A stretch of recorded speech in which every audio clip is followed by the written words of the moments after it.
Here they go B. Fallen's got to do it all. Oh, they're ahead of that, but Fallen gets the AWP shot off in time. Fallen collects! My God! Woo! Goodbye! It's all Fallen!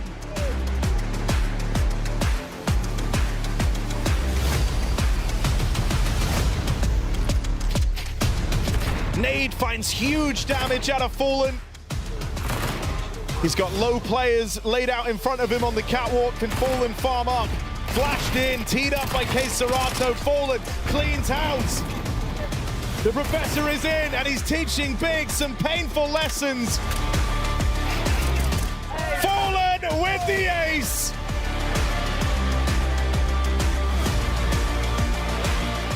Flash from middle for the balcony pop. That's the game plan.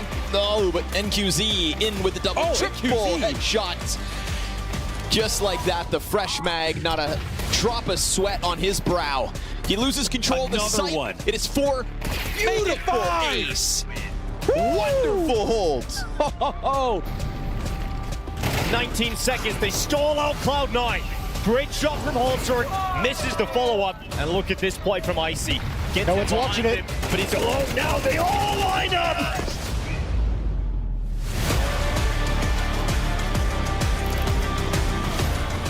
Which of course they do, no contest. Can't stop it. Utility already dwindling. They're gonna shove their way out. Vexite just charges through the smoke. It's a sudden pop back from the CT side. It's man advantage, and it's a low Cowes on the ramp trying to set up Lux, the underperformer for Pain. Keeps his head down behind the sandbags, and that one tap on the defuse flusters him, forces him to fire off, and he's not able to get the multi-frag they need. Back onto the bomb goes Vexite. And that plan being committed to. Elige able to react fast enough to drop Heavy Gun. Icy drop brings out again. Elige knows where his targets are. He goes for the fight. Elige with a headshot, and he runs out of ammo, so it's all on Floppy coming back to win this, and he can't stop Inters. Safe, very strong position for an AWP. On this short side, somebody, yeah, despite the flash, goes down. Oh, he's in trouble. Gets a shot, quick shot onto the shoulder of Summer. So we're gonna have to posture around and just get picked apart. Safe for the third. Nice little bait from card, Dave. Oh, he's got 2 shots out of safe, but functional. Ish. Break. The Cowsey swings through. Oh, activates. Lee Hanger team kill. He shot his teammate in the head. Can they really turn this around and keep the pistols 100% going their way across the series? With the team kill, I can't help but feel they've done themselves a disservice. Kaze gets a kill. Can he get another? He can! Flank's the problem. 2v2, the flank up round, but they do dip back short. Somebody living. Time now on their side. Kaze's in trouble. They're trying to help him is somebody. Can't hit their shots. No one can hit their shots, and they've done it again! Volt may have more experience than everybody else at Majors combined in the server for the moment. Zero Fix now found out. CTR here in the corner looking to be the final nail in the coffin. No, not the knife. Not the knife. Oh, this DTR knife. Zero Fix, 5-7 in hand, alongside another teammate back box. They lose Jambo in the process, but they still don't know. They do not know that Chill has got his head tucked. Yeah, and they are going to throw out another molly. Yeah, to back default, they're letting the T's pour in. Meanwhile, Towson's going from the B to CT spawn play. So if these two T's just take their time, then Towson gets ever closer. And Flamus, meanwhile, just picking up all the kills in the middle of it all. Yeah, he's still working. They figure out that Chill is on site. Flamus doing all the heavy lifting, says, take your time. I'm going to ace instead. How's that sound? Wow, man. Flamus, he just walks around like the Terminator, taking names. That's beautiful stuff. Electronic just couldn't control himself for the second kill to come in, and Fame chasing down this low HP player, leaping into the bomb site, but unable to get his chance while hands were busy on the plan. But he goes in anyway, he gets his second, he's out of ammo now, he has to worry about switching out to a different weapon. Fuzi's on the sniper, Fuzi's on the peak, and Fame, what a clutch, what a recovery, and VP giving a hero.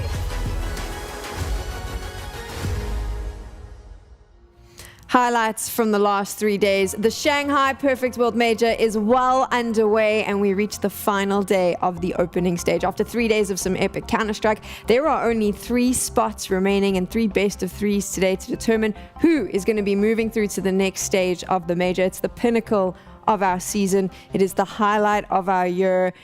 And it has delivered so far. Gents, Maui and Dust with me. Let's talk a little bit about what we've seen over the last 3 days. A couple of upsets, a couple of surprises, and some not so surprising moments as well.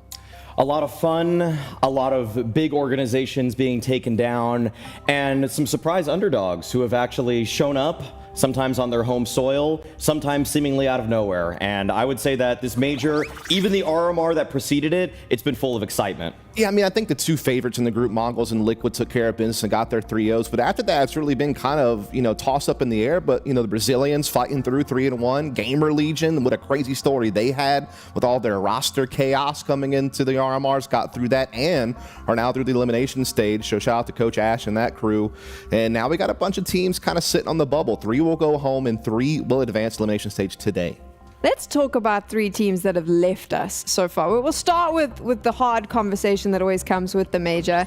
3 extremely well-known, tenured organizations from Europe that have been part of the foundation of Counter-Strike, if you like, not only from Europe, but from North America as well. And they have bombed out in the early stages. Cloud9, Fnatic, Virtus.pro. That's not a good thing. With the context of how 2 of their seasons have gone so far in Cloud9 and Fnatic, some would say it's not much of a surprise, but to see the heights that they have fallen from, Cloud9, of course, major winners in the past, VP, technically, they did it actually with a Polish lineup and actually with this core under the Outsiders banner. That's actually, in fact, also Fnatic too, back in their heyday with the prime era of Swedish CS. All of them have etched their names into history, have some of the best runs in major history, and to see them crash out this early and burn, it's a bit disappointing, I will say, for the players. Yeah, I mean, I think the writing was on the wall for Fnatic for me. I think there was red flags galore on that team. They just seemed to have no chemistry, and while they had a couple of great pieces on paper as a unit, they did not come together at all. So to me, I wasn't shocked to see Fnatic not make it through. I didn't have them picked to go through. With Cloud9, they have a lot of talent. I think them investing into Heavy God and Icy and these guys were the right moves. They do seem like they could be upcoming players for sure, and Axile seems like he's getting in better form individually, but unfortunately it still wasn't enough to get past complexity yesterday. So definitely an eye on them. And when it comes to Virtus.pro, I mean, this is just embarrassing. You have some of the best team players in the whole wide world playing on your squad.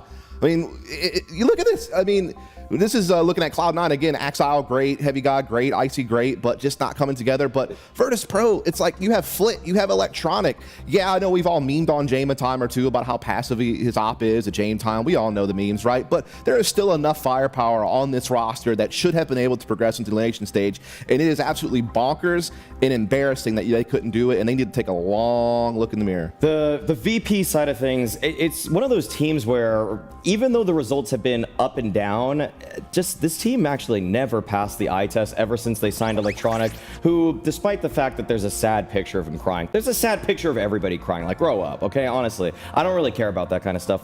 Dude, you were $1 million transfer and you also get paid exorbitant amounts of money. Yes, there's going to be frustration when you don't play well in the server, but at the same time, you are now perceived as a toxic asset. You have failed the Cloud9 roster before. You really split them up. You have now practically broken apart this VP lineup. We're not probably going to see that 5-man lineup again. Oh, no. And you got to look inside. You got to look at yourself right now, because I still rate Electronic very highly as an individual, but for whatever reason, in the chemistry of being away from Blade, I mean, it's just he needs that bigger brother. He needs the big brother right now to look over him and help him out, because he's not him yet right now. Let's just set the scene here, though. They spent a lot of money on Electronic, so he ain't going anywhere, which means Jame time. Yeah, the Jame in-game leadership saga has got to end. I'm over it. He was so behind the meta in CS2 when it came to the type of playstyle he tried to bring to the table with his Virtus.pro lineup. And to, the team's credit, on Mirage and a couple of maps, they did start to speed things up a little bit lately. They did at least attempt to try to get back in line with things, but never fully, in my opinion. They never really truly adopted what they needed to be up to speed with the rest of the teams in the circuit right now.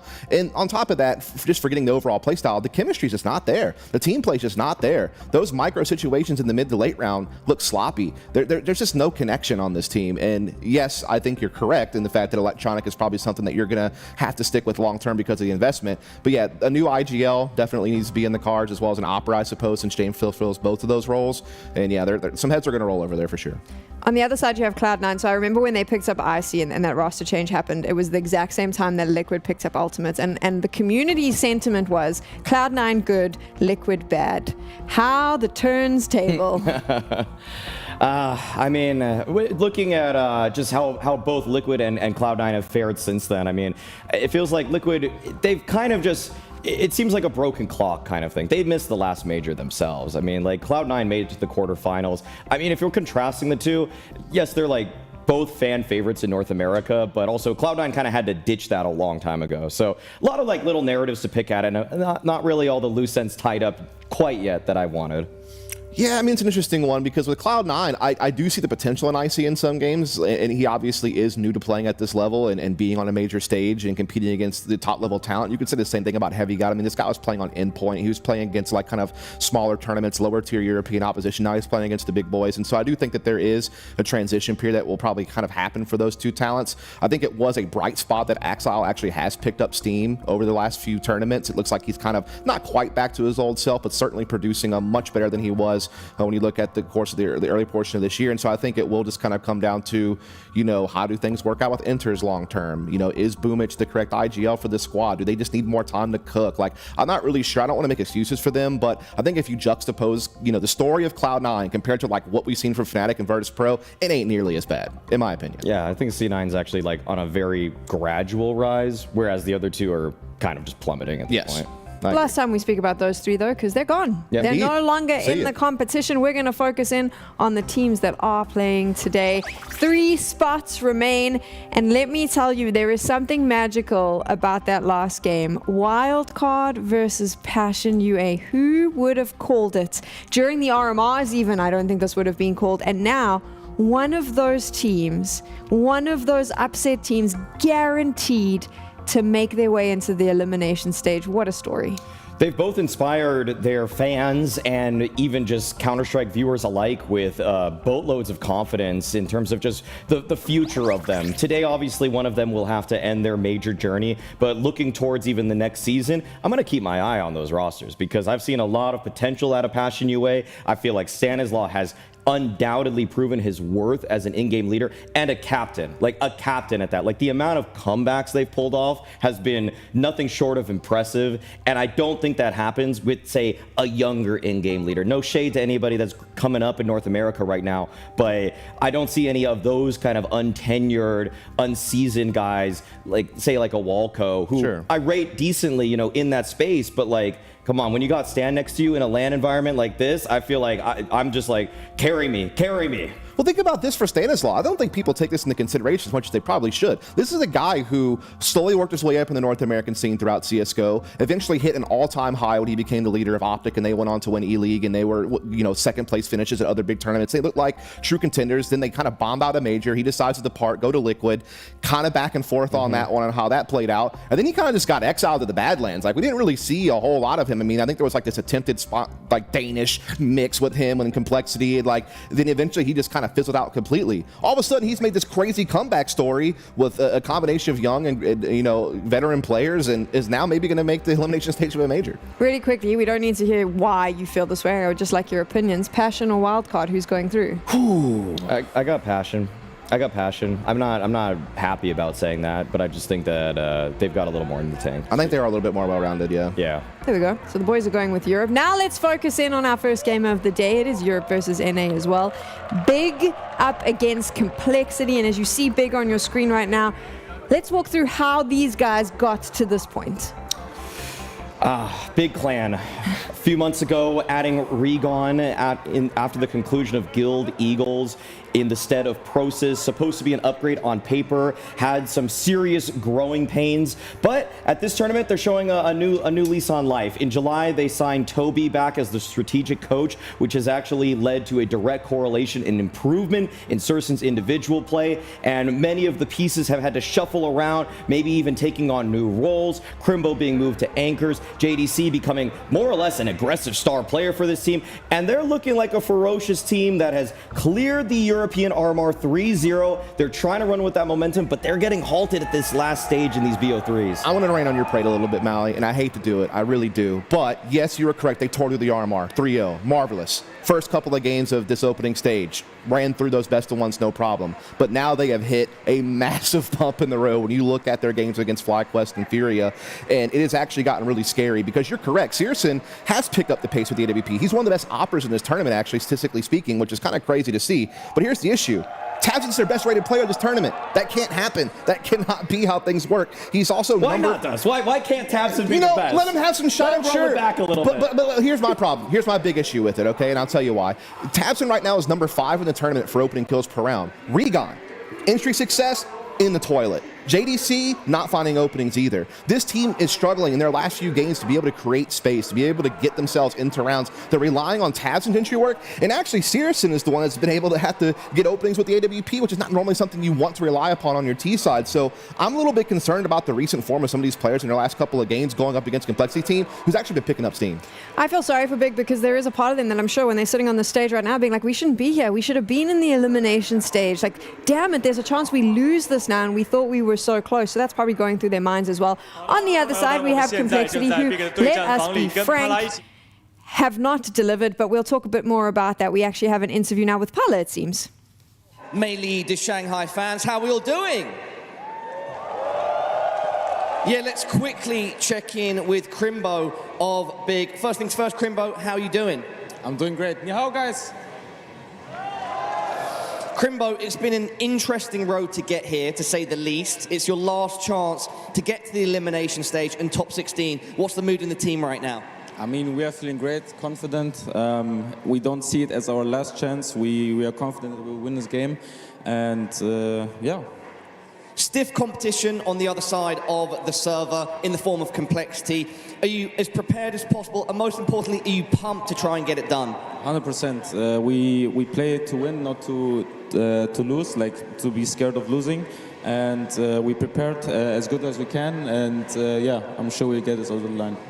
Final question, how much would it mean to get it done and make it to the elimination stage in the top 16 of the Perfect World Shanghai Major?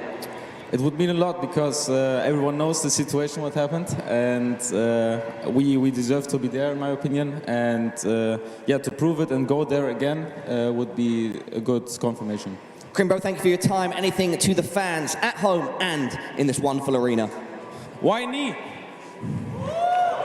好的，那刚才的话也是简单的问了一下 Crimbo 他对这次比赛的准备呢。Crimbo 说的话，我们虽然是面临了16强的淘汰关键的比赛，但是我们没有把这场比赛当做我们的最后一战，我们有信心能够去打下去。而对手的话虽然非常强，但是面对 Complexity 我们是有绝对的信心的。来到这里非常开心，跟大家一起在这边，但是相信后面还会有机会给大家继续来比赛。 Marshall, thank you. I promise when I head over to Complexity, I'll take a break and you can translate as we go. I'll meet you there. 好的，我们一会儿在 Complexity 的队长房见。 You saw Crimbo mentioning what we spoke about a little bit earlier, obviously feeling frustrated that they're not in that elimination stage. And Pala's now going to be chatting to Complexity. Early as well, I'm sure the Counter-Strike is going to deliver on all fronts. Here we go.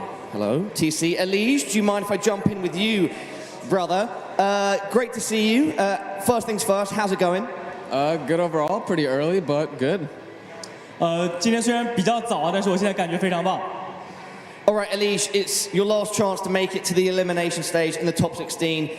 Just as I asked Crimbo on the other side of the stage, what's the mood in the team right now? The mood is, we started off really weak. Now we're here to like win it and bring it all the way back. There's no point in, going down 0-2 and then just, just not making it in time. So we have to just win right here and, make it to the next stage. Elige, are you and the team as prepared as possible? And do you have what it takes to take out Big? Yeah, we're super prepared. I think that we have a good veto going into it. And I think that we've been playing a lot stronger ever since the first day. And we just need to come out swinging just like that. 那之前的话也是问到Elimination他现在队伍里的心情怎么样？Elimination说，虽然我们开始的时候打得不顺，但是没有必要把这个0-2的心情带到我们后面的比赛，我们会调整好的。那之后的话也是问到了准备怎么样？Elimination说的话，我们已经准备好了对对手的对战。Final question: What would it mean to make it to the elimination stage and the top 16 of the Perfect World Shanghai Major? I mean, it means everything. We need to make it to the next stage. We need to make sure that this year wasn't for nothing. I want to make playoffs, and that's what I came here to do.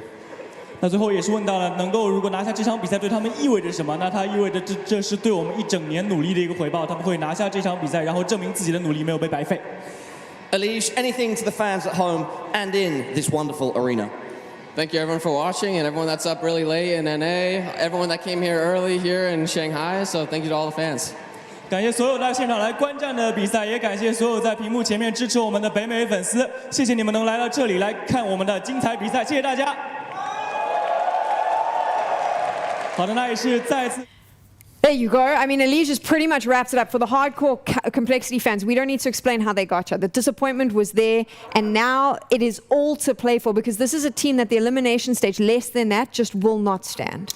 One bad day at the office. That's how Elish sees it. That's how we see it. Complexity usually have been going for the Vertigo pick for the last 6 months. That's been their bread and butter to rely on something else. Wait a second, Dust. What do you think about that? So I had it jotted down in my notes that Anubis could be a potential punish pick. A, because Big have been playing Vertigo very well lately. They're 4-1. They've been kind of on a tear. Meanwhile, Complexity know that Anubis is a second rotation ban for Big. And I think that they just thought they might be able to kind of just change things up a little bit. I think there's something to be said about just sticking to your guns. You're the best Vertigo team in the world in many people's eyes. Maybe you should just play to your strengths, even if Big have been in good form. Yeah. But nonetheless, they have decided to go this route. So we got Anubis, we got Ancient, we got Dust 2. But Anubis is going to be interesting to me because here's the thing, Mally.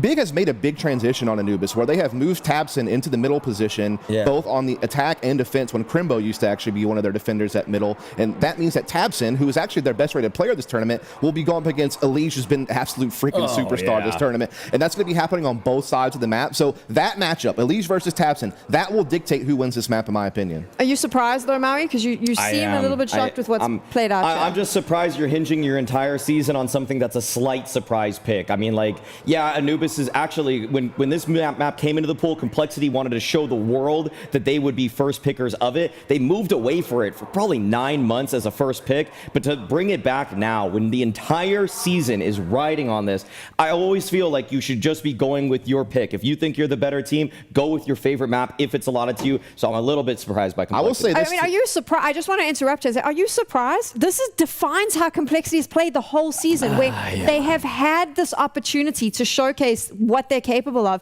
and yet time and time again they just perplex us with the decisions they make. It kind of, at this point, is expected.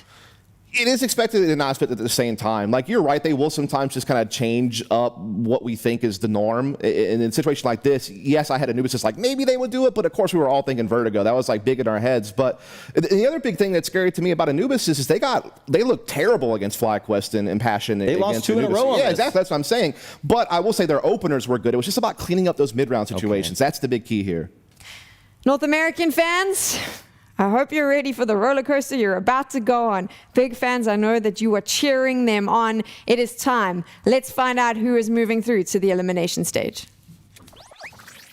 Complexity versus Big and Anubis to begin. I love that discussion from the desk. The 0-2 start for Complexity began on this map, and their run here in the Perfect World Shanghai Major could end on it if things don't go to plan. Big have made changes, they've made moves, and they're looking to make a run to the top 16.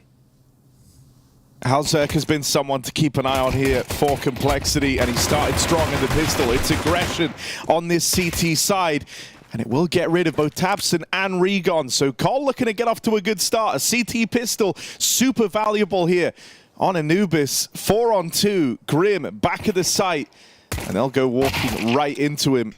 Keen shot for JDC, but it should be the end of the line here. Cole, they reinforce this side of the map, and MongolZ steps up big with 4 in the pistol. That's a sign of things to come. That could be a real winner for Complexity. Yeah, we've all seen Halzak, right? He's very much a momentum player, can tilt off the face of the earth, slamming his desk. But I think seeing him start off with a 4K and a pistol round is going to do the exact inverse of that. It's what Complexity need if they want to make a run today. This is such a terrifying day for all 6 teams playing BO3s. One final chance. For Cole, it's about making the full reverse sweep from 0-2 off the BO1s. For Big, it's about getting to a stage they thought they already qualified for. Devastating either way for the loser of this game. Big going for just a contact B. They're going to run in with Glocks. Halzak holds the line, and with a bit of help down here in Dark, it's a nice safe round for Complexity. 5 alive. They get out looking good.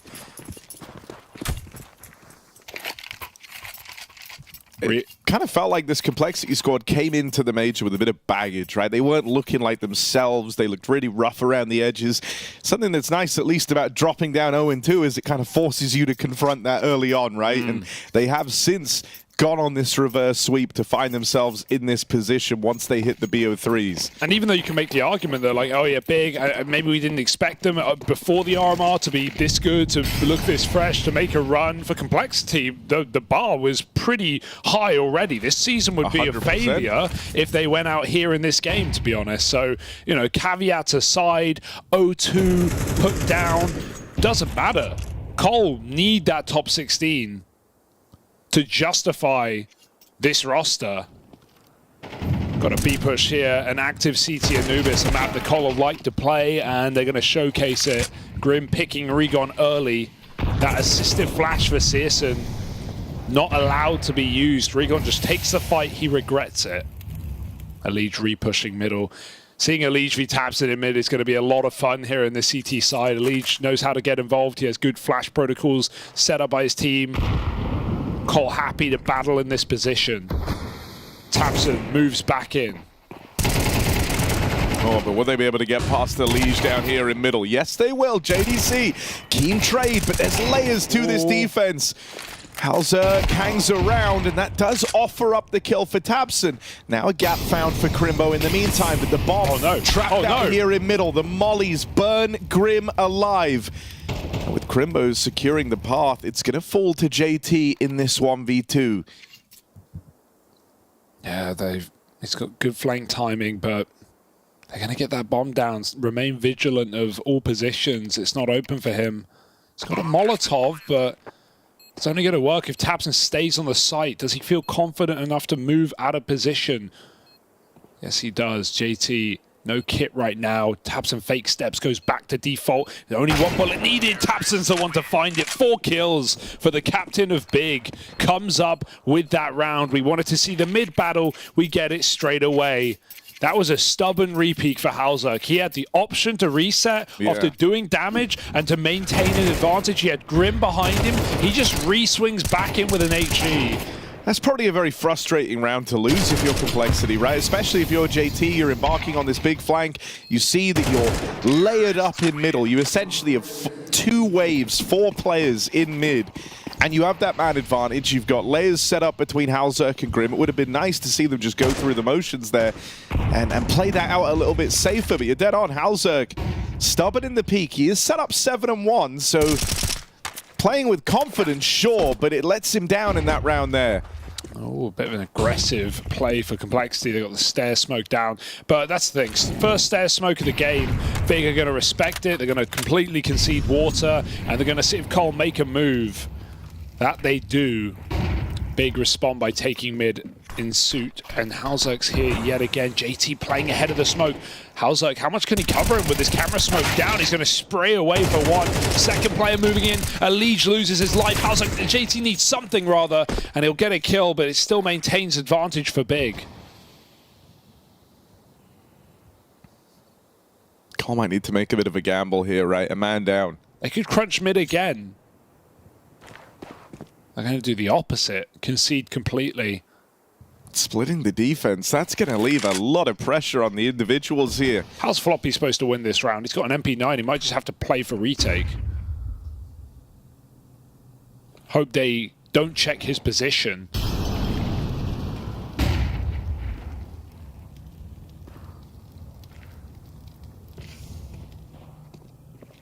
Well, let's see. Can Big stop the flop? He makes his way out towards heaven. Can't quite spot that bomb plant, and now Util pulled. That's JDC in with the backstab. And even though Grim was rotating over, he promptly up and leaves once he loses his teammate over in heaven. So Complexity, another round passes them by as Big start to collect, and it's all coming on the back of this mid control. They get out with another round from it. Yeah, let's see if Cole can solve this issue presented very early in this game, because Big have made it work in both rounds, and Cole have tried to commit to this position in both rounds. It's not been the answer. Of course, haven't seen Halzok's AWP yet, and won't for a hot minute as Big break in on guns. But that AWP can certainly be a recipe.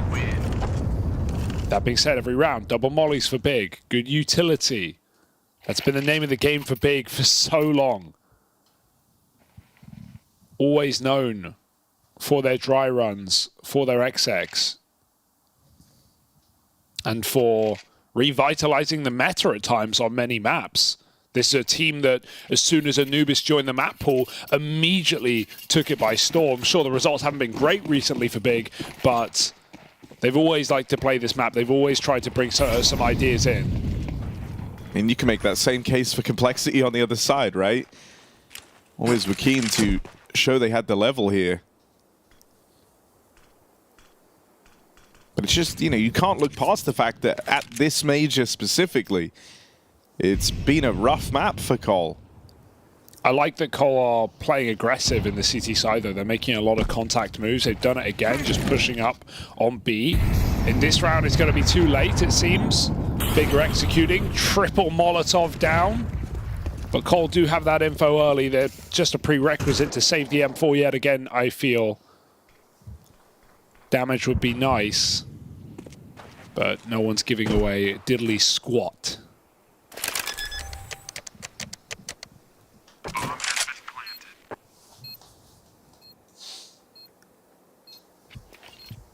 A slow and steady T-side for Big, already shaping up very nicely. This is a T-sided map. This is one where you can expect to see 7-round halves pretty often.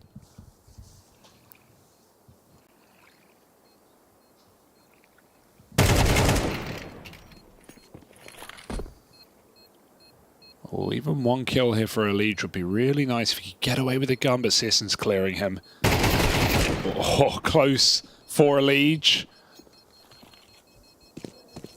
Grim just needs this M4. That's all that really matters for Cole. They haven't bought anything around it. And Big's bank starts to bulge on this T side, 5 alive.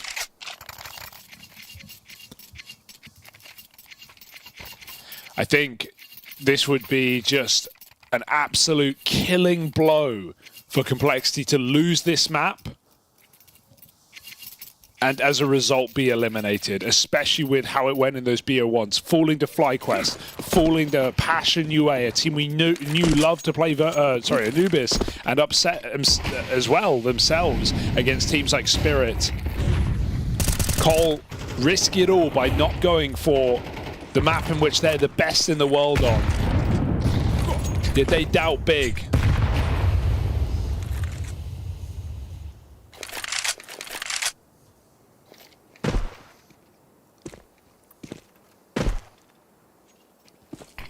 Seems like Elimination just going to play info mid and rotate out. Going for jump spots, cycling his util. Realizing there's not a lot he can do here. He tucks in.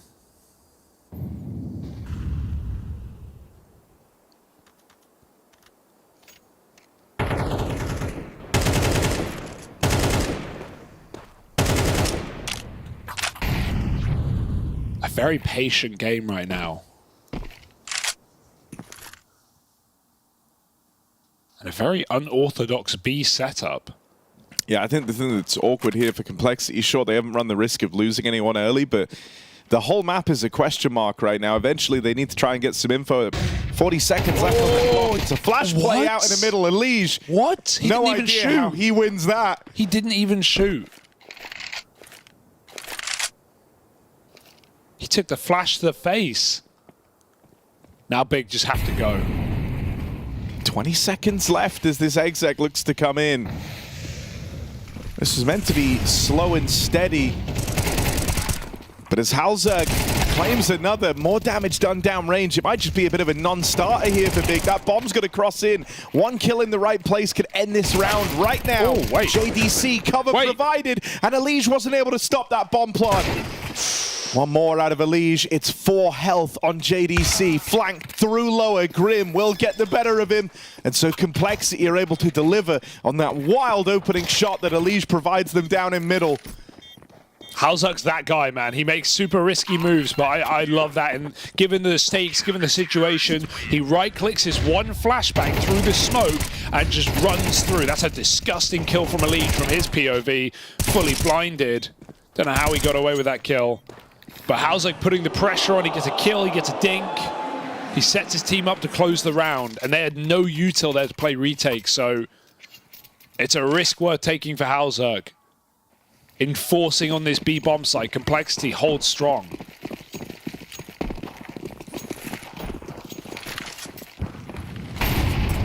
Oh, go on. Oh, Searson. Con pick. Fast drop down into the dark. Gonna start to creep in with that AWP, but the smoke forces him to pay some respect here. JT on the opener, but it's just one. Elige is fast flanking, but Searson already in position.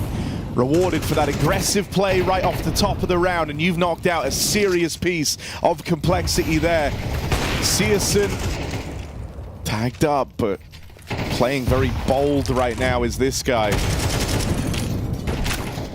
Good damage exchanged onto Complexity, and even though Big have had to slow down a little bit here, they will keep working their way through. Grim gets out with one before the flashbang finds him. The Big pump the brakes and go back, because you can see tabseN walking away with the bomb. Searson still floating around on the AWP. Big at first, they tried to brave that stack over at the B site. Now they've changed their mind in the 2v2. Don't be surprised to see tabseN still rejoin with Searson later, right? This is a really obvious rotation. They heard him leave, so while he's pushing, Cole have grouped up double. Does tabseN really think that Cole wouldn't make that rotation right now? Searson's done nothing to sell this fake. tabseN is committed. 30 seconds, one peak wins the round for Cole. They're patient. tabseN, this is not a fake anymore. This is a full commit. This is a solo 1v2 in the site, and they peek him together. Complexity, it's that easy. I feel Big get a little bit lost in the sauce there. Would have loved to see the tabseN regroup or Searson do something to justify tabseN's rotation. Cole, don't fall for a fake. They rotate both players. They win the round. The thing that's even madder there is like Searson is still peeking out dark, and he's not seen or heard anything to suggest that they've kept players there. It's also not making any noise or doing anything to fake for Complexity, right? I really thought tabseN would make some steps water and come rejoin with Searson and just play the trade game. Felt like a safer option there. Don't know how Searson's supposed to play into that round. Even if tabseN gets in, gets a bomb plant, it's less likely that Cole are going to flank and walk into unknown water rather than regroup and rotate mid. Feels like a very strange attempt at the 2v2. In a round that Big felt favored in, by the way. They had Cole boxed in that bomb site. They were hitting really nice util. That was uncomfortable for Complexity, but Grim gets a crucial kill on a pushing player on default. Big get lost. Oh dear, not gone to plan for Big. And with a game that started so well off their gun rounds, winning mid, back-to-back rounds, killing Elige, the guy. But now Complexity are back in.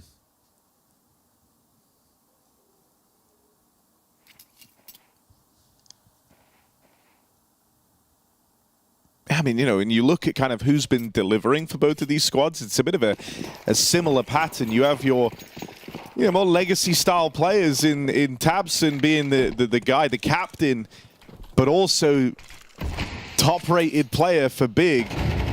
And then Searson's been right up there alongside him. Yeah. Meanwhile, for Complexity, you're looking towards Elige and Halzerg being that second man. And to be honest, Grim's actually had a really good tournament so far. He's put on some great games individually, not far behind Elige on the numbers. So that's a welcome piece for a guy who's been pretty inconsistent in 2024. Halzerg puts that up to use. Searson on the boost, and Halzerg holds him. Now it's Recon AWPing B. Just trying to contact in, but Grim's playing a jiggle. There's a lot of angles on this B bomb site, so Recon just holds the line while his team try and scale in. Is Tapson just going to give it? Without a flashbang, Grim tagged up. Nade goes out. Smoke blocks. It's that dance of utility right now. It might be the dance of death as Eliege jumps down. JT gets that frag. So even this is like misinfo, right? You've heard Eliege drop down middle, but Halzerk was posted mid alongside him from the start of the round. Ooh. They might know about Eliege. They might be able to read this. Oh, no clear. Eliege, oh wow. That's the kill he goes for. Regon gets deleted trying to chase down Eliege. And then he's got support from Grim down in dark. That's a really nice system. Little trades of contact between Grim and Eliege. Really thought they'd be ready for that position. He dropped out through the window, but Big presumed he'd reset through dark. Eliege, couple of bangers there. All set up by the mid pick from Halzerk. It's broken Big's money with no bomb plant. The German Deegs make an appearance. This is already a really strong CT side for Complexity, though. This is the exact amount of rounds they were able to manage versus Passion UA on their CT half on this map. Well, they're about to get more, that's for sure. Sweetening the deal from this point on for Cole. Leaves them in such a powerful position for the remainder of this map. Yeah, just justifies the risk they took in playing this one. I'm sure Big aren't completely shocked, even though they would have prepped for Vertigo. I think they would have wanted Anubis. You would have considered this an option. Yeah. But I can imagine most of your prep did lean into Vertigo, and Big are a team that like to be very, aware and diligent as to what their opponent's doing. And so I think, this would have been like the kind of second look of this potential first pick that you might have kept your eye on. I do wonder how much that's changed, right? Obviously, got B leaving this year and replaced by Kakafu. How the anti-stratting looks different, whether it's more focused on their own plan. Oh dear, this is still get out of hand. They're very low, but Eliege now dead. It takes Grim to come in and save the day. Whatever it takes, Cole will take it around like that. Grim's looking fantastic right now. You have your B Dark player 9-1, right? That's a very capable scoreline from Grim. He's been handling this super well over towards the B site. He's been keen on the rotates. The only death he has in this entire game was that awkward molly death in mid, where he gets like double mollied on the Eliege corner. Fair enough, yeah.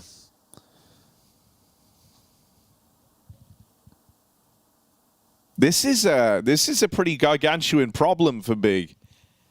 Like, you've already kind of failed this T side by the margins of what you expect on Anubis. And there's still more rounds to be played. This could get worse, and that's what Big are trying to dodge right now. Yeah, imagine a 9-3 CT.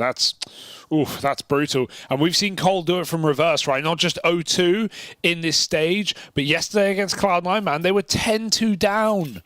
That felt done. That felt over. They pulled a full reverse sweep and took it in overtime on Vertigo. So we know Cole have got the belief right now based on these recent games, these recent results, and look at the moves they're starting to make. Halzerk with a deep peek through dark allows the walk up from his teammate all the way. Eliege is going to shoot them in the back of the head, but it's covered by Searson. Insane read that Cole could make that move. Searson seemingly holding a dead angle. But Big, as a result, find a 5-on-4, and Cole didn't get all the info they wanted that there's 4 players here. They can't be assured. That's where I think, the stairs smoke gave away a bit of the game plan there. Yeah. Complexity wanted to cut off Searson's sightlines, but if anything, they only upped the intrigue on holding on to that dark push. Oh, a Big gonna go through into the AWP. Halzerk hits his. He needs to get out. They're coming from B. We'll be able to reposition. Halzerk given a second chance here.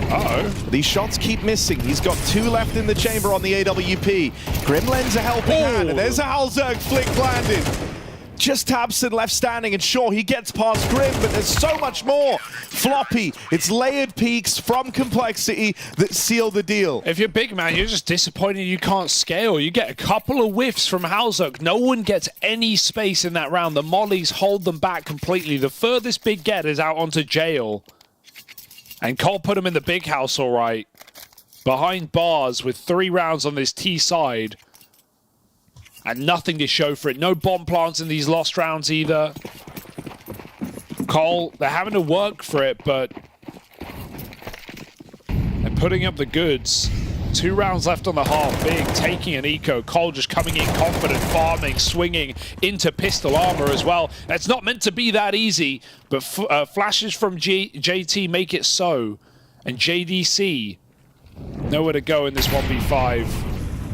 Even that molly tick presents info. Complexity feel like they've leveled up over the course of the tournament. Right? Once we've hit the BO3s, this team's put in some real work. I think losing those early BO1s forced them to face their demons early in their major run.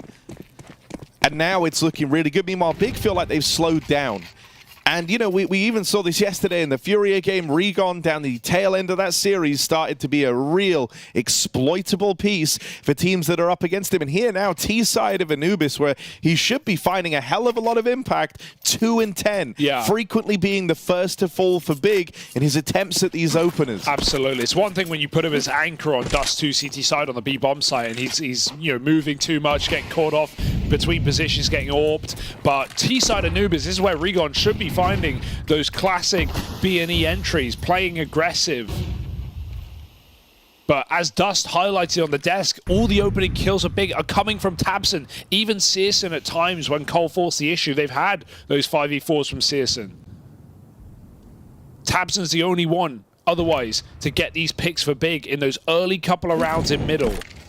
Where is Rigon when we need him?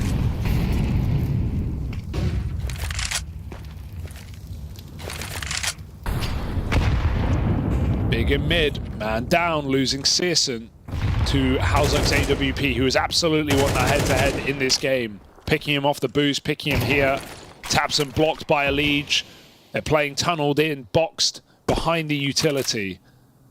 An awkward jump for Grim gives Tabson info, but right now, other than that mid-control, Big don't have a lot to say for this round. Elimination Floppy have no util on this site. They've got to pick a position now, maybe double up. Because Big can crunch them. It looks like Cole want to swing mid as a pack. Tabson.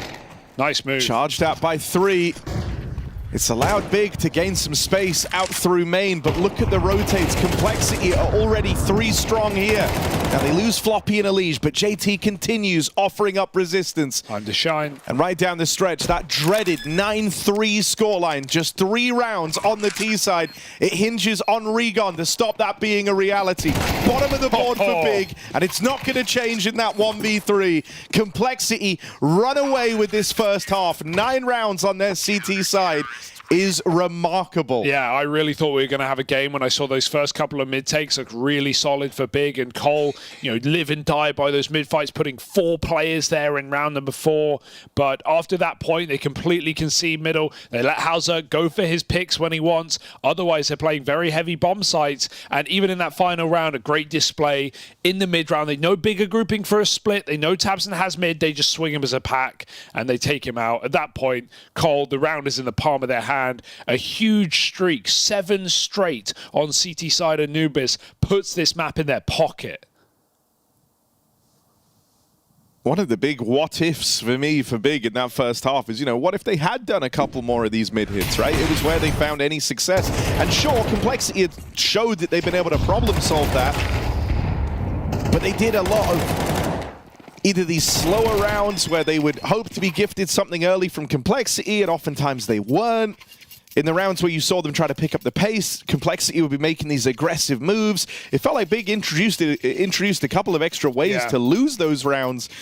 By playing them how they did, I would have loved to have just seen one return to some mid-control, not even having to do anything with it, just to at least keep the pressure on. You want to talk what-ifs? We never saw a faster approach for Big, right? No. Sure, you want to play a little more calculated. You don't want to run into molly nade, but at the end of the day, at the same time, fast rounds are very appropriate on this map. Let's see if Complexity have a pistol to sweeten the deal. Big Heavy with a stack on A, 2 players in main. Got Sis and Rig on, holding on. 2 sets of util. Cole can execute very easily right now. tabseN's going to move in for a flash peek, but Cole are in no hurry. Now the execute being laid up. 2 flashes for Halzerk's about to ruin Big's day. Oh, Searson dead immediately. Regon. Is this his redemption arc in the pistol? It needs to be if Big want to have any chance. And instead, he is overran. Big had 1 flashbang to try and make a play within that round. The moment that didn't come through, Complexity just waited for it.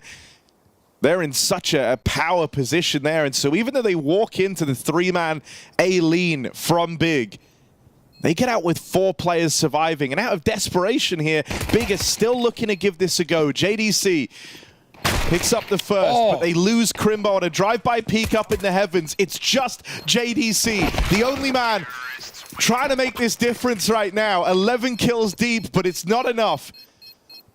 Elige and Floppy get all 5 between the 2 of them, as Elige leads the pack for Complexity, and that's exactly what you want to see as a Complexity fan. I mean, the prerequisites for these players playing well, or for the Cole winning, is these 3 players playing well, and Cole have got that in spades. Elige, Grim, Halzerk, huge impact in this game already. Floppy has, I've seen no mistakes, seen no wrong moves. He's played with his team, he set them up.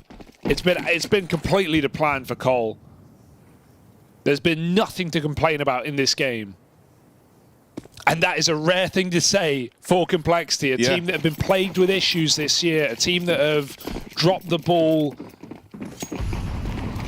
greased up hands.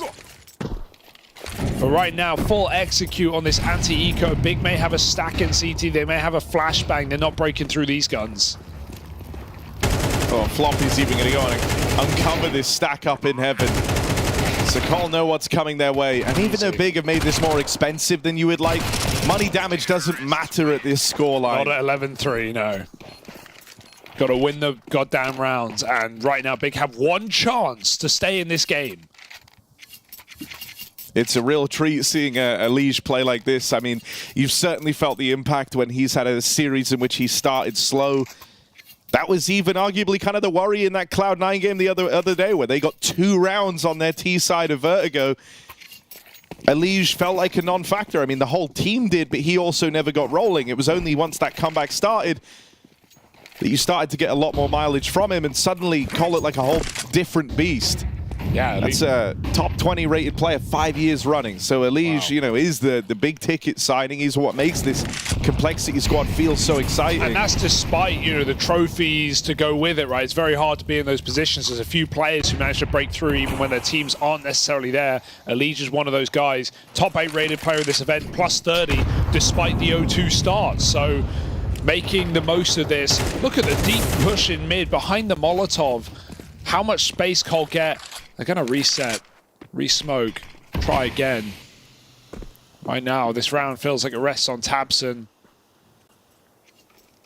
Got to be the saving grace of Big. Searson makes an important rotation, but tabseN calls it off. He gets his kill. Stopping Elige. His head-to-head continues after a brief break. And Complexity, now they've got a mid-round. It's a little bit awkward. Don't know where to go. Gonna try and take this bomb back to Dark, but you can see them teetering between the 2 sides. Even they are uncertain in this round. Big, no excuses. They have to hold this. They've got 3 players B. Yeah, if this isn't a winning recipe, then nothing is for Big. Crimbo and JDC both hold the line. Floppy and Halzerk have broken through, but they're so low, you shouldn't be worried here. This should never be allowed to get out of hand. Searson's going to creep in, get Halzerk off that bomb. Plant comes down, sure, but Floppy's getting flanked on. Oh, quick turn on Oregon. He has the bomb to play around, but Big can double swing him here, and that's exactly what they're going to do. tabseN, confident peek.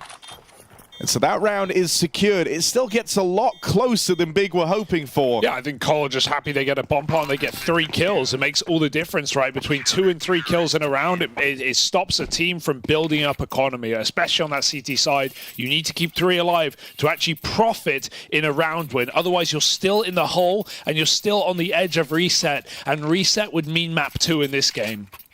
So Big, save a couple of guns, pinch some pennies, and try and mount a comeback, hilariously, that they've already done in this tournament. 11-4. They did this against VP on Vertigo.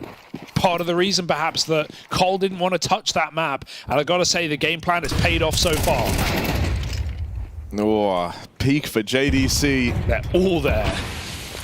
Cole were going to go, by the way. They were about to pop B around the Big never showed us on that T side, and Cole were about to walk 5 players into the site. I like that they've slowed it down there, right? Because when JDC gets that info, you can negate all of it and just translate this to a free 5v4 where Big is still kept in the dark by slowing it down now.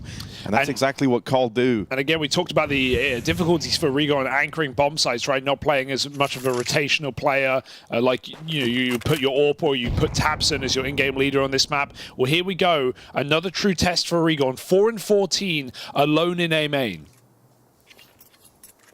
I mean, you can see how uncomfortable this is for Big, right? This slowdown has forced them to go fishing for information. Searson, he does find the gap. Grim keeps his wits about him. And this is one of the issues with going a man down early. It forces you to try find these gaps, just to try siphon any info out of the round. Recon makes it up onto Fountain. That's something here, but they run him down. Alige deals with him swiftly, deals with him quickly, and now it's Crimbo alone up in the heavens. Tabson worlds away. Crimbo is flying solo right now. And Alige continues this terrifying game. 21-10 on Alige. Complexity's star shining bright as they move onto map point. And you said this coming into this round, Hugo, that if Cole win this, they break Big's money because of that damage done in the last round. Big have got nothing to work with 12 rounds going the way of Complexity. They've only got pistols to beat, and then Anubis is in their pocket. And no doubt, Elite MVP of this game so far is phenomenal, but Grim has not dropped the ball in any of these rounds. He, like you said, that one time he gets double mollied mid, out of his control, he had no options. Otherwise, he's just been stunning this whole game. Made the right moves, anchored really well on B. In the rounds where Big were pressuring him, didn't panic, played his util really smart. He's 14-4. He hunts that final kill. This has just been such a clinical game from Complexity. A game that feels like it's on rails. And right now, Big have nothing to show for Anubis. And the thing that's scary in the long run of this series, right? The map up next, the pick of Big, is Ancient, which, don't get me wrong, has been a good map for this team, but you haven't seen them play it since the RMRs. You haven't seen them showcase what they've had on this map since that point, and it's not like it's a weak point for Complexity. In fact, it's been the backbone of their wins in these BO3s, coming up in both of those series.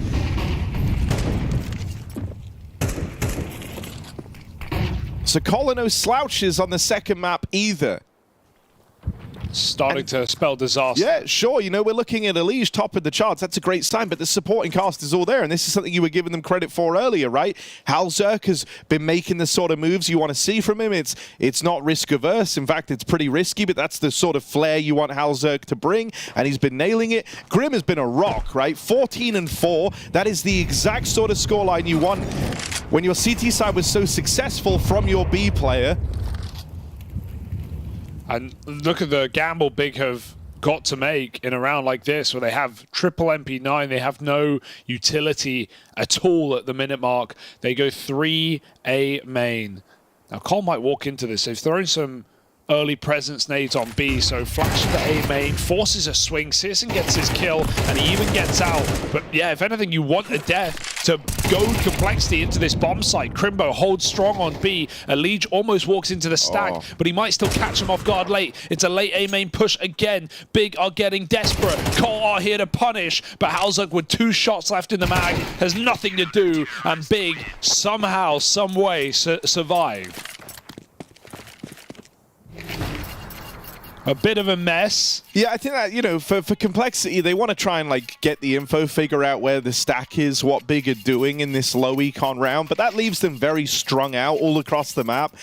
They lose Floppy early on that attempt to push into main, and then Elige starts to hear them rotating away, so at that point, like, they knew there were a lot of players over towards A. That all gets called into question by Elige in middle, and Complexity, because they're split so, you know, strung out across the map, they never are in a position to react super fast there.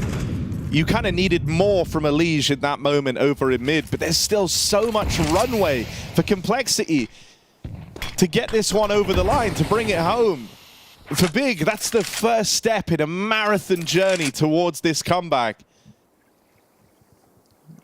And they've got to keep building immediately off the back of it. I'd love to see Cole just keep it basic and try and go for this B split early in the round. Just keep it simple right now. They've got Big on the ropes. Grouped in con. Crimbo goes for the flash peek. It's a good flash and it's going to get the kill and get out. So Big can take a deep breath now with re-smokes available. And Cole not with a lot of options at this point in the round. They're going to pull back and go towards A main. Regon's still here. Even Tabson coming to supplement this position.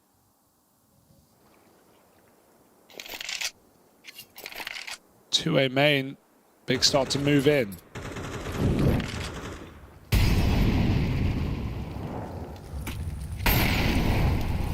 "29 seconds. Cole. TikTok 3 here now. It's only getting harder. Searson has another Molotov as well. If he gets that into main right now, he stops this entire round dead in its tracks. There it is. Molly in. Gotta smoke it. They can't. Flanked from Grim, nets them one. Tabson's caught repositioning. Oh, Suddenly what? This is up in the air. The final few seconds, Complexity have broken through.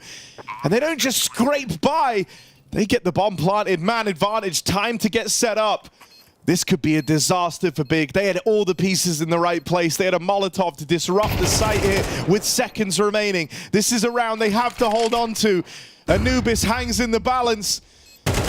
And HalZerk has just opened up. It's only Crimbo left up against it. Bomb planted for JT, but he's not needed as HalZerk goes on the tear to close. Complexity, a runaway Anubis. And Big's hope of making it to that elimination stage now hinges on an ancient recovery.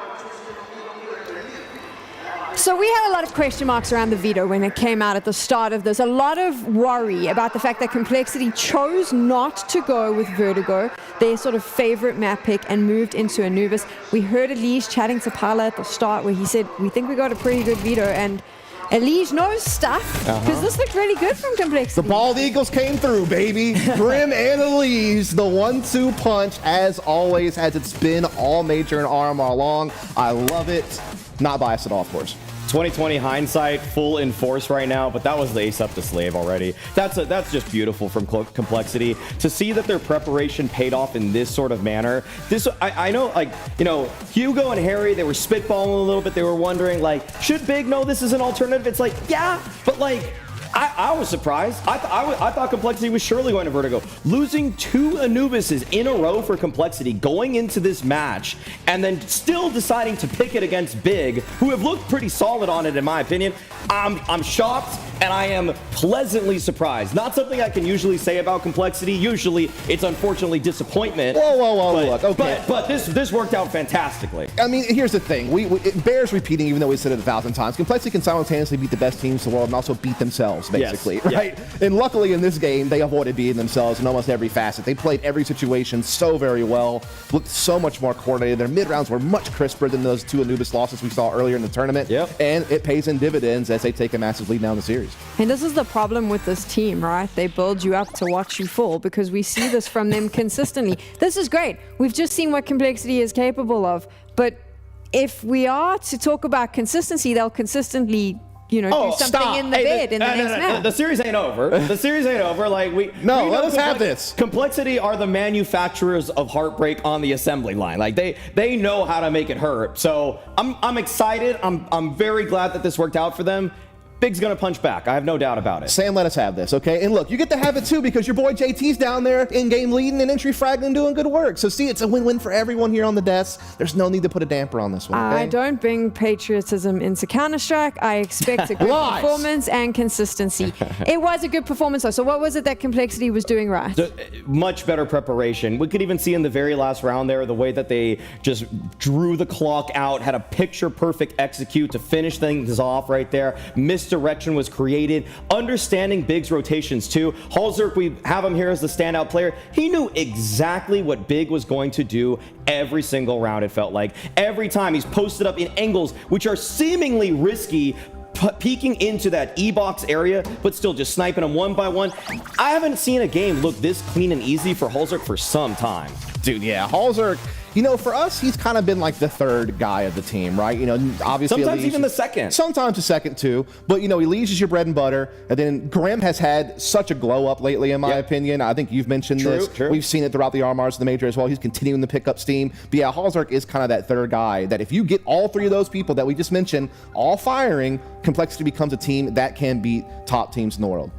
That can beat top teams in the world. I was very, you know, the word choice there was very key. Deliberate. Yes. It was deliberate. There were moments on this map where we got to see exactly what Complexity is capable of. And I think that this is the overarching narrative around them, though, is that they show us these moments of brilliance. We hold them to such a high standard because we've seen that level from them. Right. I mean, we're going to see right now Complexity just with a crazy hold in a 4 versus 5. The fact that they lose the opening pick, they're trying to find a win condition, and this is what I'm talking about. This is not an angle you can take safely all the time. Someone could lurk out B main, but Halzerk trusts the smoke at B main, and look at the tethering between Halzerk and Grib. They're moving around, rotating onto the site, onto the platform at the back of site together, and then all three of the players from Complexity play off of each other's contact in the 1v3. No swing by swing by swing. Just remember, when they played Big earlier on, was it? No. When they played FlyQuest before, they lost that 3v1 to Liaz. That just kickstarted their major on the wrong foot completely. They learned. They are more composed today. It's what you needed to see. Their protocols look more polished today. I mean, I think that's the biggest thing, and that's the thing that we've always write about them about, because JT is a great in-game leader. He creates these amazing openings, and he even has a great idea about the in-game. But it's just those 3-on-3, 4-on-3 situations that sometimes kind of just unravel. They just kind of, you know, let the round slip through their fingers. They didn't do that in this game. They captured every of those one of the moments. I am a pessimist. I know you are. When it comes to Complexity, but for good reason, because they've broken my heart time and time again. I don't want to get excited about the Anubis win because I'm scared of what happens on Ancient. Oh, yeah. They're like a toxic boyfriend, huh? Like they're just gonna show you a little bit of love, and then all of a sudden they're just gonna go AWOL for the entire rest of the series. Nah, I've seen this before. You know, that's why we're celebrating this little victory right now, but I'm not getting too excited just yet. Big are a very competent team on Ancient. I've liked a lot how a lot of their players have played, but you know, in some ways, it's not been the Big that I've known at this tournament, though. All right, I hear what you're saying, but can I woo you a little bit? Okay. Can I serenade you with the potential complexity? I'm ready to hear you I've had toxic boyfriends do that as well. Hold on, hold on. I'm gonna get you in here too, because I'm gonna talk about JT. So I'm satisfying both parties over here right now. Look, this guy has been a stud on Ancient lately in that BK position on both sides of the map. He is creating openings for his team. He is defending well. He's doing fantastic. But I also wanted to be a little bit self-indulgent. Let's get back to the American side. This is a map where I love Grim so very much. It's because he is such a flexible player where most teams will have an A default guy. He's not that guy. He's a second guy mid with the leash, or he's helping you trade into that B bomb site, and he's also a great B defender in his own right. So that's their way to close out the series 2-0 is off the backs of those two players, in my opinion. When you go over to Big, look, I need to see something from JDC. Yeah, I absolutely need to see something from JDC because he is their mid player both on the attack and the defense. He has a 25% success rate in opening duels. That's terrible. He has not been himself at this tournament, Sam. JDC, I've been singing his praises ever since he joined this Big lineup. He's taking more active positions from what he did back on MOUZ when he was playing with them, and it looked good for a while. You know, he was really wearing those britches, but trying to take some dust lingo right there, you know. But he was making it look good for a while. I feel like he's starting to sputter a bit. I'm a little bit worried for Big, and I am also, despite being an American by nationality, by ethnicity, I am actually German. My grandma's from the Stuttgart area, so you know I got a little bit of love from for both sides here. I want to see JDC pop off because this has just not been his major. But here's the thing, like, you need JC to pop off, but I also need Regon to pop off. He plays such an important position on B, both sides of the map, and he's also been struggling. So it's like you need Regon and JDC to awaken, and if Tastic can just keep doing what he's doing, he has been kind of like filling the shoes of those two players, but now he needs their support to stay alive in this tournament. Well, there has to be a conversation now between these maps in the big camp because they didn't look very good there.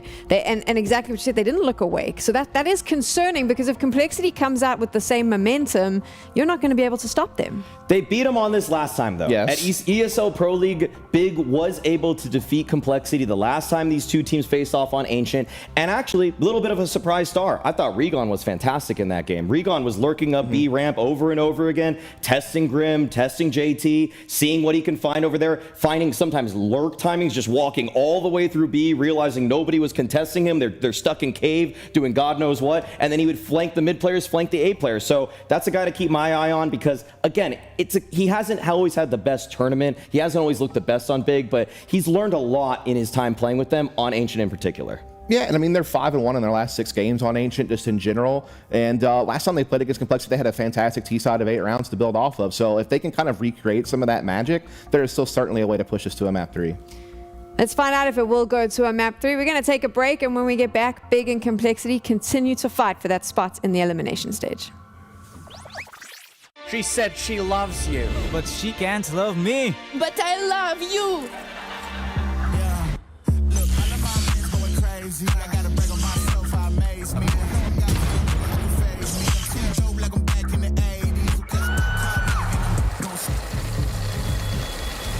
I won't play window anymore. What's going on? Play your role. 1xBet. On to the next one.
The battle for the final few remaining slots here rages on between Big and Complexity in an all-or-nothing matchup. You have Complexity trying to stick the landing on the reverse sweep from 0-2 down, losses in the BO1s, but nothing but wins in the BO3s so far. They are a map away from doing it, and this man on our screen, Elige, has been a cornerstone of Complexity's effort. On the other side, you take a look at Big. They felt like they'd already earned the elimination stage after a flawless run through the RMR, then having it taken all away, having a battle through this opening stage. They found themselves 2-1 in that game yesterday versus FURIA. They managed to pull this monumental comeback. They found themselves 1 round away from overtime, and it turns out that might be the closest they got to moving in to that next stage. Yeah, we heard from Crimbo coming into this game with Parler on the stage. He said he felt like Big already deserved it from their run in the previous RMR, and well, either way, they were happy to try and earn it and prove it themselves when it was stripped away, but now it may be completely stripped away by the hands of Complexity here in a 2-0 affair. Unless Big find a full reset going into map 2 here and look like a completely different team. We had huge holes, we had huge missing individuals, and the same cannot be said for Complexity. Elige, a rock, Grim, dependable, and Halzuk hitting on that AWP. We need more from Big, and we need it now. Almost certainly can't afford to start slow. But an immediate clash over in middle. Elige comes in swinging and gets out with 3. Elige, monstrous start. 2 Ancient, and it's all left onto Crimbo, but the bomb away from him. A quick timing on this flank through cave. Grim believes he's cleared out the lane, and so for now, Crimbo has the element of surprise. It goes both ways, however. Grim will never be spotted, and so if Crimbo had committed to this push out the cave, that would have been certain death. In terms of the route he's taken, it's the best one available, but if you look down in mid, JT is actually spotting for this. Kol got every single avenue covered here. There should be no way back into this for Crimbo. Some cautious clearing, but he's about to run into 3 players. Some P2 Kings. Elige onto 3 headshots already, looking to finish it. 2 dink players for Crimbo, but Grim's also come in. And Crimbo only half the info he needs right now. 30 seconds, they swing with 4. Oh my goodness, he even gets a double, but too many guns. Complexity come up with a pistol. Stopped early. Big try and just go for the full mid rush, and the CTs eviscerate them.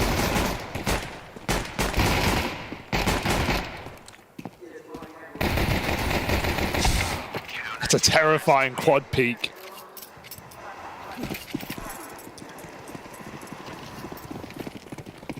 Eco comes out for Big. For this Complexity squad, right, I think back to their run in Copenhagen.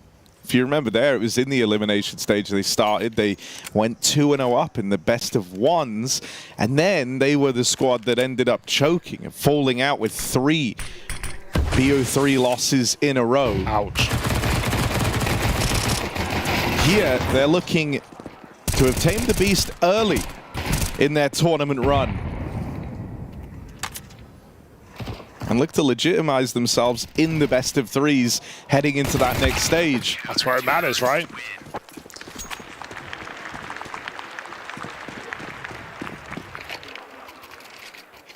And right now they looked up for the task.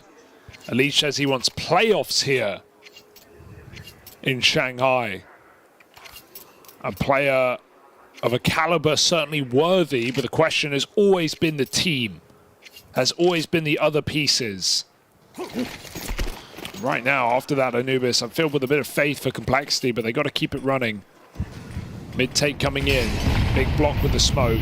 JDC coming through. Everyone's blind. Elige gets somehow behind a form of cover, but there's so many more T's coming through late. Elige was never going to get more than 1 there. They're on Heaven as well. Important entries for Big. Mid control theirs, and they won't slow off the back.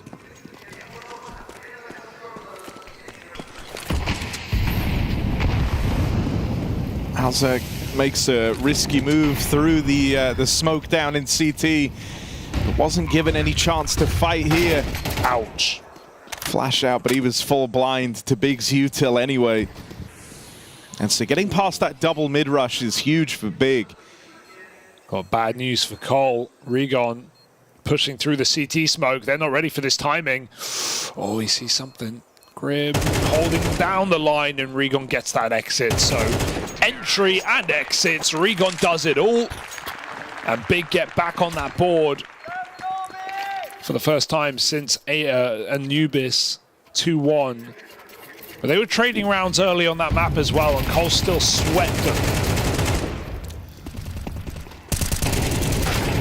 I mean, in Big's wins on Ancient, Regon's usually a very big part of it, so you kind of need him to start strong here. There will be rounds in the future where Regon is left to kind of essentially, you know, just run it straight up the B ramp and try to provide the openers. So you want him in good form to open up. JDC bested early in middle, but everyone's caught reloading there. MongolZ comes in and provides a necessary bit of assistance in this mid hold, but it's just for one. Traded even. I really like their util for Big. They don't throw bounce nades. They throw nades that just land on the back wall, and Cole just stand there trying to take good fights to fight elbow with multiple players, and they just eat HE damage. Molotov's even landing in a similar place.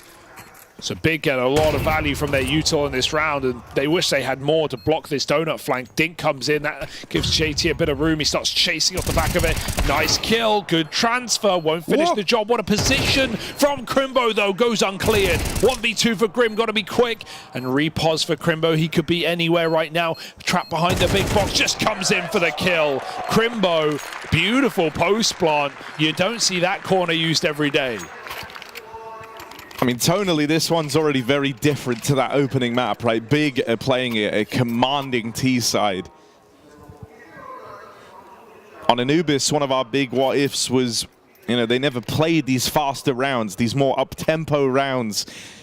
But here to start Ancient, you've had a lot of mid plays from Big. They've stifled the complexity aggression there. That's already an awkward fight to, you know, give up for Cole. The idea that you don't feel safe taking mid, and you haven't as soon as the guns have arrived for Big, is a rather sizable problem that Cole are going to have to solve. Ooh. One from MongolZ. Oh, no. Flash play out in the middle. Another one back, this time from Floppy. But he won't live to tell the tale. It's good trades and a heavy mid lean again from Big. I love how Big are playing middle right now. They're not necessarily playing their spawns out elbow, but they definitely are Heaven. Getting that cave smoke in, getting quick up the top, and then even as Big filter out through elbow, when Cole lands shots, there's always trades available from Heaven, which is such a hard fight to win as a CT. So right now, Cole need to stop this. They either need to give up mid entirely or manage to stem the Heaven rush. They can do that from the B lane with some nice utility. Let's see what their answer is. It's very clear what Big have done for 3 rounds in a row. Could be Big to adapt as well. Nades go into middle. JDC swinging out. A leech plays delayed, and that flash is the same. JDC gone early, and Big just pop B instead. Well, Regon trying to move in up the ramp side, but it's going to fall to Tabson to create the space. JT is also flanking through Banana, while Big look to get into this B site. Crimbo caught, unaware. Tabson spammed out. Searson's got to do this alone. His orb's been a big part of Big successes, but won't get to live up to the hype there in that 1-on-3. Impressive that Cole are ready for that, man. They're super well set up for a B-pop, playing sort of retake at the backline on long. Elige wins his mid-fight. Crimbo, the awkward kill is when he looks away, he looks at B, which gives JT a second to get around the edge of that smoke and puts Searson in hot water. But Cole don't get caught off guard by a B-pop. MongolZ looking satisfied with that round. And Big now go 5 strong as well. Tabson and Regon both with the best spawns. These are meant to be the guys that can open up for Big, but they chewed through Grim and JT, multi-kill in defense of this B site. And once more, it's Crimbo left up. 1v4, another. Now an impossible clutch for Crimbo.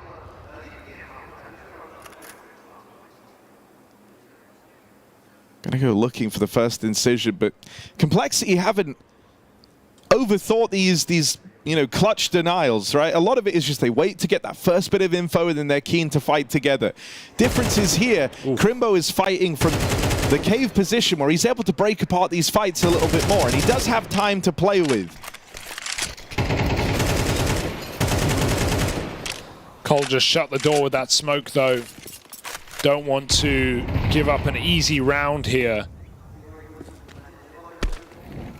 So at bare minimum, the next must be a trade.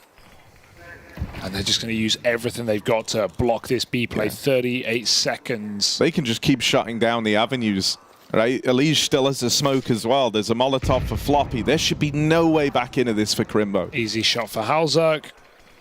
On the line, Crimbo gets this spot off. And with 20 seconds left, what can you do? Crimbo will be relegated to the save. JT and Grim put a stop. They remove a serious weapon from the big arsenal, right? You had your two front men, your two entry men with the spawns.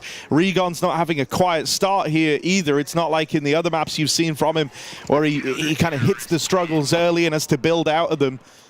And we wanted a faster, approach for Big, but that one does look a little ugly. It's super on the fly. There's no util in. There's no flashes. So, both B players getting away with a double kill. Big just get tugged between long and short, not knowing which way to look. JT and Grim, solid B hold.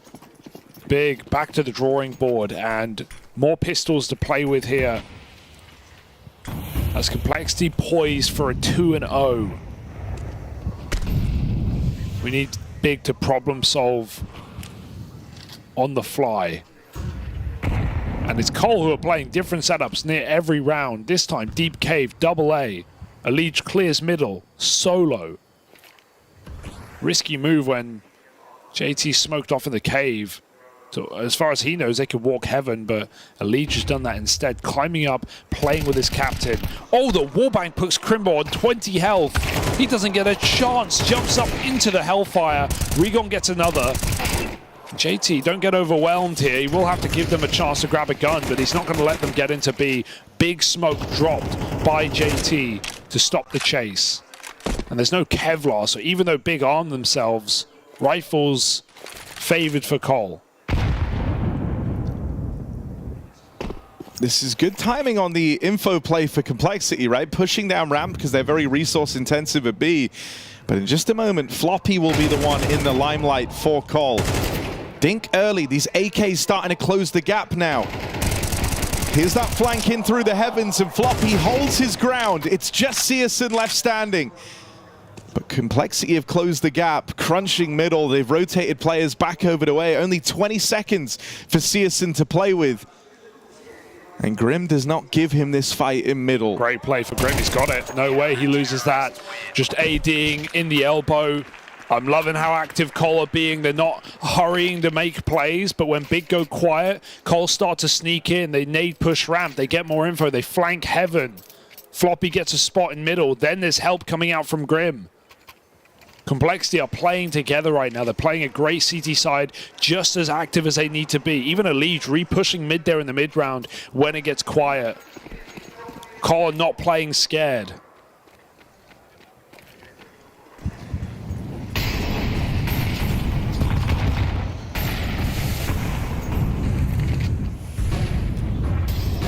Fast split in mid, but this time Complexity don't hang around, right? They don't offer up these openers. Back to what worked, though, for Big. With a little bit of pace taken out of it, they're setting up heaven and elbow. They can split mid together. Another info clear down the ramp. Flash cleared up. Absent. Full blind. I think he thought he got the kill.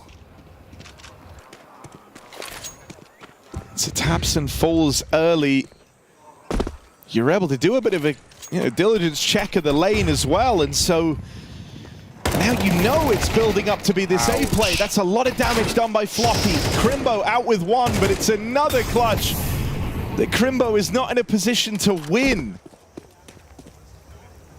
Bomb even dropped over here in Donut, so it's not even like he's able to get that immediate plant. He's scavenged some extra util on the push up in through Donut. But Complexity continue making moves. Oh, he's dead. He has no idea. Might go unchecked. Eventually, they know the bomb's there, so they're going to look that way. And Grim gets the kill. So Cole, again, active in the mid-round. Grim gets another 3-piece, and Complexity just keep putting them together right now. I'm loving these pushes. Okay, that's a very awkward smoke from Grim, thrown from CT spawn without peeking A main. It gets his teammate killed in the site, but otherwise, he just wins every single fight. And Big, this is getting stressful right now. Another early timeout called, fair enough. But they're running out of room.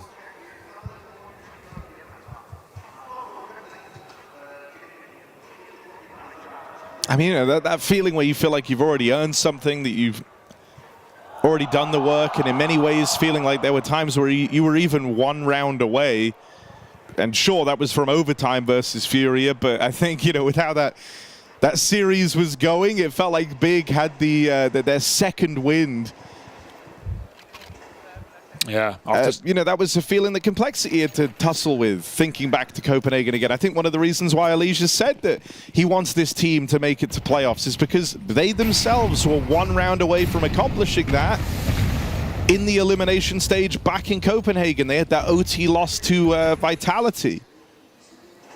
And in that one, they had 3 chances to win that game out. These are feelings that Complexity have had to tussle with before at Majors.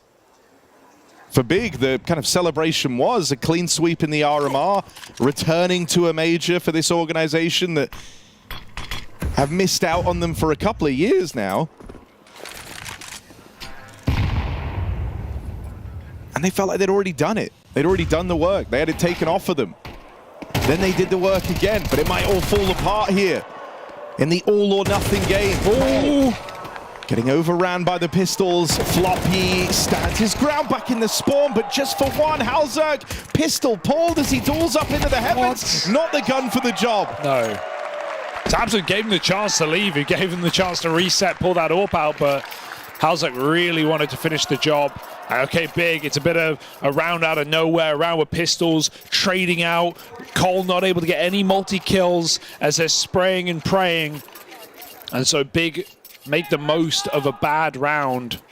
And now they have everything to play with. Still the chance to get a 6-6 half. That would be massive for Big. This one will break Cole's money if they find it. 2 MP9s, AWP with nothing else. Searson puts his up on the box. Cole playing aggressive in the cave though. What do they do when they meet this smoke? Swinging heaven instead, full blind in mid. JDC still takes one, that's enough. But that means Big are constricted to B. They might just have to go. And in doing so, they play right into Cole's hands. Oh, don't 3 go. players Oh, here. no. Through the smoke, into Grim. Oh. Another multi-kill. The Grim Reaper strikes. And Big, they're the ones getting their souls harvested. That round stripped away by Grim at the top of ramp. The number of multi-kills this guy's had. And I mean, this is the allure of this Complexity squad, right? This is what they can look like when both Grim, Elige, and Halzerk are firing off. Very impressive round from Cole, and yeah, that's after Tabson gets a banging entry to the back of the site. And if you're Big there, you just call momentum. You know you're blocked at B. You know you have nothing else on the map, and you've got a 3v3. You just call it go. You just hope, or 4v3. You hope for the best.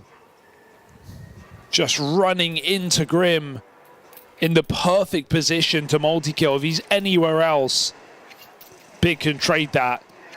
But tight on the smoke, Cole saved their souls and find a 7th. Stops them from getting broken in the last round of the half. In fact, it's Big who have to swallow that bitter, bitter pill. Tech9's AWP.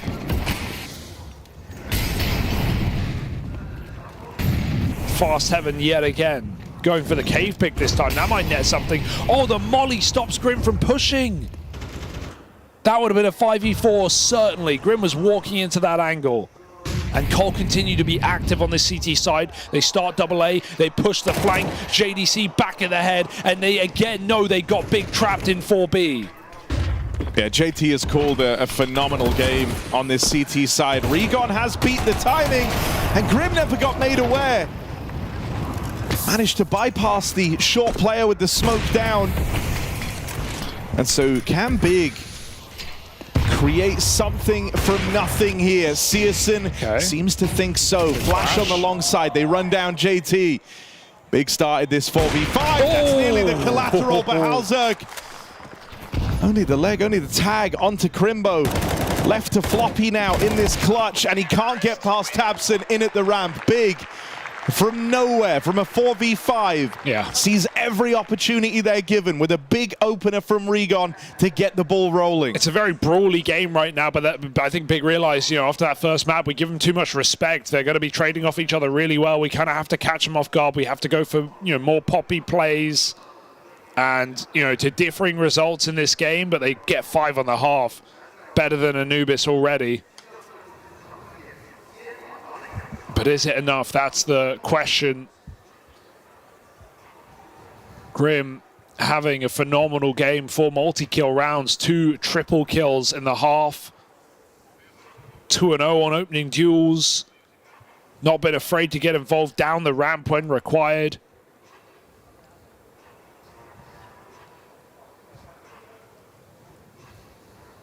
It's going to plan for Complexity right now as they just sit 6 rounds away from top 16, back at a major stage.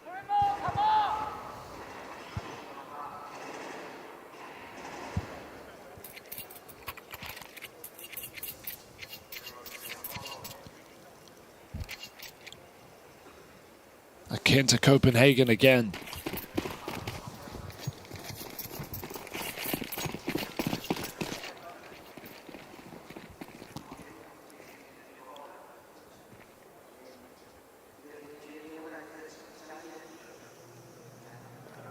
Big with the 2-3 split in the pistol. They're at least going to hear this A play, and they'll have the presence of mind to start rotating bodies over, but you're going to be left in a retake here if you're Big. Got a re-smoke as well, so... Grim's going for donut control. Now, too strong here, Big. This could be how they find the opening, and Searson will be there to pick it up. They play through their own donut smoke. One more. And so now the site gets very claustrophobic for Complexity. These smokes are going to start to fade, and as they do, Big comes swinging through. Regon in the pistol. It's all left on a Halzerk, and Regon goes on a tear. I love that for Big. They actually move through the CT smoke before donut fades. All of Complexity are holding that donut smoke, knowing it's the first to dissipate. I think they want to push in and fight together. But Big throw that through a loop, run through CT. Regon finds 4 headshots in that pistol round. Huge round for Regon. That's got to kickstart something here. Cole have gone for a force. Big have an opportunity right now to take the lead of this game before the first gun round comes in.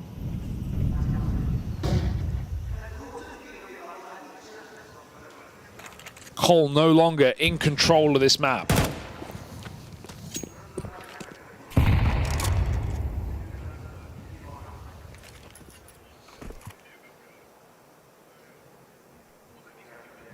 They force ball up on the back of the bomb plant. I mean, this head-to-head between Elige and JDC has not been pretty for JDC. And so he knows better than to stick around and tussle down in mid. Bigger positioned well for the A play, however. If Searson continues to float around in the red room holding for these rotates back, even though JT is like trying to sell this fake on the B site with a bit of spam just coming off the Deagle, it's only going to keep a handful of players there. And so JDC... wild opener, felt like he was dead to rights there, caught with nades out, able to get the shot off. It's a clean round as JDC and Crimbo multi-kill up, find a tie game for Big.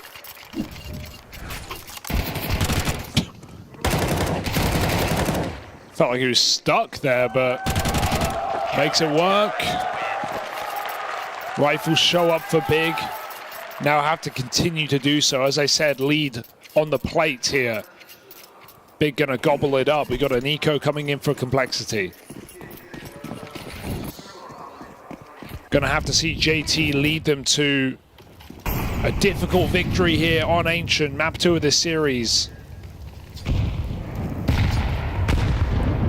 Good nades. tabseN, wide peak on the ramp, and it goes unpunished. So this, you know, light buy round for Complexity, throwing a little bit of money in.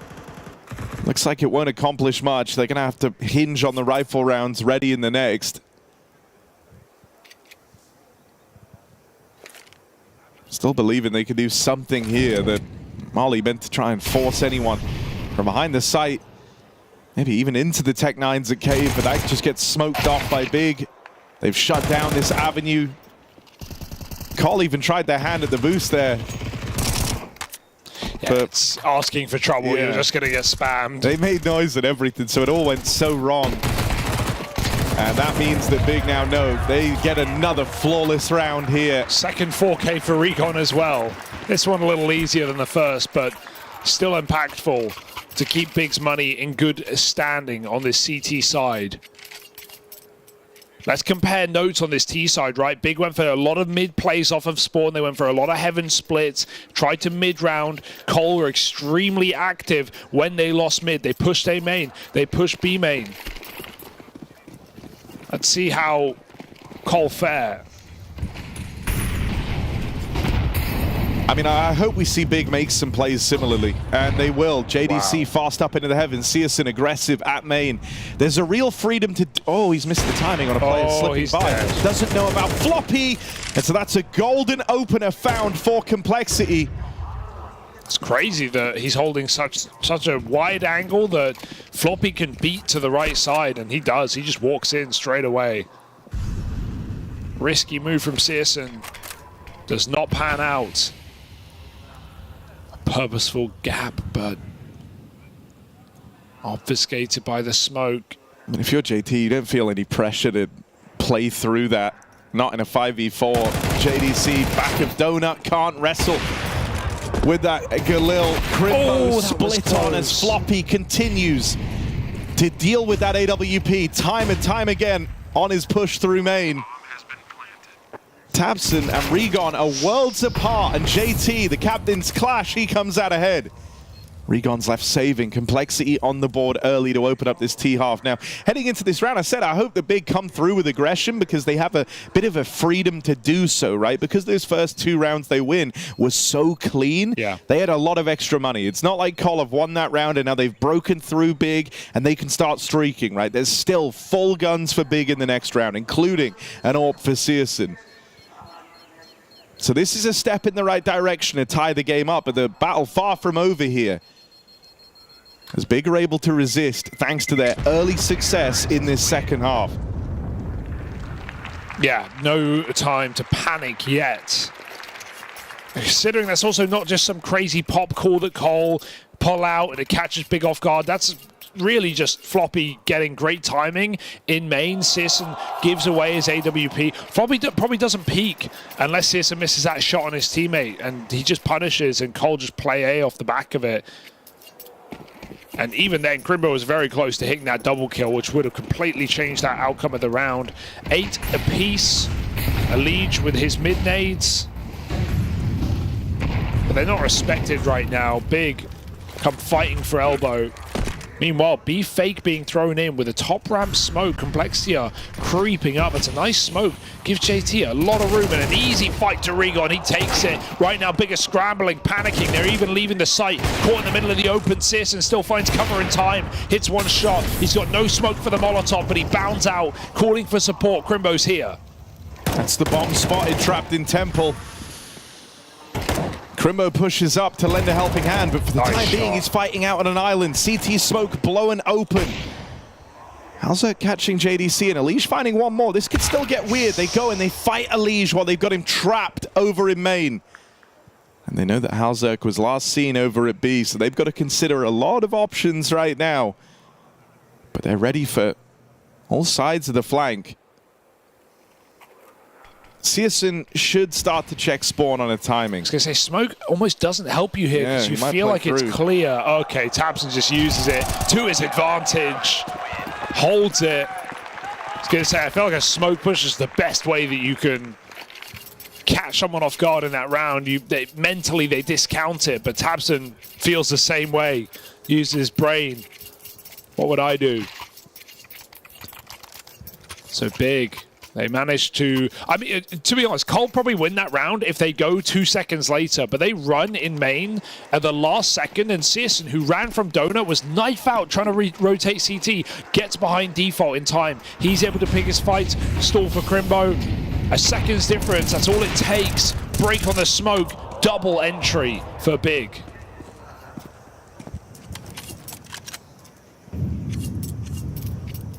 Bigger back with a vengeance in this game.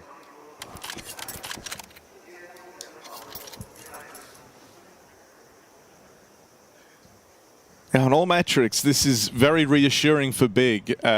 Regon having a great turnaround from how this series started goes a very long way to helping them out on Ancient. Crimbo as well has felt like a real rock. Ouch. Was left in a lot of those undoable clutches in the first half, but here on their CT side, he's got to be very influential as to how these rounds play out. And he's doing a great job of stepping up to the mark. And then also tabseN, right? Having a recovery here, because the last 2 maps he's played have actually been 2 of his worst across not just the Major, but even the RMR.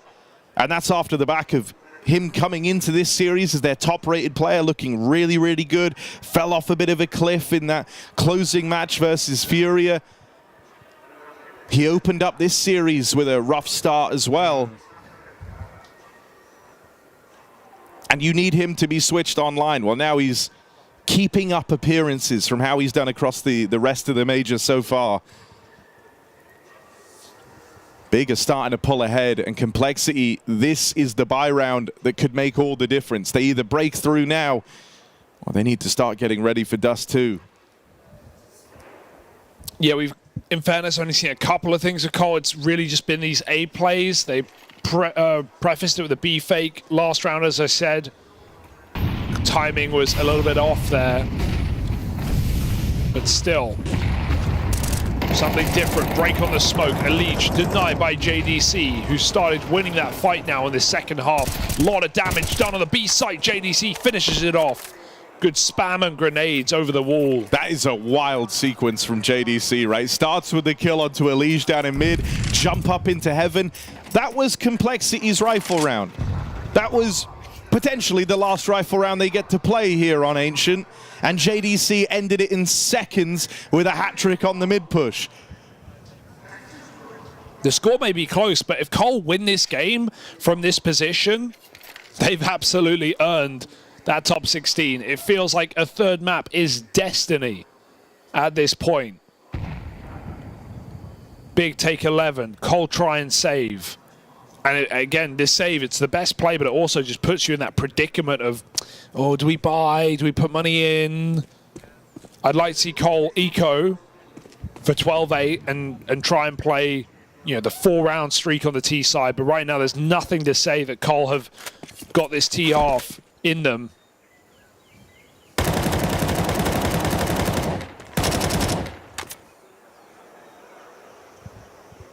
Searson's even going to farm a little bit. Got an AK on offer. Take that. Or not. Looking for orb money, huh?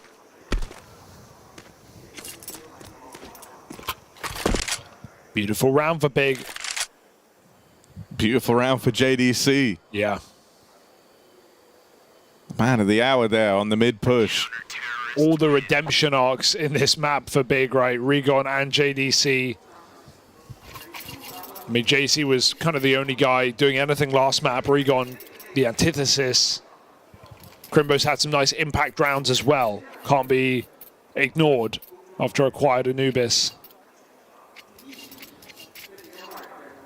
And Cole, desperation. They go for the buy. Elige with 0 nades. Hopefully won't just be playing elbow solo anymore. I'd like to see him with the pack.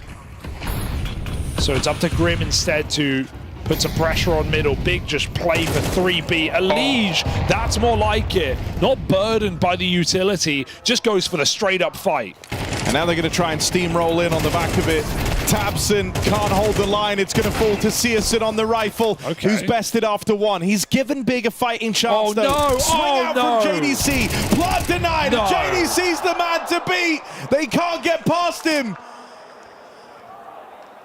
Elige might have nabbed that opener. They might have run down the triple B defense, but the wide plant, the quick reaction. JDC, who was last seen destroying their hopes in mid, takes it all away on a fast B retake, denying the plant. You don't see those elementary errors very often for Elige, but his teammate planting for long and he's not covering. He goes for that short kill thinking, hey, no one's gotten through this smoke yet. No one's going to disrespect our utility. This is a fourth player of the B site at 130. JDC just runs the smoke, gets a great position. If JT's planting default. Oh, that is a frustrating round to give up. That's a disaster. And that's one where, you know, you make that mistake based on the names. You see who's alive. It's Crimbo and JDC, the two guys responsible for mid and donut. You're not expecting that much pace on the rotate. Yeah, was the question right? Was the plant commed? Was it the wrong plant? Another opener for Elige. This time they have to capitalize. You saw that frustration seeping in the last round. Can Elige use that to level up? As once again, he's given Cole a 5v4 that goes untraded. However, Big, just like last time, they try to react quickly.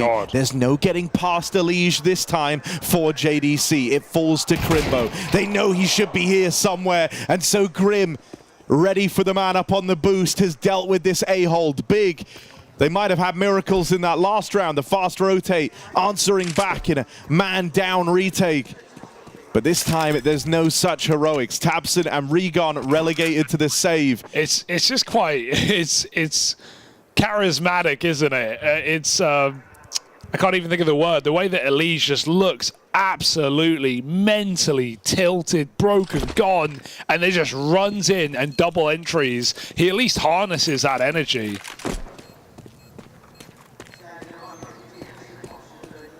Complexity, tilt factory, but producing another round out of nowhere. They still need something reproducible, right, though? Sure, catching Big off guard, running out mid, finally getting away with it after some pretty respectful mid plays, just breaking the elbow smoke. Can't do that for 3 more rounds. Big is still in a perfect position. They've got all the money, they've got the buffer of overtime. Not that they want to use it. Cole are going to need to go a little bit deeper than that if they want to force OT.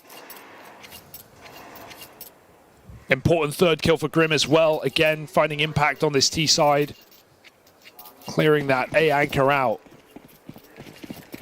And now it's all to play for here. You know, the big question here is just how much can Elige provide in these openers? He's done it again, another 5v4. Oh, and there's Grim, that 1-2 punch. Out in middle. No. But there's the quick return, and now Elige is dead. Grim like can't that. hold on either. 5v3. And so even though they get all the openings, even though they find that 5-on-3, Big as swift to respond once more. Floppy aggro on the long side, spots Regon, but he's already past him. Won't be able to stop that plant. Still reins in the flop out on long. And halzerg, full blind, will connect the shot. Haven't had to sing much of halzerg's praises here on this second map. Had a phenomenal start to the series, but a clutch here could deliver salvation to Complexity. But the backstab in, tabseN hot on his heels and nails halzerg. Big, secure Ancient, live to fight. One more map. This series is going the distance and the score will be settled. That last elimination spot decided on Dust 2. The gravitas of the Shanghai Major is not lost on me, but we are going to have a little bit of fun here. Because when we came out of that first map, Maui alluded to the fact that Complexity is a little bit like a toxic boyfriend. They build you up and then break you down. And Dust, though, no, he wanted to sing their praises. He wanted to stand here and convince us to take them back. And then he gaslit us, Maui. That's what he did. Truly gaslit. Truly, Dust, what do you have to say for yourself? You should be ashamed, Dust. Well, they had us in the first half. I ain't gonna lie. Let's be honest. That's your defense? No, I'm not done yet. So great first half for Complexity. Looked great defensively, but it was just those final 3 rounds of the first half that just give Big like a way back into the game, right? They missed it 7-5. Then when we swapped sides, we kind of set the table what Complexity needed to do to win this game, and that was that they just needed to kind of keep up that tempo with the Legion Grim. The 2 bald Eagles, we highlighted them, playing fantastic work. But Big, to their credit, shut down mid completely the second half. There was rarely a time that Elimination and Grim were able to get any type of opening there. And even the one time they did, which is the final round of the game, Big still blanked the rest of the board, and so it didn't even matter. And I think that the resurgence of JDC's, particularly his mid defense, really brought Big into this one. Exactly. JDC hasn't had the best major so far, but for the past 3, 5, 6 months even with Big, he's practically been their best player. And a lot of that is due to his opening attempts, the fact that he is fighting for control on the middle of this map, which Big have now outlined as their perma pick. Anytime they get a chance, they're going for Ancient against anyone in the world, and they've actually looked pretty good on it. Of course not this major, but it's good to see him at least show a little bit of life when the stages and the lights are the brightest. Yeah, and I think Complexity also just got a little bit pigeonholed and focused on relentlessly trying to attack mid when they were just not finding success there. They also just kept going for like these late A plays, and in a couple of instances, look, they just lost a couple of key gunfights. It wasn't necessarily like mistakes or something in the mid round like they've been well known for doing, but it does come down to the point that I just feel like they didn't test the waters be enough. Like there was rounds where JT was like almost double entering the site, and one of the final rounds that they won was off the back of a B execute. And yeah, I just feel like they kind of got locked into a certain zone and weren't really able to make the adjustment. When you say that, I mean, would that have been the difference maker for them if they'd been able to adapt a little bit quicker when they were on that T side? I think so, because I think B was the weaker defense throughout the course of the game and really throughout the course of Big lately on this map. You know, I feel like Regon has been struggling, and that is a guy that they've been able to target in the past. So I think they could have maybe shifted to that. During their final timeout, you could see they did make that pivot. But ultimately, I do just think it comes down to just losing really key duels. Like even that last round, there was an opportunity to extend this game, but Floppy loses a key 50-50 duel in the back halls, puts Hallzerk in an impossible 1v2, and the game's over. So it comes down to like a mixture of things, in my opinion. I just feel like Big had a much better grasp of how these rounds were starting, though, than say Anubis. This is a map that they're simply just so confident on, and even when they lost the 2 opening picks on the final round, they still executed the contingency plan very much so flawlessly too. They keep swarming middle, they keep throwing bodies at these kinds of areas. If the initial defenders, JDC and whoever's with them in mid, are able to get those kills, cool, they can everybody stays split up, everybody watches their posts. But when they lose those guys, dude, the way they swarmed on that final round, they turned a 5v3 into a 3v2 into a matter of seconds. They got 3 return kills in like 4 seconds. And so for Big on this map, they know how they want to respond, and that's why they pick it over and over again. It's why you go with your comfort pick when the pressure is at the absolute highest. I do want to go back to what you were talking about with JDC, because I do think that we need to highlight him a little bit and how he has performed specifically here on Ancients.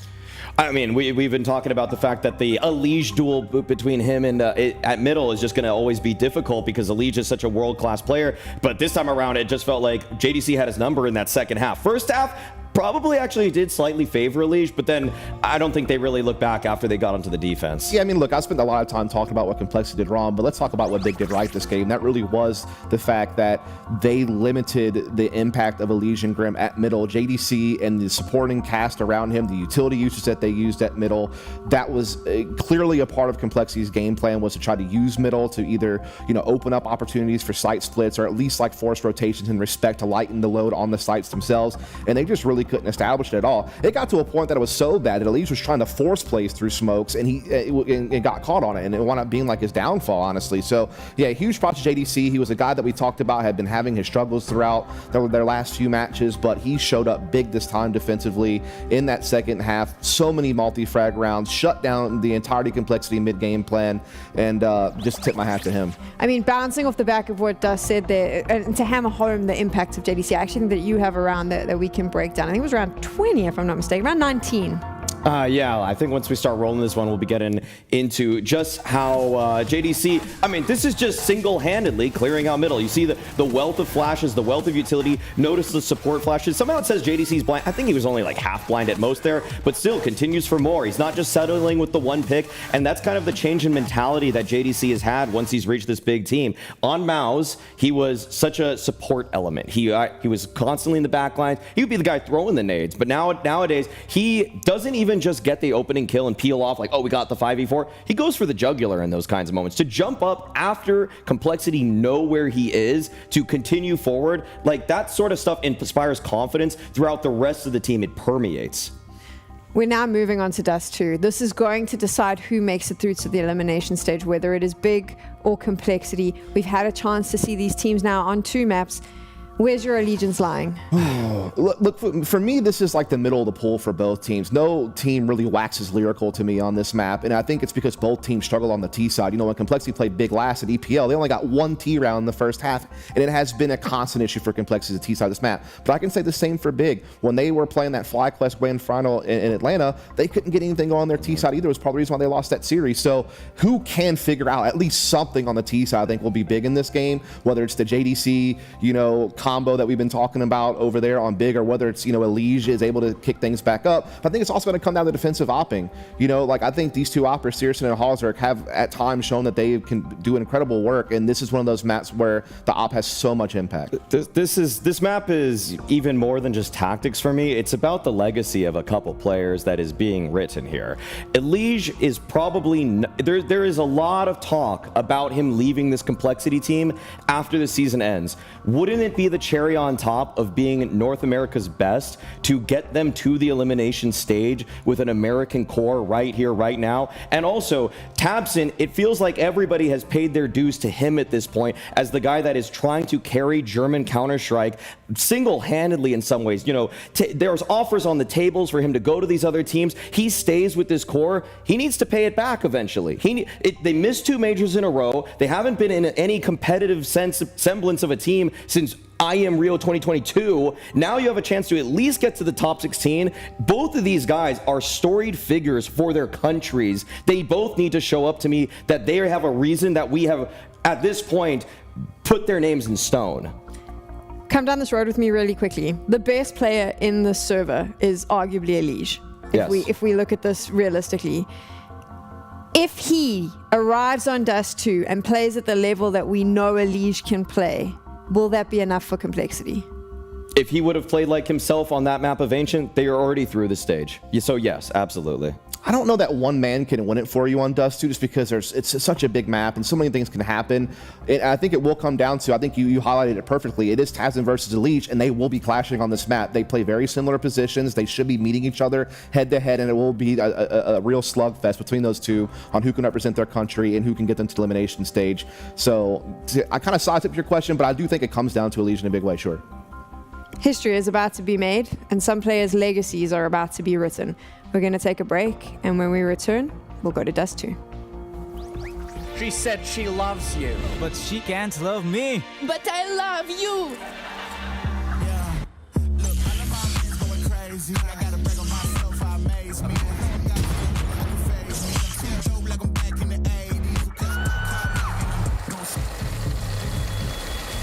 I won't play window anymore. What's going on? Play your role. 1xBet. On to the next one.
Well, the battle has raged on. Dust 2, where we're looking to settle this one. Hugo for Complexity. First time we've seen them ever BO3 go all three. First map they've dropped in the BO3s so far. Dust 2, also the first time we've seen this squad play it at the major. Currently for Big, it's been a bit of a mixed bag, right? You've seen them play it once at the RMR, things looked fine there, but then again, when we saw the matchup just yesterday versus FURIA, this map was crazy dominant against them. FURIA came into that firing on all cylinders, and Big looked like they'd used up everything on the previous two maps. Yeah, it definitely felt like they were being exploited. We talked about that B site issue for Big, right? Rigon getting owned, JDC not really being able to save it either, having to pull out a double orb, and we had constant mid to Bs. I mean, the first 9 rounds of FURIA's T side on this map were B hits through mid, through tunnels, didn't matter. They would occasionally send a player of Cato long, but they would never commit to A. And so I want to see what Cole's game plan looks like today, because Harry, last time we saw these two teams take each other on just a couple of months ago in Malta, Big 13-1 Complexity on this map. It was a T-side start for Cole. They got one single round, and Big just absolutely ran over them. So I don't know what to expect, right? Given those 2 games, one in a head-to-head and one where Big just looked absolutely lost on Dust 2, anything can happen here in this deciding map for the elimination stage, top 16 or a flight home for Big and Complexity. Oh, and Big, they look to have some scars from the game yesterday. They start with a heavy B lean in the pistol. I think if you're Big, you have to look at the problems that occurred in that game versus FURIA. There's no kit here, and they're playing pretty retake. Long is a nice gap found for Complexity. Big are going to need to thin the herd. Smoke down, though. They're going to be hard-pressed to do so. Tabson, first man on the scene. Couple more players flooding in up through the catwalk behind him. JT and Halzerk alongside Elige give over all the openings. It's just Searson, and he can't get a shot off, can't get a beat on Elige, who's opened up strong in the pistol for Complexity.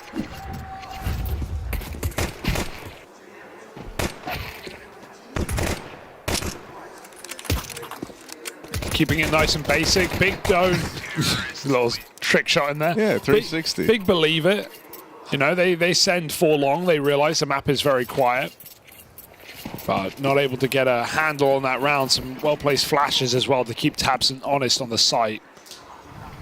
House of Cards comes crumbling down, and a forced buy for Big. Any excuse for the scout again, as they did v FURIA. But it was just such a poor first half for Big, with only 3 rounds in the half, and therefore map. They absolutely need a better look today. Cole at least starting it differently, going long with the rifles. I always get paranoid, though, seeing this Searson scout giving the fights down long. He is pretty good, Harry. Halzerk tries to clash with him, does get a tag off. That maybe forces a bit more respect out of Searson. I like that Halzerk's trying and succeeding. All right, that's a huge pickup. Miss smoke. Grim can tell.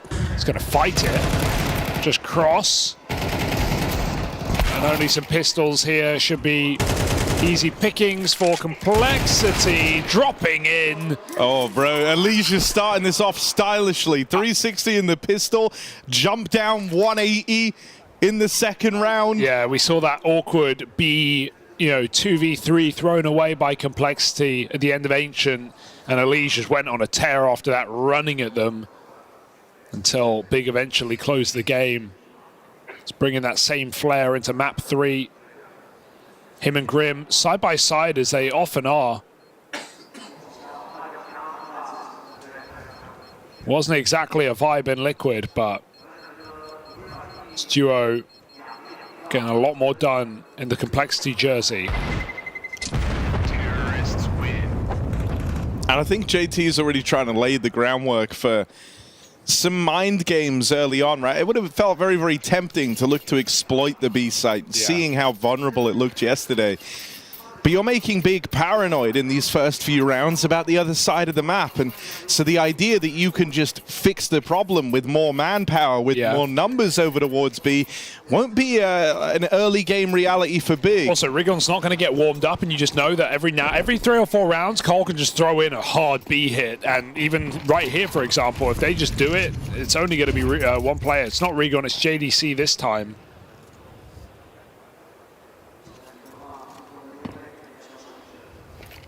Stepping in lower. So Big pull back from the 4 long start. Complexity, pry eyes into middle.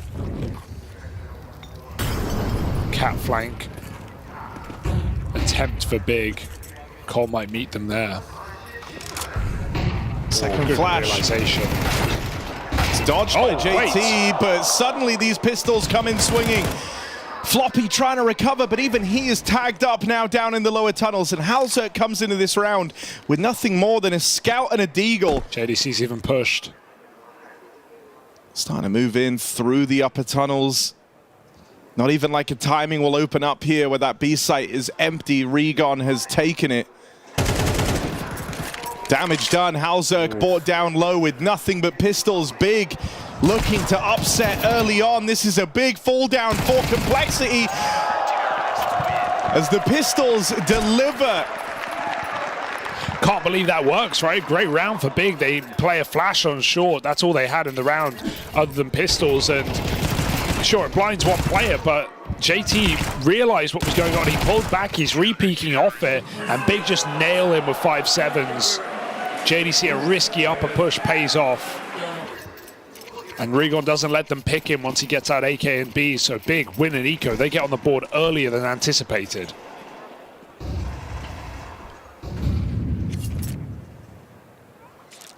It's not just winning there, it's what it can become, right? Very, very quickly, this CT side can look to pick up steam now. They bring a lot more into this round than Complexity can afford. You've got the AWP of Searson versus the scout of halzerk, and Searson's looking to take that fight for halzerk. The one to win it. How's he done that? It's a flick headshot on a smoke break that only Big knew about.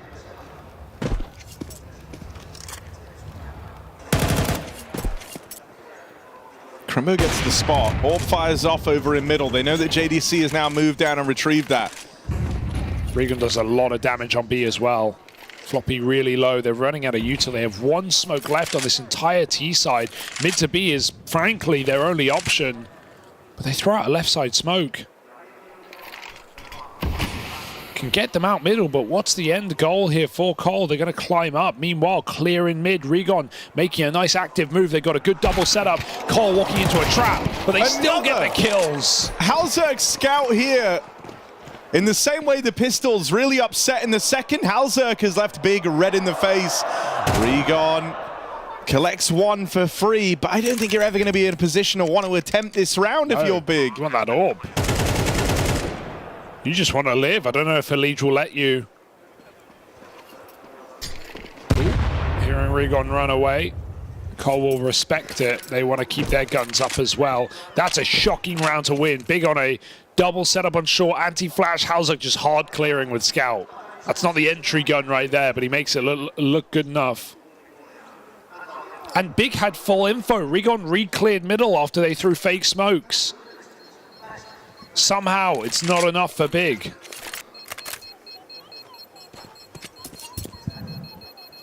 I mean, you can already tell that Big have clearly had some conversations about this B site. Rigon's getting a bigger degree of kind of freedom of movement early on. JDC is a bit more of the anchor man, while Rigon is the one that's moving over to try and assist middle in some of these rounds. I think that is a positive change. Rigon certainly looked very twitchy whenever he was left to be the guy anchoring that B site. And we know JDC can just like home in on tunnels with a second AWP. It's a good gun for the spot. You don't always want to put your main AWP on B because it can feel quite constricting, especially with cat and long takes. But this is one of the few maps where double AWP still feels like it's in the meta. All right, in CS2. Rigon might be getting tested here. 4 strong up in the tunnels. JDC had to spawn for long on that AWP. They cancel. They were looking for mistakes there, right? He gets nade and then smoke on the molly. If that smoke is late, if Rigon gives him a pick to the orb, Cole will go B, but now they have to mid-round. Blocked early. The danger is when you start 4B, you concede so much map control, you need to kick up a fuss somewhere. If picks don't present themselves, they don't want to fire the orb, they don't want to make it obvious. JDC owns the angle and finds Halzerk. Bomb there as well. Now lurk smoke's a requirement to go and retrieve it. Rigon even gets more damage off. And Crimbo's aggro through the long doors. He's got the shadow advantage here. That's a free kill. He knows Elige is coming around that corner, and so it's nice and easy. Searson nades pulled as they're out through short, and another missed shot from this AWP. Let's Complexity start to get across. These misses for Searson starting to become hard to ignore. As he is bested by JT, they are not ready for Crimbo so close on the ramp. Surely JT is anymore. Low on ammo, JT run down. Grim gets the bomb planted, but that's the end of the line. Nice scaling for Big. They keep the pressure on. They keep their thumb on Complexity the entire time in that 5v2. Just pushing them constantly, climbing up for Tabson, constricting them in the site. Off the plant, they're dead. Searson's been having a really good tournament, but across this series hasn't really found his impact. Yeah. And on Dust 2, he will be a requirement. Especially with how expensive the AWP is. I think part of the reason we don't see the double AWP is MR12 and the economy that constricts it as well. So if you're wanting JDC to lock down B with this secondary, Searson needs to be keeping rounds clean. Here's this B hit we've been waiting for. JDC, wide angle, no lurk smoke, no chance. He's going to be able to pick them off one by one. Rigon falls off the box, bomb loose, full troops rotating in. JDC finds a second shot before he falls, but Rigon knocked off the box. Halzerk gets 2 with the AK. Suddenly Big are under question. Do they want to try this? They've got full nades. Last smoke out. The util is going to make you consider it, right? Just the fact that you have the ability to make these side players very uncomfortable. But Elige right now is making a move. No way. A crazy move through this smoke in the window. And he could get Searson looking entirely the wrong way. This is a free kill teed up for Elige. Searson suspicious. Dear. Smoke blowing open, but it's Halzerk to catch him. Left to Crimbo in the clutch. But they never knew about Elige. They don't know where he's gotten to. Plays the sound cue, and Elige delivers. Clutch up for Complexity. And lead maintained, lead taken. As Big and now broke on this CT side, considering how reliant this B site has felt on having the double AWP. The lack of money is a big problem. Yeah, and they read it. Crimbo was looking window. He really thought Elige got out there. Searson was thinking the same. He was dropping that nade on the window smoke, but it's Halzerk who forces the kill early. It felt too slow for Big in that 2v2. They let Complexity calm down. Fast up Cat into the stack. Big have won this before, but it's only USPs. Surely no excuse now. Cole concede. Grim pulls back. He's going to give them AKs to pick up, but they want to win it on long instead. Crimbo almost converts the kill, but now it should be fine for Complexity. They keep missing this long smoke. I'm going to draw attention now in case it's a problem later. That's twice I've seen a huge gap on the left and the right side. Whatever lineups they're throwing, they've got to be careful.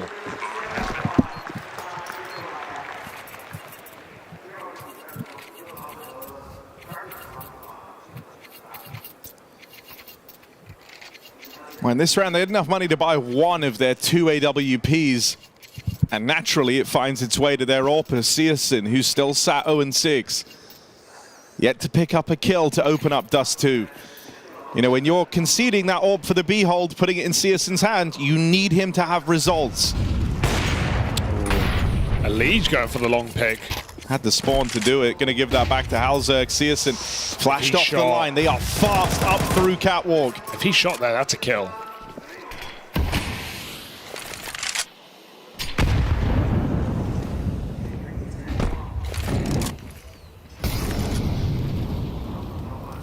One of the big things that always kind of shadowed over Searson's gameplay was his struggles under pressure, in particular on LAN. And you felt like he'd started to move away from that, right? Since rejoining this big team. Had an incredible RMR. But now's the time to fully dodge those accusations, right? This is where CSN will be a requirement. If this play comes up the catwalk. I mean, it's half the reason that Big want to play Dust, right? Because he's so comfortable. He's able to extract so much value, but right now we're relying on the rifles. JDC answers the call. CSN in the right place at the right time. Up on the line. Shot connects this time for CSN.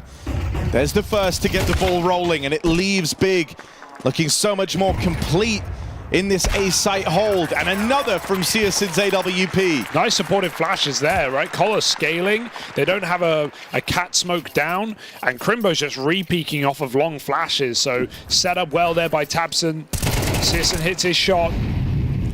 I mean, getting this first kill just is such a relief to Big. Crimbo's able to play more aggressively. And Cole, I think we're going to see them put more pressure on this B bomb site in these follow-up rounds. For now, it's Eco.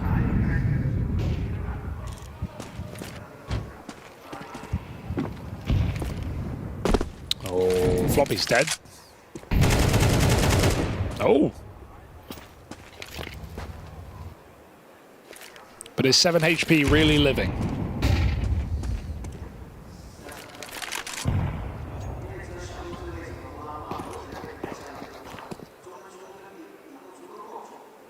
They don't have a smoke to try and cross at any stage from middle, whether that's getting up Xbox or going for the mid to be. So they will have to scrap their way for every inch of ground on the side of Complexity. That resmoke is probably the best chance you have to try and get up onto the catwalk. So they say, thank you, JDC, for giving us a way to get up. But in doing so, they're going to walk right into this double hold. CSN and tabseN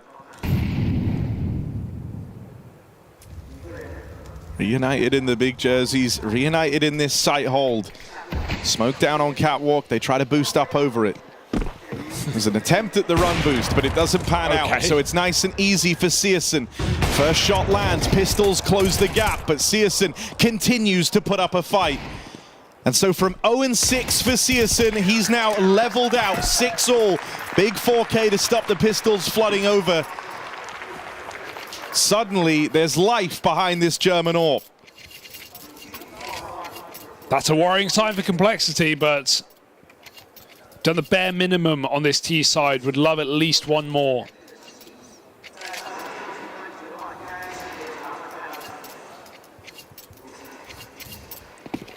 This feels like a hard game to call right now for JT. Oh my god, but that makes it easier, doesn't it? CSN actually shot JDC there because he peeked in front of his scope. Doesn't even find the collat either. So full health Hauzerg with a 5v4. CSN trying to force with the AWP, but he's smoked out and lower. Is he really going to make a play here? Yeah, it feels a little too forced. Another break, picks JT this time. An eye for an eye. Big say yes, thank you after that goes down 4v5. Crimbo again gets his long control with the push through the smoke. It's just such a relief because it's almost impossible to clear without a Molotov. Hauzerg finds another. Crimbo on the long corner. But these trades are landing in Complexity's favor, and Elige actually got that spot. Regon trying to force the kill. Hauzerg is the trade god right now. Peeking down mid. 3 kills in the round. They know that tabseN is the guy found over towards A, so this decision to head out through mid is dead on for Complexity. He's got good timing on this. Will he be able to catch them? He spots the bomb, but just seconds late for the chance to drop it. I feel like they heard that, right? No, they're clearing everything. They have no idea. tabseN's timing gets better and better by the second. Closer and closer to the door. Can't pull nades. It's all about the kills. Oh, he's gotten in. Hauzerg dead. Grim swinging it wide. There to provide the trade. There was certainly a chance for tabseN there. A millisecond earlier, he actually sees Grim get behind the box, and tabseN suddenly favored in that 1v2. That really hurts to lose, especially when Hauser hits every shot down mid. Big can't get a grip on this round. Now it's the T-Orb that feels the more impactful of the two.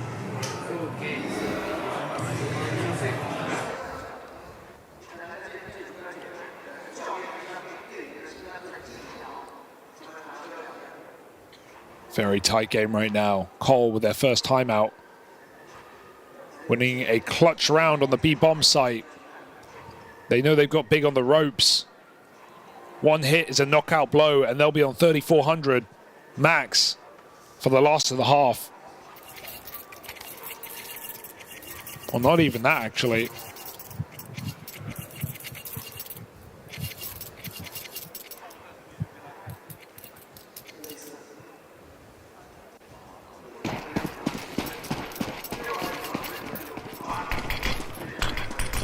Fast long, straight in, floppy flashed, CS and aggro in the top middle.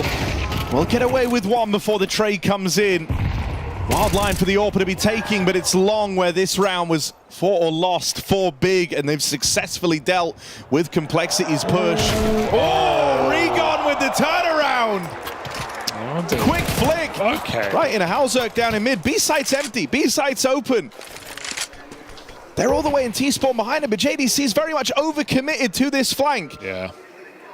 He's going to have a vague element of surprise if he got to tunnels quickly, but even slowing down here, Halzerk will consider this now. Even when he looks at who's still alive, who's still in play, he knows that JDC... It's a good nade because it fakes that he's crossed out of the site. They think maybe he's jumped over with the explosion from the nade. He hasn't. He stays in the site.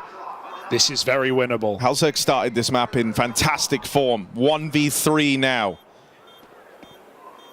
Man who's earlier in the year, contract was up for negotiation. Now tries to earn Complexity a spot in the next stage. So close in the 1-on-3. Crimbo, by the skin of his teeth, is able to save that round for Big. Oh my goodness. That does not get closer. One more bullet for Halzerk would have done it. Perfectly played the clutch. Just Crimbo hits the shot to close it. Big save themselves from disaster on this CT side. A far better CT side than what we saw against FURIA. But can't be denied, Cole are doing better than the last time these two teams played. Scout fight down mid. Halzerk has absolutely taken the cake when it comes to this head-to-head. With it, be it AWP, be it Scout, be it Rifle, he's done it. Cole have been trading really well on this T side. But this may be harder. Two pistols, Scout, Galil, already lacking util. I like this change from Grim. Something the Big love to do is have Crimbo push through these long smokes. And so Grim is holding for exactly that. But now starting to peel away. You can't wait forever.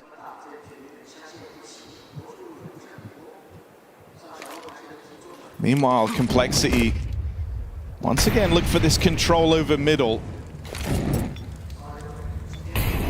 They've barely gone B in this entire T side. True.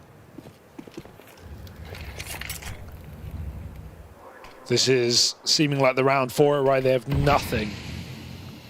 That's their final smoke going out as a lurk smoke on B. And it does look like a fake again. Crimbo solo long, re-smokes, awful timing for Complexity at 40 seconds. They actually can't afford to wait that. They have to change their mind. This is now a late round call. This is now not going to plan. This is really rough. Final flash here. CS is going to have open sight lines with this Scout. He may be low already. Cole needs to hit a banger. They've got to deal with him cleanly. They've got to deal with him straight away. Searson gonna have supportive flashbangs as well. Crimbo lobs one out to try and tee up the Scout to get involved, but it's an awkward swing and a miss for Searson. They saw Crimbo's flash. It's a nice shot to Halzerk, but he still lands that tag first. There's the backstab from Grim. Bombs for him. They've sacrificed Elimination in the process. A really late lurk from Floppy that might never find its impact, but if JT is able to stop the boost like that, it buys him precious time. Big now know they've got a 2-on-2 in the site. They boost up again. JT can't catch that 2 times over. Short plant. They look for the bomb. They thought it would be for Pit, and fair enough, that's where Grim's set up, but Grim can't win this anymore. Oh, no. Big on the bomb, and Grim left out of the picture as they swoop in to tie up this first half. That's a robbery, daylight robbery there for Big. The boost up is so nice. They know the best player in that position is the guy on the site.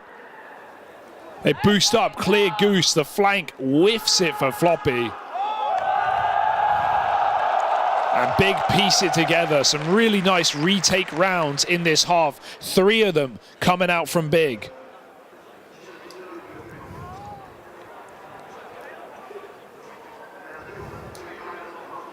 Disastrous for Cole. A question of a half that could have been so much more. You can call it enough, but Big would say the same.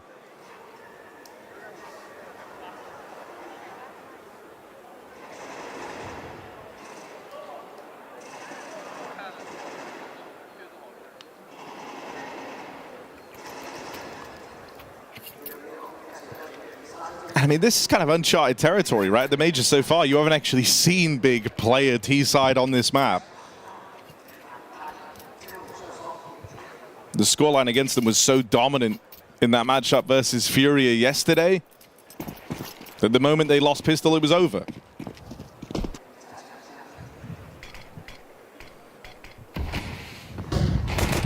Fast out towards long. Crimbo flashed in. And that will keep the attention of Cole there for a moment longer. Big are very, very quick to regroup over here in middle. They've got a Molotov, they've got a smoke and a flash. So all the pieces to either head out for this mid to B or break away late with the cap play. But I think when Crimbo gets that info that they started 3 long, makes this B play feel so tantalizing a prospect. Smoke down in spawn, they look to get out middle. Grim was waiting with a smoke of his own. Oh, no. Tries to remove one of the angles, but Regon's already up and past it. Oh, Floppy now burning alive. And there's the big pistol taking shape. Smoke for the cross in mid, molly for back of plat. They nullify the complexity hold. Elige can't get past JDC down in the tunnels. And as good as Halzerg's been, this will not be a 1v4 he attempts. He should just save to keep his Kevlar. Still with it maxed. Can maybe get scout second round if Cole by. But that was a brutal pistol for Big, where Grim just gets caught off guard, dropping his smoke. And that hangs Floppy out to dry with no position to play but the back of the site. They molly him. Halzerg gone as well, saves nothing in this round. Grim's just looking like a little bit uncomfortable in this map. It was, even in that last round of the half, he was the guy pushing out long who traded onto Crimbo. But if he was like a second more decisive in that call, his teammates already had control of the site and Crimbo had already thrown the flash for Searson to peek, then Elige would have never died, and suddenly that's like a super winnable round. He's just been a second off in now 2 rounds back-to-back, and it's had massive implications for complexity. And Big haven't felt stressed, right? Things have gone to plan. They've shut down the clutches. They want all those retakes. They're calling their first time out now after a pistol win. They want to absolutely capitalize on this. They expect Halzerg, who got a kill, can buy Scout Kevlar. And so he will. Elige the same. And coming into this game, I thought if one team was going to be exploiting the B hold, it would be complexity exploiting Big. But I think if anything, it's more tempting to do it the other way. Yeah, Floppy 2 Grim's as well. had some shaky moments, and Floppy has been a non-factor on this map. Yeah, even with that Tech-9 flank, sure, a hard shot to hit. He's shooting the legs, but, you know, look at the result. It's Big in the lead. It's Cole in a hole. And when your anchor's 2 and 12, we might have that Regon effect from that FURIA game that we keep referencing. Big got blown out, and we thought maybe that was their shot gone to make it to the elimination stage. Now it is within reach, within sight, within 6 rounds to devastate complexity and end their season, end their year. Dire. Halzerg, can he stop it? He's been trying to do it alone. Searson hits that shot in response, and Big start to scale. Nade break on the smoke out of Grim. Doesn't see anyone moving up behind it. Bigger. Tame with the aggression right now. They're waiting out a little bit to util the complexity still possess. JT, unfortunate on the spam, but he's so low. That nade finds him. Searson with a very large impact here, and then JDC is the closer. This is clinical. Absolutely clinical for Big. Nothing else to be said. That pistol into that round. So well spaced. Every nade perfect. And Floppy just going desperately to try and 1v3 from CT spawn with an MP9. That speaks to where his head is at right now. 2 and 13. Big have got a scoreboard they can see as well. They know they've got him in their pocket. Whoa. Help. Regon running it down. Oh, he knows how much space he has as well. He's just going to walk the rest of the way, walk all the way into this site. They both climb up into their own demise. Searson farming that orb money. This round's over. This is 9-6 up. And Regon says, give me that Mac 10. I'll go hunting now. Full health. Searson saved the AK. Regon finished the job. What a recovery for Searson as well. He's 14-4 since that 0-6 start. And when you think about it like that, you know, this is a very impressive return to form. Might still be getting outfragged by Halzerk overall. But across this last stretch of rounds, it's Searson who's had the most impact. Nowhere to hide. The lead should just get finished off here. So there's the lead taken. Cole need to screw their heads on straight. Yeah. Floppy, horrible performance right now when it really matters. And for Grim, someone who had 2 fantastic maps. He started this series off so strong. Had a fantastic major. He was a cornerstone of that opening Anubis win, and he was one of the 2 players giving you some faith on Ancient as well. It was him and Elige there. Grim now falling a little quieter. Elige not quite hitting those same heights, but still in there behind Halzerk as that second man trying to offer up the goods for complexity. It's just not the map, not the time for someone to go quiet who's so important to this complexity puzzle. Halzerk, he is feeling so much pressure to be the difference maker. Another opening found from his AWP. Searson plays ahead of this and thinks he's found a wild timing there, but goes running into the double hold of Elimination and Halzerk. That's the 2 heavy hitters spotted from the Complexity squad.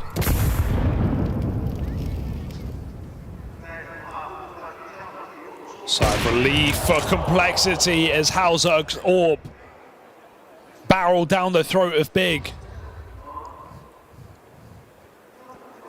There's still a way you could look to win this 2v5. If you can get past Grim at the car, there's no other resistance in this A site. Even though Elige is making his way over and trying to get here quickly, he could get picked up by tabseN in the spawn. They find Grim on the long side. tabseN now, chance to get this bomb planted. It's worth it for the money alone. Puts all the pressure on Complexity.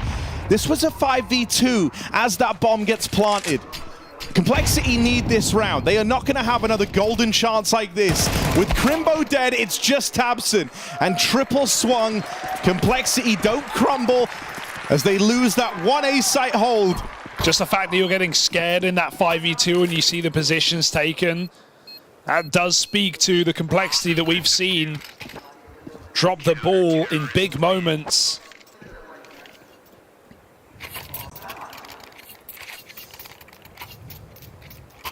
Big with plenty of opportunity, plenty of money.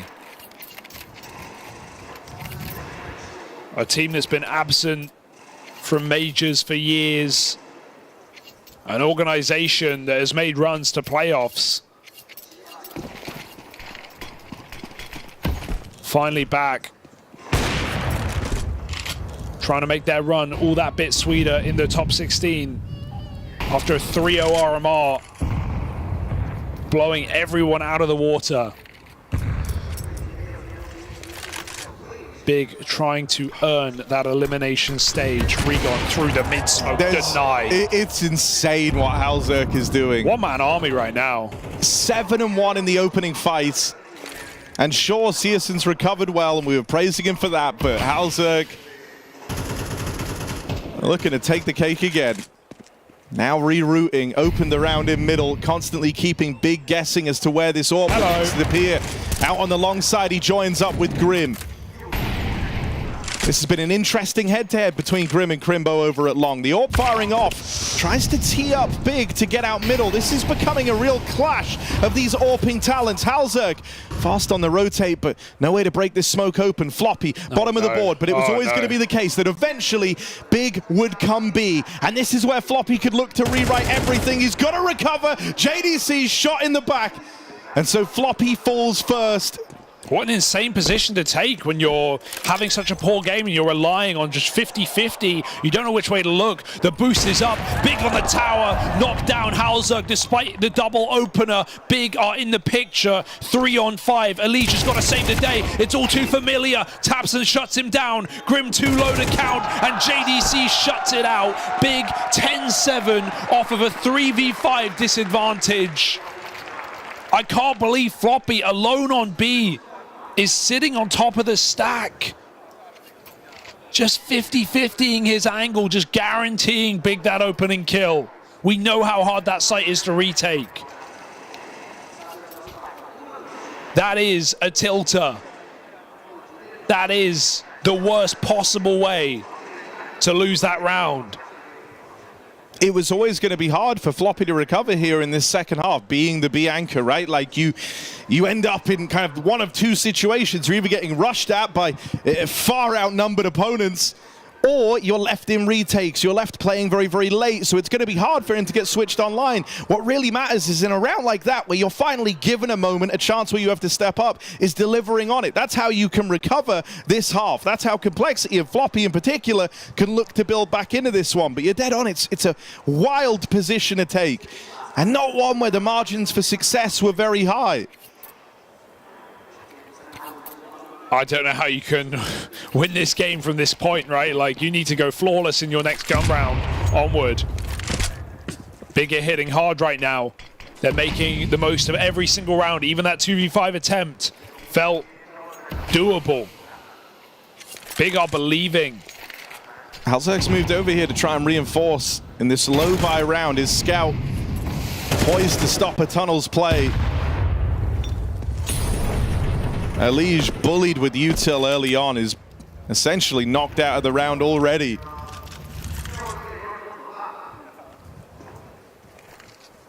Halzerk's scout holds onto the tunnels. It looks like Searson's going to try and tango with him here while the rest of Big set up for a mid to B. They boosted up Elige, or is he just playing in behind the box? Yeah, they have put him up on this boost. So a good position to try and get away with one. He's 7 points of health, right? If you can get out with a kill here on the mid play, Crimbo checks for it. And Elige knocked down. Oh, Halzerk's AWP can't keep providing, or Scout rather. Floppy boxed in and finished off by Rigon. Big have no problems dealing with these pistols. These were rounds that frequently either got away or got uncomfortably close for Complexity in the first half. It's damn near flawless for Big. Yeah, we said, talking flawless, it needs to be now for Complexity. They've got to win 6 rounds straight in a row to get it in regulation in this final map. There's no second chances. There's no next stage. There's only Dust 2. And Big, they are playing like the better team in this map. They are playing to go all the way. Dropping just 1 round in this half so far. And Complexity crumbling under the pressure of the moment.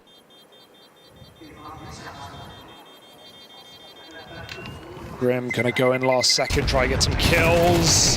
And they deny it. Got to talk to Rigon's recovery as well, right? Even he's had a pretty slow start to this series. His Anubis was horrible. Got nothing done.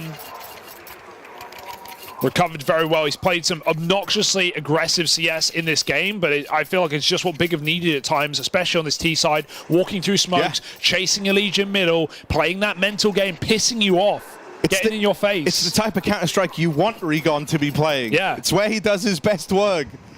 It's why Big brought him in. They've got firepower now.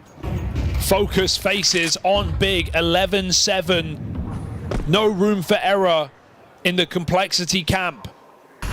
They have to run 6 rounds in a row.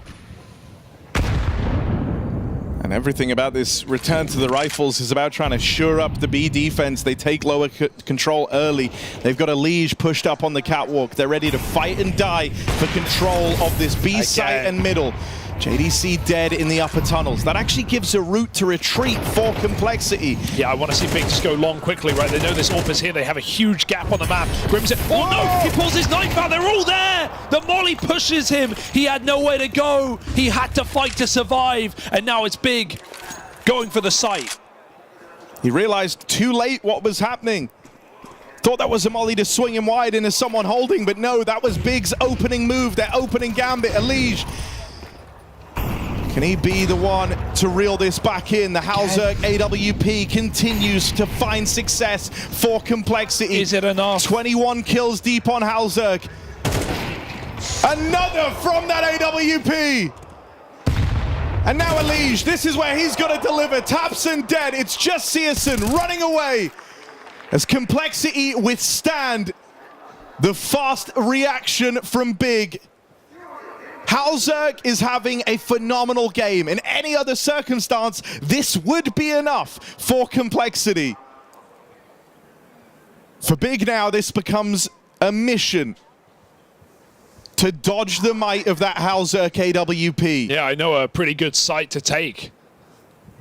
Starts with B. Counter-terrorists win. Complexity, thankful for the Norwegian AWP in this entire map, and really in this series. Had considerable impact to open on that 13-5 win on Anubis. Got a lot of 5v4s, fell back. This time he's doing anything but falling back. He is pushing the issue and trying to push Complexity forward.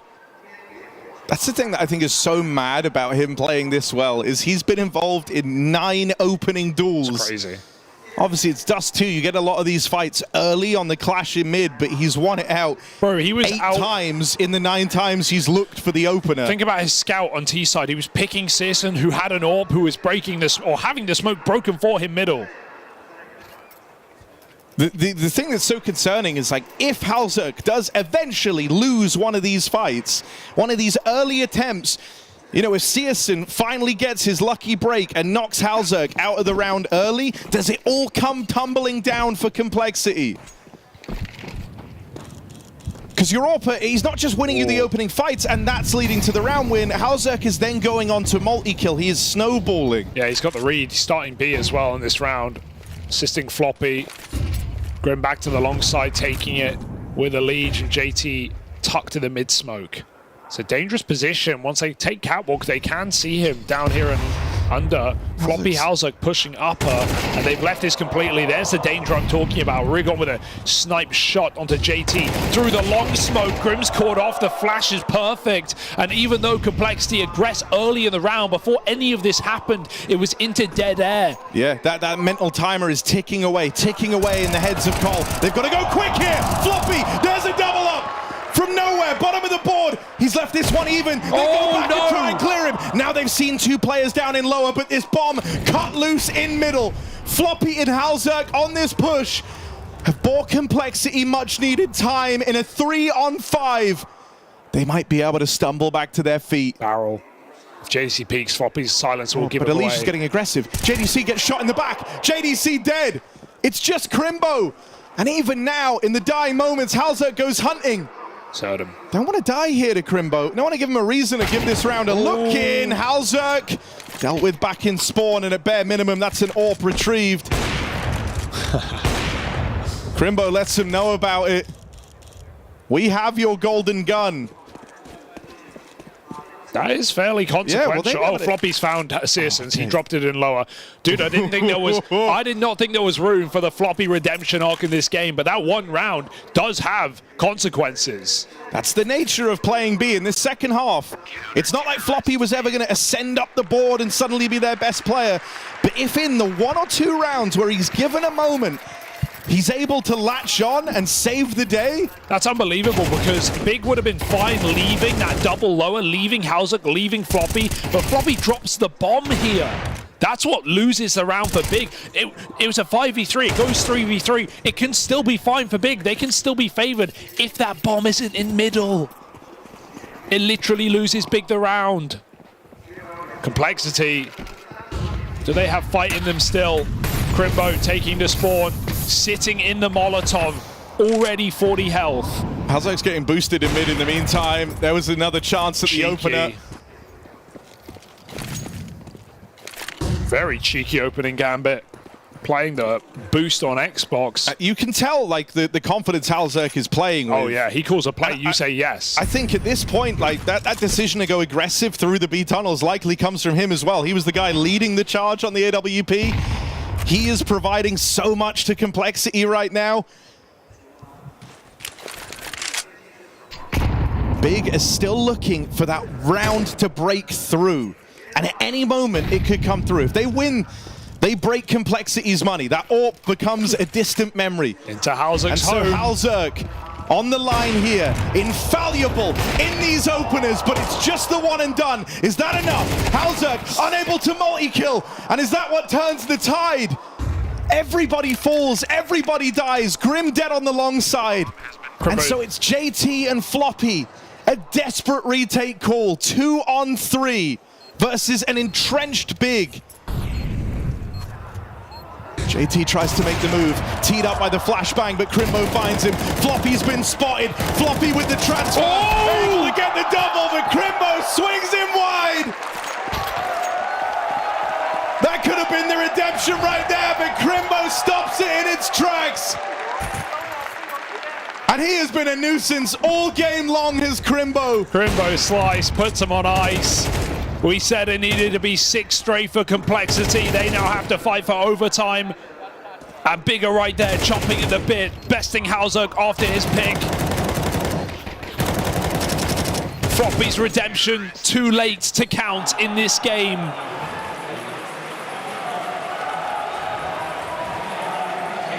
I mean, Grim is struggling so much precisely because this guy is having so much success.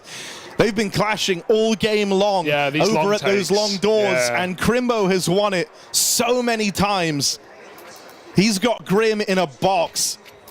And that is the worst way to be eliminated in this game, right after having a phenomenal tournament for Grim, a phenomenal 2 maps in this series, and then just disappearing on Dust 2. Buried under the sand, Big, chomping at the bit. Halzuk v Searson, Scout v AWP, hard to bet. Do they know? Oh, I thought JT was lower. In fact, he wants to be.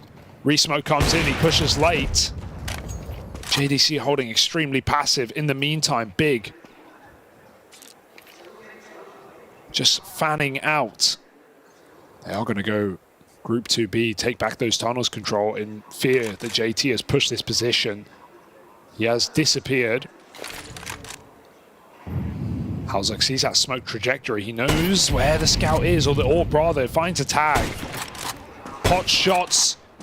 A little bit of luck goes a long way. But Big, slow crawl to middle. You just know that without that AWP, with Halzuk relegated down to the scout, the best player, and sure, he's had some great scout moments, but what he can get away with, the things he's able to do is so much lessened by having this gun. And so while he's been the source of so many of these recoveries, Halzuk might be left out of the picture in this final round. He's landed 2 tags downrange. We wondered if Floppy's redemption arc was too late. I was going to say it could be right here, right now.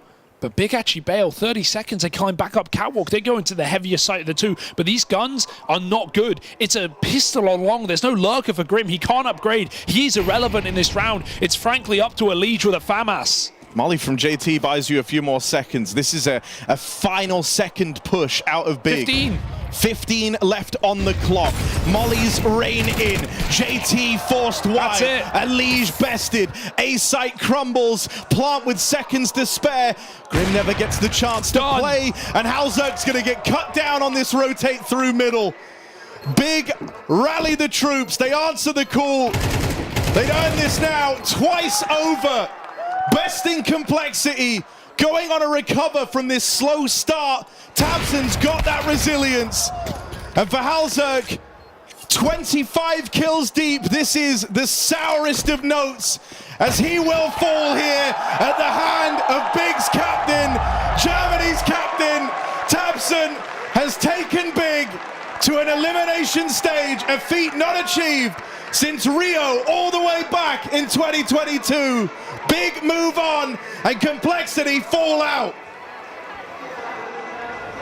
For Big, it is vindication. In the RMRs, they were 3-0. They should have been in the elimination stage. They had earned that spot, and then with the rule change, they were forced to fight their way back, and they have proven that they should have been there from the start. There they are. They have stood up, and they have said, notice us. We are claiming that spot that was rightfully ours. When they weren't gifted that spot in the elimination stage, I will tell you right now, Crimbo, he DM'd me, he was distraught, saying, what do you think? Is this the right move? Is this justice? Is this what's supposed to happen? Well, he delivered this map to them. Crime bow and punishment. That's what he was serving up to complexity right there. Such fantastic A-holds from him. Great late round plays in general. Crimbo was such a star in this one, and I'm glad that it was him that actually delivered this one, because I was setting up tabseN as the savior, the one guy that has always been there for German Counter-Strike, but Crimbo, he is the future of this team. He indeed was, and they played a fantastic game, because look, coming into Dust 2, we knew that both these teams had really struggled on the T side throughout the course of this year. In a map that is kind of a 50-50, and with some of the best teams in the world winning well over half of their T rounds, both of these teams were like 40% T at most, and so you really kind of wonder, well, who could get it done there on the attack? And in the first half, Complexity seemed to be on the right pace. They wound up with 6 rounds when it was all said and done, but they really could have had more, Maui. There was so many errors that happened in late round situations where instead of, having 7-8 rounds to work with in the second half, they only had 6. But then when we switch sides, Big, their T side, flawless. And despite Halzerk trying to drag Complexity across the line, kicking and screaming with perhaps one of the best out performances we've seen from him in a while, it just wasn't enough, man. Big were too powerful. Let's have this conversation, because it needs to be had as we come to the end of the season for Complexity. We probably won't see Elige in this lineup coming into next year. I cannot imagine that what we're seeing right now in that booth, that list of players, remains the same if Jason Lake and the crew want any sort of success moving into 2025. I mean, he's talked to Thorin at this point. He's had the conversation about where his potential future lies, how there was a Na'Vi offer that was practically on the table, but because of their upswing in performance, that one actually was pulled away from him. And I don't doubt that there's going to be something for them in the future. And for Complexity, they're a team that consistently kind of they let you down in these kinds of moments. It's been the story of their entire year. It's really been the story since the Blast Fall Finals of 2023, where they had a semifinal finish, and it's just been nothing similar to that since then. CS2 was a gift to them in some ways. It almost reinvigorated them in a faux honeymoon that revitalized them, but this year has been decent performances, and that's all I can say. Just decent. Yeah, again, it's a team that is capable of beating some of the world's best, but also capable of beating themselves against opponents that they should be able to defeat. And as far as the future of Complexity, look, I mean, if they somehow retain Elige, which I don't think is possible, it's going to be very tough for them, because they already missed a boat on Jaba and George. Those two players were the other two NA guys you saw kind of on the come up that are gone. Lake also off the table, being an M80. So it's like, I don't know where they go now in North America to be able to try to support this roster. And then if Elige goes, I mean, it's just kind of done. We've joked about Complexity being the toxic boyfriend, but it appears that the breakup is imminent. Let's talk about that man on the screen right now, though. Crimbo, Big, what he's been able to achieve. He really stood up today, Maui, like you mentioned, and sort of carried them through. But it wasn't just him. JDC as well. Saracen, everyone stood up on Dust 2 and made sure that they could get their team across the line. I gotta say, though, just honing in on Crimbo here for a little bit, this guy is so incredibly versatile. versatile. He doesn't go for the most opening attempts right now, but every time for the last 3 years that there's been a player swap for Big, he's had to switch his roles. He has switched from like long anchor to the A rifler to sometimes playing B on this map. Like, I've seen him play, no joke, practically every position for this team other than the opper, and he is always holding his own. He is never embarrassing himself, and he's really holding the torch right now for the future of German Counter-Strike. Crimbo has consistently spoken about how he was feeling a little bit dejected coming into this after what had happened. He had mentioned that, and I'm sure he must be absolutely elated now coming into this knowing that they get to move onto the elimination stage, which is arguably for me the best lineup Big has had since 2022. Oh, absolutely. And I think I'm going to stop you right there because I do actually believe, you know what, we can talk about Crimbo or we can let Crimbo talk for himself. Big Crimbo, congratulations. You and Big are headed through to the elimination stage of the Perfect World Shanghai Major. How's that sound? How's that feel? Feels amazing. Thank you. And yeah, as I told you, we are confident, and I also told you that we're not here to, we are not afraid to lose. We want to win this game. We want to play like win, and I think we did, especially in the third map. This was your last chance. How much of a relief and weight off the shoulders is getting the win? To be honest, nothing. I didn't feel pressure at all. I don't care who we play. I'm just going to play my own game. I'm going to do the best job to help my team to get the win, and that's all I can do. And so I don't care who we will face maybe in the next stage. So of course, nice to qualify now and get that legend spot back, as you maybe want to say. Because I think we belong there as well. Yeah, if we reference our conversation that we had in the pre-match, I was very surprised when you said, we don't even really see it like it's our last chance, and technically you weren't necessarily feeling the pressure. Did the pressure ramp up at all when you were on the server, though? Maybe in the last few rounds on Dust 2 it was a bit more like, okay, we have 12 rounds, and some people know we are a big clan, you know, some games might be going shaky. Maybe they're, you know, a little nerves, excited to get it over the line, but yeah, not playing out, it's our last chance. If we lose, we're out, not qualified. I think if you think like this, you will definitely not win. How old are you again, Crimbo? I got 22. Brother, that's a strong mindset for such a young age. Anubis, why was that so one-sided in Cole's favor? We didn't play Anubis. I don't know what you're talking about. Got me confused for a second there. All right, so we're not talking about Anubis. I'm sorry. No, I mean, they are a good team on Anubis, and I don't know, we were just not really awake. Yeah, it's okay. That's why it's the best of 3. Bro had me double-checking my notes. I'm like, wait up. Ancient, on the other hand, it wasn't a super dominant win for you guys, but you started to look much stronger. Why was that? I think we are the best Ancient team on the world right now, and yeah, I think we just played our game. Wicked. All right, and we've already spoken a bit about Dust 2. So once again, congratulations. You made it to the top 16. How important was it for you and Big as an org to make sure you were in that top 16? Of course, I think it's really important for them, also for me, because I want to belong to the best. I want to play against the best the whole time, and yeah, that's a really important step. We should also talk about the fact that you started the opening stage 0-2. You've done the reverse sweep, ending up 3-2. It shows grit and determination. Are we seeing your form as a team growing heading into the elimination stage? Yeah, definitely. I think it's good to have maybe 1 or 2 days a little bit chill now, because I mean we're here for 2 or 3 weeks now. I don't even know what day is today, to be honest.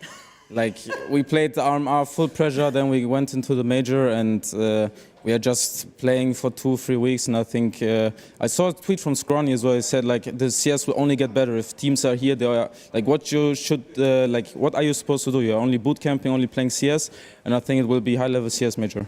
I completely get what you mean. I'm very often forgetting what day it is as well, Crimbo. You've sort of touched upon it slightly in your previous response, but any specific plans now? I'm sure you're going to be preparing, but how are you going to relax? How are you going to make sure you guys come back fully focused into the elimination stage? Definitely some sleep, because when I wake up and I see the 6 or the 7 in front of my clock, I don't like it. Because of these early games, I think we had every early game, and I think we only lost games on B stream, by the way, which I just realized. Like some sort of big curse, or maybe it's also the more fans, the happier we get. But can we touch upon that quickly? Actually, if you hold your thought, bro, the fans were loving you in there when you guys came out. Big cheers for all of you. Rigon was getting them going. How was that experience? I love it. I absolutely love it. The Chinese fans are amazing. Like, they are sometimes, they're snitching. If they win a round, they're like everyone's also going crazy and cheering them up and stuff. But yeah, it's just amazing. Like 11 a.m. game. What day is today? Tuesday? I think it's Tuesday. Don't quote me. Yeah, I don't also know, but I think it's like people are working and still the crowd is fully stacked. I love to see it. I'm excited to play, in front of more games, in front of more people. Yeah, and so to finish the conversation thread from before, some sleep, maybe, I don't know, go see some sights. I have to definitely see the skyline now. Like, I've been only here playing CS, kind of like jail, You go outside, you go maybe walk half an hour, then you go back, then you go dinner, then you go to your room, then you go play again. But I love it. I just love playing CS, and especially when you're winning, it makes the most fun. Crimbo, an absolute pleasure to chat. Is there anything else that you'd like to say to the fans watching at home, or of course the fans in the arena? Thanks everyone for support, and an all die Deutschen, vielen Dank fürs Wachbleiben. Wir haben es endlich geschafft, und ja, schöne Grüße an meine Mutter, an meinen Bruder. Wir sehen uns. There we go, everybody. Crimbo and the boys going big as they head into the top 16. Shouted out his mom there, made some jokes about Anubis and terrified Pala. I've been there, I know how that goes. So many fun little bangers, but let's pick one up from Big, who's just made it through to the elimination stage. Because this is a very confident statement to make, and I am going to have to call him out on it. Is Big the best team on Ancients in the world? Because that's what he said. They're not even in the top 5. Crimbo says they're the best, boys. I just want to highlight this moment for the elimination stages, because it might come back to either haunt him or to haunt you. I respect the confidence, so you have to believe that. If you're Crimbo and you're big and you want to be able to do some great things in this tournament, you do have to believe that you're the best. But objectively speaking, I wouldn't even put him in the top 5. I love the statement he makes that it feels like prison. It's like, Crimbo, you are playing Counter-Strike. Dude, hold on. He said, I wake up, I look at my clock, it's at 7. You know what? We wake up, look at our clock, there's a 3. No one cares about us, unfortunately, Dust. Unfortunately, no one cares. It's your job, Dust. But the prison thing, it's like, you're not on Microsoft Excel, my guy. Like, you are playing a fun game. Here's a fun question for you. Love you, Crimbo, champ. Who is the best team on Ancients in the world? That's a good question. I think like G2 and Spirit have cases. They're up there. Yeah. Even Liquid's been very good on Ancient. Navi's been good too, of course. Actually, I think Navi was probably the best for a while. So yeah, Liquid was up there actually for a while too. Actually, seriously, they had a really good record on Ancient. Okay. It's that American copium over there. Yeah. Have a little think about that. Decide who is the best team in the world on Ancient for no reason other than it'll keep you entertained during the break. She said she loves you, but she can't love me. But I love you.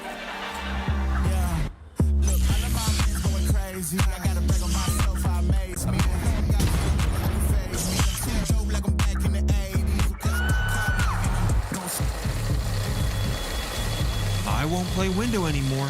What's going on? Play your role. 1xBet. On to the next one.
Big Clan has claimed a spot in the elimination stage. There are 2 more up for grabs. Wildcard, Passion UA, MIBR, and FlyQuest are fighting for them. And now we're going to focus right on that Brazil matchup up against the Aussies. FlyQuest, MIBR, and let's be straight up. Most of us had FlyQuest at a 0-3 running into this. They've surprised us all. They've impressed. Do they have what it takes, though, to make it all the way? They impressed with a day 1 of BO1 victories. I talked to Papa Smithy, CGO of FlyQuest, and it just kind of honestly seemed like vibes. I know that's a very loose term, one we don't really want to throw out on this desk, but they didn't really boot camp before it. They were just at home. They came back, and then somehow they were swinging harder than ever. I think I'm a little more optimistic in the sense that I've seen a gradual growth out of them throughout the last several events that they have played. You know, particularly at Atlanta where they won, what we've seen throughout the RMR, what we've seen throughout this major thus far. I mean, they had a very close series against Team Liquid, which is one of their best of 3 losses. And in each of those situations, I have seen them clean up their mid-round so much. They already had a great foundation even at the beginning of the year, but now they're really starting to make those better protocols, better fine-tuned decisions in tense moments, and they really have propelled themselves up the ladder, in my opinion. And then how did MIBR get you? Because I thought they looked really strong during the RMRs. MIBR themselves obviously having a little bit of difficulty. Feel like in the high-pressure games against better teams, they're starting to show some cracks here and there. But they've just gone through a lot of role swaps. Every single game, it feels like you're kind of playing a balancing act with this team. Like, is LucasZ going to be comfortable? Is Safe actually going to have impact while defensive opping? And I will say, though, one thing that I have liked about this MIBR team is ever since they switched from Exit as the in-game leader to Drop's numbers haven't really changed all too much, but Exit has actually popped off as an individual. And I will say LucasZ, the new integration as of 2 months ago, he has just looked better every single event that I watch him play. Oh, absolutely. Just to go back to the whole Drop thing you mentioned, Drop actually has a 50% success rate right now in opening duels as an IGL, which is very high, so he's doing his job. Meanwhile, you got Insani. Let's just talk about this guy. He's top 5 in almost every metric this tournament, but the big ones for me is #1 in impact and #1 in damage per round. So even if he's not fragging, he is doing so much damage, and he is at a 39% opening attempt rate at this tournament. That's ludicrous, and he's like near 50% success. Like, that's bonkers, guys. Like, you don't understand how unreal what Insani's doing. Again, we said it multiple times, I'm gonna say it again, he is one of the best entry fraggers in the world. Put him on that list. This is actually the question I should ask at the end of this segment, but it's my desk, I'm gonna do what I want.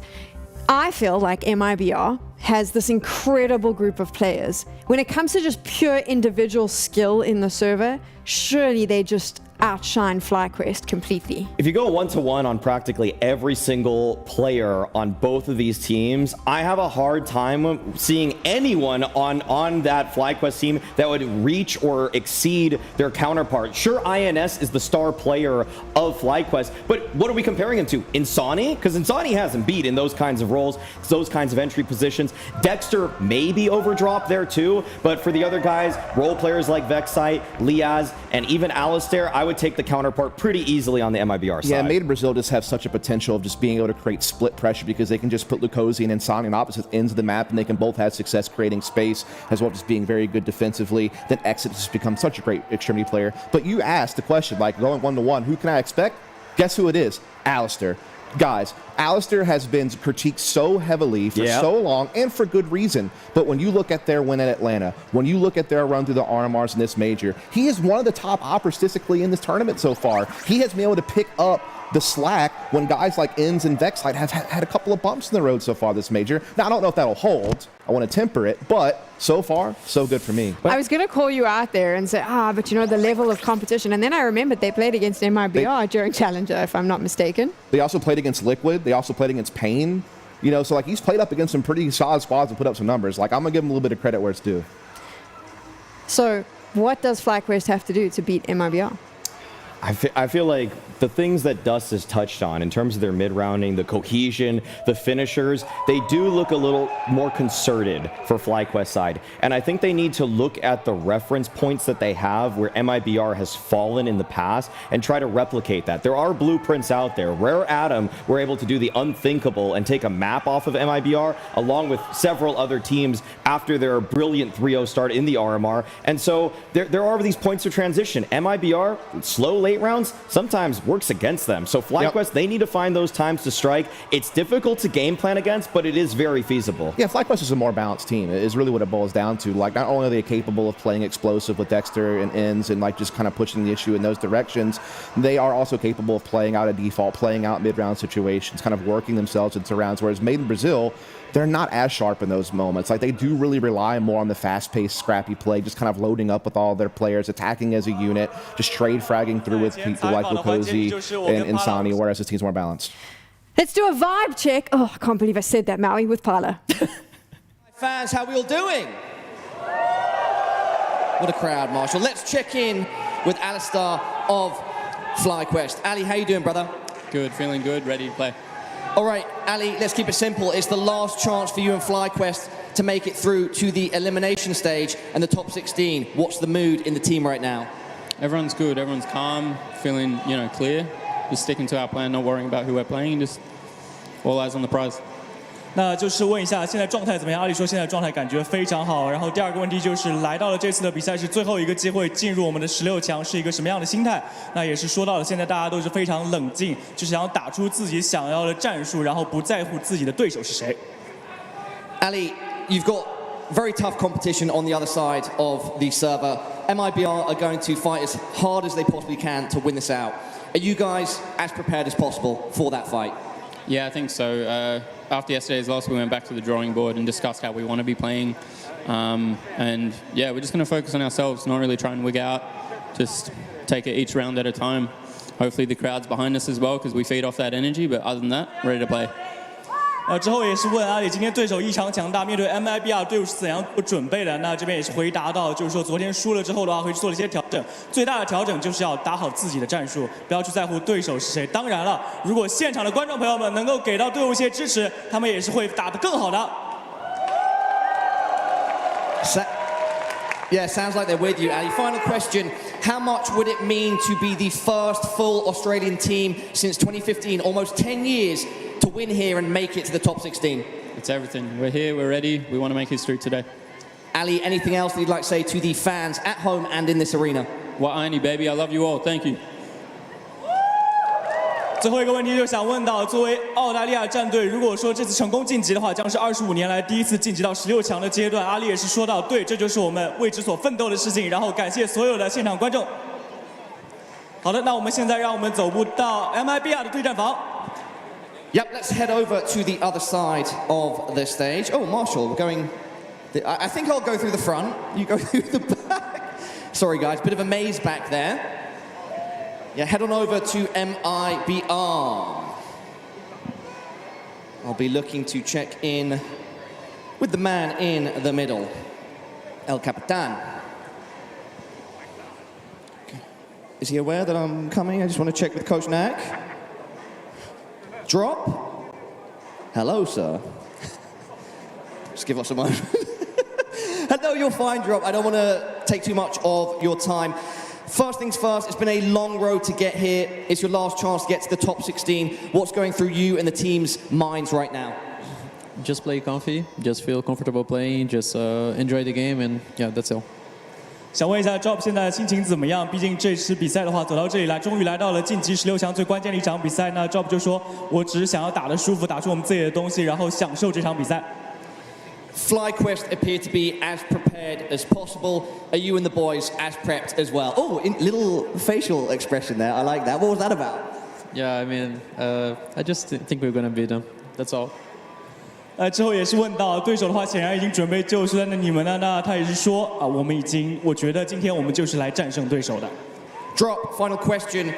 What would it mean for you and the boys to join FURIA and Pain and to continue representing Brazilian CS in the elimination stage in the top 16? I think it means a lot. It means a lot, to be honest. We just practiced the whole year for this. We weren't on the first major of the year, so now we're here and we have the chance. So we're gonna do our best to take it.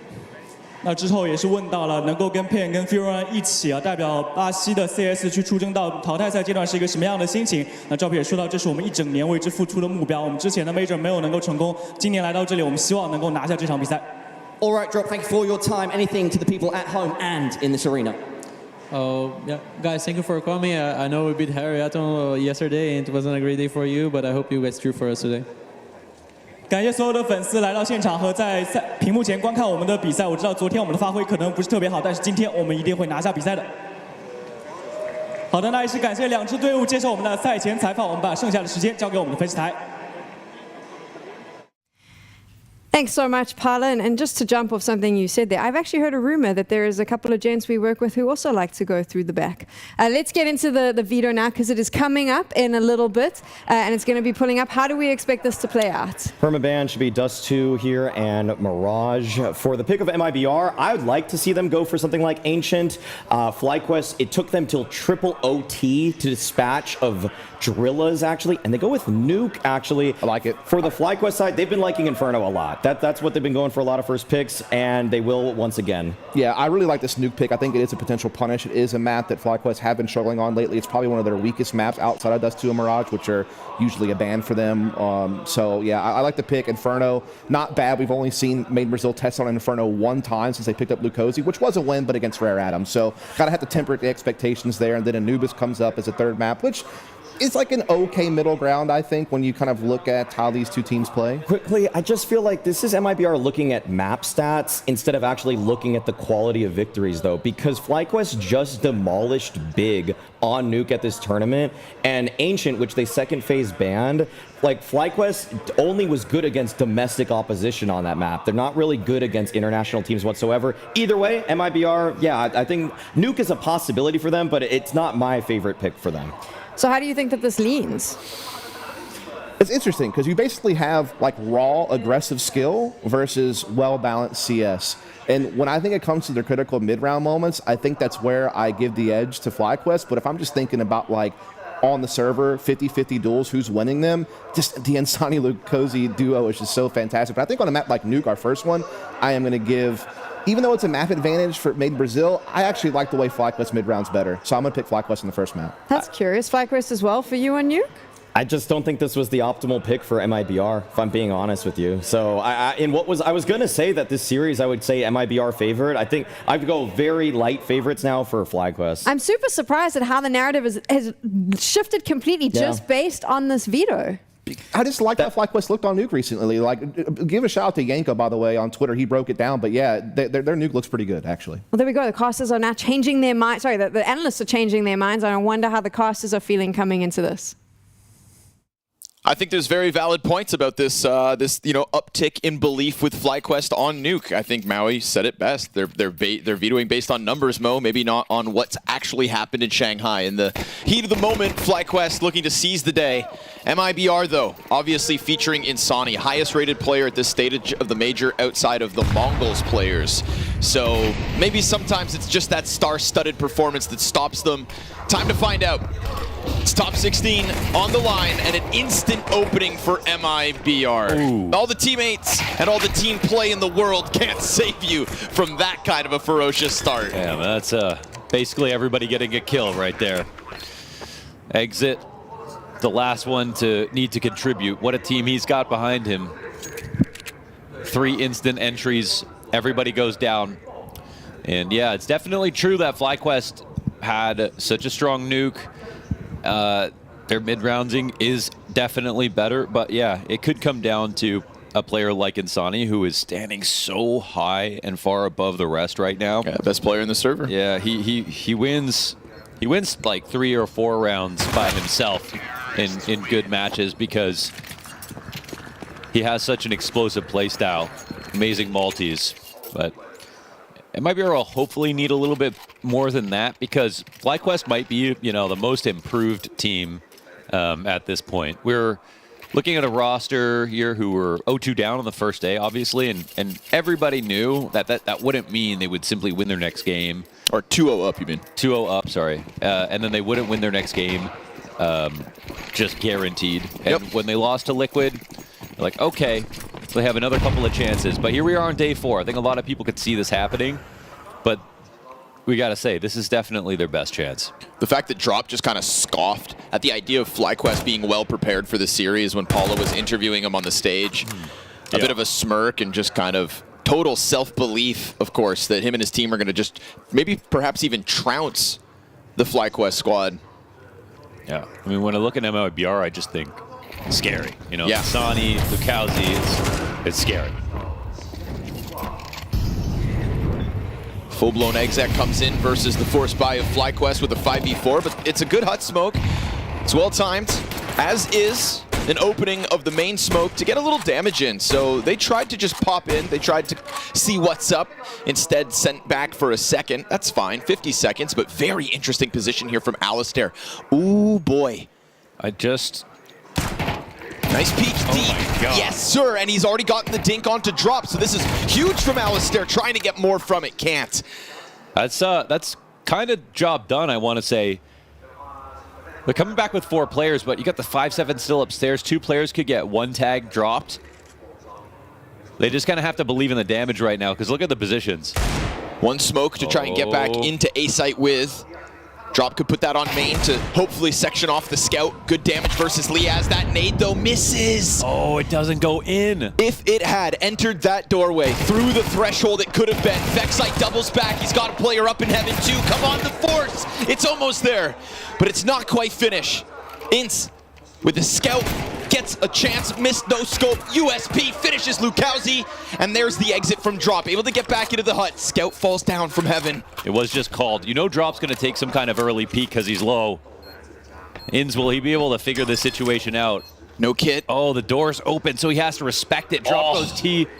Near T roof here, he's just... Doesn't even bite. Wow. Doesn't even bite. Calls out the fake. Ince unable to get the wall bang, gonna have to go back for it. And now there's just a question of, does he expect there to be a quick kit? And because there isn't, there's no stick. Ince unable to finish this one off. MIBR, it's costly, but it's a pistol conversion nonetheless. And Drop gets the kill. Oh boy. That got about as scary as it could get. And with the 2 5-7s upstairs, I was thinking, that's it. But it ended up being 1 player to get 2 kills, 1 to get none. Alistair's first dink and second frag on that timing could have been a disaster for MIBR, but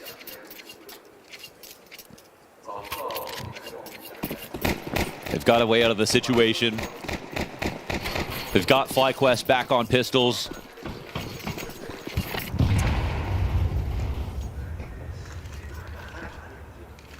This is why no one wants to go to day 4.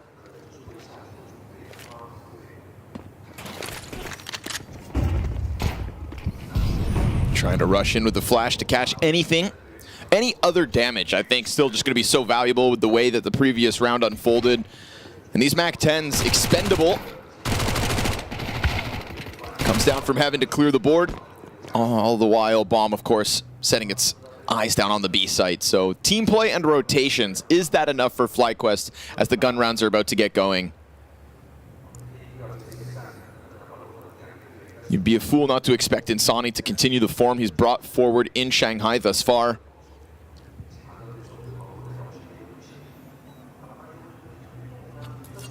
But hang on.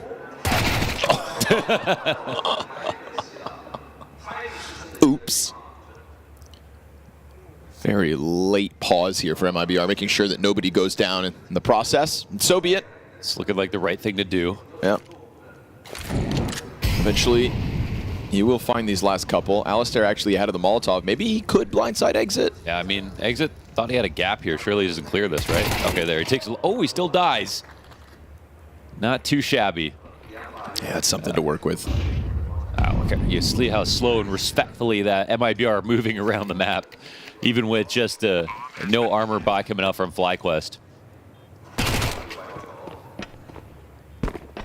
I mean, FlyQuest have shown me a lot of confidence in their plays and their teamwork and their tactics. Their individuals have shone so far. I mean, even though we're at a point where they've lost 2 best-of-3s, in those games they had some really good moments. Their game versus Liquid, their first map was amazing. Obviously, yesterday was possible for them to win too. You know, we can't deny that. And so, I don't know, if it comes to who's got more pressure, it might feel like for FlyQuest to be more embarrassing to, you know, to go up 2-0 and to end up in this spot. And there's also, it's them alone representing an entire region, whereas MIBR, they are one of 3 teams in this stage.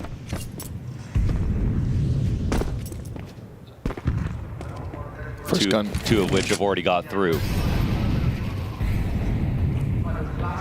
MIBR really looking to take the place of Imperial, who were able to establish top 16 last major. Obviously didn't do it this time. So there is a spot open for that third Brazilian success story in Shanghai to continue to be the most represented country at the major. Liaz pressured by the util here. First player gets out. Oh, wow. Nailed. So much contact across the map, we don't even get to see it all. Insani gets a double kill outside. Main players dropped. And poor Vexite just stuck on top of Hut looking for anything to pull back, but it does not seem likely. Alistair creeping forward. MIBR reading this, but not able to take down the Aussie Opper. This lurky playstyle is just yielding so many opportunities. Every single player from the FlyQuest have been hoodwinked right here. They've just been shot in the side, confused. They don't know how far MIBR have gotten off to in a lot of spots. Alistair's somebody who has been hard to catch off, though. He'll at least find a place to save. Bomb's going to get planted. Slow crawl here from MIBR. Yep. I mean, if a team is going to come at you with a contact style on T side and spread out a lot, that's when it warrants multiple ops or having positions like, I think like back big garage in a spot like this, and the team who's going to walk wrap heaven very often is a great spot to play. Starting secret, just to sort of plug that hole right at the beginning of the round, because you can come out late, clear back red, clear silo, clear top mini, and clear Africa all at the same time with one player. If you have an op who can play ramp and then rotate outside, they're pretty safe if you've got someone on the big garage cross. And if they get spread out like that, you could get punished by inner rushes, for example. But if you've got a read on what MIBR are going to try to do, you think you're going to stick to that style, I think you want to spread out a little bit more and try to cut them off and shoot them in the side of the head. We'll see if they pull a second one out when they can get back to affording it. But as far as the first gun rounds go, absolutely trounced. Not even a chance to stop MIBR from the outer play. So thus far, drops confidence, well earned. MIBR showing an affinity as well for just kind of slowing these moments down. It's fast to get into the initial position, but we saw how cautious they were in their anti-eco. So really minimizing mistakes, coming out with some very strong momentum on a T side of Nuke. And at the moment, we'll see some MP9s added in. It's aggressive stance from Alistair. Missed shot at a save, despite shadow advantage, but then there's no trade. Liaz attempts to hard swing out. Lukowski's able to manage with the double spray down, and that is MIBR dealing with a 4v5 in an instant transition back to the advantage, and of course, open routes towards ramp. They don't pounce on that though, right? I think this is, again, another moment where MIBR realize there's some rocky waters caused by FlyQuest, doing a good job of grouping themselves back up together. We can talk about the firepower of MIBR versus the team play of FlyQuest, but right now, every member of MIBR seem to be operating on the same page. Yeah, I mean, the game plan's clearly working, so it's not just the individual level, but this Deagle's looking good. 2v2 now. Everyone's got a plan until the Deeg slaps you upside the head, so beautiful comeback for Inst to make something more of this round.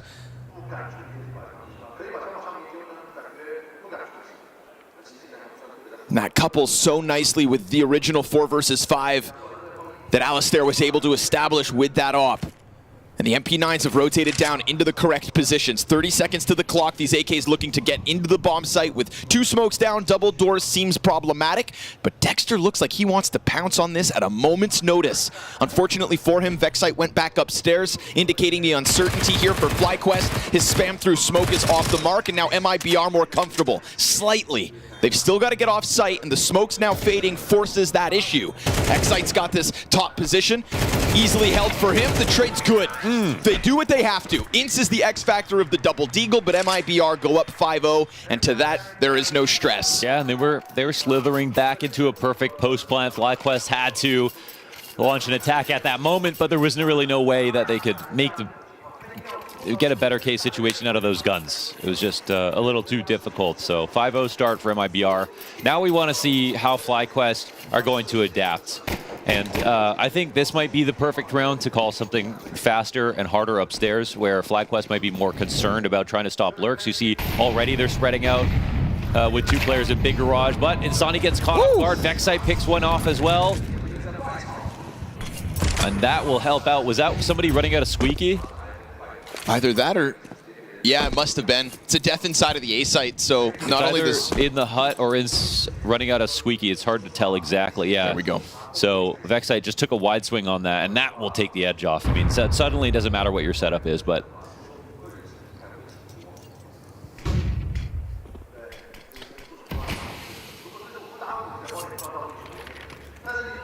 That was a crazy approach from Insani outside, right? Just kind of jumping over little blue box. I think it was a crazy approach, not because of the tactic, but I think because of the timing of the tactic. Okay. I think that right now FlyQuest are extremely concerned about outside. Right. And I think like a delayed take on it, late cross smokes and maybe no one even crossing sort of thing into ramp hit would have been something to catch FlyQuest off guard based on the conditioning they put down in this half so far, where they have made it very outside focused, very lurky, and very individualistic in terms of all the positions they're trying to dig into. So I'm not surprised to see FlyQuest immediately trying to get some value out of their op outside early on. So I don't know, not exactly sure what the idea was with the hut play as well. Feels like it's yo, we're 5-0 up, let's keep this up. Yeah. Hang on though, Dexter, poor guy. And you know what? I think that's actually the right idea. I think that was just a wrong call. Okay. So like, I would have done something more grouped inside, because I think that would be the least likely stack. Like after the rounds that we've seen, if you were FlyQuest, would you be playing 2 ramp, 1 boosted up? Probably not, right? No, you would have been ready for something outdoors, and you get it right out of the gate. Yeah, and if you were the op, you'd most likely be supporting a push outside or opping by yourself outside like we just saw. So we'll see. Obviously, it can be a matter of MIBR realizing that they know that and making it a game of chess.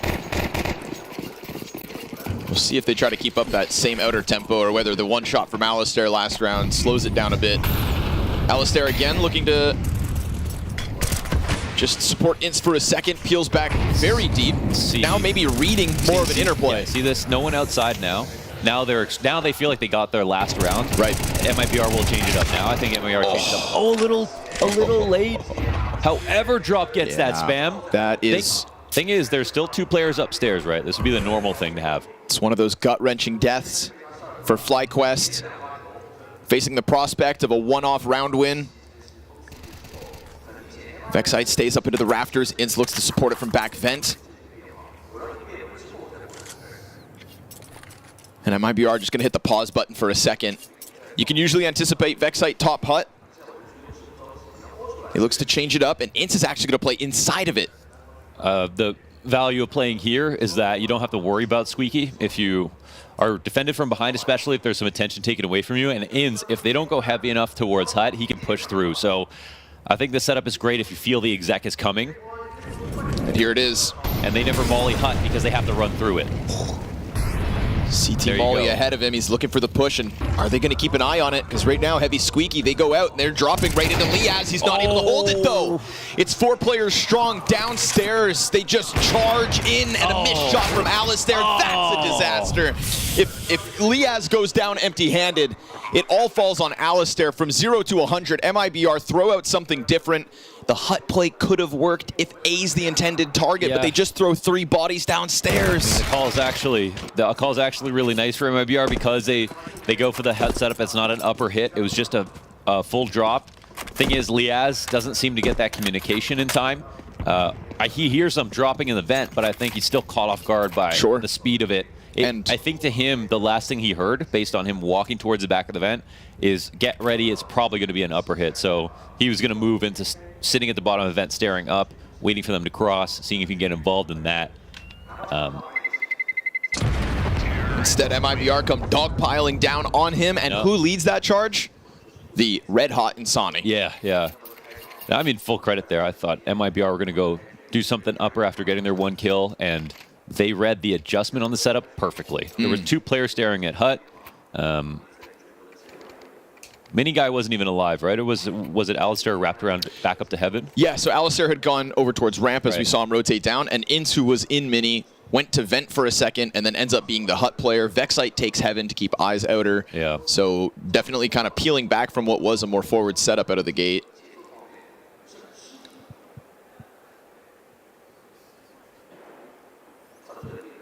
tough, but this is honestly super impressive level coming out of MIBR. Definitely. Adaptations, keeping it fresh. I mean, we haven't seen anything looking redundant as of yet. The one round they end up losing, maybe they got a little too crazy. I mean, it's 1 out of 7 plays.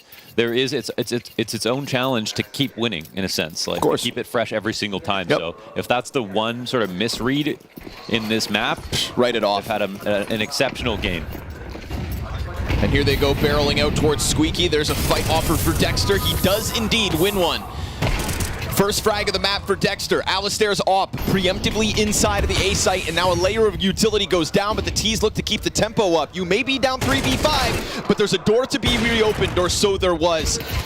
Oh no, Alistair! Losing the duel at a distance. Luckily for him, Ince inside Garage, but Ince doesn't pounce, and that lets Insani get away. This is the scary part about playing here. It's hard to move sometimes, especially don't know what's going on outside. They could be spotting you from top silo. He's looking for a lurk timing. I don't know. Did he see drop? I think so.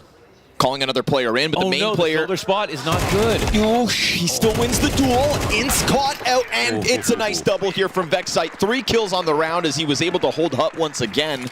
And in the 2 rounds where we see FlyQuest pick them up, it's Vexite doing his job, at least holding back this A hit. All right, this kicks off with Dexter. And it's just a 1-2 here. Vexite really guaranteeing that they weren't able to transition into what was looking like a kind of squeaky into A. Picking up the pieces from the 2 early deaths of MIBR. And we see something of a limitation here. MIBR, Mac 10, Tech 9. They've been having their way throughout this T side, but FlyQuest are on the brink of being able to put up some CT rounds. It's this one, a key turning point perhaps, and an invitation to come towards ramp as Liaz goes for his reload, spotted, and he knows it, so he fades away. Insani remains by red in a sea of smokes, and Ince on the other end of this. This is a critical pickup where Insani has a disadvantage and he doesn't even see him. So the CT keeps his head down, and for the 3rd time, FlyQuest able to post a 5v3 in the opening 30 seconds of a round. We do have the group up here towards lower, and Alistair has this hard line on the right side of ramp. Liaz is giving up the space at the moment. They're giving up a lot of control. No peaks coming in just yet, but you know what? No smokes. Flash is enough to get Alistair back. Baits out the second. Alistair. That miss could set up Dexter, if not for exits. Clean headshot up top. And now, all of a sudden, the 2 previous 5v3s converted. This one, now under question. Safe, hiding inside of vents. With a CT up above him. Vexite eventually going to have to come down if this retake is to truly be attempted. I mean, Liaz still over towards control, unfortunately with no grenades to try and get himself into this bomb site. That's all waiting on what Ince sees. So as he comes down ramp looking for contact back site, it's a good hold behind the column. Lukowski comes out with superb timing, a double kill, and Vexite never even gets a chance to come play. A 3v5 from MIBR. Why does that happen? Because technically, it was as if there was no one downstairs. If we look at what occurred as soon as they walked into the ramp, no one challenged them from control side.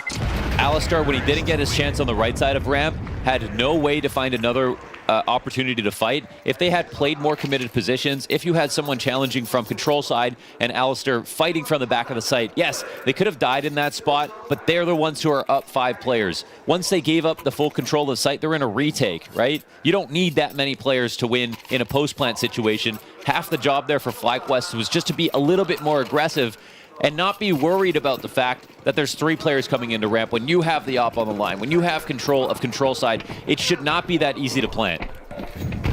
One missed shot, all Alistair ends up allowing, and that one missed shot opens the door wide. Alistair's always going to be that player, man, where he can have such impressive rounds, but it doesn't matter, man. Just win the important rounds, right? Like, shots like that are everything.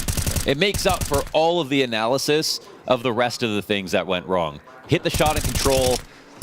Yes, it's last second, but then it's 2v5. It's all good. Man, another proactive move from MIBR. Completely different look as they go 4 players down secret. We saw last round where their economy was low. Obviously, that chance, that best opportunity for FlyQuest to break them has gone. FlyQuest themselves, majority SMGs and down to bare bones nades already. Secret positioning, stopped at least from following through downstairs, but where do MIBR go now? It's a playground outer for them. No contest, no confirmation of any information for FlyQuest. So they decide to get active. Dexter getting up into the lobby. If you don't have outer, take inside. And if he clears all these corners, Exit's gonna get blindsided. That's at least a kill to reclaim and 2 tag targets in Insani and Lukowski. But this fast clear into the lobby could very well catch them off. Drop is forced in. And that means bomb forced down. It's gonna have to be scooped up soon enough. They lose Insani, the little that was left of him, and it looks like FlyQuest have got their answer. Just able to stop them downstairs, and it primes the FlyQuest players to get a little active. They are on damage control. It is about making as much of this half as possible with 5 rounds max, and remaining active in a round like that, you gotta give it a little praise. Definitely. They closed the gaps with some of the worst guns there coming into lobby. They did it before MIBR had made it back inside. I like the staging of the round from MIBR to try to abuse the fact that it's a low buy on FlyQuest, scare them with the secret walk, right? Like when you see, it's a good example. Electronic playing on Na'Vi, always going to secret every round, because if you can get that cross off for free, you might as well take it. But here we go. The upper pop. It's electricity at the fingertips of MIBR. It's limitations with the pistols, and they're already deep inside of the A site. Blink and you'll miss it. FlyQuest trying to seize the momentum off of the last round, and they are met by what seems like the 11th different strategy from MIBR across this T side. Yeah, the variety, man. It has been an eclectic half here in terms of the approaches and tempos, which is something you absolutely love to see. MIBR have a lot to be proud of so far this game. And if you keep changing the speed of the attack, there will never be the appropriate response and utility. That's the whole point. So in terms of conditioning, MIBR have been successful consistently.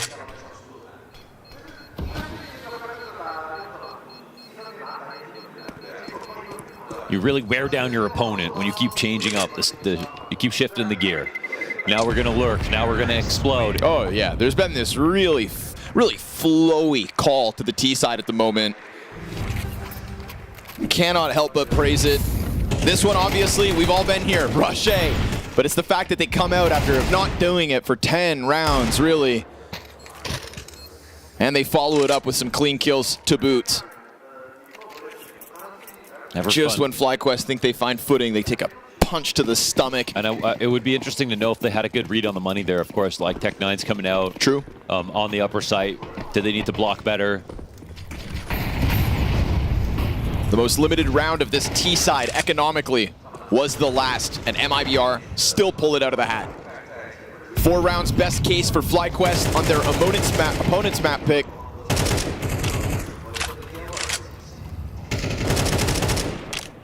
A map that FlyQuest played well enough earlier this week to earn some of the praise of our analysts in the pregame. And Sam mentioned it, right? Just this veto alone kind of turned the tide of the conversation and had an uptick in expectations from FlyQuest, but Drop didn't seem convinced.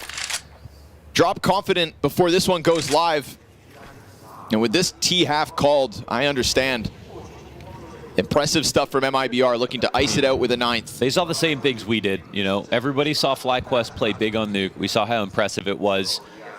The only thing that we can't see is how much veto prep was done the night before. You know, was there some really cutting analysis that identified some obvious problems, and that's what made Drop scoff at the fact that people were hyped about it? You know, but we're big as good as they could be. Could they have been better on Nuke when they played? Something like when Liquid played Inferno. You know, we knew that their Inferno wasn't actually that good. Well, speaking of Inferno, up next, pick of FlyQuest. It's been essential to their run in Shanghai thus far. We get down to the final 12 seconds here, folks. I mean, MIBR, talk about leaving it to the wire. They're going to try to cross over with the spam through control. Can FlyQuest just stop this bomb plant? All you got to do, and there's not even a smoke. Come on. Okay. We try to sing the praise of this T side, and you end it on that. Okay, all right. All good. We said, hey, they've been doing a really good job of playing with the tempo and the speed, guys, but the GOAT Nuke team right here. They forgot about the clock. Not even a smoke to cover it. That's crazy. Hey, but you know what? Forgetting about the clock when you're up in an 8-4 situation at the end of the half. Your T side's fine. If you're supposed to be the underdog coming into Nuke, you have exceeded expectations. You got to feel pretty happy about that. It's not a nice way to end, but numerically, doesn't matter. Yeah. It's past them now. We're on day 4. That half is never going to have to be played again. Job done. It's FlyQuest who are going to be embittered by the fact that they only got 4 on their CT side. And the fact that they lost to that, right? The fact that they only got 4 rounds versus a team that just lost to the clock, even when they had such a good half overall. Yeah, sorry, guys. I forgot about the clock. I was thinking about my other 8 T round wins. Oops. Can't be too upset about it. You do that in round 5, we laugh at you. Yeah. You do it in the last round, forget about it. Yeah, if it happened earlier on, it definitely would have been something we harped on. So, okay, FlyQuest, your turn to show us what you're made of here. T-side, Nuke. Instant Squeaky blown off the hinges, smoke towards main, and it's Sonny looking for a gunfight in the doorway. Luckily for him, CT smoke goes down. That's going to cool the jets of FlyQuest. They're going to just try to charge in, and it costs them Vexite, 1 player down through the vent, and Liaz gets cut off, but he cuts 2 heads off clean. Lukowski there could be his 3rd. It's a man advantage for FlyQuest, and the bomb is downstairs alone. It actually starts to move towards Secret. It's going to attempt to come back and join forces with FlyQuest on A, but by the time it gets They here, don't have A. Exactly. They could have already lost these players, so now Ince doesn't have the footing of an early B hit.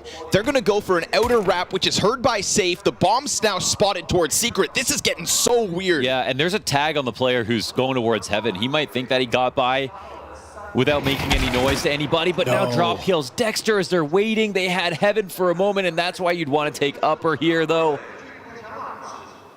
You've lost your advantages. It feels like that double kill from Liaz actually maybe turns into a bit of a curse. It feels like surely that's the one thing that calls FlyQuest back up to A. And the problem is you leave him in the spot that he just got his 2 kills, and there's nothing new in Squeaky. So it's just a matter of time before MIBR puts some pressure back, right?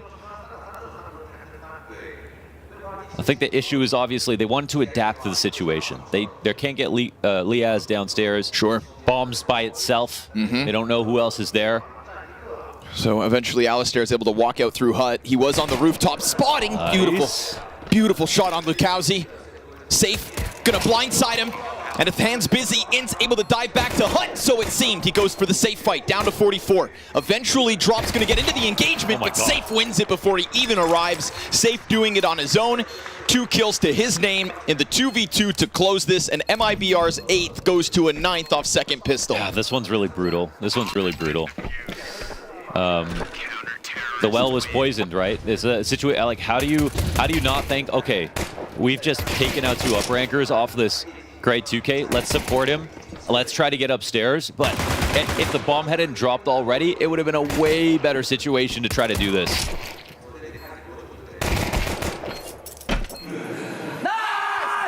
But it's credit to MIBR once again. They didn't let their problem fester. They made sure to deal with it as soon as they could. Yeah, cleaned the wound. Re-engaged with the squeaky door, made sure Liaz stopped after 2.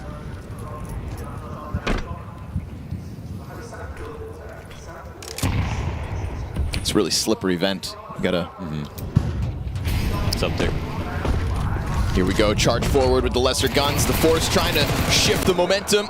It's gonna have to be a seismic shift with how many CTs are backside. Util certainly helps. Insani gets stuck, but Safe comes out from Heaven. And he stays alive. Wow, fighting fire with fire. MIBR looking like they were on the back foot there for a second despite facing Tech 9s, but now they face it again. They just take the action to the Ts, who are attempting to puncture through despite this disadvantage of a 4-10 lead now. MIBR happy, content to get into these gunfights and not let these Ts kind of get off into the shadows. Yeah. Making sure that they don't become unaware of what remains of FlyQuest so that they can end map 1 easily. It might be easy, man. I don't know. We've got no one positive right now for FlyQuest. No one at 10 kills just yet. And MIBR have another round to farm. We'll see if we've got some creative eco idea with the flashbangs and Molly on Dexter.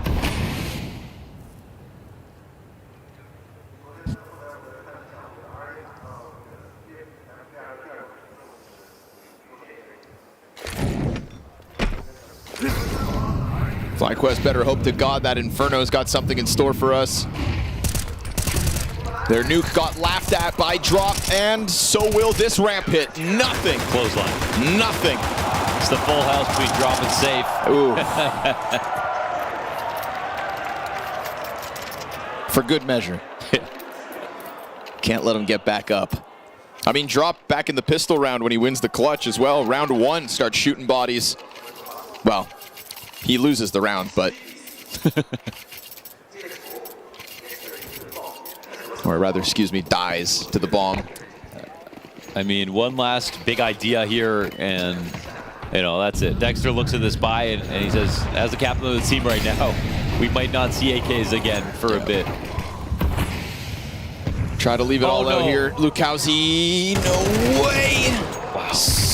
Talk about ambitious. Getting the dink in that situation's a small victory. Sonny trying to zone them through smoke. This curious wall of utility. What's behind it? He has to ask. Drop on the vent ladder, trying to get out the tag players right there. Oh, they're trying to walk through smokes. A third player emerges, completely covered by exit. No, not again. They're still going to try to pounce. Liaz in a 1v4 comes out from smoke, completely held back. In what world does that work? Because they killed Lukowski on the squeaky push. They thought it was totally empty. And honestly, Drop's coming up the vent. They could have got lucky and killed him, but Insani had just cleared out outside. They threw a smoke to make it look like they were wrapping. After their cross smokes came out, Insani was already in front of it. He saw that that was a total bluff. There was no one in the yard at all. So he decided to push inside and instantly caught him off guard. I think when the tactic failed right there and they got spotted, they should have definitely canceled. That was such a high-risk play. This is a full buy, all their utility, all their money. And now they're staring at map point.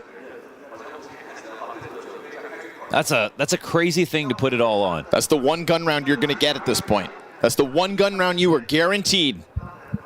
And you decide to go 4 players out squeaky. Could have cut your losses after the first. Could have caught your losses after the second. Yeah, committing over and over again. Sort of a gambler's fallacy there. They didn't want to reset. It would have been a hard round if they did, but obviously that looks so silly from our perspective. It wasn't just one player they had to trade out. Yeah. Even in the kill feed, it was 3 players. Yeah, they were really convinced that that setup was nowhere near as strong as it truly was. At least Galils are on sale. They've got 4 of them. But this has been a tragic game here for FlyQuest. All roses here for MIBR. Lukowski killing Vexite right before that smoke pop, so he gets contact to it. They're going to try to get ahead of the ramp Molotov, and sure enough, Ints now posting on an angle that could and will net him a headshot. It's a silver lining in a desperate situation, in a near foregone conclusion of map 1 on Nuke, but Dexter's going to be found out in the corner. Sure, you have enveloped this lower bomb site, but you know that with the pace MIBR have thrown out throughout this map, they are going to quickly be on top of you. Retake, no doubt, inbound, flash deep for the stairs, and Sonny into the corner, awkward jump, still kills 2! Oh, he's insane. And so Liaz, with 5 kills to his name, will have to remain back sight, sitting on the rafters with a hope of keeping map 1 alive. Wall bangs from down beneath him. His first fight doesn't repeat. MIBR. Wow.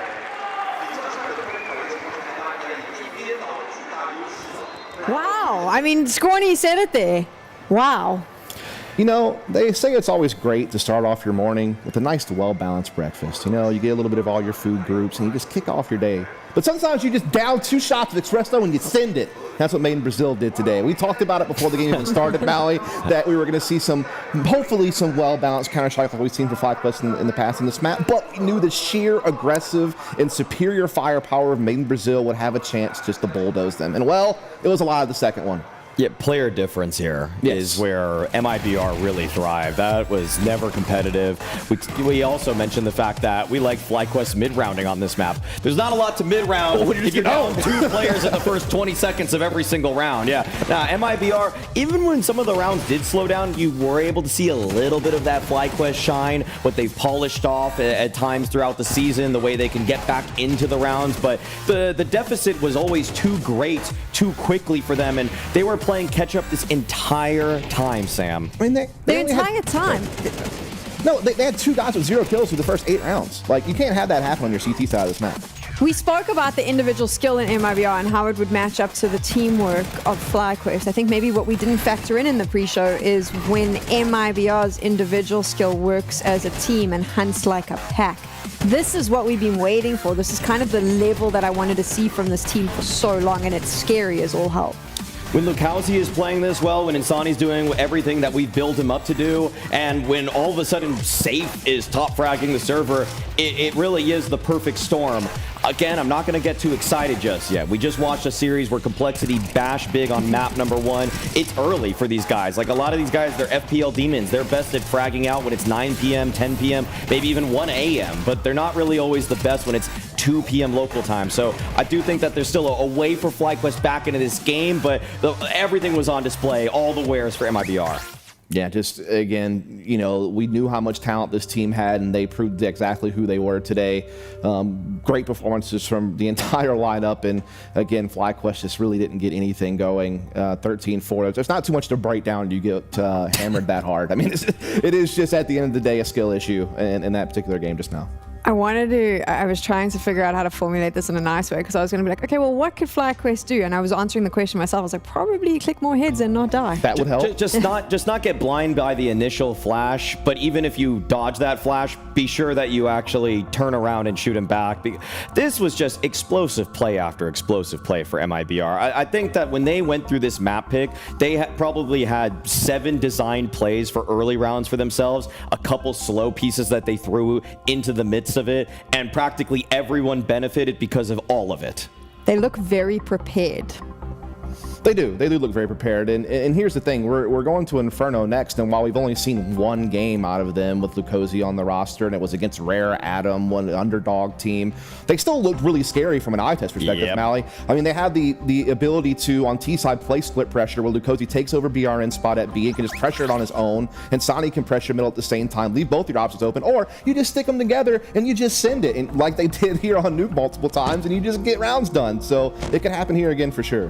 One thing I just love about this MIBR team composition is that I've been waiting for this LuCaoZ move for so long. I mean, Safe technically top fragged that game, but to have 2 spear tips on a team just leaves you with so many more options. Sure, Insani does take more of the openers, but for LuCaoZ to be that second X factor in a round where it's like, okay, Insani's initial play got stuffed, maybe he even calls to cancel what it is that he's doing. LuCaoZ can just be that second point of attack, and that's simply another level of dynamism that MIBR did not have with BRN Azan whatsoever. You know what's crazy though is Drop, their IGL, is also above 50% success rate in opening duels. So even he is able to sometimes create space where Insani and LuCaoZ don't have to. So just that death ball of 3 riflers just creates so much havoc on the server no matter what map they're playing on. That's the test that FlyQuest have to deal with. I think that's a trend we're seeing, Dust. We're liking these teams that have multiple entry points. Like Donk is almost kind of like said, well, you can have a single guy,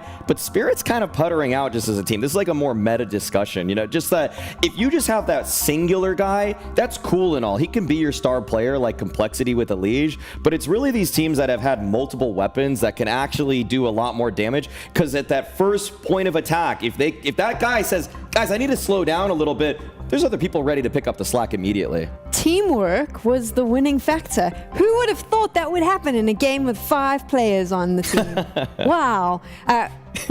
Let's get off the MIBR train for a moment. Sure. Right. We're moving to Inferno. How does FlyQuest have to play this in order to make sure they can get this to a 3rd map? I mean, first of all, Enz needs to be able to deliver on that B side of the map. On the attacking side, he needs to be a great defender on the B side. Like, he is their star player. He's been their most consistent force. He's had a couple of off games throughout the last couple of days. We need him to get back in tip-top shape. And then outside of that, I think it's just about, you know, they are, again, the more well-balanced team of the 2, I think. They need to rely on their experience on Inferno. They've played a lot more together as a team than Made in Brazil have. They've had more success. When they have lost, it's been very close. So it's about just shaking that game off and just being like, look, we know that we should be able to play Inferno better from a textbook level, but it's just going to come down to trading efficiency in the end. What do you think, Maui? They got to do what they did to Liquid. That game versus Liquid before was incredibly convincing off the back of Dexter, but I always just feel like Dexter, he kind of he's kind of the safety valve a lot of the time. When Ince isn't able to make anything happen and it is Dexter that you're relying on, sometimes I feel like that's unsustainable. I felt like that for this team, for FlyQuest, and I felt like it back when he was the IGL for MongolZ. It's like, he's good for the occasional pop-off, but I'm unfortunately never really relying on him to do that, to carry me to a victory in a pivotal game. So that's all. He almost just has to replicate what he did, and I'm not betting on him twice. Well, here's the other thing. Vexite, he's often been the other guy next to Ends that can be a great rifler for this team. And again, he's going to be responsible for trying to hold off people like Insani and LoCozy at that B side defensively. He's also their main mid attacker. So he's going to have a lot of weight on his shoulders, in my opinion. We haven't talked about him a lot, so I wanted to bring him up because on Inferno, you play such a pivotal role. And if you want to stay alive in this tournament, you need him to come alive as well. And one other guy, Alistair, you know, we've pinned a lot of the faults of FlyQuest on him. This is one of the 2 maps which he has above a 1.00 rating for the last couple months. So this is one where he's going to have a little bit more comfort too. He's looked a little bit better in the last couple months as a whole, because it just feels like he knows where that next fight's coming from a little bit better. And so on the T side, surprisingly, he actually looked okay versus Liquid too. So I'm looking at pretty much, we kind of are saying, look at everybody on FlyQuest, because they just need any answer right now. Any answer will do, and any answer will make sure that this goes to a 3rd map. Only 2 spots remain in the elimination stage of the Shanghai Major. MIBR is 1 map away from claiming one of those spots. She said she loves you, but she can't love me. But I love you.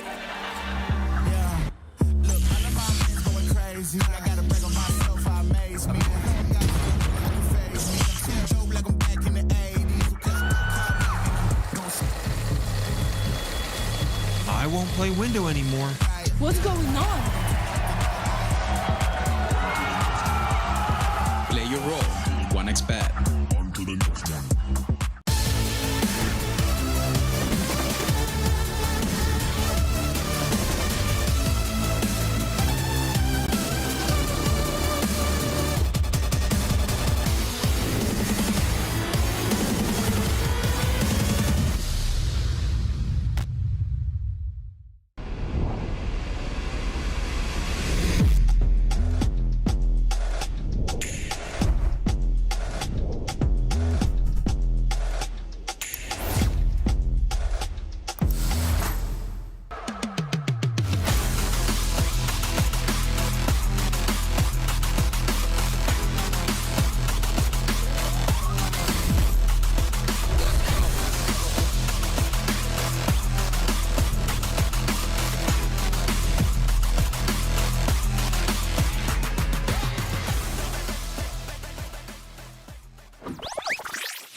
MIBR and FlyQuest map 2, the timer lied. Here you go, pistols ready, folks, and that means MIBR are very ready after a convincing victory back on Nuke. How do you feel about this series, Mohan? Not feeling great for FlyQuest on a fundamental level, not feeling great about the fact that like they let Nuke go like that, and as Kerrigan once aptly pointed out, if you're going to lose, still make it close, and they couldn't do that, and I think they were trying their hardest, so...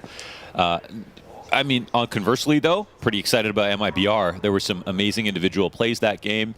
I think that they, as the quote-unquote maybe underdog team on Nuke in this matchup specifically, I think punched well above their weight. If they showed up with a game plan today, they came to win and qualify to the next stage. They have shown that they have really put that effort in. They're in the right mental mindset, and their individuals are shining. MongolZ, exit. They hold the top of brackets, and still there's a chance in, or so there was. Losing apartments doesn't make this any more comfortable. Safe able to get into the pit, but it's a good flashbang to disrupt him. He's got a teammate behind the tall box. That teammate finds two more. MongolZ, a double from the tall box. In all of that battle, he had just snuck into what was left of FlyQuest, and then they're going to keep this charge forward. Now, this has been going on what felt like all Nuke long. MIBR really being adamant about not letting FlyQuest players get away. In this case, Dexter does get a chance to exit. Softens himself up a little bit. Self-hate never gets you far. But they do indeed disengage. Just in case he had stayed around in the apartments, they think maybe it is an A intended target, that his rotation was a fake. Not the case. Bomb will go down. Dexter, how do you pull off a critical 1v2? Yeah, it's one where you can play it from anywhere, and since you're in the 1v2, you should sort of at least assume you can have an open plant here. No one's rotated over. Smartly, MIBR just play it together. They're going to lose a few seconds having to run back to the B site. And Dexter, let's see if he can hear some footsteps. They're not trying to mask their approach. They're just jumping in to figure out where he's at. That's why, dude. They just jump. Confidence in the mechanics, straight up. They just charge him down. It's really important to jump, actually, when you're in an approach like that. Oftentimes, if two people try to go for the same kill, standard swings, that's where perfect crosshair placement comes in. But, you know, if you're like entering ramp on Nuke, the first guy's jumping out backwards. If you're in a 2v1 like this and you have an idea of where the guy is, you're technically not supposed to be going for the exact same peak on the exact same angle, and you can see how hard they were to hit. Especially with one shot that goes out. Yes, Dexter could have hit that. It would have been amazing, but most of the time he's not going to hit it, and then his position's revealed and his advantage is gone. So MIBR just very comfortable at moving at that pace together. They pull off that 2v1. MongolZ pulls off that 2K in the middle of the round, and yeah, it's another good start.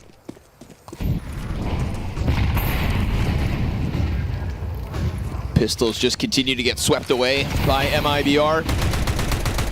I think the time to kill as well in that, right? You know, Dexter has a chance. You mentioned good decision on the approach to kind of offset his chances, but it's also just an instant Beretta's headshot, and I feel like that's been MIBR's kind of overt advantage so far in this series, dude. They are hitting hard. Yeah, I mean, yeah, I think like,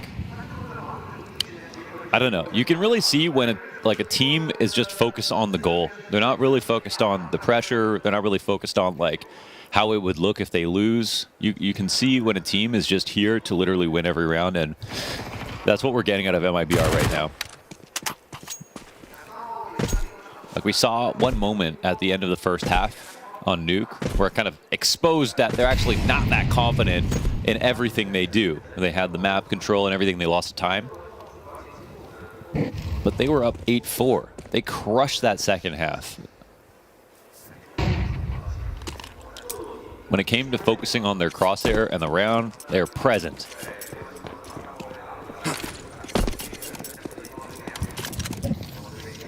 You can definitely see when the pressure's getting to FlyQuest. Exec smoke around for brackets, of course. Moto smoke up from the CTs. But eventually that's going to expire, and when it does, this balcony position was going to be compromised. So Safe decides now's the time to make a move. He pushes into Liaz with success, and then they still just try to charge through smokes, and it's no problem for MongolZ and Safe. It's no problem for MIBR. Across the board, each defender in position survives the test of the force buy. FlyQuest, you gotta bring something else to the table. That's a great setup for the wrap. If you have someone inside of halls, you can die in the halls, but with the the crossfire setup, they have someone watching lane, someone watching arch, both on boosted boxes, full vision, cover each other. The guy who's playing cold is not exposed to coming out from anyone coming out of lane or anybody coming out of halls. And then the guy who's backside has a great angle to fight halls and lane at the same time. It's just super solid. And when MIBR get the first kill with the MP9 push, you pretty much know it's done. So, yeah. You know, that moment of running through a smoke might be more forgivable, but we've already seen them do that way too much. It's a bit of a sour note. But that'll make up for it. Beautiful kill from Ince. Instant Tech9 headshot. Utility goes down to make sure nobody can just flood in, and that'll give a little time for MIBR to reposition their defense, and in doing so, Liaz will get clipped in an attempt to come out Balk. Exit opts to attack, and yeah, it's all good. Safe just tethering so nicely here, moving around that entire site, dude. This entire map, right? We saw it back on Nuke, constantly re-aggressing, side by side, constantly keeping the pressure up so that FlyQuest can't seep through any potential cracks. The cracks fight back, and it's a crack of the whip from Exit's Tech9 to just give them a taste of their own medicine. You know, if we look historically at matches like this, it could be a game where MIBR have an amazing CT side, and if FlyQuest finally wake up and the pressure is relieved because they realize they're probably going to lose anyway, we might see some sort of cosmetic comeback. What you want to see instead is FlyQuest just wake up early, man. Realize that people have them as a favorite in this series right now, and what they've done so far in the stage is breaking ground for this lineup, you know, this new generation of Australian talent. And I just really, you can really just feel that pressure, the day 4 pressure.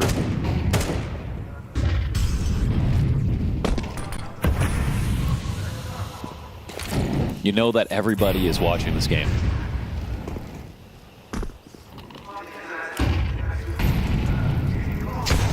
First gun round, it's a setup at the base of B. They're on the other end of the smoke, and the spray down gets there in the end. Don't commit through the smoke. A little MP9 support to finish off what wasn't the cleanest spray from Insani, but look at all the damage. They hate losing one player in the smoke.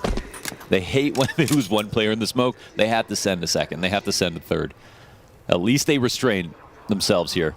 More often than not, though, it just ends up costing them more than the one. Sunken cost fallacy. If they're not careful, they'll lose the house.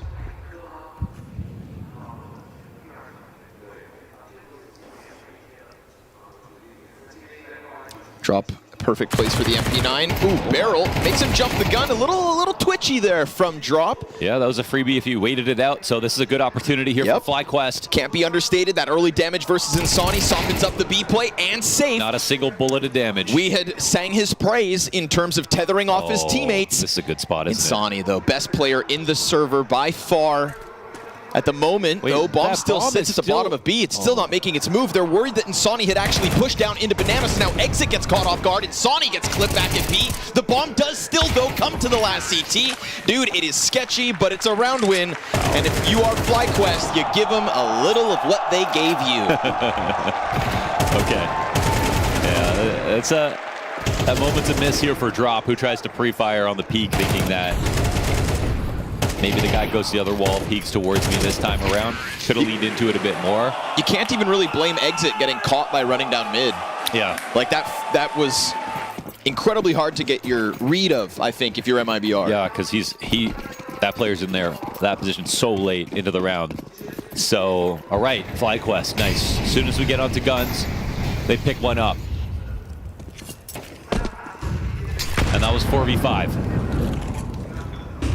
Nade lands squarely between the knees of Inns. Alistair, that's through the smoke. Safe going down on mid. Wasn't the cleanest fight from MIBR down Banana 1 round ago. Insani looking for the deeper player. How's he still alive? Invites the spray down from Inns, and it's good damage. You're softening up these B plays, but Drop able to clip Dexter in the background. They still think he's in the smoke. Insani, how are you alive? How are you still standing, brother? He's so quick, man. He's so quick. He just doesn't give you time to react. I can't believe the initial disengage. The bomb is in tow with these early setups from FlyQuest. 2 players were able to seize the day of the A site.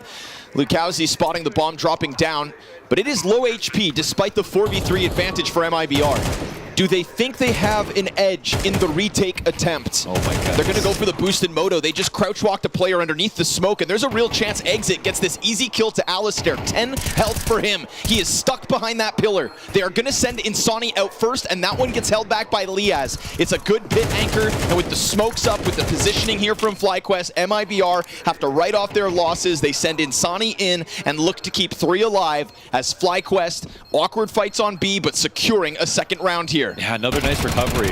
Oh, at what cost? Oh, 3 players cost. dead. Oof, that's actually terrible. The money. Oh, the money's actually. Oh, the money's actually okay. I mean, that last round, I guess, wasn't too bad. They won it 4v5, and they still kept 3 players alive. So now they come out of this one. It's costly, but there's still a full buy coming in. MIBR, on the other hand, they got themselves out of a terrible situation on Banana. They recovered after the 5v4, got 2 kills back, but with some damage, and FlyQuest found the better side to take. That was A.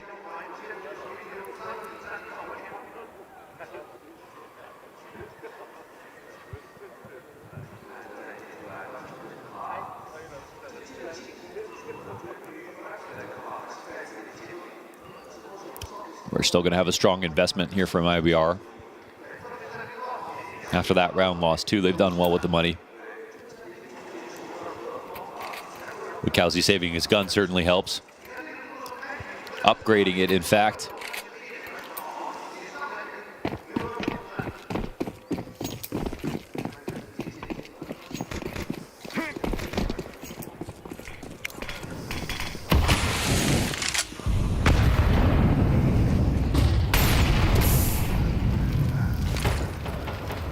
I do feel like MIBR have gotten away with a couple shenanigans on B that could end up costing them one of these early setup rounds.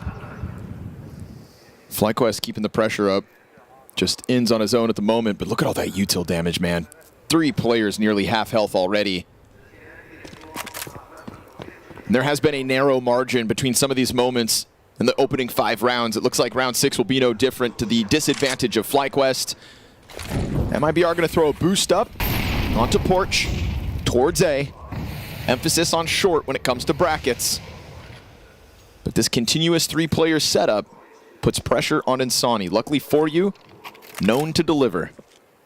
And at the moment, being set up. Drop's going to flash him into Banana, looking to interrupt as the smoke's about to fade on the half wall. Thing is, 5 players ready. The timing's good. Look at it. They're turning the corner.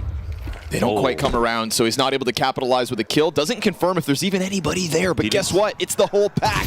And so the second flash, just 2 little missed timings, and now he's blind on the fallback. Poor drop stuck behind New Box with a molly on his feet. This is nice zoning from FlyQuest. Fully spotted. Could have gotten absolutely flashed. Instead, they get by both. They did. I mean, Ins absolutely got that kill blind, I think. Flash popped at the exact same time. Body's getting shot this game. Yeah.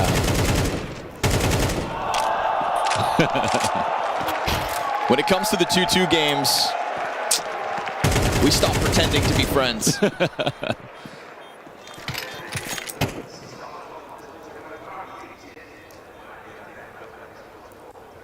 MIBR let them have it on Nuke, and with the scoreline, I'm sure they felt untouchable, but welcome to a new reality. FlyQuest tying up map 2, and also looking to make sure Majority can't survive, but MongolZ is going to hang on for dear life, keep his head down. All's good. Considering 3 players were at half health out of the round for FlyQuest, that early util damage never came back to haunt them. That's true. They just followed through with the banana control. When we go back to Nuke, we talked about in the first half of that game when it really got away from FlyQuest, MIBR's money was just healthy the entire time. Their worst buy, the Tech 9 A rush, they pulled off, add to the tally. Here we go, a chance finally in this series to break MIBR. Yeah, MongolZ still on a solo gun is scary. Safe MP9's carried forward as well. Can definitely still do damage. And you know what it is, it's Inferno. And they go for the double CT boost. Yes, when you get smoked, if it's the building pyramids. Yeah.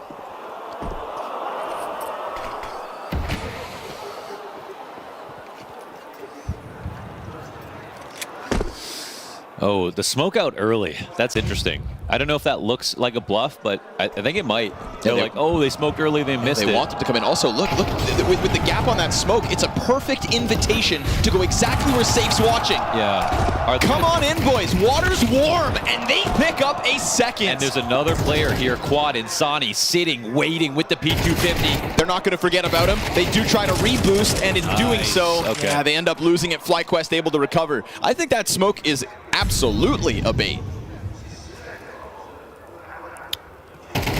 Well, we can see it's a bait, obviously. Yeah. FlyQuest. Hook, line, and sinker for the opening two, Yeah, but I think definitely the mistake. Oh, you know what? The bomb's not planted, Connor. The bomb is but that's in an awkward spot, front grill, and they did such a good job scaling that they haven't gone to pick it up just yet. There's no way Exit slides this 5-7 in between two Ts and robs the round away. He's been spotted. There's no way Lukowski ends up pushing out from CT to stop the player back new box. There's no way. Now, it looks like they might try to push in his direction. They've got a kid as well, man. Lukowski, he's not going to shy away from this. This is pretty safe. You know, if Exit dies first, this round's over, and Lukowski is waiting for him to find a mistake. With majority, oh, how'd he get that? Dude, with majority pistols, they may not think that they've got a kit, so time can't even be played safely. Lukowski softened up, they win this! What? Lukowski's late rotate through CT with the kit and the solo M4. Oh, he took a fight with the M4 first? Oh, there was a chance to win that, obviously, and it's over, I guess, either way. Oh, but if it's over either way, maybe go for the 5-7 inside of Khan. Maybe he thought that Lukowski was low. The elbow drop from the top rope, double CT cross boost, kicks this off. It was a 3v5 recovery for FlyQuest for a moment. That's brutal, man. And then the M4 shows up. Bomb, that delay. Yeah. That delay in bomb was an open invitation for MIBR to stick around, especially with a kit. Yeah, and it died front grill. A little awkward to try to get it back. The worst buy that MIBR have had throughout the series, and they still picked it up. FlyQuest cannot buy openings at the moment, and then they walk straight into the op of safe for what's looking like the 5-3 lead. That's just silly, right? That's just silly. The most natural fallback position for the op, and they just run right into it. Free 2K, and the man advantage just keeps on going here for MIBR. That was the round you can't afford to lose. You know what, though? It was if they just played this round a little bit more carefully. They still had enough money for a full buy on this round. But then this one just gets completely smothered. Skip a step or two. It's going to cost you entirely. Liaz unable to trade. And now we're talking about T's who are back to the save. MIBR might have had one round they lost the time on Nuke, but there have been way more silly mistakes from FlyQuest.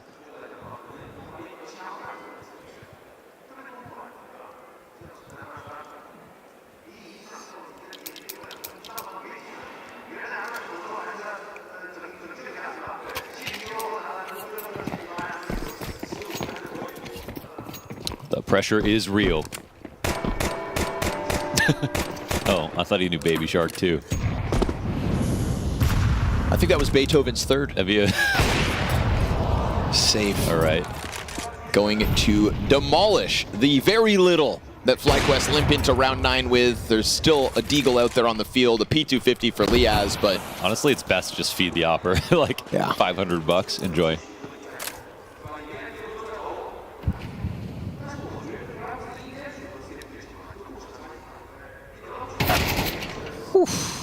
See ya. Nothing to stand on in the 9th. Oh, Connor. Yes, sir? How can they get this close?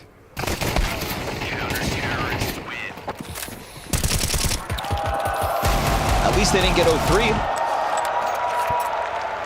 At least they didn't get 0-3'd. We are talking about a FlyQuest as far as... There is no good result, is there? No. Yeah, except for qualifying. Except for progressing. And that's true. Funnily enough, there was actually more people who had Rare Adam progressing in the 3-1, 3-2 spot than FlyQuest. They were the absolute least chosen team to progress 3-1, 3-2 with 1.3% of players. pick'em players, that is, having included them. I see. And the second most selected 0-3 team after Rare Atom.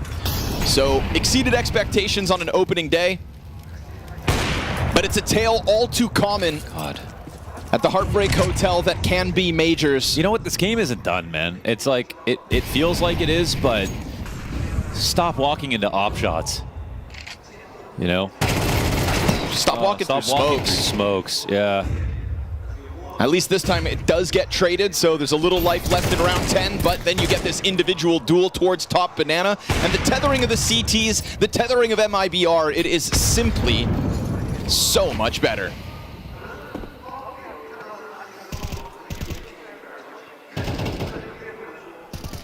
FlyQuest's buy gets no opening. It is only LuCaoZ dead in the 10th.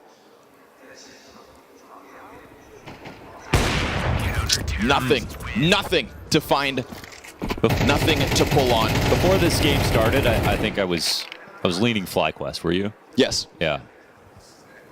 I think we're leading FlyQuest. Desk was leading FlyQuest off the veto, and you know, they should be able to draw hope from what they've already shown so far. But now we're just starting to forego discipline in some more standard moments, I guess I want to say here, where, you know, when you play in some weaker regions, sometimes it, you know, even a year or two for MIBR coming out of playing in Brazil consistently, there are going to be a lot of smoke contact plays. There will be some walking into op shots. There will be some re-peeking. There will be overcommitments. There will be a little bit too much of the wide swinging. But what FlyQuest showed us in these last couple of days is that they had that under control, and they were ready to step up to play on the world stage. They were a map away. You know, not only were they up 2-0, yeah, they won the first map versus Liquid. They were a single map away from getting through this stage, and they didn't do that by playing like this. Fortunately, that fall off in performance is being capitalized on by MIBR.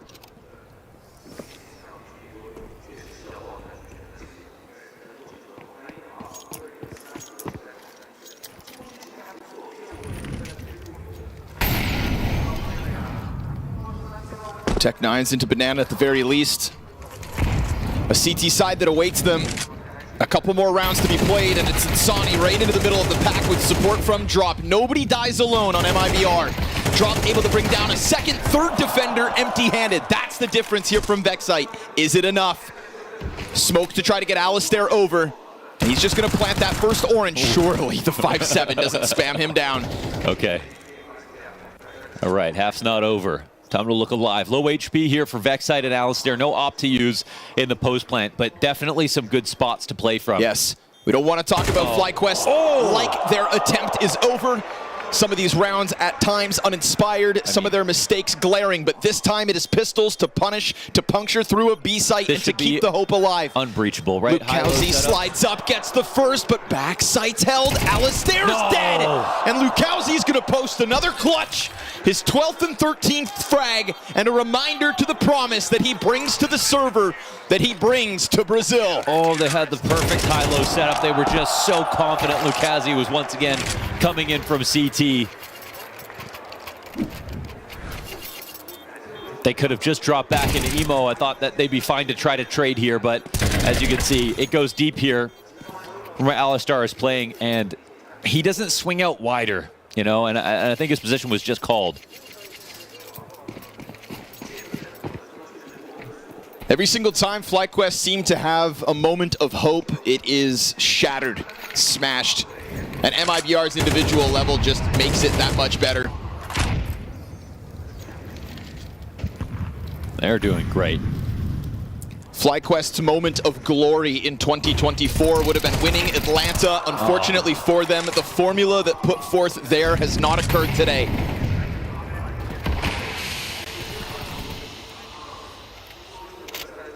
Dexter with meteoric impact at that LAN. A reinvented Alistair that looked like he had kind of shaken the doubts. Those important whiffs were not in sight. But But all that was in Atlanta. As far as Shanghai goes, this one starts to slip. Flashbang saves the CTs. It's this consistent third piece. It's drop and saves utility that's been keeping Insani alive, but it can't any longer. In's finally able to hunt him down. That's nice. That's one back. In still low, but they've actually made some moves here. We've been talking about FlyQuest trying to come back into this map.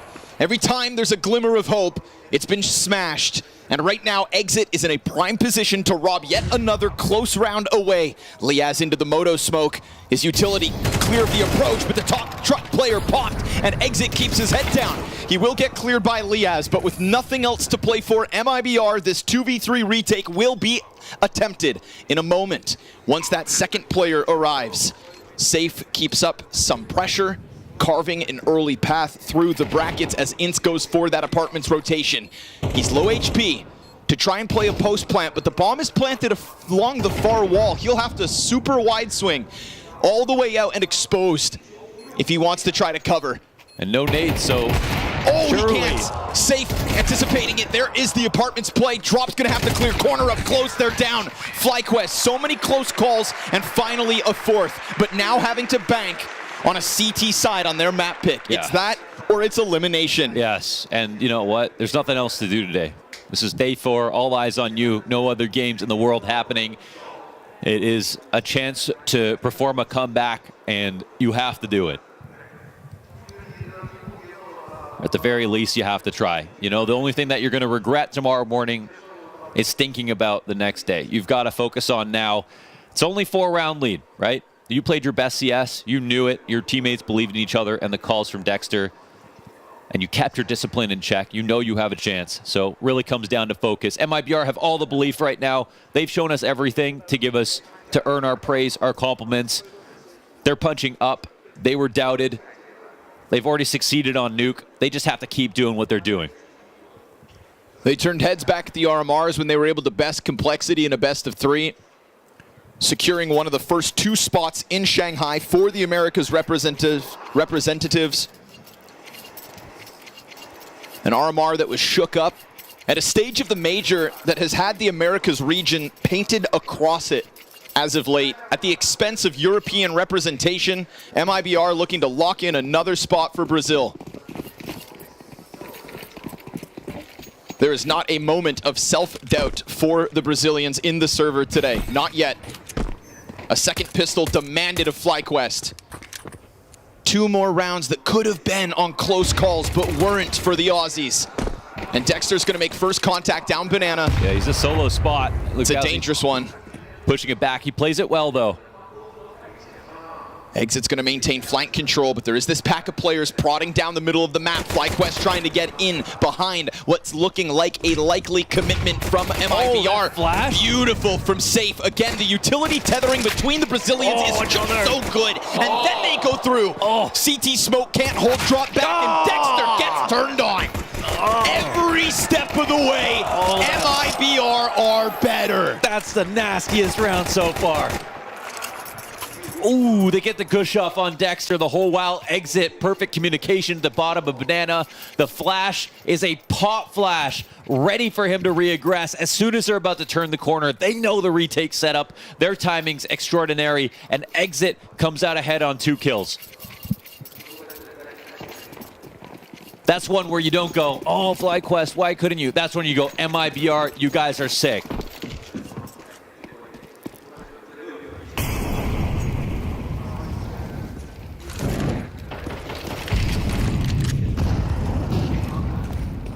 They understood the assignment today.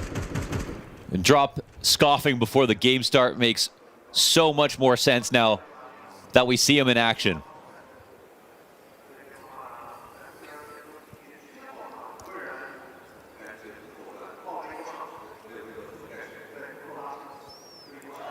No interruption for the Banana control. MIBR are going to be afforded a full-blown execute. You see the smoke grenades being primed, and the first scout shot out of Dexter is a miss. A miss that cannot be afforded anymore. This is how you come through a smoke.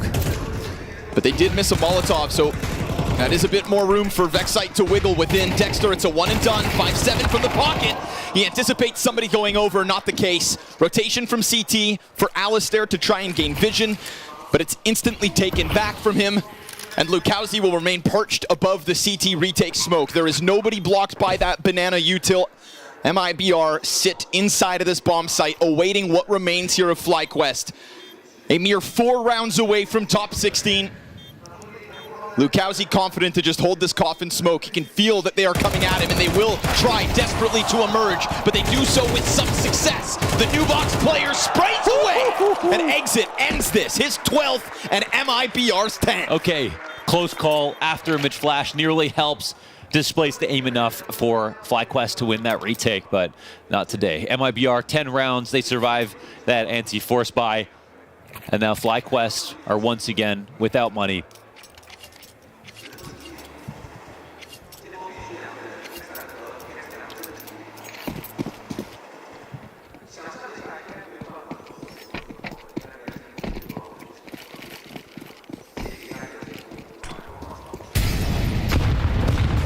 Straight back to Banana, straight back to the bullying, the battering and the bruising of the B site.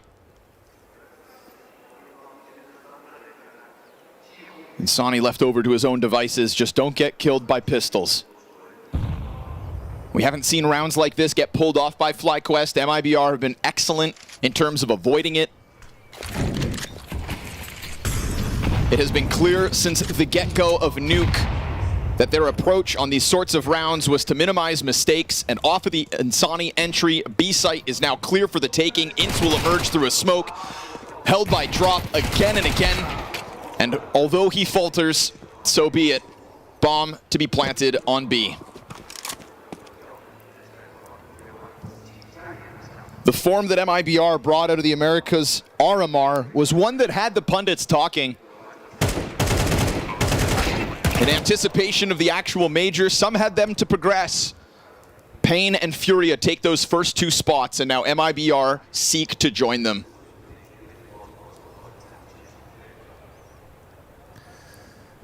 These stages of the majors are just 1s and 0s. You qualify or you don't. There is no difference between going 0-2 or 0-3 or 2-3. Just didn't make it, unfortunately, and that's just the reality of this position. And that's something that MIBR understand, it seems like, acutely. They understood the assignment. They showed up to do a job today. They're here to impress. And maybe, you know, maybe not too many people have MIBR making it through to playoffs. That might be fair to say. You know, whoever wins this game, it's not as if they have a massive chance to get by that position. And you know what? You know, the important part is having the extra spots. The important part is the pride, which I think has got to be the most important part. If you're not playing for anything else, I don't know. Obviously, getting to the major feels like the biggest accomplishment for teams like this. But MIBR being able to say that they've made it through to the elimination stage, I mean, that is a different level of brag, you know? MIBR are a team that the best version of this lineup had Stewie and Tarek on it, you know? That's the only trophy that they ever won. Zotac Masters Hong Kong. Okay?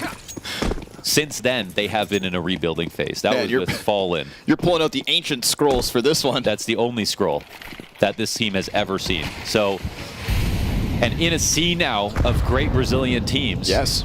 Flooding this stage of the major, they're trying to stand out and revive a brand that has history in CS beyond CSGO.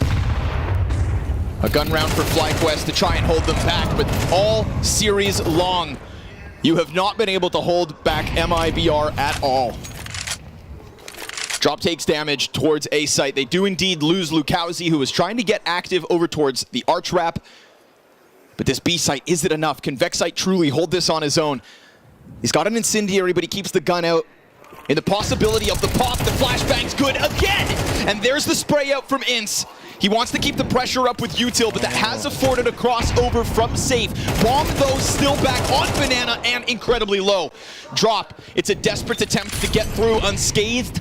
He does not have a lot of health to work with, but what he can do is put Exit into a post plant and a potential for the 1v3 if the low health falters.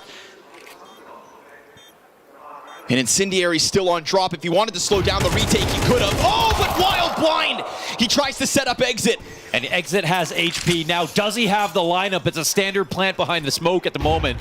He goes back to check Banana into the action. Alistair on the cross. That's the Opera spotted. And while he pops the one on site, there's something of a moment of hope here for FlyQuest. A rifle round one, despite a single player living. Yeah, I think, gotta say thanks to Inns on the cross, putting the damage through. A little bit nervous when he didn't do the jumping molly to default and threw that into pit early, allowed the plant to go down, but because he got the early kill, slowed them down, allowed for rotations to come through. It was left in the right hands. FlyQuest, at least here, now have 5 and can try to scramble for some dignity with a goodbye behind them. It looks like MIBR are forcing down. I think that they've earned it. They've earned it. Yeah, they have also. I already see a MAC-10 and a AK to work with, and I think we can also safely say at this point their flashes have been better.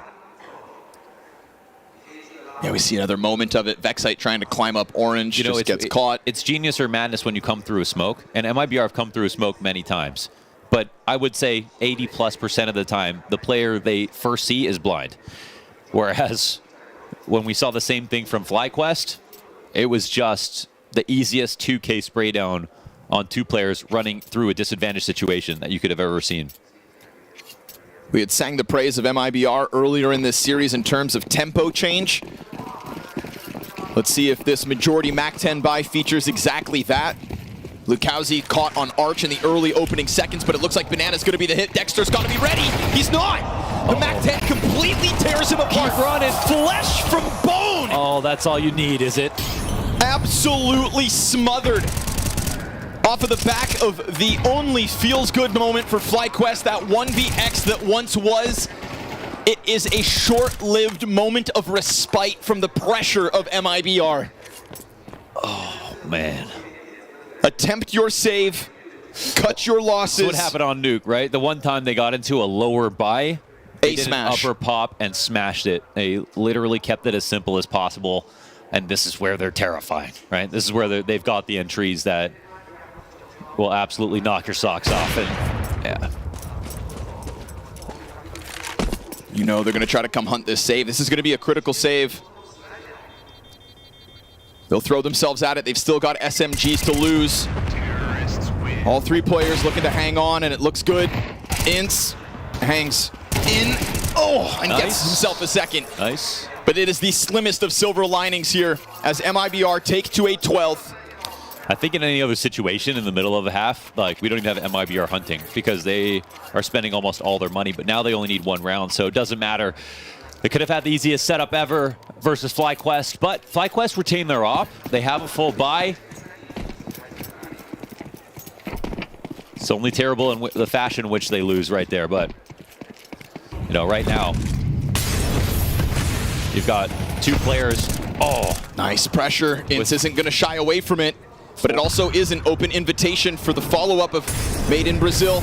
Ince forced out, but Wild Blind. Drop is still able to get back man advantage, and the pressure will not stop. The onslaught continues. 3 players emphasizing short. Liaz looking somehow to recover. It's a slide out from Drop. It's another assist off of the flashbang. Drop looking to be the difference maker inside sight. He's got Insani right behind him. More America's teams than ever. And for the 2nd time in history, 3 Brazilian teams will step forward into the top 16. But those 2 moments in history, back to back. It was slots given to the Americas region by Brazil in Copenhagen. They opened the door for their countrymen to step forth, and at the falling of Imperial, forth goes MIBR, led by Insani at his first major. Slaughter. I love the last little bit there. You heard Launders. Slaughter. And you can see what that slaughter did as we see the visions of FlyQuest players as they say goodbye to their opportunity to move to the elimination stage. Individual firepower, controlled aggression, In moments of brilliant teamwork, MIBR retains a spot and moves forward to the next stage. Huge class difference between the players, the personnel. MIBR more or less trying to assemble the Brazilian super team, making shrewd moves consecutively to bring on LuCaoZ to the lineup as well. Not going to forget his efforts on this one. And Drop trying to actually be a real leader. He talked to James Bakes in an interview, talked about how he is embracing the role. Exit looks like he is unleashed off the chain. And oh my God, what a reference game from Safe. It's one of those things where this team has so quickly been able to become so powerful. You know, in a situation like Main Brazil, there's so many moving parts. You know, new IGL Drop stepping in for Exit, Exit being pushed to an extremity role. You're bringing in LuCaoZ, who's kind of an identical player to Insani, and trying to figure out how to balance those two players in the same team and get the most out of them. And they have found that formula. It's called sending it, and they do it a lot. And they are so dangerous by just throwing that front three in and just being able to trade frag, be able to make individual plays, be able to come up clutch with movement and just reading and timings. Like, they are a fearless team, and they put out so much confidence, and they are very quickly becoming very dangerous. There was a lot of concern in the pre-match where we spoke about this veto and how it was going to play out for MIBR. I know both of you had question marks around what was happening. Those questions, I'm presuming, answered. Answered completely. Yeah, the MIBR had every single play that they drew up working out fantastically. If we do want to just kind of act a little bit more holistically, look at the big picture here, the slow plays for MIBR, we haven't been in love with for the past couple days, but when they go fast and they go hard, like, FlyQuest couldn't even stand. They couldn't even hold a candle to him. Yeah, I mean, they're just so successful in getting their entries, whether it be from Insani, who's kind of the leading man, LuCaoZ, even Drop at the IGL. We've talked about him time and time again, how successful he's been at opening duels. And so they just had so many threats. And then for me, I want to kind of shine a light on Exit a little bit. We haven't talked about him too much. He's a veteran. He's been a part of the scene for a very long time. He's been in IGL for a very long time. I'm sure he still has a pretty big voice on this team as kind of like secondary caller. But his ability to roll pivot and his ability to still have so much impact in a new position has really kind of just helped the others be able to fire off more effectively. And Made in Brazil is looking like, I mean, God, I don't even know who I pick between them and Pain and FURIA at this point. Like, they're all so dangerous, but MIBR from the eye test is looking the scariest of all at this point. I almost would put it like this. If you put them in a studio or online game, I might actually pick MIBR, because I think the nerves are where, for whatever reason, FURIA has done, to me, what is the unthinkable and play well above themselves at this stage with the whole crowd factor in play. But if people like MIBR and Pain get comfortable in front of crowds, FURIA already have to watch out. I already feel like I'd take the field over them at this point. What a place to get comfortable, though, because obviously now we have a crowd from the start, something we haven't had in the past here. Yep. So this is an opportunity, I think, for MIBR, Pain as well. They've played now throughout this opening stage. They're used to the crowd. That's going to put them on the front foot when they move into the elimination stage, right? And the elimination stage, just the people that check in for that immediately, we've called that a nerf in the past. That first day for those guys that are coming in, having to watch all these guys in the opening stage play 4 games of CS, who are already ready for the crowd being in front of them, who are already ready for this kind of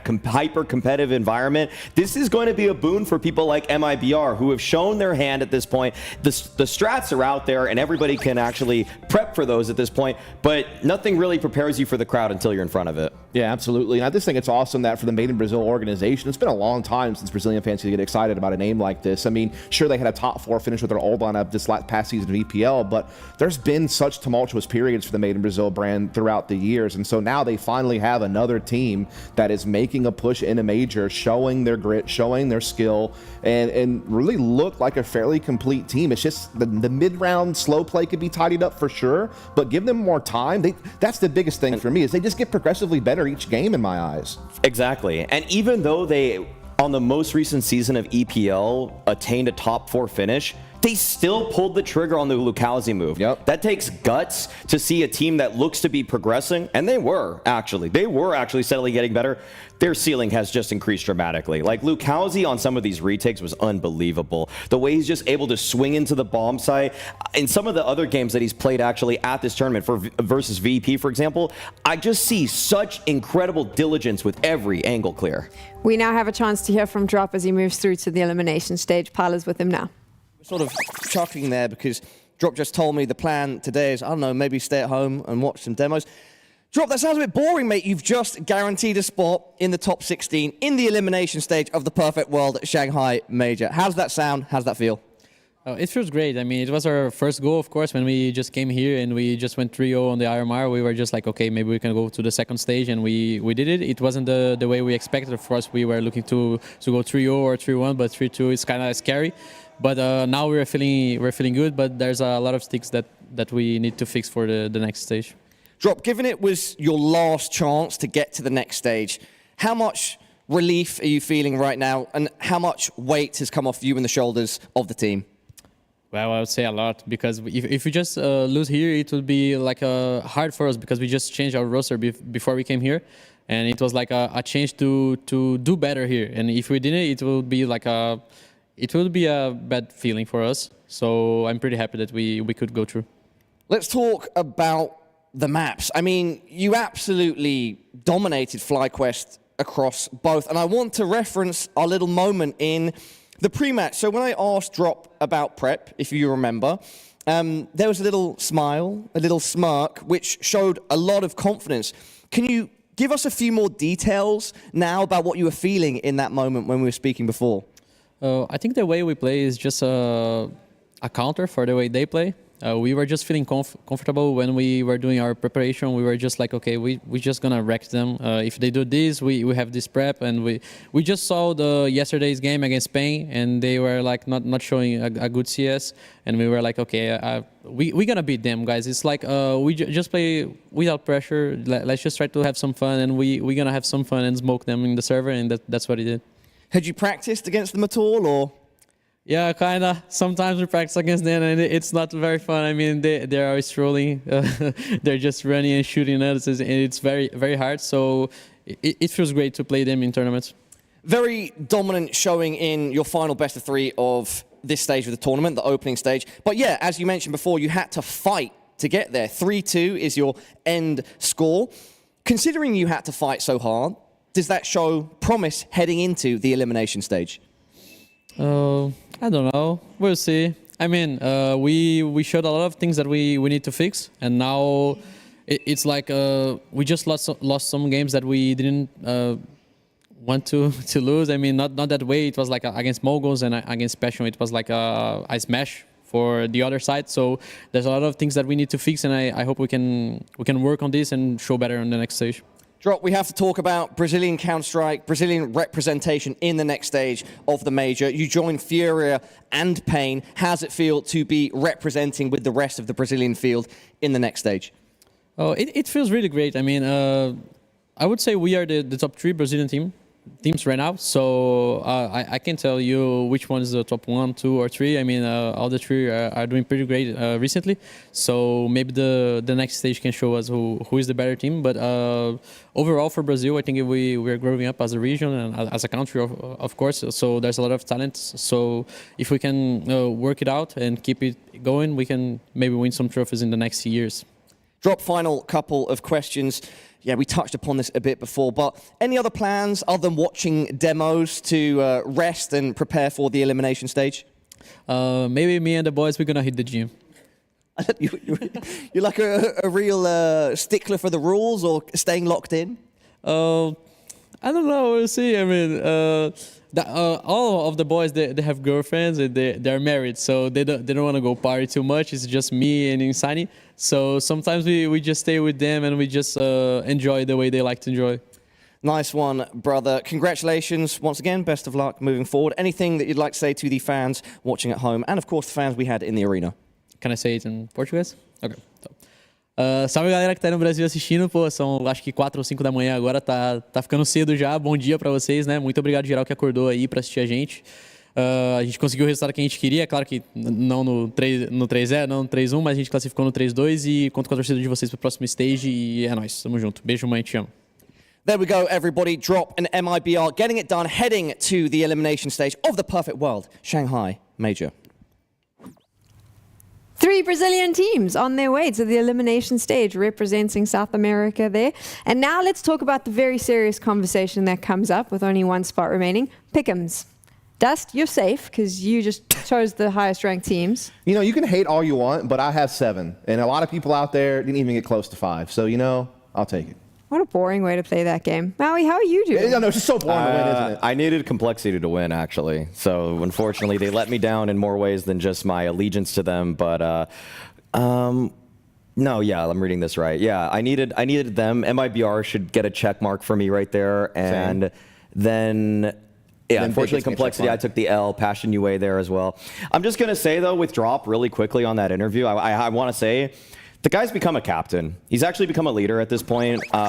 Accomplishing what he did now with this MIBR lineup to get top 16, like that's the worst he ever did with FURIA. You know, like he's already leading by example. And I just want to say that mustache looks pretty good on him. Mustache looks good. He's grown up. I like it. Yeah, it looks older now. He looks more esteemed in general. So, Take him seriously then. Yeah. What a cool career pivot, right? To be like a supportive element on FURIA, like the team that's been kind of waving the flag for Brazilian CS for such a long time now, since the old days of LG and SK. And now he has become the leader of a different unit that looks as dangerous as ever. So it is kind of cool to see how people can kind of just take their careers, and maybe when he first left FURIA, he thought, man, that was my big chance, that was my opportunity, but he's been able to craft it with a positive attitude into now taking this group and putting them into the top 16. That's amazing. He just needs glasses, and then he'll look really smart too. There you go. Just look at Dust, like glasses and facial hair. It's like the full package. You're manly and you're smart. All I'm going to say is maybe don't take style advice from Maui and Dust. I don't know. Here we are at one more spot remains in the elimination stage, and it will either go to Wildcard or Passion UA, the two underdogs, the North Americans, the Europeans, all fighting for that one final spot that remains. We're going to take a bit of an extended break, and when we get back, Yanko, Blair, and Richard will be here to take you through what to expect. She said she loves you, but she can't love me. But I love you.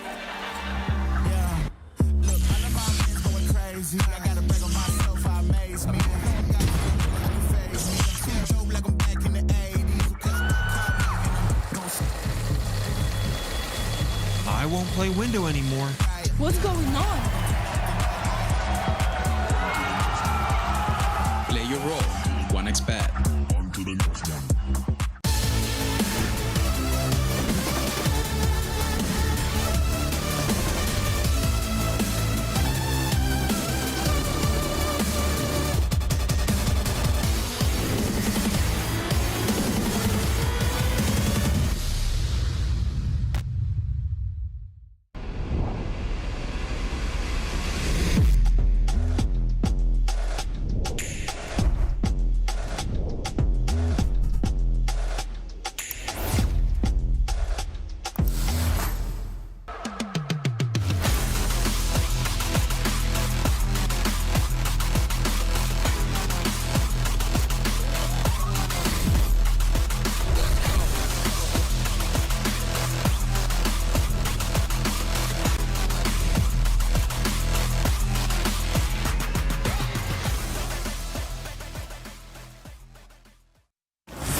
reaper to come another day for me.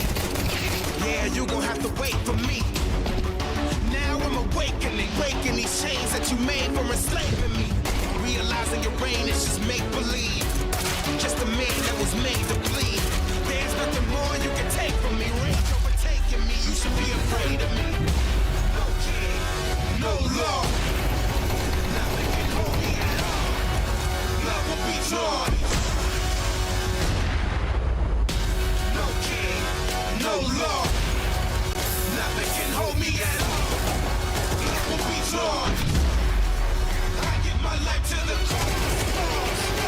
cause. Here comes the light from the dawn. I give my life to the cause. Fight till the darkness is gone. I am reborn. Either you rise or you fall. Rise or you fall. Either you rise or you fall. Rise or you fall. Either you rise or you fall. No king, no law. Nothing can hold me at all. Love will be drawn. I give my life to the cause. No king, no law. Nothing can hold me at all. Either you rise or you fall. Either you rise or you fall. Rise or you fall.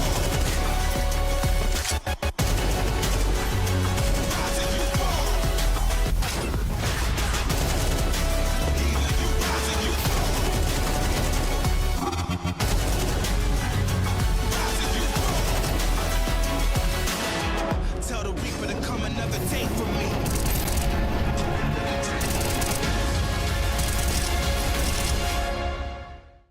Either you rise or you fall.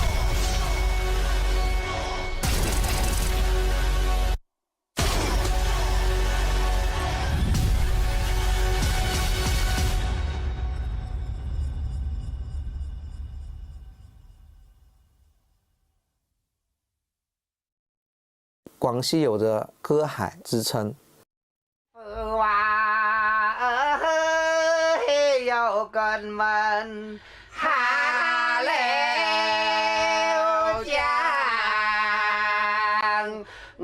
苹果流歌呢是2008年就得到了国家级非物质文化遗产名录。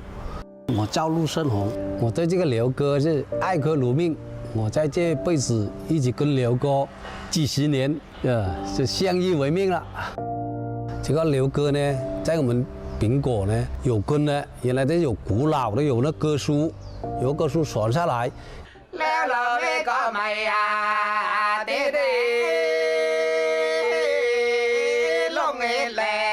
我是传承人李显川。82年之前，我就跟那个前辈学那个流歌。以前是刘三姐断更了，下来了几年10多年，然后的话到80年、82年之后，就我们流歌开始发挥出来了。应该说，当时我接到这样一个邀请，我觉得是非常兴奋。首先，非遗的音乐跟游戏音乐来结合创作，而且是一种符合现代当代年轻人审美，这样对我来说，我觉得也是一次的机遇和一次的挑战。这个歌呢，因为它很有意义。我们平时在山上以歌传情，以歌会友，还有我们的歌声，好像就一条河这样永远不断的流，把这个东西做好。然后传播到我们这个社会，才达到我们这个保护、传承、发展这个要求。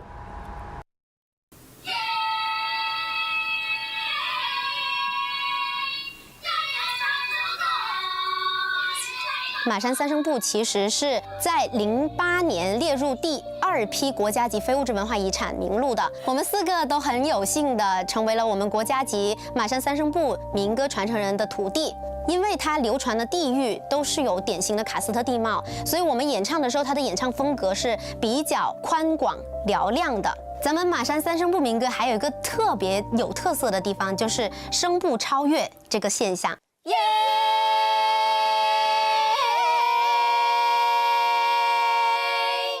听到了吗？超越的是他哦。低声部超越到了高声部那儿去了。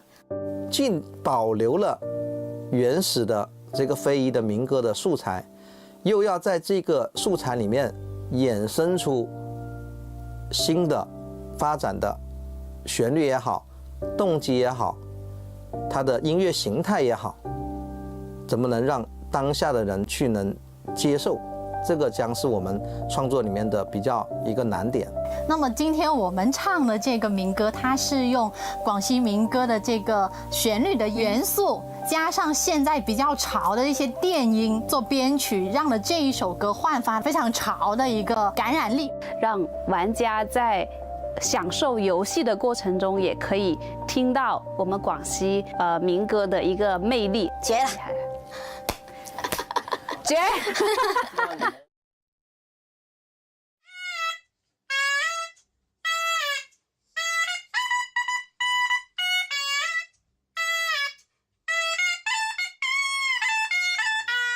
我手上拿的这个乐器呢，就是波列。那波列这件乐器呢，是最早在20世纪80年代的时候，在我们广西的龙州宁明一带发现的。波列最大的区别和唢呐有什么区别呢？它就是这个碗体。我们说这个唢呐的碗体呢，它是金属材质的，说它的反射和震动呢，可能会更加的具有这种金属的声音。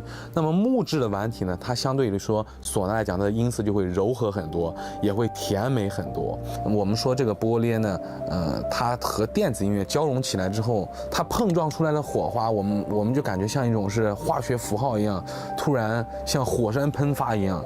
其实给更多人的听觉上面带来的，我认为是更多一种很新奇，然后很前卫、很流行的一种感觉。因为游戏音乐它的受众面，我们知道它基本上都是年轻人，所以说如果说我们的音乐能在这个群体里面能得到大家的认可，那么有助于我们这个非遗民歌的传承。我们要坚持到底，反正把我们的流歌传出去，给下一代啊，给他送下去哦，给他们有一点那种兴奋，不然他们都流歌是什么什么都不知道了是吗？所以吧，我们要传到平台去，他们才知道我们的本格流歌也是好听哦。想让就是这些躺在博物馆里面的这些非遗的民歌变成国泰的传承，我们也希望能够让更多的广西和广西以外和中国以外的这些朋友们知道我们广西民歌。其实我们广西的美女很漂亮，我们广西的民歌也很好听。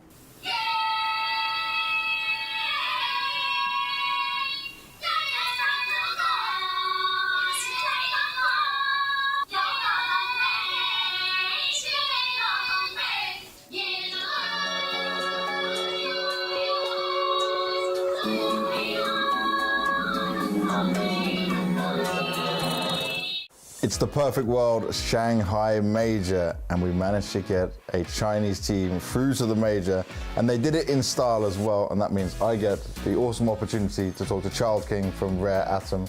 First thing I wanted to personally know is, what is the story behind your nickname? 这个名字的 ID 来源是因为我在一群小孩子，他们仰慕我，就在一个网吧里面，然后就觉得自己比他们厉害，然后就想就抢到这个 ID 了。Now, you talk about that being a goal you were aiming for. You've achieved another goal here, your first ever major. So making it to your first ever major, the fact that it's in China as well, how special does that feel for you? 对我个人而言的话，我就觉得这次上海 Major 出贴纸这件事情是对我来说是非常重要的。然后确实我们也迈出了这一步，然后对我来说是非常重大的意义。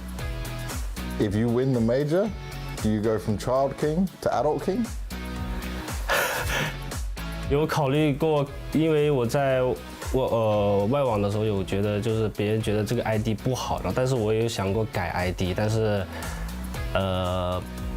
Banks 说的话就是可以考虑一下吧。Yes, for the Western audience, Child King was a strange name, which is why I asked, so now we have better understanding of the reason for it. I'm going to come away from the nickname though. I want to also learn from you just the feeling of how you guys qualified what impressed you the most about that? Because you did not drop a map, you confidently beat both GR and Talon. It kind of looked easy. 怎么说呢？我感觉太简单了。打之前我们都是给自己就是心理建设，都是觉得就不要给自己太大压力。打他们就说实话就打好自己东西，打他们就随便打。So I heard that you guys were spending a lot of time in Serbia. You spent a quarter of a year in Serbia boot camping, preparing. Can you tell me the level of improvement you guys saw during this and just how that experience was? 我个人认为提升蛮大的，但是有多少提升，具体我觉得对我来说应该超过一半吧，50%吧，就是50%、70%对我来说是非常有利的。然后能跟那些强队交手和吸取经验的话，我觉得是非常难得的，因为我们亚洲CS没什么队伍可以打训练赛了，然后就差不多这样吧，提升挺大的。Was it easy to get practice when you were in Serbia, and what kind of teams were you practicing against? 我们经常跟Navi和绿龙打训练赛，然后跟小蜜蜂也打过，反正跟2线队伍的挺多的，然后1线队伍就Navi和绿龙跟我们约的比较多。That's a really good list of teams to get some practice against, so it makes sense why you guys are playing very well. I want to get your opinion as well on the Asia scene and the Chinese region specifically.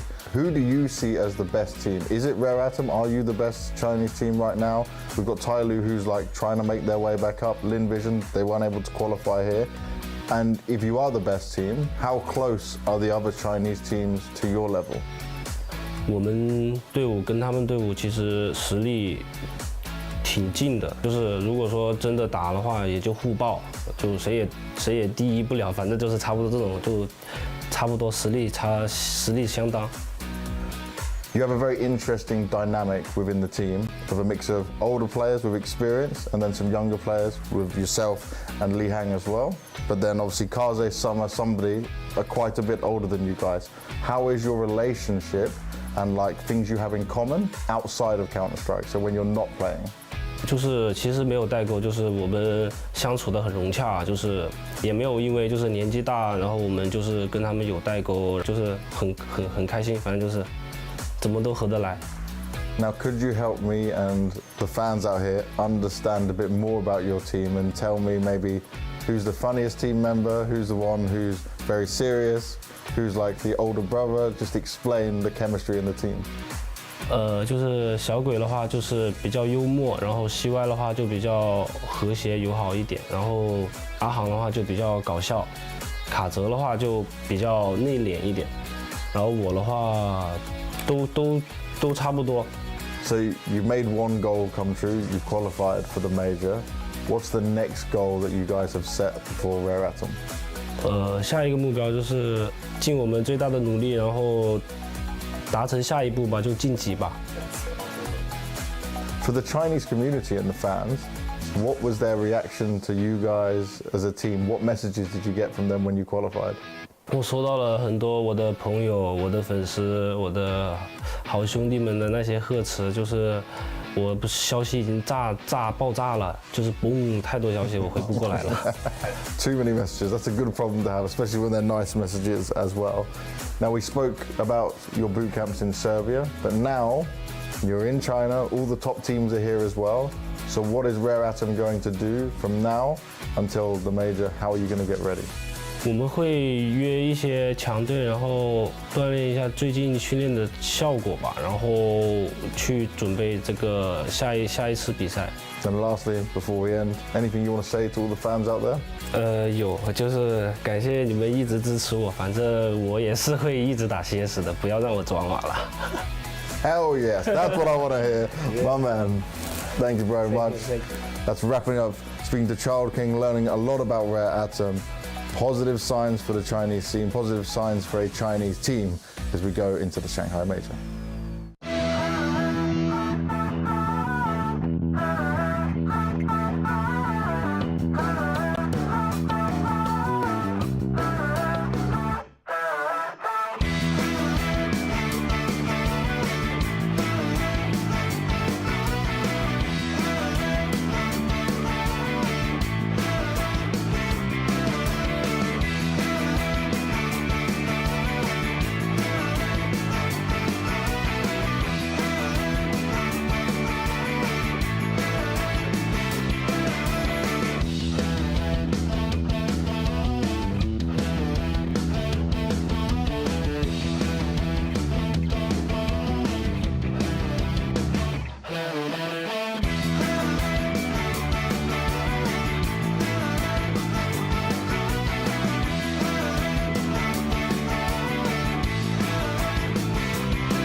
Hello guys, I'm Kaze from Rare Atom. Today I'm gonna read a letter 1 year ago from CAC that I write. So I'm gonna open it and read it.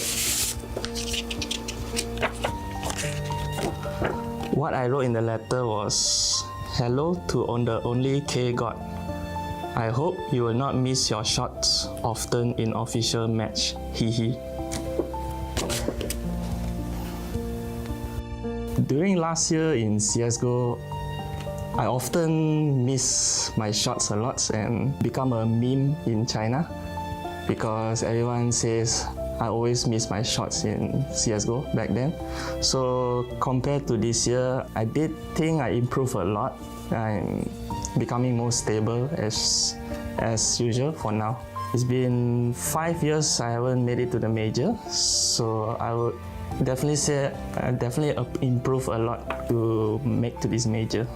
The past message I think will definitely motivate myself to hit some insane shots maybe this major.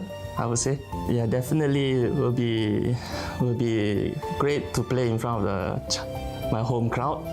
Is definitely will try our best to play better and maybe make it to the playoffs, I'll say. So yeah, thanks for supporting us.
I swear we can't fucking game time, boys.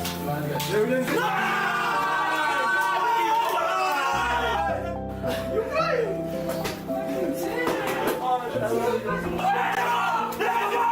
Let's go!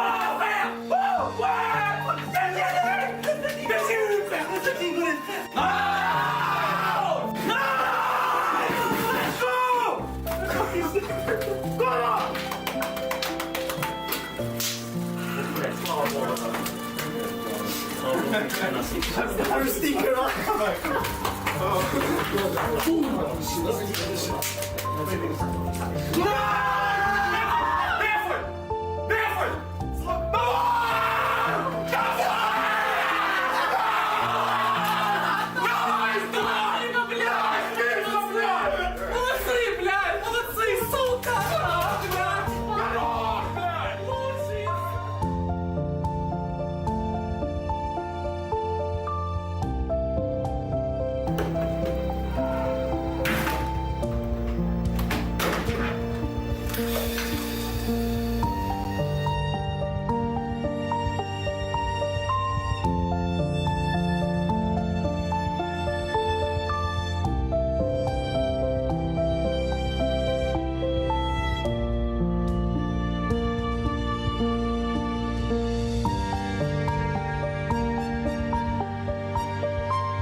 What is going on, everybody, and welcome to the Perfect World Shanghai Major. My name is Paula, and I'm currently sat down with Vinny from Imperial. How you doing, brother? Pretty good. Just enjoying my day offs. Yeah, and why do you have days off? Because you qualified through to the opening stage. Yeah. Congratulations once again. What's the vibe like right now within yourself and the team? Everyone is super happy. We work a lot to be here, so I think right now we're just getting some days off CS, you know, we walk in the city, find some good restaurants and just enjoy China, honestly. I want to go out on a limb here. So I was looking at your Liquipedia. I'm pretty certain it's your first time here in China, yes. Yes, all right, good, we got that right. So how's the experience been so far for your first time here in China? Pretty fun and confusing. It's also my first time too, so we're in the same boat. Pretty fun and confusing, honestly, because everything is hard for a foreign that doesn't understand Chinese. And what surprised me, a lot of Chinese love me. Like every time I go with my team, although there's a lot of fans, they always scream my name. I already took photos with a lot of fans, a lot of signing sessions. I was like, man, why? Like I don't even know that I'm famous in China, so it's kind of weird. We were walking I won't remember the name, but a pretty cool place there by the river. And like some Chinese dude just stopped and let me take a picture with you, like in China. So I didn't expect that to happen in any world. It's so funny because this is what you're talking about are some of the things that I had down on my card for you. So you want to connect with the Chinese audience that you've not had too many chances, if at all, to connect with. Is that important for you guys when you're in a place like this to connect with the local scene and audience? Yeah, I think so. They deserve the chance to be answered, as I can say. Luckily for them, they have one team in the event to cheer as well. Like I think Harathon that qualified from AZMR. They've got Rare Atom. Yeah, Rare Atom. Yeah, so exactly. So I think that's a really good good thing for them in the major because they can have a home team to cheer. So that's like super special. But for us, I think we want to connect to see if they can scream more to us against like the other teams in the middle of the match, you know, just to give that extra pressure for them. It's always nice. Wicked. So, what's Vinny like on the server? Who's Vinny on TeamSpeak? Vinny's toxic, man. Toxic, yeah. I mean, I'm a chill guy during the tournaments, right? Like, because I need to be, I don't rage or whatever, but when we're practicing or do some reviews or like watch some shit that we did probably in some matches, sometimes I get a little bit stressed. In my defense, I don't stress about like new mistakes that we are fixing the first time. I get stressed about the same mistake that I'm fixing for at least the fourth or fifth time, you know? So this in no way, they know what I'm talking about. I mean, they know when I'm getting mad, but normally I'm chill. Going on from that, at this point in your career, Vinny, you know, you're like a mainstay of Brazilian Counter-Strike. We see you very regularly on the international circuit. Talk to me about what it was like when you were first coming in and the stress of competing at the tier 1 level compared to how it is now. Is it the same? Are there differences? It went up and down a little bit. In the beginning, it was more about like young kids like me, Yuri Cacerado, back in the days.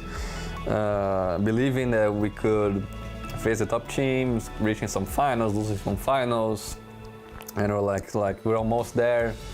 And I think right now I'm the part of the career that like, okay, I believe that I should got it, and it's possible to win like big events. And now we're grinding that mindset like, okay, the team's good, we just need more experience, more time, and you know things are settling. I think I'm the middle-age crisis of CS, you know, because I'm not old, but I'm not young. How old are you now, Vinny? 25.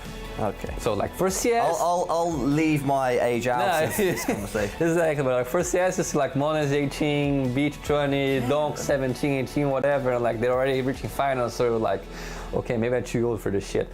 But not yet. As you said before, at least 5, 6. Exactly. So I don't know. Maybe I think like Kerrigan played for like 8, 7 years to won the first major. So maybe I just need a different journey. So like as of now I started IGLing. So you know, maybe this is my path. Maybe it's not. I'll just keep working. Let's see what it goes. Yeah, you're still in the journey. I don't think it's coming to an end anytime soon. No, yeah. Right? And fingers crossed on that. All right, well, Vinny, thank you so much for your time, bro. If there's anything that you'd like to say to the fans at home, now is the time to do it. I mean, I'll just say a lot of thank you to Chinese fans because they have been amazing. Every time I'm trying to do most that I can to like sign mouse pads, sign cell phones, hats, whatever. Taking a lot of pictures. I don't know how it's gonna be in the first stage, but I know there'll be a crowd and I mean cheer for us. I think we'll be waiting for you guys. Nice one, Vinny, and best of luck. Thank you. Hello, I am Flame from Fnatic, and this is a letter I wrote to myself for around a year ago.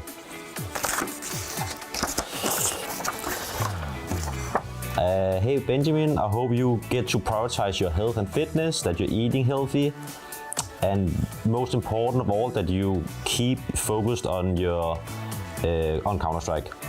When you're reading this, hopefully you have won the Royal Arena Major in Denmark. Probably didn't, wasn't even there. And has finally become #1 in the world with Astralis. Also not there. Remember to prioritize time with your family, and remember to enjoy the process of the whole journey. When I'm on the road a lot, I think it's easy to sometimes forget to prioritize yourself, because a lot of times you're prioritizing other stuff, obviously, because you have a lot of obligations and stuff and having to grind a lot. So I think for me it's important that I don't forget like how I feel good in my body, and that is when I'm, you know, still going to the gym or eating healthy food or getting to maybe run a little bit and these kind of things. I think for me it's important to have some sort of goals always you're going for. I think that's something you need to work towards always. Doesn't have to be big unrealistic goals. Obviously, like in a letter I'm probably gonna write something a bit bigger than maybe some realistic ones, but I think it's important for me to always have some sort of like goals to go for, and something that I can celebrate when I reach, and something I can be happy for reaching, and also holding myself accountable. So yeah, I think it's pretty important for me. Complexity came through as one of the favourites in the Americas region, and they do go through to the major with a 3-1 scoreline. I've got Complexity's Elise to talk me through just what they've been through, how the year's been, a lot of Counter-Strike stuff in general. I guess I'll start with just how you guys felt about the RMR performance. I think overall our RMR performance was pretty shaky, I'd say. We had a really solid bootcamp leading up to it, where I think that we were like on top of our game, like all the team play and everything was just feeling really, really solid. And when we got here, it's not that it was like super bad or anything, but you know, we obviously had a lot more like shaky moments, more like nervous plays where we weren't really making those. So the pressure of the RMR definitely was felt here. Okay. But I think it's good to get it out now. Yeah. Get it out before, like at the RMR side, and now like we have the really important stuff that we have to get through now.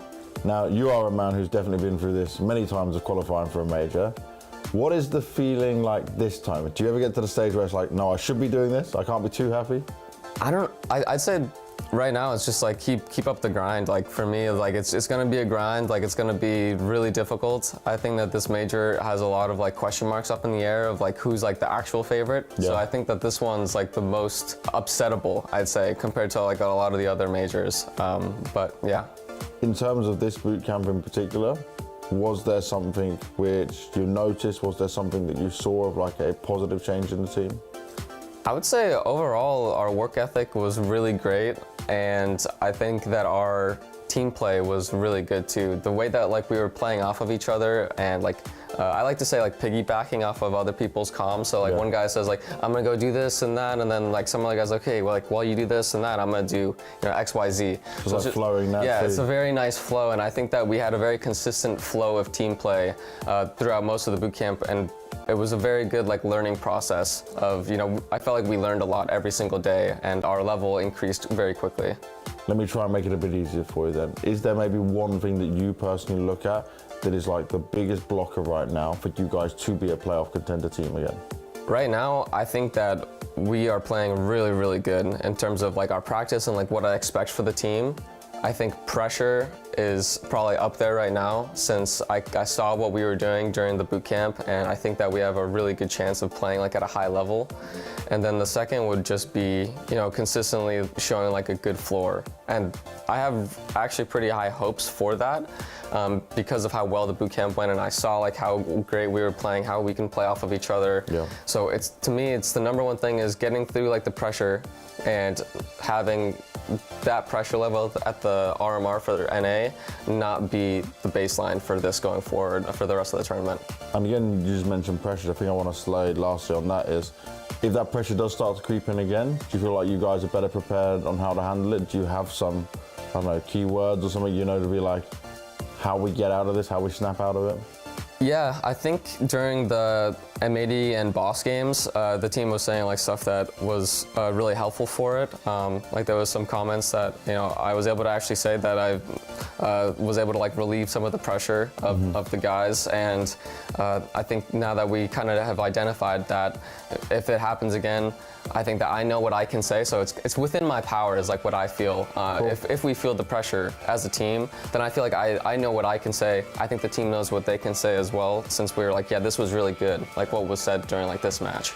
And yeah, I think that we have a positive like outlook towards it. Even if we start off with the pressure, I hope that we don't, because then that would mean that we would start off a little bit shaky, but I'm confident for it. Nice, and that's very key, right? We've been talking about this whole time, the confidence must be there. Yep. Now coming on to just being in China and the fans out here, I know you've not been here the whole time, but have you been able to experience some nice moments with the fans while you've been here? Yeah, we actually just did like a little mini signing yesterday when we wanted to go to coffee. Not like a set thing, but just going out there. There was a bunch of people just like waiting and everything like that, and they're all super nice and respectful. So I'm really excited that all the games are going to be like in front of a crowd. I think that's going to be super fun, so I'm excited. Anything you want to say to all just the Elimination Complexity fans outside in the world right now though, who are watching this? I mean, I appreciate all the fans that have been watching, especially all the ones that are showing up in person. It's super appreciated. It was really nice of everyone that is showing up to support, and I'm hoping that we do our best here to show that you're not just doing empty cheers. It's for the win. It's for the win. Thank you. It's for the win. I like the way we're ending that, and I like what I'm hearing and seeing from Lige coming into this opening stage. Let's see how Complexity do. What is going on, everybody, and welcome to the Perfect World Shanghai Major. Sitting next to me, I've got Crims from Fnatic. Great to see you, brother. Thank you. Yeah, we're gonna have a chill chat and get to know you a little bit better. First things first, how's it going? It's going fine. 2 relaxing days after qualified, so just taking it easy, enjoying the time here. How's the mood been in the team now compared to before, when you were having to grind through your RMR? Pressure's gone, that's for sure. So it's a relief for everybody, I guess. Happy for Mattush, his first stickers, and Benya's second, I think. So really happy for that. And Bodhi as well, he haven't been in the major since 2019, I guess. So it's been relief, and pressure's gone healthy, so that's nice. As I was saying, Crims, you're an absolute veteran of the scene. You have been for some time now, especially the Swedish scene as well. You've been traveling the world for so much of your life playing Counter-Strike. How do you still find joy in it all? And especially in a place like this, experiencing a culture that you don't get to necessarily interact with too much. I think that's a rough part, right? Just the traveling. I think just getting to the airport, that's the roughest part. Even though I live like 20 minutes away, it's just that journey.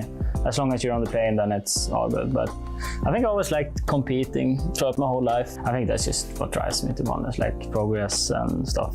Like it doesn't matter if been some quite rough years, as long as I see progress and compete no matter what. I just still enjoy it. For you then, with tournaments, do you still have as big a competitive drive as ever? Yeah, I would say so. I think that doesn't go away from a competitive person, I think. No matter the results, obviously, you get older and stuff, naturally you get more laid back and stuff, but I think the grind is still there.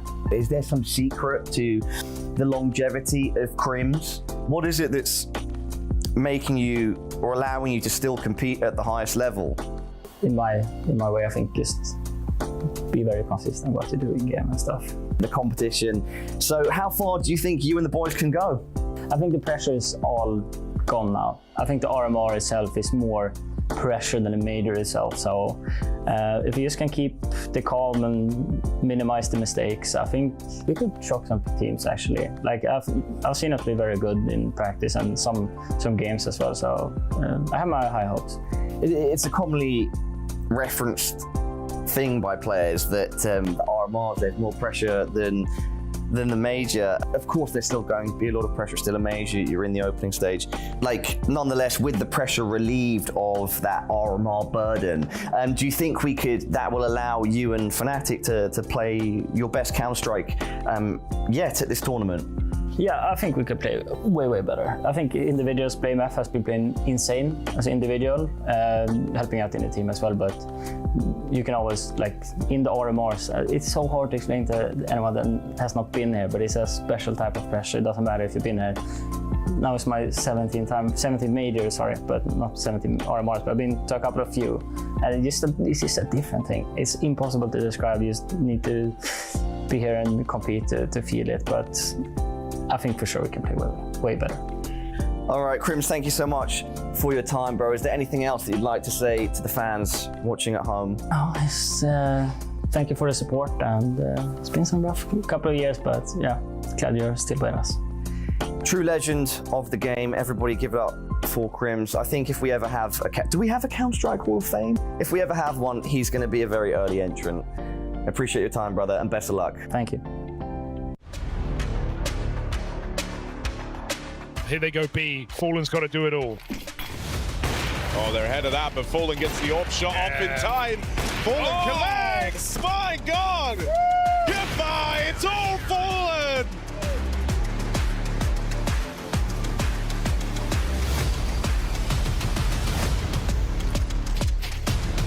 Nade finds huge damage out of Fallen. He's got low players laid out in front of him on the catwalk. Can Fallen farm up?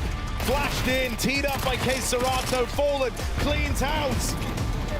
The professor is in, and he's teaching Big some painful lessons. Fallen with the ace.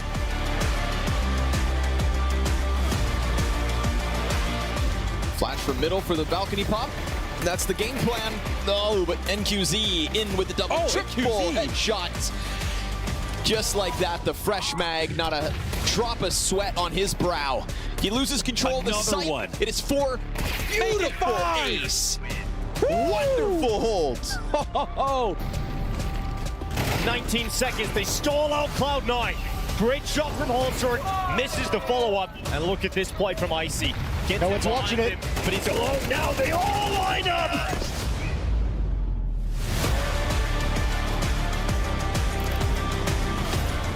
Which of course they do, no contest.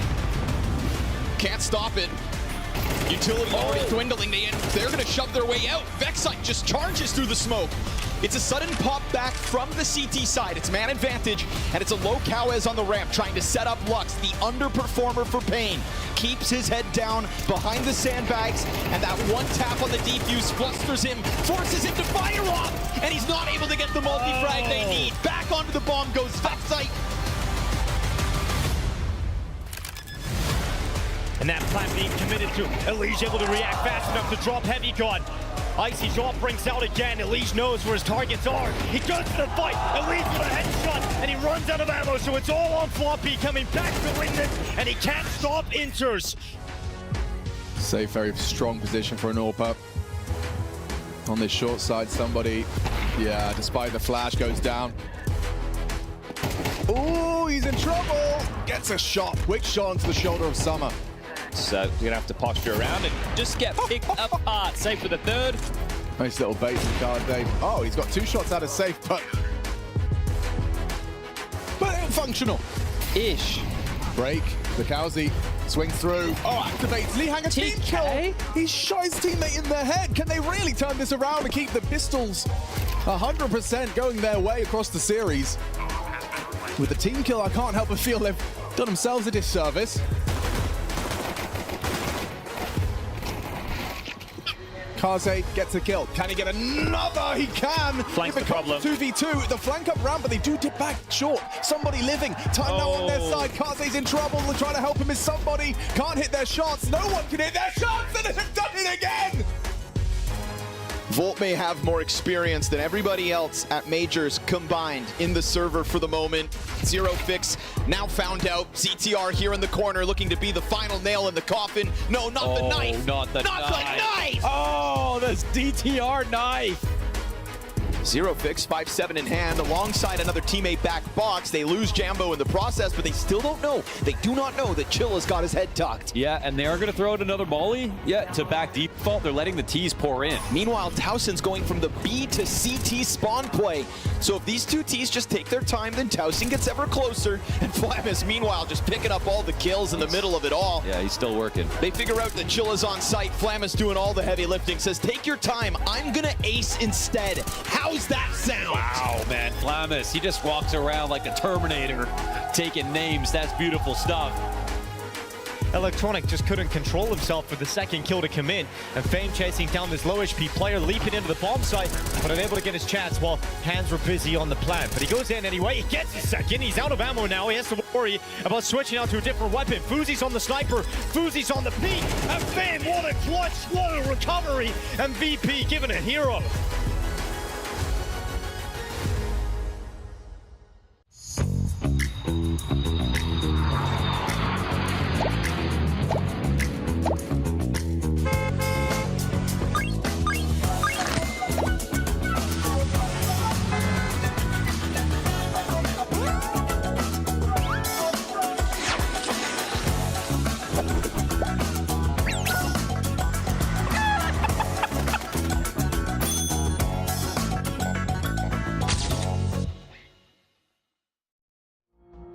Welcome back to the Perfect World Shanghai Major. I'm your host, Richard Lewis, taking over for the final best of three of the day. Joining me on the desk, they didn't give me the jacket memo.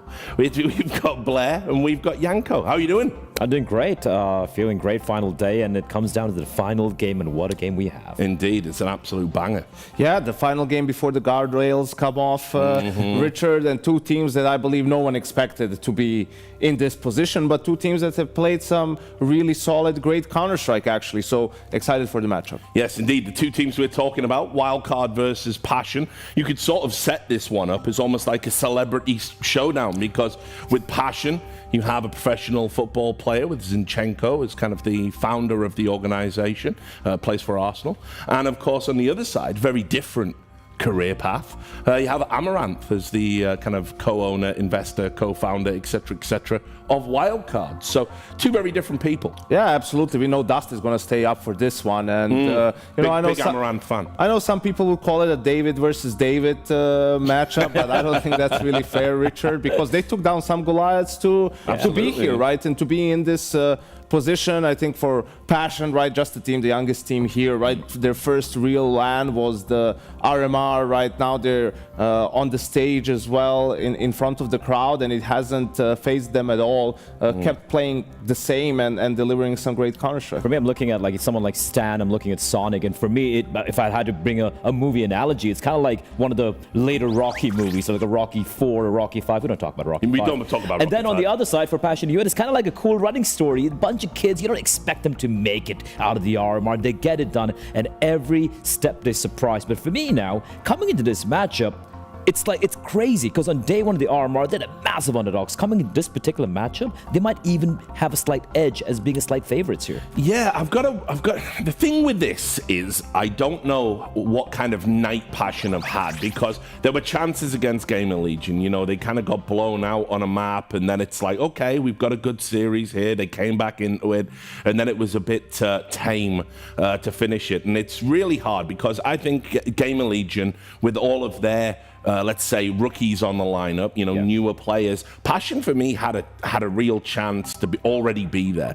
and that's going to play on your mind. You know, they've gone, as you said, from being the underdogs, now probably slight favorites in this matchup. Wildcard probably in a very different headspace. It's just such a crazy thing to imagine. I know, saying right? Like Passion is a favorite in the game to go to the elimination stage, but that's just how far they've come in such a short amount of time. And yes, another great opportunity after GamerLegion to go up against Wildcard. I think they were fortunate with the matchups, not in the sense that they had easy opponents, but in the sense that they could play a lot of their good maps. I mean, two of their weakest maps are Dust 2 and Inferno, and that hasn't been, you know, played that much. They haven't faced teams that were good on those maps that will pick it against them. I mean, GamerLegion did or actually Passion picked it themselves yesterday against GamerLegion and got trounced on. I mean, this is the other aspect of it, though. These percentages, it doesn't mean anything because they have played so many maps. We've repeated this stat that coming into the RMR, it was over 350 maps online, which is absolutely mental. And so because they play so much, it's like, what do the numbers even mean? Because some of those maps were played against lower tier opposition. A lot of it was played online. There's not a lot of LAN experience. So this was the other aspect of it. We just didn't really know how to gauge Passion or what they would do. But over the course of the tournament, they've definitely won a lot of plaudits and a lot of people's respect. Well, I'll tell you what the numbers mean here, Mason. The thing is, if you look at the numbers or repetitions they've had on the maps, that's what you need to rely on. Now, yes, it's all online. It's all these small CCD tier 4 cups or whatever. But when you have the reps and the 2 maps are Anubis and Vertigo yesterday, the fact that they shied away from Vertigo, despite the fact GamerLegion likes to play it, just stick to what you're good at. And I felt like they felt uncomfortable in a couple of the maps they had yesterday, and that's where they lost their plot. I don't see that happening here today. They should be coming in with a slight little mental edge saying that, yo, you know what, Vertigo, Anubis, one of these 2 maps, we 100% have to be playing it here, and I think that's going to be, I wouldn't say the win condition, but that's where they're going to be getting the wins. Yeah, and this is what we've had, I think, at this stage of the tournament. So, what you can really glean from a smaller sample size, I'm not too sure either. What I will say is, I think Passion have definitely been willing to go into the deep waters and float a few maps that maybe they're not the strongest on. They seem to have a very self-confident approach to a veto. Sometimes also things Richard change during a tournament, right? Or compared to practice, or compared online to LAN. Like, yes, Vertigo is their most played map and one of the most successful ones. Goes without saying that their best map is Anubis. And probably the second best at the moment is Mirage. I mean, that's just how things have been going this tournament. And then you have Vertigo and Ancient. There's 2 more maps that they could sort of play and have good chances on, right?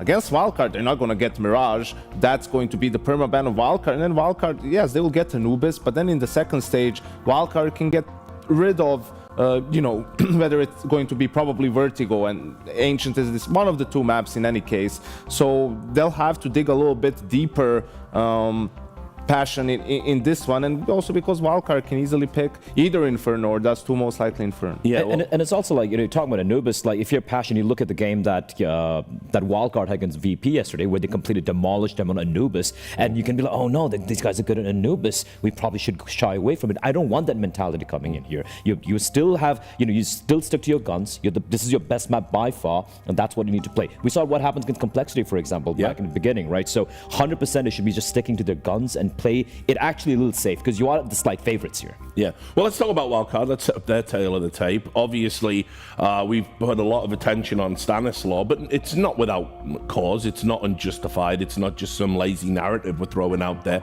I mean, Stan had a pretty insane career where he, coming through Complexity, made it to the heights of Team Liquid. He was a very highly rated, well-respected IGL, had some issues at Team Liquid, and then after that, it's a long way back when you scale up to the mountain. I also understand, there were some things in his life that maybe weren't perfect for him. He went away, had to fix those issues, but now he's back, and honestly, he's done such great work with this lineup to the point where they're on the precipice of going to the elimination stage of a major when I had them 0-3. I wasn't expecting anything from Wildcard. I think also Stanislav in particular is feeling really safe just by the fact that Daps is on another continent. Yeah, you just have to worry about him. Thousands of miles away. But yeah, I think he was always rated as an IGL. It's just probably some of that, more personal stuff that you're talking about, or the atmosphere within the team and all that. It does feel like he has matured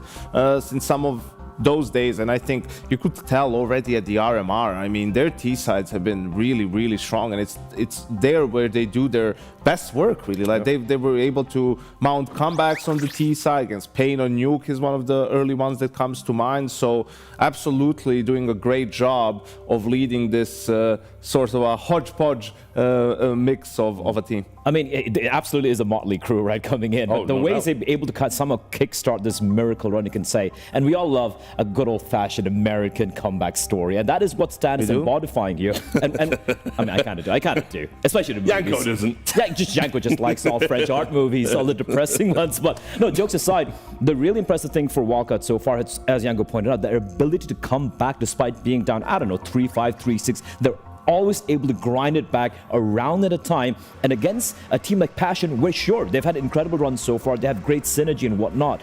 Here's where I feel Wildcard have that extra card up their sleeve. I think it is going to be Stan who dictates if they're able to get the win over here. Of course, the players have to perform as well, but Stanislaw has to be the wildcard. I've got some thoughts about that, which I'm going to talk about in just a second. But first, let's talk about who the star has been for Wildcard. I mean, who has stood out and stood tall from your guys' perspective? I think it's been Susp. Yeah. And he was actually very, very shaky during the Americas RMR, and in all honesty. It was, Jaba, Sonic has been the kind of the foundation, but Susp in this stage of the major has really come alive for me.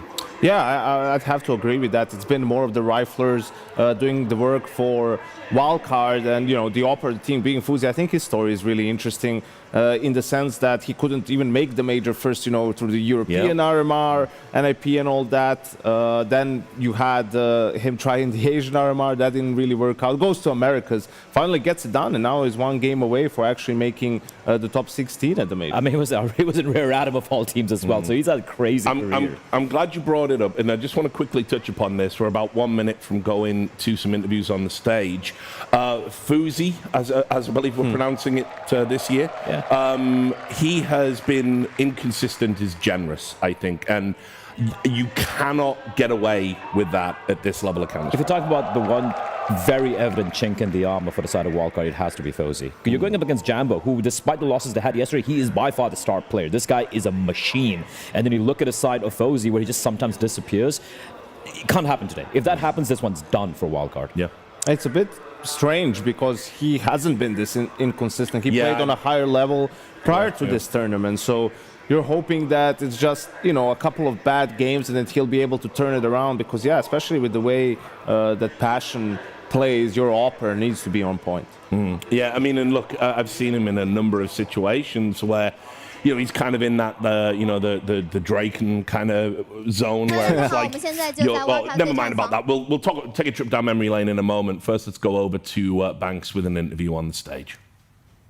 Ni hao, Shanghai. How we doing? Sonic, I'm going to start over with you. Yesterday was one hell of an impressive game. How did that one make you feel, managing to take down VP? Great as always, man. Match is a match to us. We don't really care who we play. We respect our opponents, and we hope they respect us. It was a great win for the team.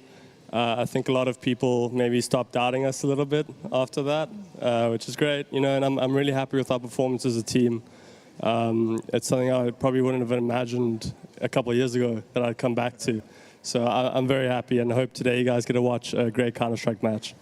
刚刚 Banks 问他说，昨天对阵 VP 的比赛可以说是震惊四座，问他自己感觉怎么样？他说：“我觉得非常的好，我尊重我们的对手，也希望我们的对手尊重我们。无论我们面对的是谁，我们都将为大家奉献出一场精彩的反恐精英的比赛。” Now you're one game away from the elimination stage, right? How does that feel? Does it feel any different to the other games you've played? Not really. Hey? Maybe not for myself. I used to maybe struggle a bit with pressure. But I think as I got older, I've learned to handle it a bit better, I'm very happy to be at this stage, at the majors, somewhere where I felt like I deserved to be quite a long time ago. So yeah, I'm very happy that I'm here now. Nice, man. Thank you very much. 刚刚 Banks 问他说，在比赛当中有没有感觉到有一些压力，或者觉得自己的表现怎么样？然后他说，我觉得我能够在 Major 上面为大家打比赛已经是非常的不错了，我也没有感觉到有什么压力，我只希望能够好好表现，然后能够为大家奉献精彩的比赛。He's busy warming up. He's getting himself ready still. And you need to be warmed up and ready when it comes to this game. And these guys are giving you some love. How has it been playing on this stage and playing in front of the crowd? No, it's lovely. Obviously, I spent some time here in Shanghai before with RA, and I'm so happy to be back here, and even more happy to be back at the major, of course. So yeah, it feels great.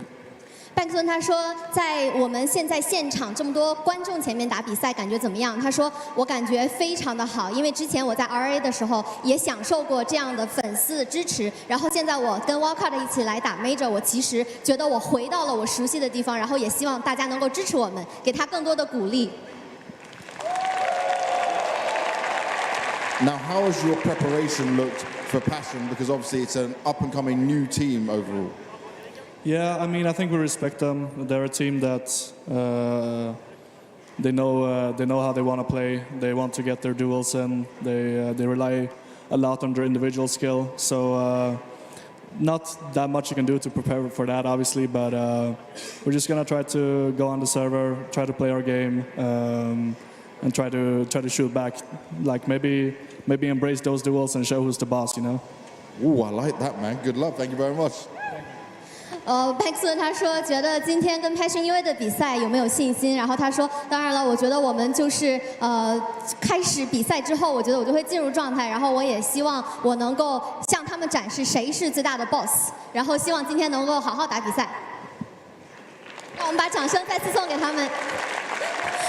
哇，现场还是有很多 Wildcard 粉丝的，不知道 Passion UA 那边怎么样呢？ All right, we're back. Okay. Right. So, we saw the players prepping there. We're just going to go back into what we were talking about just before. It was Fozy and Jambo kind of as a head-to-head combo. Mm-hmm. There's no doubt who's had the better of it here at this event. Yeah, absolutely. And as Janko pointed out, it was Suspu who was struggling at the America's RMR, actually. And it was Fozy who was super consistent. So it seemed to have kind of flipped their performances, so to speak. But 100% agree. Fozy a little too inconsistent. And even some of the plays he went for against the VP game in Anubis, some crazy plays coming out from him. And VP, let's be real, they played like garbage yesterday, in all honesty. Yep. So it didn't quite punish some of these more brazen plays. But I feel like Passion, the way they play the T side and whatnot, it's going to get punished hard. So it's not just about going for aggro plays by himself and just trying to get a multi-kill or whatnot. Just hit his shots, man. You can't keep whiffing basic shots at this level, especially. Jumbo scares me a bit, man. Like, when they beat Astralis to qualify for the... First of all, they took down Astralis 2-0. You qualify for the major, and this guy is barely celebrating. I mean, he's just a stone-cold killer. Even the Spirit game, all the clutches, you had a ninja defuse against Spirit, you know, in a best-of-one, so your second game to go 2-0 up at the RMR. No reaction, which is, you know, personally, I favor those types of guys to your Flamuses who, you know, go and shake hands with the crowd after every round, but just tells you that guy is like focused, like he's laser focused, he's concentrated on the task at hand, and that's what you want, right? That's when a player, especially an Opera, can be at its most dangerous. Well, we're about to get into the veto. Where do you see this one going, guys? Yeah, 100%. All right. Okay. Curveballs. Straight off the bat. All right. I like this. They floated Mirage on the best of one as well. Mirage. Now, here's the thing. Do Passion go for this Mirage pick? Yeah. They have to go for it, right? And then, of course, for the side of the ban has to be Nuke, obviously. And then, of course, we should have Ancient coming out here as the pick. Sorry, in front of the pick for Wildcard. Mirage. This is a big question mark. Yeah. Is this bait, Janko? I don't know. It's not bait. I think it's tough because for Wildcard, Mirage was their permaban, right? And they whip it out, they let it go through against Fnatic in their first best-of-one here. They beat them 13-11 on it, right? Anubis is a map they play, not a crazy amount, also against weaker opposition, but probably feeling that Anubis is just the most comfortable map for Passion, and sure, Mirage is like something that they've had success on in this tournament, actually a lot of success on, but maybe just mentally forcing them sort of to, you know, like not get Anubis tricking them in that way. And even though it's Mirage, like now they might be mind game about, oh, okay, what do we do? How do we play? You know, maybe you haven't prepped as heavily on it because you didn't expect it. And for Wildcard, like, you don't need to be a good Mirage team. You just need to be good enough to beat Passion today, potentially. And remember, the one time they played is when they floated it in Fnatic. They just, you know, played the game of chicken. Fnatic lost. It is Fnatic, though. There's a big caveat here. But once again, Rich, what Wildcard have pulled off here is no Anubis, no Vertigo. The two best maps here again. 100%, if they had just gone for the Mirage ban, Anubis would have been a pick for Passion coming in. But the fact that they've taken that out of the equation, you have Ancient as a decider, where we saw Passion really struggle on that map against GamerLegion. All of a sudden, there is a chance here for Wildcard. And when I first saw Wildcard at Pro League, like they played a couple of majors. I'm not sure if they had even a stand-in at that event potentially. I think they played Spirit on Ancient the first game, and they were close to beating them. I think they lost in OT, and their Ancient looked solid. It was like, this team isn't terrible. Like I think they might not have even won a single game, but they didn't look terrible, right? Like they just got outplayed a little bit and all of that stuff. So I'm actually pretty confident with Wildcard for this veto. And if you think about even Inferno, for example, like if you look at the beatdown they gave VP yesterday, even against Liquid, the America's RMR, they grinded it back on the T side, taking out Liquid. Although yes, they lost on it, it's a map that they're very, very comfortable on, and especially on the T side. Stan calls an incredible game. And what we saw from Passion UA yesterday was when the pressure was on, all the praise we heaped on the teamwork, the synergy, the spacing, and the way they work, it did show cracks. It did fail. And if Stan's able to apply the pressure a little bit on, you never know. Yeah, I think this is the worry. We saw Passion on Inferno, and it wasn't great. It was ugly. Yeah, putting it kindly. And then it's kind of like, what is that third map? We know Anubis is your strongest. We know you fancy yourself on Vertigo. If it's Mirage, it is. Yeah, they're beatable on that. And, you know, listen, they've already got some big scalps. We saw them at the European RMR. They beat Virtus.pro, although I don't know what that means these days. I don't even know if it is a scalp. So anyway, we'll see. We're going to get into the game, so I'm going to throw you over to the casters. Let's get this show on the road. Thank you very much, Richard. Yeah, Passion versus Wildcard. Two teams that didn't expect to be in this position at the Major. They're fighting for a spot in the Elimination Stage, Jason. And with the veto, how it's gone down, Wildcard have increased their chances of making it through. Absolutely. I mean, look, you have to love this kind of a matchup coming into it. It's not going to be the most beautiful Counter-Strike in the world, but this is 10 people in this server chasing a dream that they never thought they'd be in a position to achieve at this stage of the event. This has been two squads that have surprised everyone. And you know all these players going to pour everything into this match.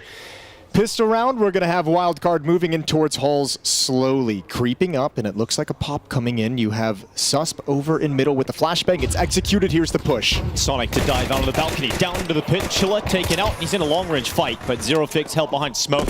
His teammates are going to be making their way down Banana.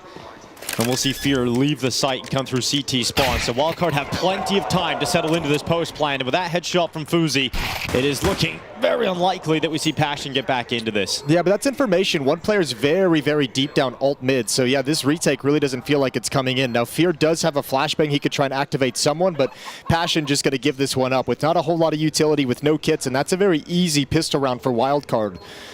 Good entry provided from Sonic, dropping into the pit.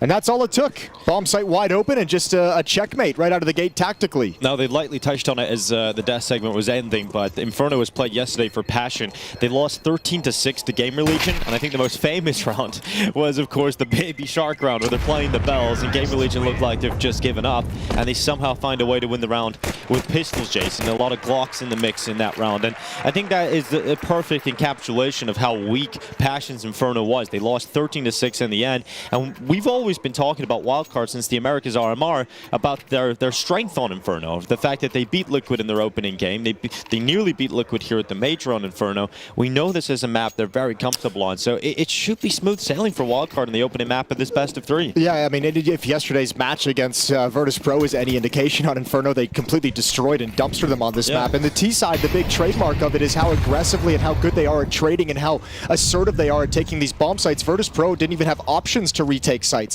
The T side was so overwhelming that you really didn't have a chance to maneuver in the mid round in any kind of positive position. If they can do that again here,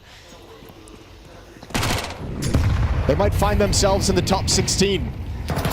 And you have to think this map, I mean, going to be super important for Wildcard to take to start this series. Mirage, not a map they have a ton of experience on, so get this one under your belt. Take some pressure off going into the later stages. Good trade from Jacasmo. And he's down on 2 HP. Yeah, he's down very low. You don't like that through the smoke. No. Good to hear some support, though, from Fuzi, as he had time playing in Shanghai with Rare Adam. They give him a lot of support, a lot of love. Great to see that. And man, did he have a big day yesterday? He did. He was a huge game. He was a pure embodiment of impact in the series against Virtus.pro, an absolute freak inside the server. looking to do it again to get them moving forward and qualify to the next stage. There is a piece of utility right inside the bomb site. Good crossfire, 5-7 doing work, and so much work. And now it's all on Fuzi, and more impact as they step through the smoke and transfer over. Low health inside the bomb site. 2 HP left of Jacasmo. He's been damaged up early and straight away. Fuzi with some impact, and that is the word we used to describe him so many times yesterday, Jason, against VP. There were moments where he was getting multi-kills. When VP showed some signs of life of getting into the series, he shut them down. And in particular, he had a lot of those moments on this very map. And he gives him a lifeline here. That 5-7 does work. Inside the bomb site, Wildcard almost just stumble into a second round loss, but able to maintain, and now it gets a little bit easier. Unarmored pistols, they know it. A couple upgrades. Deagle on Jacasmo, 5-7s, a little bit of utility. But all the advantages towards Wildcard in this round thanks to Fuzi's clutch. Yeah, Passion are going to be kicking themselves. They weren't able to convert that in the end, giving themselves the best possible scenario of making that force buy work out. And the conversation around Passion is going to be a lot of the same we've had throughout kind of the stage when they qualified, through the RMR, which was a surprise in its own right for this team that kind of came out of nowhere. But it's, as this pressure gets on, they've been playing kind of with house money in terms of overachieving already and winning by qualifying through the RMR. But now that you have a chance to go through, that's a whole new pressure, because now you have a new dream that's within reach. And it's a very beatable team in your mind as well. And it's a very beatable team, but also, this is where the pressure of that inexperience, this is their first LAN for most of the players on this Passion team. And it is the biggest LAN that you can play in. And a difference between now and the start of the RMRs for Passion is they weren't on anybody's radars. So they come into the events, they had the 2 maps they're very comfortable on. They had their Anubis, they had their Vertigo, and those are the maps they're able to get some upsets on. In particular, that Anubis one against Spirit, that's when everybody started paying attention to Passion. But that attention then comes with issues as you move into the major and people are starting to think about your veto. They've seen what you're capable of, and they take those comforts away from you and force you into a more middling map pool. And a fun, wily little veto process from Stanislaw as well, the only experienced player. Yeah, exactly. Played it out. Only experience inside the server at majors. Last one he attended was Stockholm. BGL Stockholm 2021 with EG. He's made the quarterfinals with Complexity back in London in 2018. He's made the semifinals with NRG at the Berlin Major in 2019. And everybody else, it's their first major. Everyone else is the server, it's their first. But yeah, Stanislaw coming in with all that experience is just like, you know what, take away your strength. We'll roll the dice on Mirage, but let's not give you your comfort pick in the series. Let's make sure no matter what happens throughout the series, you don't get that high comfort map that you want to play. Passion UA missed out on a force buy victory a couple of rounds ago, but now they've got the AWP out in the hands of Jambo. 4 rifles alongside of it. Jambo is carved out a star position in this Passion squad throughout the RMRs and Major. A lot of exciting moments, although he doesn't seem too excited. Suspect Banana. Throwing the grenade around the corner, Zero Fix, gonna get out of dodge.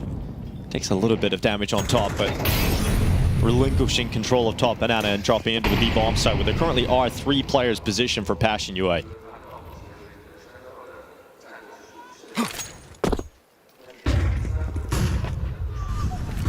After that initial skirmish of utility, Passion UA flashed at the top Banana. They retake that position again.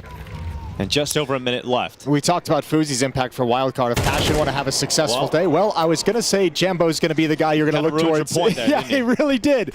But, on the other side, Fuzi just accentuates the point, so fair play. Another Halls pop coming in, although it's not going to be massive players. It's going to be a MAC-10 just jumping on through distraction. Good trade. Out the Halls. Jacasmo's in a lot of trouble, running out of bullets, but Zero Fix is here.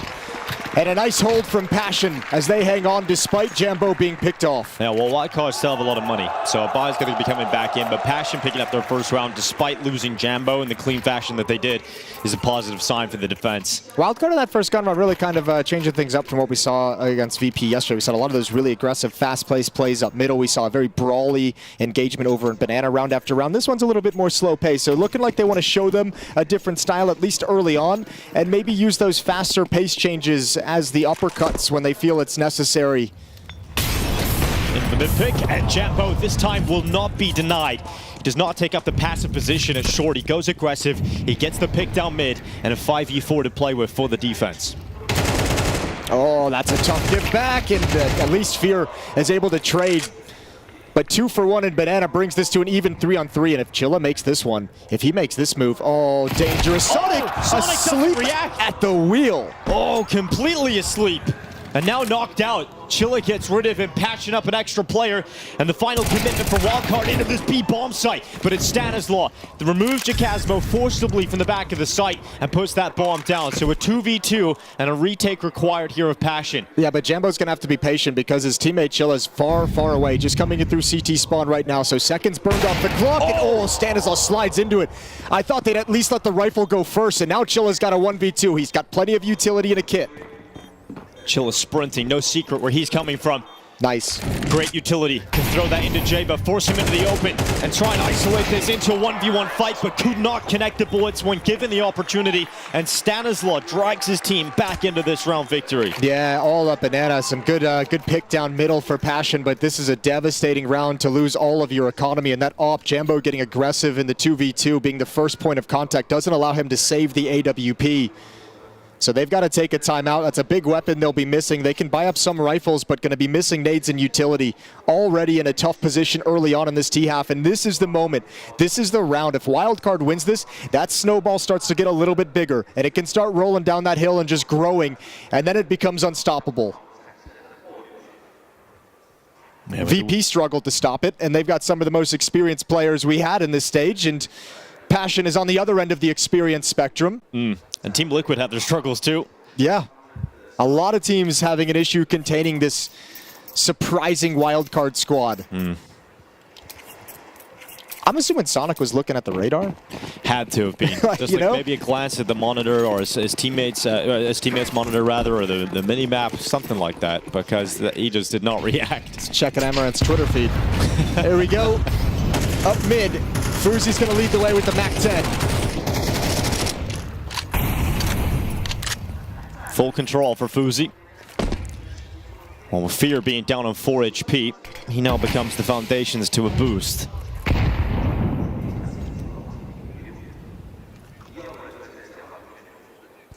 I think Stanislaw and Vins would have sat there looking at Passion's performance yesterday. Felt like they're ripe for the taking here on Inferno. Jacasmo takes one look at Susp and falls away. I'm assuming Fear ran away and had that stack broken open because he was getting tagged, but that's a tough place for Jacasmo to be. The defense just getting picked apart now. 5-1 lead for Wildcard this quickly off the back of a timeout for Passion UA. It is feeling very quickly like it's getting out of hand. Yeah.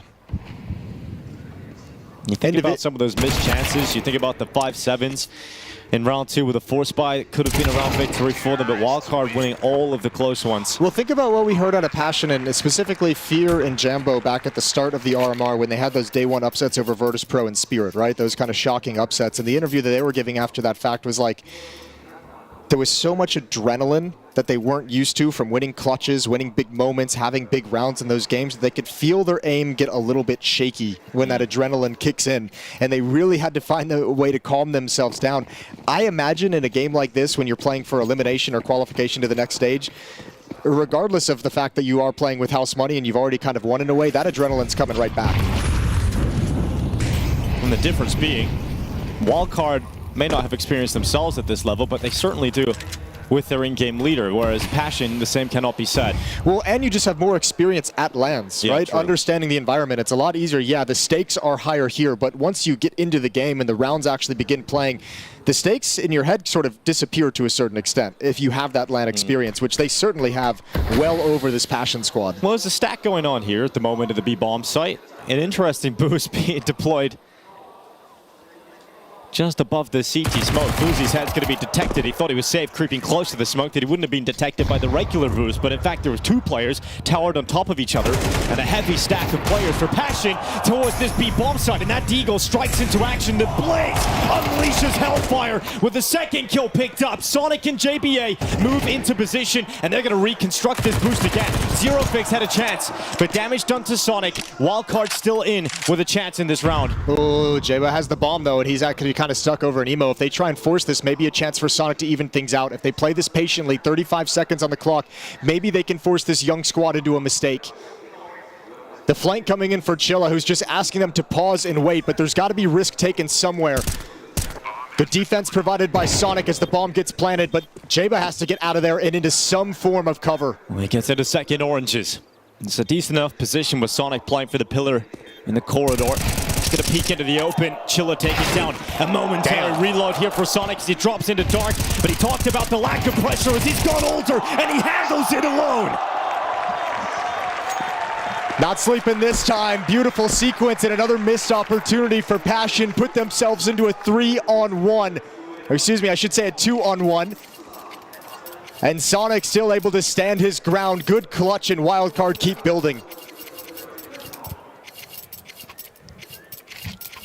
And I've talked about these close rounds, these opportunities that Passion have had. I would say it's 3 now in this half. You had the Force Buy, you had their own Stanislaw gets into the B-bomb site and gets 2 kills to draws Wildcard back into the round. And there, another opportunity for Passion to pick up an essential CT round victory, but it goes the way of Wildcard in the clutch. And at a certain point, Passion will not have done enough on this defense to be able to fight in the second half against Wildcard. Well, they're probably starting to feel it now, like this has to be the round they snap back in.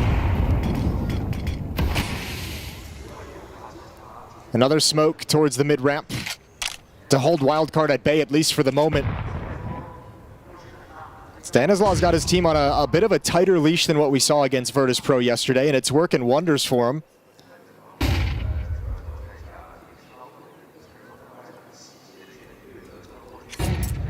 Haven't had to move away from the initial game plan just yet, and it's been so comfortable for Wildcard. Passion have looked most deadly when it comes to these pistols. That's the last smoke available at this A bomb site. They've used it all over towards middle. And Chilla's going to have a big role to play to hold off this Palace aggression. 3 players coming here, just like the pistol round. Sonic going to lead the way. Flash going to be coming from mid. A lot of tenants in the apartments, and Chilla going to be the deadly landlord. No kills coming in from the balcony though. Sonic and Stanislaw move out into the open. Jeba has the follow-up. And this defense just melts away. They had a decent enough setup. They even had the Molotov down. Maybe not the exact timing, but they see that smoke come over. And I think what we're seeing out of the individuals from Passion right now is nerves. Because none of these fights look nearly as sharp or as clean as we've seen from them throughout this event, throughout the RMR. No stopping power, and Wildcard marches on to 7, a 6-round lead.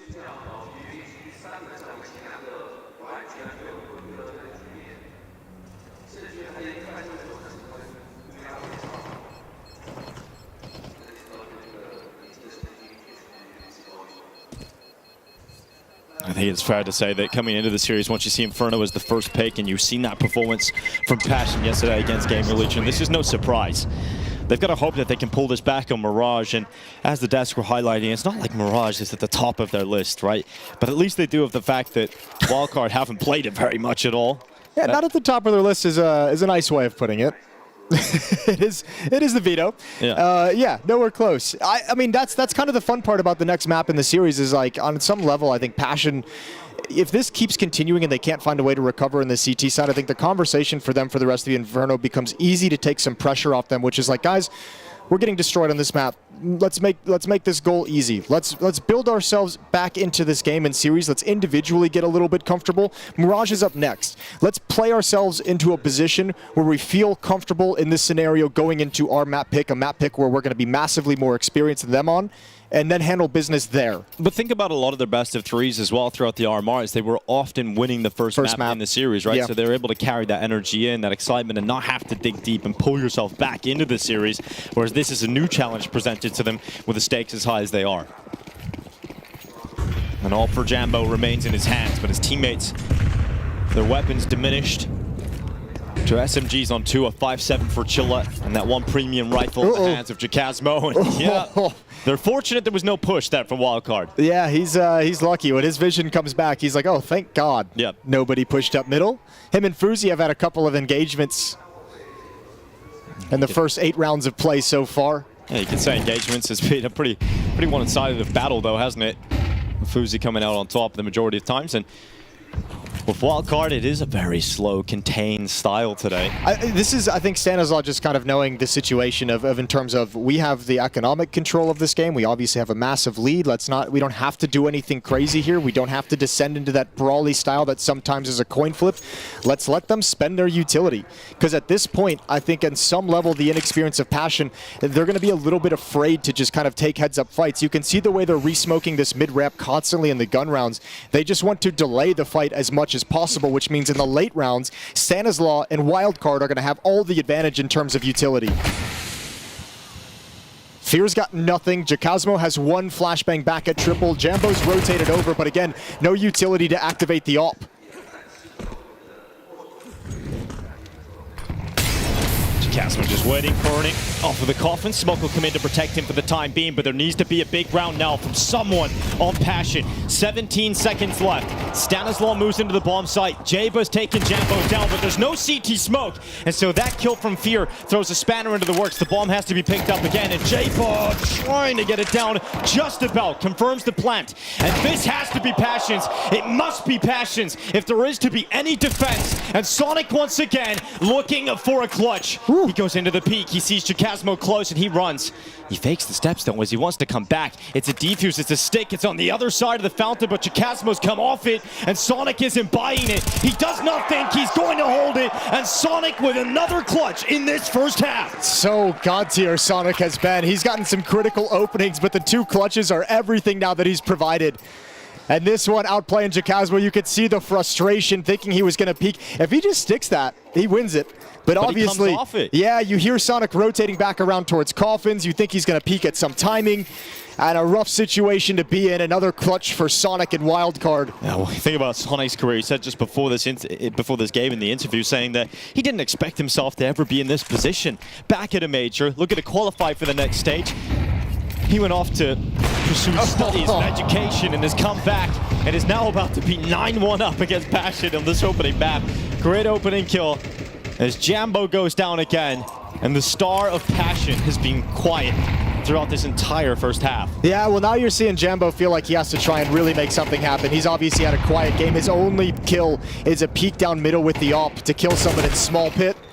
Nice find from Fear, gonna have to extinguish the Molotov. But yeah, your star player now for Passion and Jambo is like, I need to do something if we're gonna get back into this game. If we're gonna have any chance of getting some kind of a foothold to work with in this opening half, it's gotta be on me to really force the issue, and he's punished by it. Wildcard, they're just gonna descend into another Halls pop, it looks like.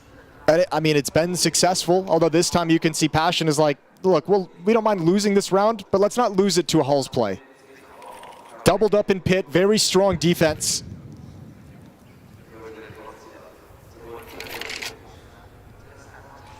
The util ready to go for Wildcard as they're about to burst out of the balcony.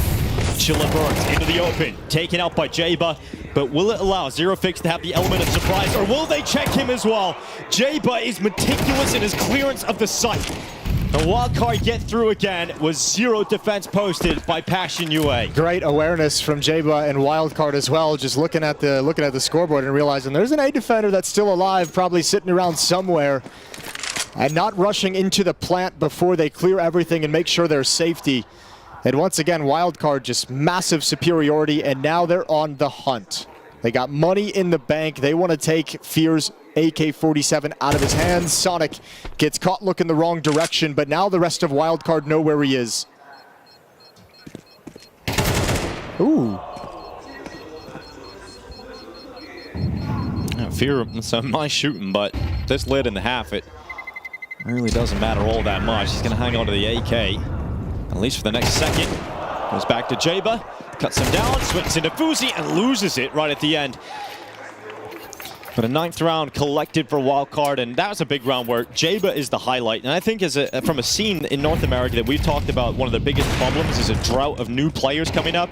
Finding this 20-year-old and seeing him progress in this Wildcard team has been such a beautiful thing to watch. Oh, and this is where you also got to kind of mention Stanislaw hand in hand with him as well. I mean, what a good in-game leader. And it's crazy because Stanislaw's, I think, often been underrated within North America. Even by our own scene, we've kind of underrated Stanislaw over the years to a certain extent. But having someone like him, able to help kind of build up this younger talent from the region is obviously going to be very, very useful. Good calling, a great mentality, Stanislaw. I mean, just he's so experienced and been around so much, and he can help this development. And that's the other side of the coin when you talk about the lack of young potential players. Is we have a lack of in-game leaders and a lack of leadership that have extended and have experience. And Stanislaw is one of those rare gems. And you think of the scenes that have, over the years, had a wealth of talent. They've always had those leadership figures at different levels. If you think about Denmark, a lot of the young players that came up, we've seen Towson for GamerLegion played with Barry, and Stera was in that squad as well. So a lot of these new generation of Danish players come around his level. Then you obviously have the better in-game leaders as you go up, but North America, that has been a problem. Here's the crossfire in top middle, Zero Fix with a double kill, and you think there's a chance for Passion, and then suddenly effective trading from Wildcard. They might overlook him. Yeah, but he's only got a USP. Surely he's not able to make this happen, but now he's got an op. Now he's got the weapon of choice in hand. A no-scope will miss, and so Susp with a headshot into the pit. This was the player we were told to look out for. Susp to clutch up for 10 rounds on Wildcard's board, and he goes back. He's got the play in his mind, and now he's got the kill as well. The Swede locks in the double, and another clutch goes in the way of Wildcard. Good read and good patience from Susp, knowing he doesn't really have a whole lot of safety to plant, but if you're Passion, I mean, Jacasmo, that's another 1v1 that goes against you. That's got to be frustrating, and for Passion, it's got to be frustrating that you had 4 players here at the 8 bomb site. You had a very strong crossfire right up in mid. You had Jambo playing the snake in the grass, just hiding and biding his time, and you still can't close out this round.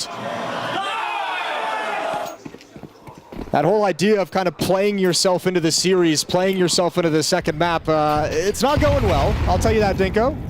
No, it has not been going well. Double up setup last round of the half. They're going to throw everything they've got and trying to get a second round here. Missed shot, Fear drops back into CT. Jacasmo taken off the top of the coffins by Susp, and Fear will reposition. He'll run through the ruins.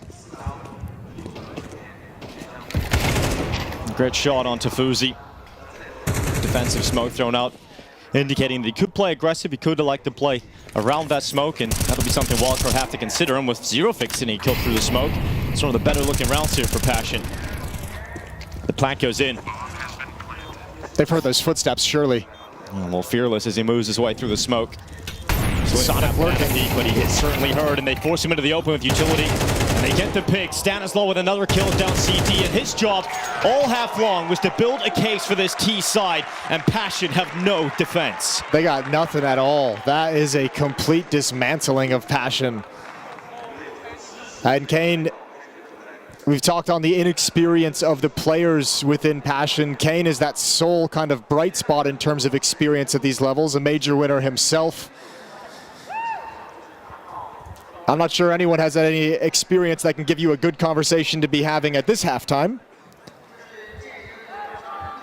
But the boy's going to stand back up, and Fear is the guy stepping into that leadership to get everyone back into the mood to start this second half and fight back. Then we talk about inexperience, but let's add more context to that. You know, we talked about at the start of the RMRs. It's not only their first major run, their first RMRs for Passion, but for a lot of these players, it's their first team. And that's crazy to think about. You're thrust into the World Championship of Counter-Strike. Going from disorganized Counter-Strike to organized Counter-Strike. Exactly. And then having to deal with all the pressure of playing in front of the crowd immediately. I mean, after their first day, after they beat Virtus.pro and Spirit in the RMR, that was their 3rd and 4th LAN match ever. Like, for this 5-man lineup. As far as inexperience goes, they might actually be one of the least experienced teams to go this far to major ever. Like, it's crazy to think about for Passion UA, but right now getting blanked. It's been an absolutely wonderful run for them. And we'll have to see what happens on Mirage, because let's be real, Inferno's over. Like, I feel like Wildcard could accidentally trip into a map victory at this point. Well, quick smokes for Passion UA. J-Bush just let them run by Boiler. Fear is aware of that possibility. So he checks Boiler and opens up a chance for his team as they move into the site. A threesome of players charge down Banana. Jacasmo hearing every step, and he wants to get in behind. He wants a bit of this action, and Fuzi considers that it could have been a player down in the underpass. So he drops down, he deals with him swiftly, but Passion UA with a bomb plant. And they're going to try and hold on. Fear trying to get out of the apartments, get back to safety. Susp is chasing after him. 1 bullet left in the USP, and Fear makes sure that he won't get away with it. Fear gets 2, and with Sonic on low HP, he will not get away. So a second round for Passion. They win the pistol, and it's their in-game leader, Fear, with 4. Yeah, a good round from Fear. I mean, look, as the most experienced player on this team and as the leader of this team, I like the idea of him just saying, you know what? Let's forget about tactics to a certain extent. I would imagine this half, everyone needs to frag out. And I like the fact that leading from the front, when they go into the break and you see your in-game leader at the top of the board, you're going to be listening to what he has to say, especially considering he's the one who got you here in the first place. 11-2, Wildcard go for the force buy. No mercy. No mercy. P250, smoke nade for Susp. Deagle's 5-7s. There's a boost that Jambo's had just seen on top of the logs. But Fear does not care. He wants to fight. And you smoked out, must respect that. Now you don't want to be going through that. It would be a death sentence to charge through a smoke into a possible pistol stack. So Passion UA will take a moment to breathe.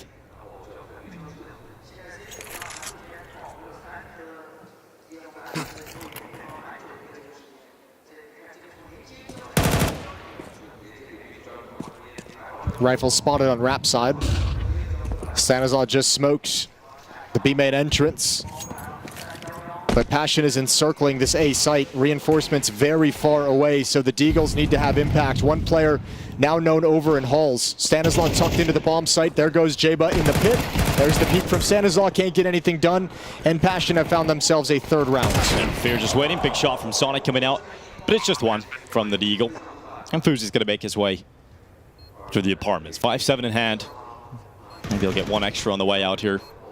He gets spotted. Chilla brings him down off the balcony. Susp, he's swung by Jambo, and the force buy doesn't work out. They'll be on an eco for the next round, so Passion UA will at least have 4. Yeah, and at least they have the good start to be able to build some rounds into it. Like, if you can get up to like 6 or 7, you know, like, I'm not even going to talk about it in the context of a comeback all the way to a victory, but the concept of playing yourself back into the series.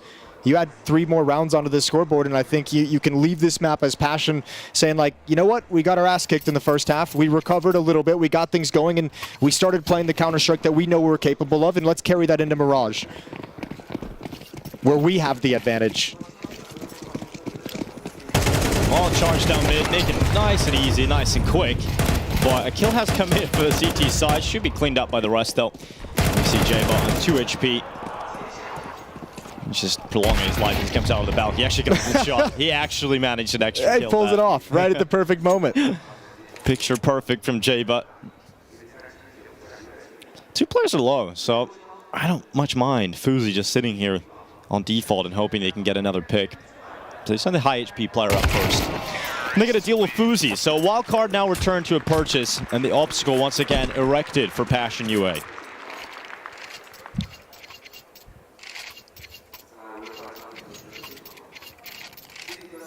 Well, now it gets more difficult. Let's see what Passion can do against the rifles, against the Molotovs and smokes, against the AWP in Fuzi's hands. Round 16, a 7-round deficit for Passion here on Inferno.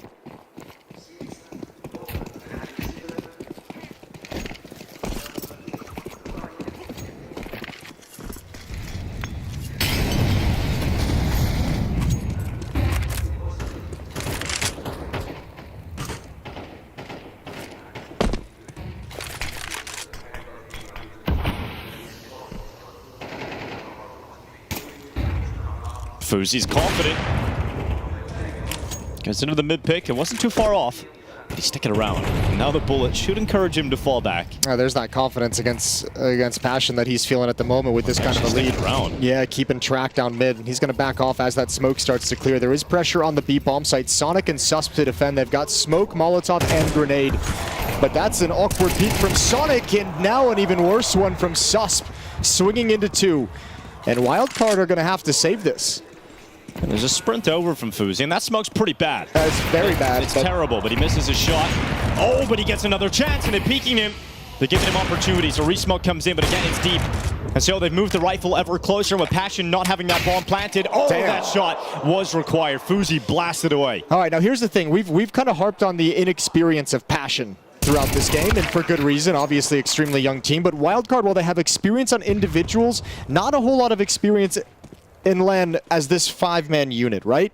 And the entire concept of closing out games and series when you have this kind of a lead, that is a team job, to have the mentality to not take your foot off the gas, to not abate the pressure on your opposition, to not think that you can end the game too quickly. And if Wildcard do that and Passion start building up into things, this gap can close quickly. They've got to be very careful because everything's been taken out of their hands with some awkward engagements over towards the B bomb site. A very easy round for Passion to close out when you're given those kills. Yeah, well, Wildcard, they can't afford to have a full buy here. They can get 5-7's armor out, and perhaps they'll have that very conversation with this timeout. That's their first timeout call. I think it's a good call for the timeout as well, just to pause things, let Sanazal have a conversation. Try and settle the boys down. Let Vins get involved in the conversation. Come up with some ideas. Yeah, as much as we talked about Kane's major experience as a coach, winning it back in 2017 in Krakow for PGL Major Krakow, his opponent today, Vince, is only 26 years old as a coach, and first major for him. He coached teams such as Anonymous, Honoris, Pact, all these classic organizations at that tier 2 level in Poland. He's been brought into this squad. Got a step up for him as well.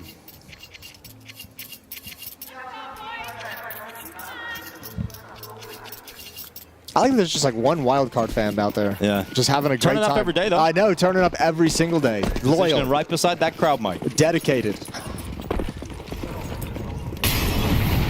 Well, it is that half investment we expected for Wildcard. So 5-7's armor, a decent amount of utility. But it was looking like a pipe dream with the concept that you brought up in the first half about playing your way into the game at least, so you get a second map and you're going in with some energy, some confidence, at least the fact that you can actually hit heads. I mean, but that does seem like a reality. Is possible at least getting a few extra rounds here. I mean, whenever that's the conversation around a team, you know they're just getting beat up and stomped on, right? You know they're getting absolutely smacked around the face, yeah. So, yeah, I mean, I think Passion's at a position where that entire concept of playing yourself back into the series has been accomplished. You win one more gun round, though, and they're within striking distance of Wildcard, who's got to be very careful about how they manage the rest of these rounds. Now, Passion need to be very careful they don't go down to pistols, because these rounds, they can sometimes get you, Jason. And with the 5-7 waiting on the balcony and Fuzi down below with dual Berettas, and apartments pop out of the balcony, could work out for the CTs. Passion's utility, well, that's got to be their advantage. That little stack over in Halls is pulled away, peeled away, as Fuzi steps up in lane. 35 seconds is all that remains in this round for Passion UA. Now they start to move forward. Out of the balcony, can JBA use this 5-7? He's not going to be able to get the first kill. Cleared out by Zerofix, who gets a second kill into the site. And with Jambo dropping, Stanislaw round is done. 6 rounds for Passion UA. Yeah, they were kind of worried about everything at that bomb site. I think Jambo maybe can have a great impact if there's someone inside the bomb site able to take that first piece of aggression, and then Jambo can actually swing out a little bit wider on it.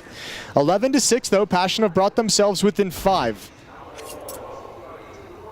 And pretty clean rounds as well. Not a whole lot of struggles. Much like Passion's defense, Wildcards hasn't been able to mount resistance. Another gun round coming in next, and we'll see what they can change up. Fuzi will have the AWP again.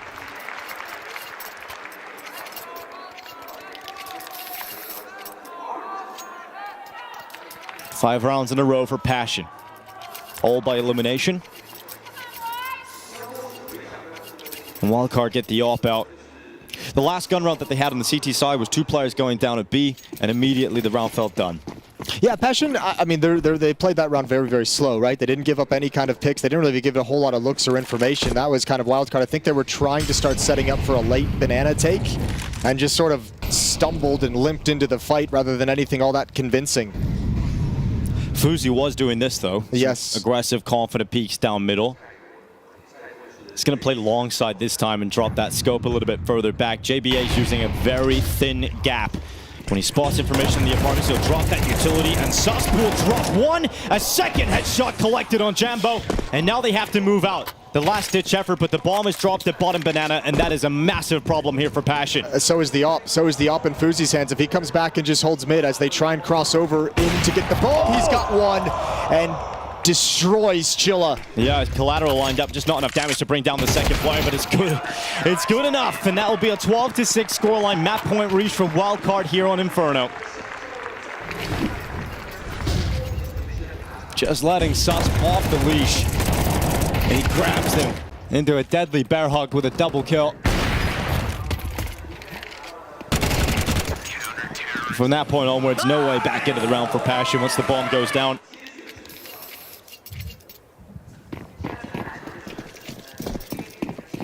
Looking to be an identical result for Passion UA on Inferno today as they suffered against GamerLegion yesterday with 6 rounds only posted. It's Fear to crack things open, Sonic to die first.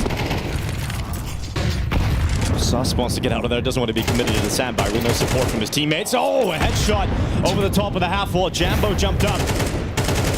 That's beautiful. A beautiful shot to bring this back into a 4-on-4. Maintaining aggression. Sus playing with full confidence. They've got to start pushing down Banana because Jaba's the only player at this A bomb site. They're going quick. It's like they have the sense, the feeling. Stanizal reading how quickly they're trying to get up middle. And if he hits the timing, it'll be the bomb that's dropped. But oh, Jakasbo just gets back around the corner. And now they've got to cross the op again. And they go right past the arch. They do not even think about this possibility, and Fuzi will punish that. 2 kills and a huge step towards Inferno going the way of Wildcard. Zero Fix slips his way behind the library, but no Fuzi's way. got that read, and they will close this opening map 13-6. Wildcard draw first blood. Yes, Wildcard playing with guile, and Passion just got hit with a sonic boom. They are 1-0 up and looking very good value for the win right now, guys. Yeah, absolutely. For everyone who's been asking for us the sequel to Judge Dredd, you had it right there. That was pure cinema from Stan, laying down the law. Incredible calling and showing why the T side, especially in Inferno, he is lethal. And again, Passion, I feel like they got off to a slow start. Some of the individuals we touched upon not really waking up even at the very end of the game. Just failing on all counts, really, Passion UA. I mean, individually, the players made mistakes. On a macro level, they made mistakes. Even when they did have a few rounds with an early advantage, this was one of them. And it's also the reset round, and they lose a 3v2 in that situation. It was just downhill from there, really. 11-1 T-side from Wildcard, an absolute masterclass from Stan and the boys. I mean, it was really shocking to me in that first half because it was just such a fundamental failure across the board for everything you would do as a CT on Inferno. You know, there was no utility usage that kind of helped them. They were losing all of the fights. They got caught out of position, couldn't hold on to bomb sites. I mean, as I alluded to in the intro, sure, there's some sonic clutches in there that maybe turn the tide, but I mean, it was just an incredibly bad half of Counter-Strike. Even without a sonic clutches, obviously they would have netted a few more rounds if he had lost those clutches, right? But overall, just fundamental failure in fundamentals as well. Because the amount of time just walking up to the bracket control by themselves, no utility, just peeking out dry, playing a very, shall we say, scared brand of Counter-Strike, and Wildcard are able to execute into any side they wanted with pure conviction. Again, I don't want to take anything away from Wildcard. I think the T-side was clinical as hell, but just the fact that for Passion, they didn't have an answer after the failure on this very map yesterday, bit troublesome. Yeah.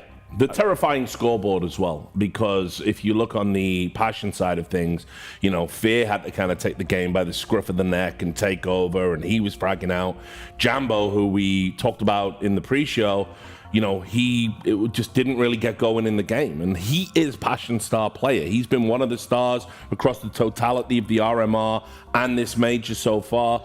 And yeah, when he's not in a game, Passion aren't in a game. Absolutely, he's the difference maker. But I think just the clutches really did ruin Passion. I mean, you were always playing on the back foot, always from behind. Your economy, you're just going through the, you know, vicious cycle of full buy, half buy, full buy, half buy, right? Like trying to steal one away, and they just weren't able to. And you know, there's clutches where you do everything you can, and then the other guy is just better, right? Like he just has a round, and that's fine. These weren't clutches like that. I mean, these were clutches where the Passion UA players sort of gave opportunities to Sonic or Fuzi very early on. I mean, he stepped up, could have, you know, just after winning pistol, lost the second round if it weren't for his clutch. But I think that's the problem. It's like these clutches should have been easier for Passion UA to win. It seemed like there was a lot of chaos and a lot of nerves in their play, and the communication just wasn't there. They weren't as poised as we've seen them previously in the tournament. And we highlighted this head-to-head as well in the pre-show with Fuzi versus Jambo.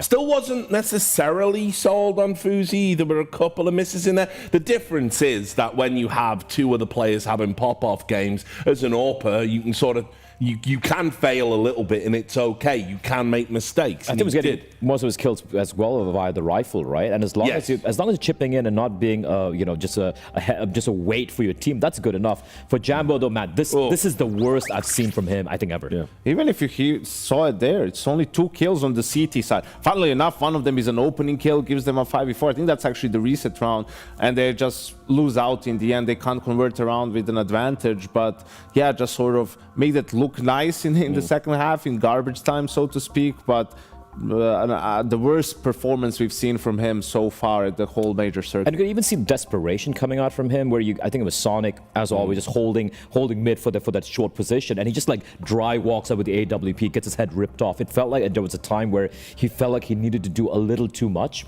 Didn't quite pan out. Speaking of Sonic, one of the forgotten men, kind of had his time in NA, and then he finds himself in this position, kind of, similar trajectory to Stan in some ways, but he just had a mega game and some incredible clutches. I think the most important thing, this is the most important game of his career, like by far, right? First time in the majors, well, he's been around for so God knows how long, and these clutches so massive. Yes, absolutely misplayed by Passion, but the way he just isolated these duels, well done by him.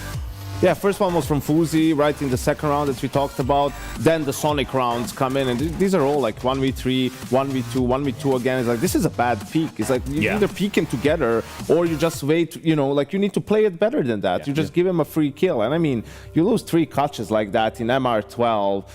That's all it takes for you to lose a game like this. And we've talked about Passion for the most part of this tournament. That's their strength, is winning the crucial rounds, winning the clutches. Just remember the Anubis game versus Spirit. How many clutches did they pull off in that one? Jambo had back-to-back clutches, right, with a Ninja Diffuse in there. So just not the Passion UA we've used to see in this tournament. Yeah, and for Sonic, man, he might not be the hand that feeds, but he's definitely the hand that clutches, Rich. Oh, for sure. Well, also, I mean, there was that round 8. There's a reason why it was so pivotal. I mean, I agree with you. I think it was the backbreaker round, but we can take a look. Yeah, and this is because it wasn't about heroics from individuals. And look at the time, right? It's 48 seconds remaining on the clock, and you can't see the utility, but Passion have no more smokes left, no utility, and playing on from the sites. And you can see for Wildcard, the pressure be very late as well. And then when the exec comes in, the protocols are so good. They know exactly, each player knows where to hold, where to swing, and look at how quickly that defense falls. 1 kill, that's all he finds for Zerofix. Immediately traded. Now, this is textbook, right? Nothing too crazy from Wildcard, but what I love was the protocols. Every player knew where to look towards when popping out, and just synergy was what we were praising Passion UA for, but Wildcard did it better. And another example where, Passion UA just a little bit off. I mean, the key thing about this round is timing. Fear has an incendiary, throws it just a little bit too late. Chiller peeks apartments. There's 3 guys in there, and he somehow only peeks at the timing where they're behind 2 different corners and doesn't see anyone. So a little bit unfortunate, perhaps, but just, that's how it goes. You just have to be on point from the start, and Wildcard were much better at that than Passion. And speaking of like the nerves we touched upon for Passion UA yesterday, we could see the small little individual plays, like the aforementioned Jambo peeking short with the AWP and trying to basically play individualistic. That's not how they've been winning so far. Go back to your fundamentals. They failed here. Yeah. Well, look, the good news, I will say, is we know that Passion are resilient. They bounced back in series before. That's how they kind of got here in the first place to this stage of the tournament. And now we're heading into their map of Mirage, where, as I said again at the outset, they've taken some big scalps on this map. We know they can play this map. We know it's their 3rd best, Janko. Yeah, the last 2 Mirages, they won 13-5 both times against MIBR and GamerLegion, 2 teams that are already in the elimination stage. So I think the key for Passion in this break is for Kane to talk to them and say, guys, stop overthinking. Just play the way you've played this whole tournament. There was a lot there was too many hero plays, you know, just guys trying to, okay, we need to bring this back, I'm gonna push apps now, or I'm gonna peek short with the op, right? And there's someone waiting there to punish you, right? It has to be team play, right? And just doing it together. Your first instinct can't be, oh yeah, what play can I make? It has to be, okay, can a teammate help me? What is a play that I can do with a teammate? What can we do in this round? What makes sense? Like, that has to be the way your brain processes information, and if they're not able to do that, even Mirage might not help them. Yeah, like the fundamentals of like, just slow it down a notch. It's okay, there's no need to rush the fight to finish off the fight, right? Like, all those clutches happen because they're like, all right, this is my chance to trade. If the window to trade has expired, slow it down a notch, play the player advantage, swing together. And just the fact that it seems so night and day as to what we've seen from them in the past, that's troubling. And 100% agree. Kane, major winner, of course. He's got to speak to them kids. Yeah. All right, guys. Thanks a lot for your thoughts. We're going to take a break. When we come back, it is going to be Passion's pick of Mirage. We're going to find out if they can take us to a third map or whether they're going to crash and burn. We'll see you soon. She said she loves you. But she can't love me. But I love you.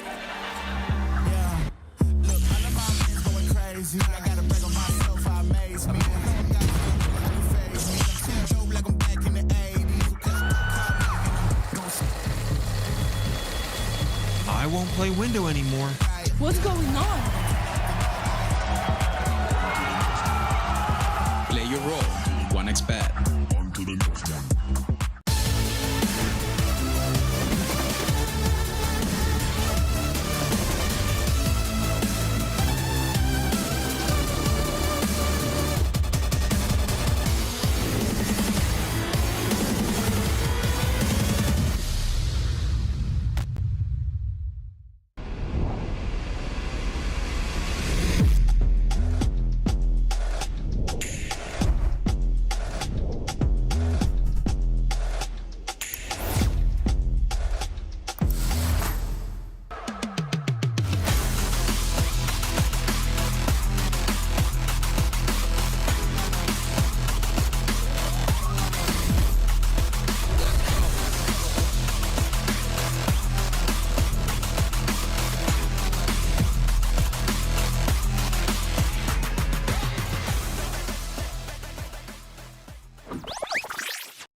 It is the final series of the Perfect World Shanghai Major opening stage. Wildcard one map up against Passion UA, and now we go to Mirage. This is a map the Wildcard have played once in the last 3 months, and they played it at this very major in the opening stage versus Fnatic. They got a win on it, and now they're using their Wildcard again to go up against Passion UA, and it could get them all in to a 2-0 victory. And here's the thing, the one nice thing about Wildcard on this map, yeah, only played it once, but you know this is going to be picked against you when you vetoed this map usually, and then you only played it this one time. You know it's going to happen. You can prep for it. You can look ahead. You can plan for it. And obviously with that victory under their belts and the victory on Inferno, a dominant one over Passion, they're going to be feeling comfortable, I think, coming into this map, despite the kind of experience differential between the two teams on it. Now, this is the map that Passion beat Virtus.pro on to open the run through the RMRs as well, so they've got a scalp here also.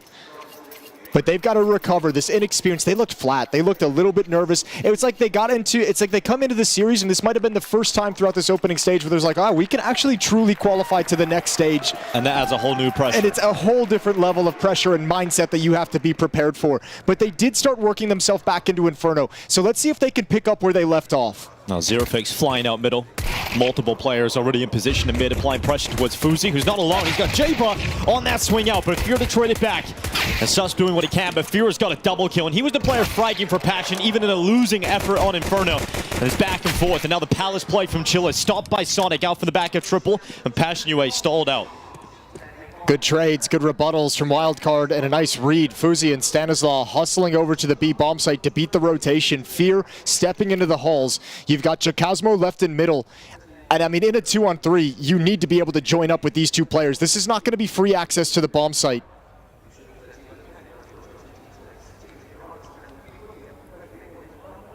Fuzi not detected.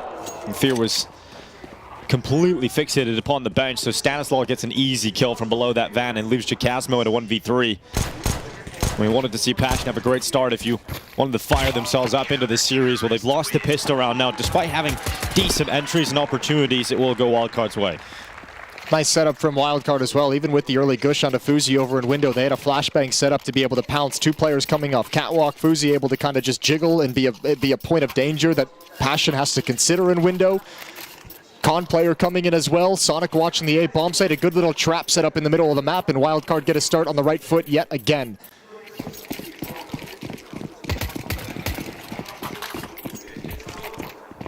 Tech9's Deagle's force buy here for Passion.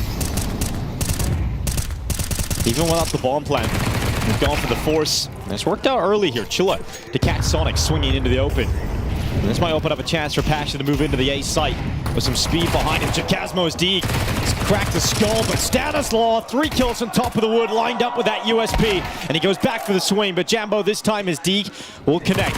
Caught with utility in hand though, but Sus couldn't sink the kill in the first time of asking. Took it a little longer than he would have liked, but a 1v2 for Fear. He'll drop back into connector. It's a winnable clutch for him, but it's still difficult. He's got the Kevlar and helmet. And he's hoping he can just catch this JBA play and see if he can get this into a 1v1, and it's perfect. It's Fear moves to the side of the smoke, but Sus will spam him down and remove any chance of that force buy paying off for Passion. Yeah, and remember, that's very similar to some of the rounds we saw in Inferno in the sense that it gets close down the stretch. Passion does enough to make this dangerous, to get this really, really within reach, and then in these 2-on-2s, in these clutch scenarios, it's Wildcard, usually Susp and Sonic, who have stepped up to make sure that Wildcard ends up in the winning ways. Nice attempt from Fear, trying to inspire his boys with a clutch win, but the spam through the smoke catches him on the fallback, and a sigh of relief from the coach. And if you think about some of the rounds we've seen from Passion throughout the Major and the RMRs, there were moments where they win unthinkable rounds of Deagles. We know they've got that ability to crack skulls, as Zerofix has just displayed. So a 4v3, a Hero AK-47, and a small window here for Passion. Let's see if they can get through it. Well, you're on your way to a situation where you've accomplished kind of your goal in this round. With that Hero AK-47, you're thinking, we want to have a weapon here that can do damage, that can get some kills, because we just got it down to 1 player surviving. We want to keep the CT economy low. So yeah, at the end of the day, a win would be lovely, but that AK-47 also is there to be able to grab some kills, take some scalps, and force Wildcard into rebuys, which they're doing so far. Money in the next round for Wildcard's defense is not going to be pretty, and they'll be at the breaking point for Passion's first buy. But in this round, victory still within reach for Passion as they attack out Palace. Diving down into the site, plant being confirmed. Nice little peek up from JBA, denies the bomb plant, so that extra money is stolen away. And Jabo with a 4K and done in style. Yeah, neutralizes and kind of stems the bleeding in terms of the damage being done to Wildcard. 3 players survived, not bad from Wildcard in this 3v3. AK-47's out for Passion with the hero buy in the previous round. Fear's going to be relegated down to a Tech 9 in utility. Fuzi's got his op.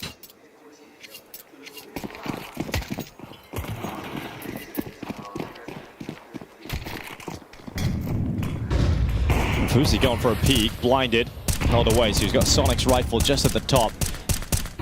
Breaking that smoke and getting information on 2 players crossing out top mid. Now he can call for his teammates at short to construct a boost to put Jaba up on top, and with his vantage point he can peer down upon Jacasmo. Eradicates him, removes his life sources, continues to try and fight on the chair. Jambo, he gets traded out, and so Wildcard will take those fights, but Chilla realizes a proactive play from Palace was required, but he went too far, and Fuzi was ready from jungle. He was hoping that kill up on the balcony would allow him to activate. Stanislaw going down, hoping that he would have a lot of space to work with at the A site. Fuzi looking for the cross of murder hole. He can be patient. And once again, Wildcard have shifted 2 players over to the B bomb site for a potential finishing play here from Passion. Susp is going to start pushing forward. Fuzi, gotta be cautious. Opportunity was almost there. Good shot from Fear. Now going to step forward, but he'll never expect hauls. He knows Fuzi with the op.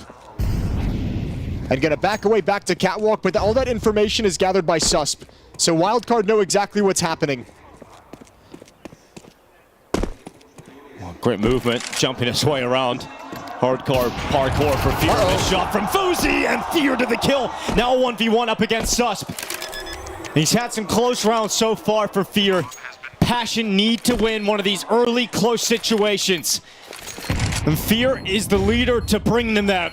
Sus blinded, held in connector, and he is fearless as he holds this angle, ready to drop in. And Fear wins an essential clutch for Passion, and he stands up to the eruption of the crowd. Yeah, well, he forgot to pick up the AWP, all the excitement. So, yeah, like, I don't know what's more valuable, the off at this point or Fear trying to get his team energized moving forward. A brilliant clutch, though, from him. An uncharacteristic missed shot for Fuzi in that kind of a situation. Maybe caught off guard by the level of movement and the progress he made.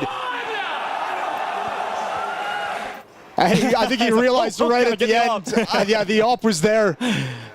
But there's the damage coming into play in the previous round. Not only the round win, but before that. And now we're starting to see Passion just swing out and take fights with confidence. Yeah, they were missing that energy injection over on Inferno. All of those close clutches went the way of Wildcard in the first half of Inferno. But that opening kill has been traded back by the 5-7. So they stall out Passion's momentum at the start of this round. Yeah, they see where the bomb is also, so they might kind of say, look, Passion out of spawn was going to be looking to finish at this A bomb site, so mid is going to be overrun, perhaps a split coming in, spotted 2 over in halls.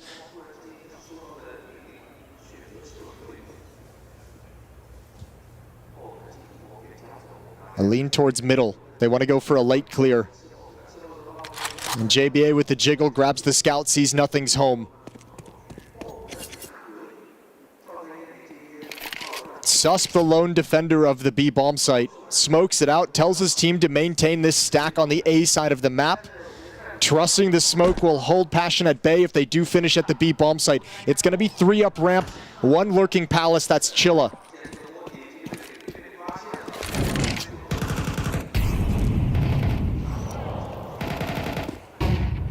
Here they come over the top of Tetris into the sandwich. 1 out of Palace is Passion UA populate the A bomb site.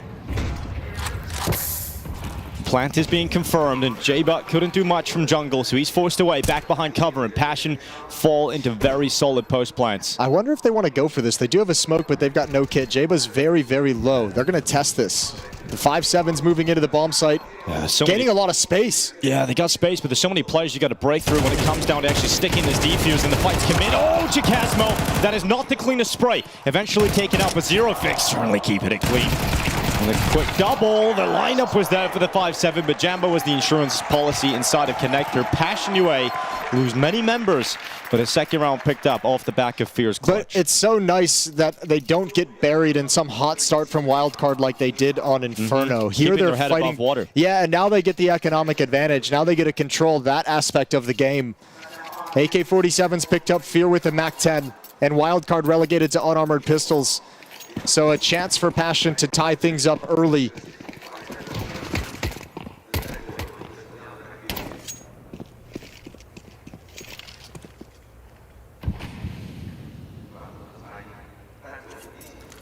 Here comes the Deeg for Susp.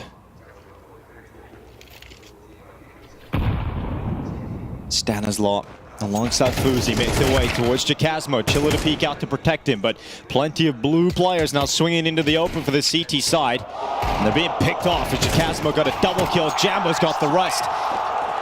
And Jacasmo on 1 HP survives to make sure Passion keep it solid and even as a 3-3 scoreline. Yeah, good for him. He started to come alive on Inferno towards the end, kind of following in the footsteps of Fear, but he had those two really rough 1v1s that he ended up losing, those clutches, and you could see the frustration leaning back in his chair during halftime, just seemingly defeated. He started to build back into Inferno, and a nice little sequence here to calm him down as well. 3-3. No AWP out for Wildcard. AWP in the hands of Jambo, who had a very quiet first map as kind of the star impact player for Passion that we didn't see arrive on the first map. He's not going to open up with the first kill here, at least not towards Ticket. Had a small chance, unable to connect the shot, and drops back behind utility to keep his life.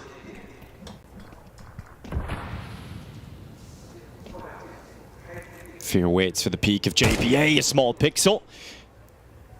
Not too far off from Fear being able to grab that, but keeping it slow and control for Passion UA.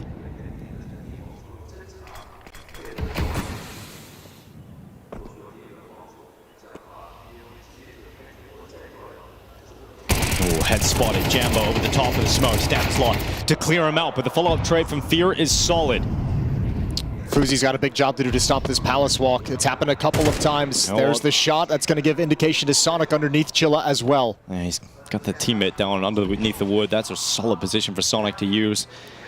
Actually moved out. He looked towards ramp, and Jayba, on short, spots them coming up calm, but Jayba gets blasted away. Chilla down to the hands of Sonic, who moved out towards Tetris, and now Passion UA with 40 seconds left. They're all coming through the connector side, trying to get into the safe side, and they know Sonic's out towards Tetris. They know he's out towards ramp, and a big shot from Jacasmo, unable to follow up as Fuzi moves into the open, and behind Triple, he gets back to safety at the back of Ticket.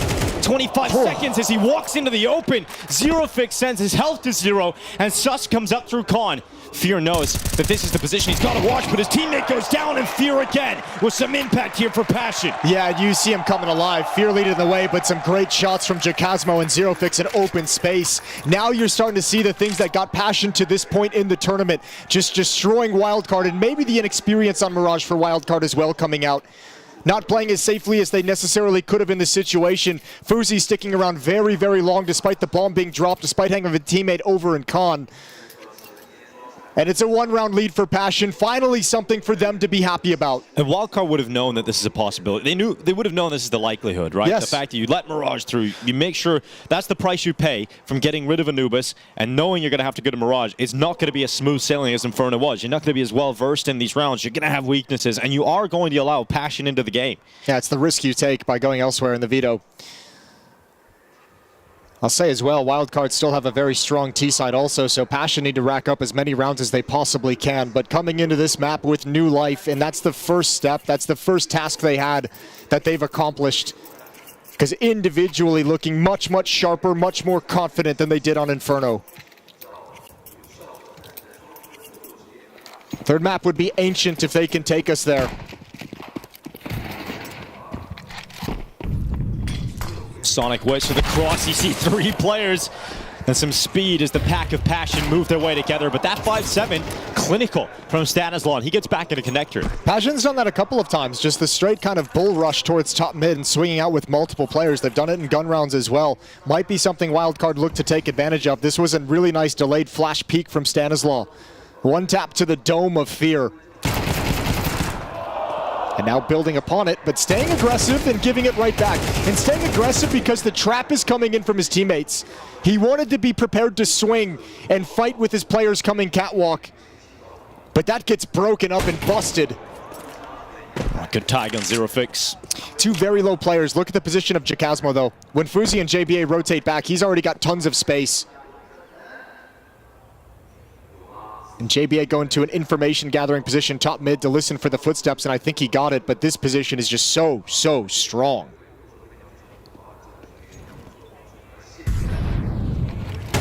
Jacasmo clears out Fuzi. Jaba left and Khan. Damaged up. 2 players left on the other side of things who are 21 and 11 health, and so utility becomes an essential piece here for Jaba as he's got to pick on Zero Fix, and that fire better not spread. 1 HP as he waits in the corner, and Jaba has a chance. But he's got to wonder where Chilla's gotten off to. So many angles he has to think about. And Chilla low will not be emboldened to peek, but with an HE grenade in his back pocket, that could be the key piece of utility. Jaba clearing the site, limiting the positions. He's got to go for the commitment to the defuse, and it's not planted for ramp. He's got the read, and Jaba blasted away. The last second nade tossed out, saves the day for Passion. Nice attempt from Jaba. But again, that positioning of Jacasmo, the map control, the space, the initiative he took, just too strong. Well done from Stanislaw. Timing of this crunch could have been better, but by no fault of Wildcard's. And a heroic effort that ends in defeat. 5-3, but Wildcard have taken all 5 members of Passion down, forced the rebuy. Still money for Passion, even after this. And Fear is starting to get some success that he can build upon with his calling. So much emphasis towards middle. Wildcard leave the A-bomb site largely undefended. It's only Stanislaw, and they'll be stuck behind smokes because once again, they want to stop any mid control. So a retake will be at hand, and there's only 1 kit in the hands of Jaba.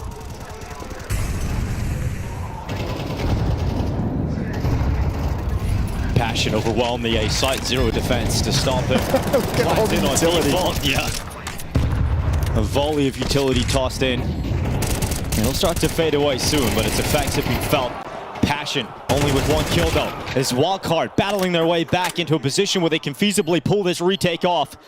Chilla was dropped low. He's got a Molotov. That's the last piece of utility that Passion possess. And he's going to move out into the open with Jacasmo taking the kill from ramp. Chilla stays at Palace waiting for the time to strike, but he's smoked out. And Jaba's going to get on that defuse. Chilla not lining it up. Fuzi's got the pink. The defuse stuck, and Wildcard pull it off. A retake to take the round and rip it out of Passion's hands. It's the classic ending to rounds like that, is you dump so much utility to get into the bomb site and establish some post-plant positions, but on the retake, the CTs have the advantage coming back in. Smoke on the bomb, smoke up on the balcony, and there's no chance for Chilla to have a clean shot at the defuse. Great retake through CT spawn. Jacasmo still doing damage and doing work in open spaces, but no chance for him to stop the defuse. A swing round now for Wildcard. If they can close this out, no money for Passion, and that's a good start. And it works the other way as well. The defense is running out of funds, and a great triple kill. Stellar transfer from Jambo, and the star has finally arrived for Passion. Jambo jumps on them, and he's looking for more damage. He does a lot through that window. Leaps up in through the smoke. He will march. Sonic waiting for him. But Fear's already so deep into the B-bomb side behind the bench. Fuzi just wasn't ready for that kind of position. No, but this is more round, but this is more like it. Look how much more comfortable individuals are from Passion in terms of understanding how this map works, how players rotate, where you're going to be able to find space, where you can apply pressure and take some liberties. They knock Wildcard down right out of a round victory. You're mentioning the fact that Wildcard win this, they can grab control of the economy, but Jambo makes sure that that is not a possibility. Out of nowhere, a flurry of 3. You know, the chaos he created, Passion pounced into the B site. And too much space taken for Wildcard to figure out what they've lost. Stanislaw's dived down into the underpass. He's got his teammate Fuzi peeking first, and a great date at that kind of range.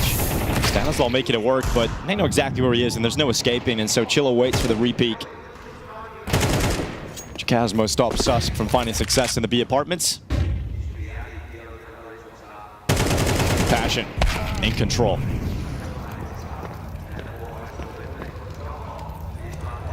Jacasmo didn't spot him over the fire, but eventually goes back to check it. JBA to hit the deck, and Fuzi on the other side of the map will not be able to do much about the outcome of this round. So a 7th picked up for Passion's T side. And it must feel good if you're Passion, Jason, to finally feel like you're in this series. Yeah, it's got to feel great, especially now that you've encountered some tough situations and some obstacles that you've overcome, and you can start getting some confidence beneath you. And they truly have picked up right where they left off on Inferno, where that first half was just decimation.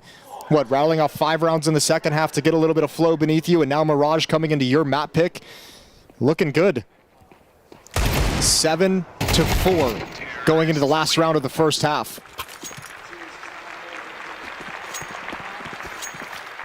And Wildcard, I think, has gotten so preoccupied with stopping middle that it's allowing Fear to call rounds where you can either have lurks or just heads-up attacks into the extremities of the map and take advantage of it, which are options he didn't really have on Inferno. He didn't have a lot of runway to play with and to deal with his playbook.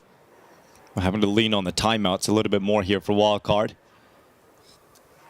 Vin's getting on the mic again, and second of the first half. Looking to try and get this 5th. A 5th round victory, considering Wildcard's weaknesses on the map, is plenty to work with. Oh, absolutely. I think they're going to be very pleased with this half regardless, especially when you consider the gun rounds, right? Wildcard won the pistol in the ensuing 2 rounds.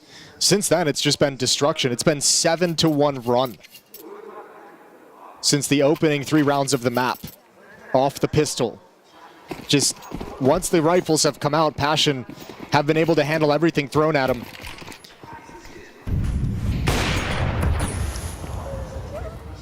Fuzi will go for his classic mid pick, this time to no kill. And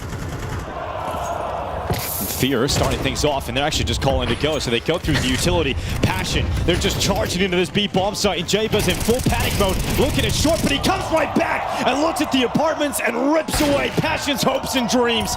As they try and get out into the B bomb site, there is no getting past Jaba, and Jambo will do what he can. But he would have to pull off a miraculous moment here at the Major. And Jambo's taken Jaba out of the equation. Would have had to have connected that shot on Fuzi. As he takes steps back. A moment to breathe for Wildcard. The bomb is on the back of Jambo. He'll give this his best go. But they know exactly where he is. Great utility and a chance, a pathway to the A site. But it's going to be Fuzi to rotate in first. And he's close, and he's got the flick shot. Jambo to hit the deck, and a 5th round right at the end secured for Wildcard. Yeah, what a beautiful spray from Jaba up towards the halls. That's magnificent. And I mean, again, I mentioned Fear finally has some rounds to work with that he can call off of some success. And this time it's like, all right, well, you know, now that we've hit the A bomb site, hit the B bomb site, you're going to spread things out again. I'm just going to do a fast catwalk play to find the opening. Almost cracks open that bomb site for his team. If it's not for some fantastic spray from Jaba, that round is firmly in control of Passion. But Wildcard hang on to grab the last of the opening half, 5-7 as they switch sides. Their offense throughout this event has been the winning recipe for them. It's been the halves they can snowball so well. And let's see if they can do it against Passion yet again like they did on Inferno. That's when Stanislaw gets into the driver's seat. He starts to steer this team towards victory. And we've seen it so many times in so many different ways. He's very willing to let them off the leash sometimes, but we've seen him on the first map of Inferno keep it controlled, keep it reined in. And I love the energy Jay was bringing. That is a huge 3K as he stops the apartment push. Look at the young kid getting hyped up. He's loving it. Such a great moment for him in his first major, playing for the Elimination Stage. Would have been just a young teenager when Stanislaw was playing at his majors. They've been playing together for about a year. I mean, if you talk to Stanislaw, he'll tell you the first few lands that he played with Jaba, he got a little bit nervous, saying he wasn't handling the pressure well, wasn't handling the environment well, but that's all experience gained and learned. And the results of it paying off here. A quick play into the B-bomb site for the majority of the forces now of Wildcard, but they get stopped at the door. 0 fix from 2 at short. He's going to continue to try and fight. Takes damage on boards, he'll shy away and allow Chilla to move into the open instead. But Stanislaw to deal with that threat. Fuzi now looking elsewhere, but 0 fix getting 1 more out of his 5 HP. And Jambo stuck at default. Too many targets, but he still handles 1. And Chakasmo to come around and make sure this is a Passion pistol. None of those fights were clean enough from Wildcard. They end up getting those kills to actually secure the bomb site in terms of taking out the main defenders, but none of them were quick. None of them were easy. Extended fights, which meant there was always another Passion body coming in Rotating from Catwalk, rotating from Market, always a follow-up player they had to deal with before they could get the bomb plant. So a great start into the half for Passion. Losing the pistol in the first, but winning it here in the second. And with no bomb plant, there's no solid force buy here for Wildcard, so they're going to take an eco. This is going to allow Passion UI up to 9 rounds on the CT side. Looking more and more likely that we could get to that third and final map of Ancient. No utility to activate any kind of a push as well, so these Deagles going to play contact, take their jiggle. Sonic's going to lead the way, the only Deagle in the hands. It's all on him to provide an opening, and he's been spotted early and brought down very low, so the Glock starts streaming out to their death. Zerofix feels a little bit of danger, tucks himself into safety, and the defense holding very, very strong against the extremely weak weapons. Yeah, not a single kill going the way of Wildcard. A little bit of damage here and there, but nothing to talk about. And so Wildcard bye. Now, this is enough for rifles across every player. There will be no sighting of the AWP for Fuzi. There is for Jambo. He stayed off a weapon in that second round, taking the gamble that it wasn't going to be a force up from Wildcard, and it pays off because now he's got the op going into this all-important gun round for Wildcard, who need to get started quick. And he's going to want to take over the CT half. He's going to want to be a pivotal piece that allows Passion to get the second map under their belt and send us to the decider of Ancient.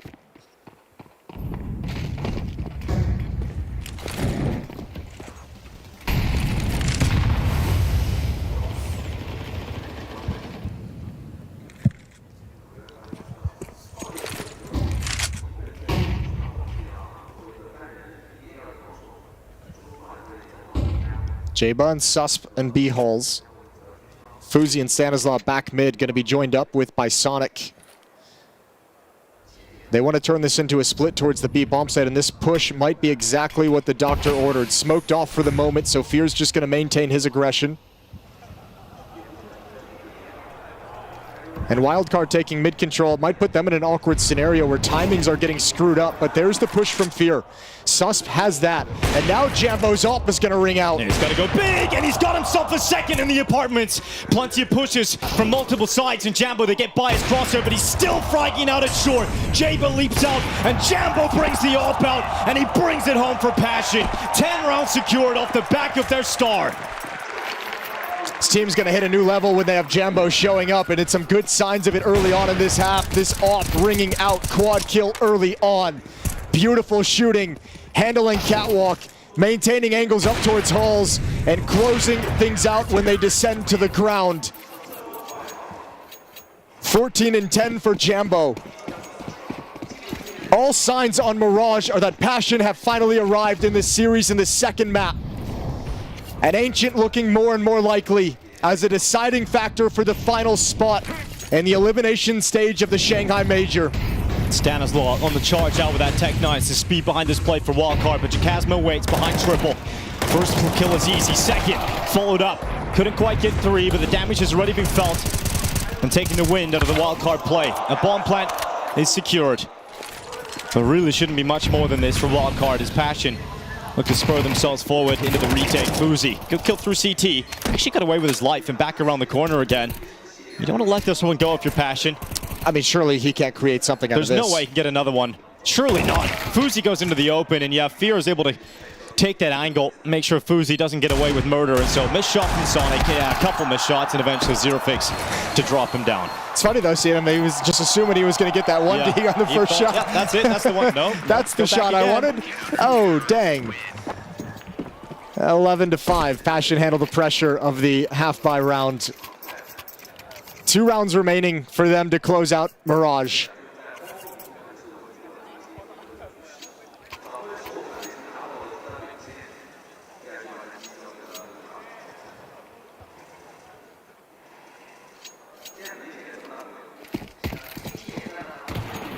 The last legs of Wildcard and Mirage. They knew that this was the most likely outcome. It was a sacrifice that they were willing to make, taking Passion's best map out of their hands, taking them to more of a middle ground here on Mirage. So Passion have used this opportunity to fight their way back into the series. Jambo sends the grenade over the top, and Fuzi is knocked out. Stanislaw to swing into Zerofix and win this fight. So the number's even for the time being, but Fear makes sure that that is short-lived, and they know that Stanislaw was committed up short side. So Jambo hunts him down with the AWP, and it's a wallbang to the side of the boxes.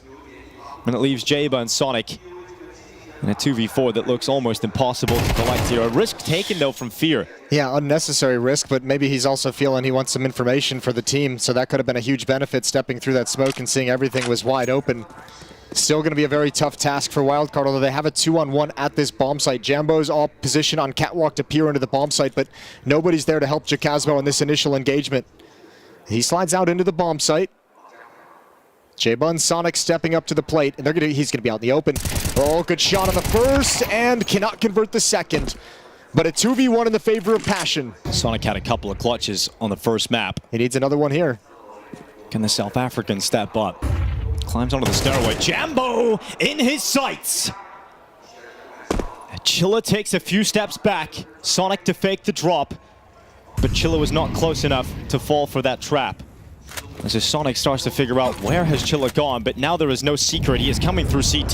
He looks to heat things up, but that utility misses. And so Sonic looking to take this 1v1 and not able to stop Chilla. The flick back despite Sonic looking like he had put himself in a better position. Chilla able to react faster and push Passion to map point. Yeah, this is equally a strong win here on Mirage for Passion that it was for Wildcard on Inferno. They're starting to really show their class above Wildcard on this map. A nice clutch. And all the ingredients playing well for Passion. 7 chances to close out this map. And the final timeout taken by Vins in Wildcard.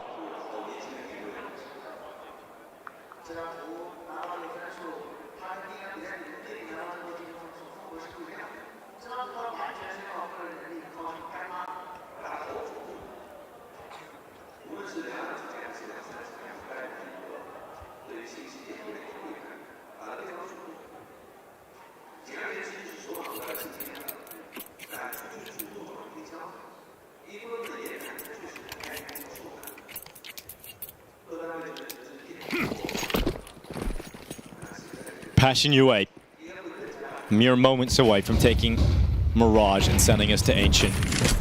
Zero Fix holds short. Some speed behind the play from Susp.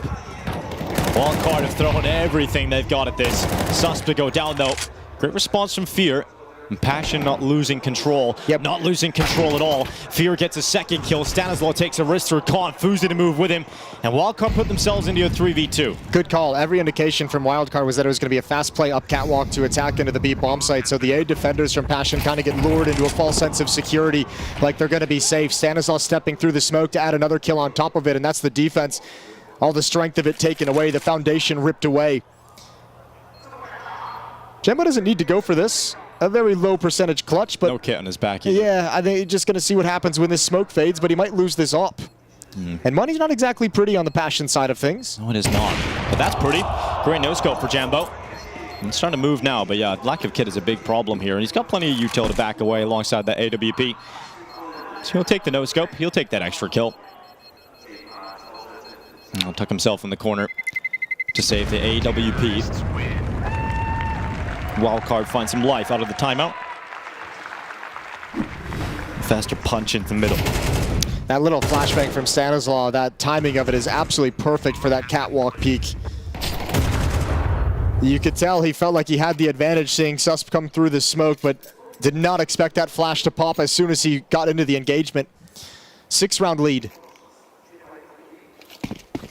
Stanislaw's going to have to call a perfect half if Wildcard's going to come back.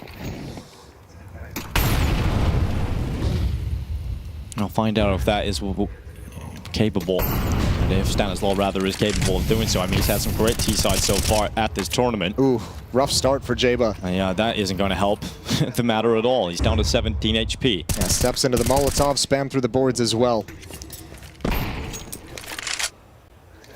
Jambo still maintaining some aggression over in the window with his AWP, trying to jiggle and find a timing for someone to cross over, willing to take a fight, willing to take a battle if they present it.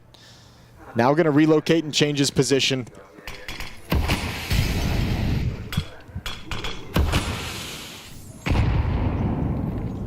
And the trio of Wildcard making their way up through short. Fear once again, he's got a kill. He's not alone this time. Zero Fix fights with him. Jambo to connect the shot on Sonic. And the final two members of Wildcard look to die in the apartments. Chilla will duel with Sus. He will lose that fight, but Fear will close it. And their fearless leader with a fantastic performance and passion will take map 2. Yes, we are going to be going the distance on this one as Fear powers his team to a Mirage victory. Wildcard now have to reset to try and get this going. So guys, on the desk, I mean, look, we know that Passion can play Mirage. Yep. Very good team. They've had some really solid results on it.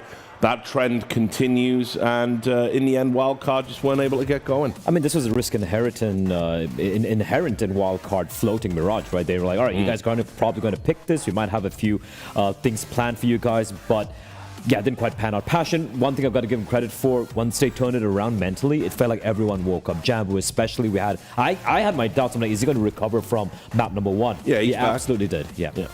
Yeah, I don't think I think they got going, Rich. I just think they couldn't keep going, right? That clutch from Fear, the 1v2 really was the massive momentum swing, right? Like, Wildcard were tapped out in terms of the economy at that point. They could have kept the pressure on Wildcard if they were able to win that round, and we knew Mirage was going to be an uphill task. I still don't mind them, you know, letting it through over Anubis. That was going to be really difficult as well. If they were just able to, you know, get a couple of more rounds early, perhaps convert some of the opportunities in the second half, you know, could have had a chance in there, but it did feel like if Wildcard was going to win, it was going to have to be a 2-1. Yeah, and just talking about the fear factor, I mean, this is what you need to do. When you get to a tournament like the Major, experience has to be utilized. If you're one of these up-and-coming teams and you have players around you that have been here, done that, then they're the guys that you expect to step up. Now, it's tough for an IGL, obviously, but Fear is the most experienced player here, and I've got to give him props for what he's been able to achieve on these two maps. As you said, huge momentum swing here, but also there was a moment in the game that Jason picked up on where Fear prioritized doing the crowd cheer and shouting and waving his arms over picking up an ult for Jambo, which I haven't seen that before, I've got to be honest. You know what? In retrospect, maybe the right call, because they were so flat on the first map, but you can see how hyped they were when they achieved their victory. Yeah, sure. And again, it's funny that we say, you know, Fear is the most experienced in his team, and absolutely he is, but then... Still not a lot of experience. Exactly. When you contextualize, you know, how the teams he's played throughout his pretty still young career, it's not that much, right? So for him to step up by example, absolutely. And even in the first half, Richard, if you think about it, it was a lot of 1v1s, a lot of 1v2s being, 2v1s and 1v1s being clutched out by the side of Passion UA. So I don't think the scoreline necessarily paints the picture purely, although at the very end, it did seem like they ran away with it, because this guy woke up. Yeah, and you can see, even though, I mean, the first half was a really slow half from Jambo, although he did have that massively 3K. Important, right, 3K that you can see there in round number 10 with the AK in the reset round, which was hugely important. And then obviously you give him long enough, right, eventually he's going to turn up, and that's a scary prospect for Wildcard going into the decider. Yeah, in terms of what Wildcard did well, I mean, there was still one or two moments for them that were kind of there. There was a near clutch from Sonic again, who seems to have been motivated overnight, bizarrely, to play for his life, you might say. He nearly came up big with another clutch, and you know, on that T side, if you can break the CT economy, you've always got an opportunity to pick up more rounds. So there were still some bright spots. I think we saw most of the bright spots, at least for me personally, on that CT side, right? Like, again, Fozy, I don't want to point fingers, but that missed shot, that's the one which mounted that comeback, and that's what we were alluding to. He sometimes misses some of these very crucial shots, and then, a lot of clutches could have gone either way, but I feel like on the T side, once a pistol round got shut down right there, I think that was pretty much the writing on the wall for me. Yeah, well, we can take a look at some of these rounds to kind of just tell the story in a bit more of totality. There was round 10 you wanted. Yeah, I think this one is an example of a team that doesn't play Mirage too much. So this is the reset round we talked about. No window smoke. They just swing. Fousey gets the kill. What does he do? He falls back because they have this set play where now he's going to flash for them to peek to swing two guys short and one guy through connector, right? And Jambo just gets a 3K. That goes from a 5v4 into a 4v2 in a span of like 2 seconds, right? I understand that's the set call. What you need to do in that situation, you just cancel the call, bro. The window's not smoked. It's a 5v4. And I have an op. Like, just let me play. You know, someone from Cat, you flash for me, I'm gonna repeat. Like, you need to adjust. And that's a little bit of them just sort of, you know, not, it's their permaban, and they had a couple of set plays, and when you call it, you go for it. But I feel like if they're, you know, just cancel it, the call is given up from Passion, really. Like, they're just dry swinging mid, so you know what they're about to do. You can piece the puzzle together, and it could have been 5-5 there, and then it's an eco for Passion, 6-5 for Wildcard. Might have had a different game on our hands, but wasn't meant to be. Yeah, and also, like, as much as it praised Stan for his Stanislav for his mid rounding, so to speak, that was an example of where I think it failed. And again, as Janko pointed out, because could be the lack of reps on this particular map. Yeah, sure. Just want to quickly talk a little bit more about fear as well, because there's another concept Jason's been talking about during the commentary that I think is super interesting, and it's about playing your way back into a series.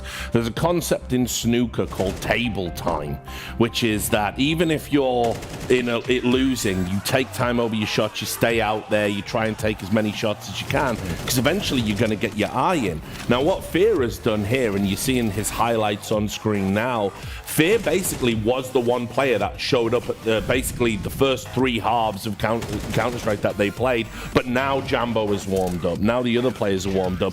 Do we think that maybe he's bought enough time for Passion to be fully, you know, full throttle on Ancient?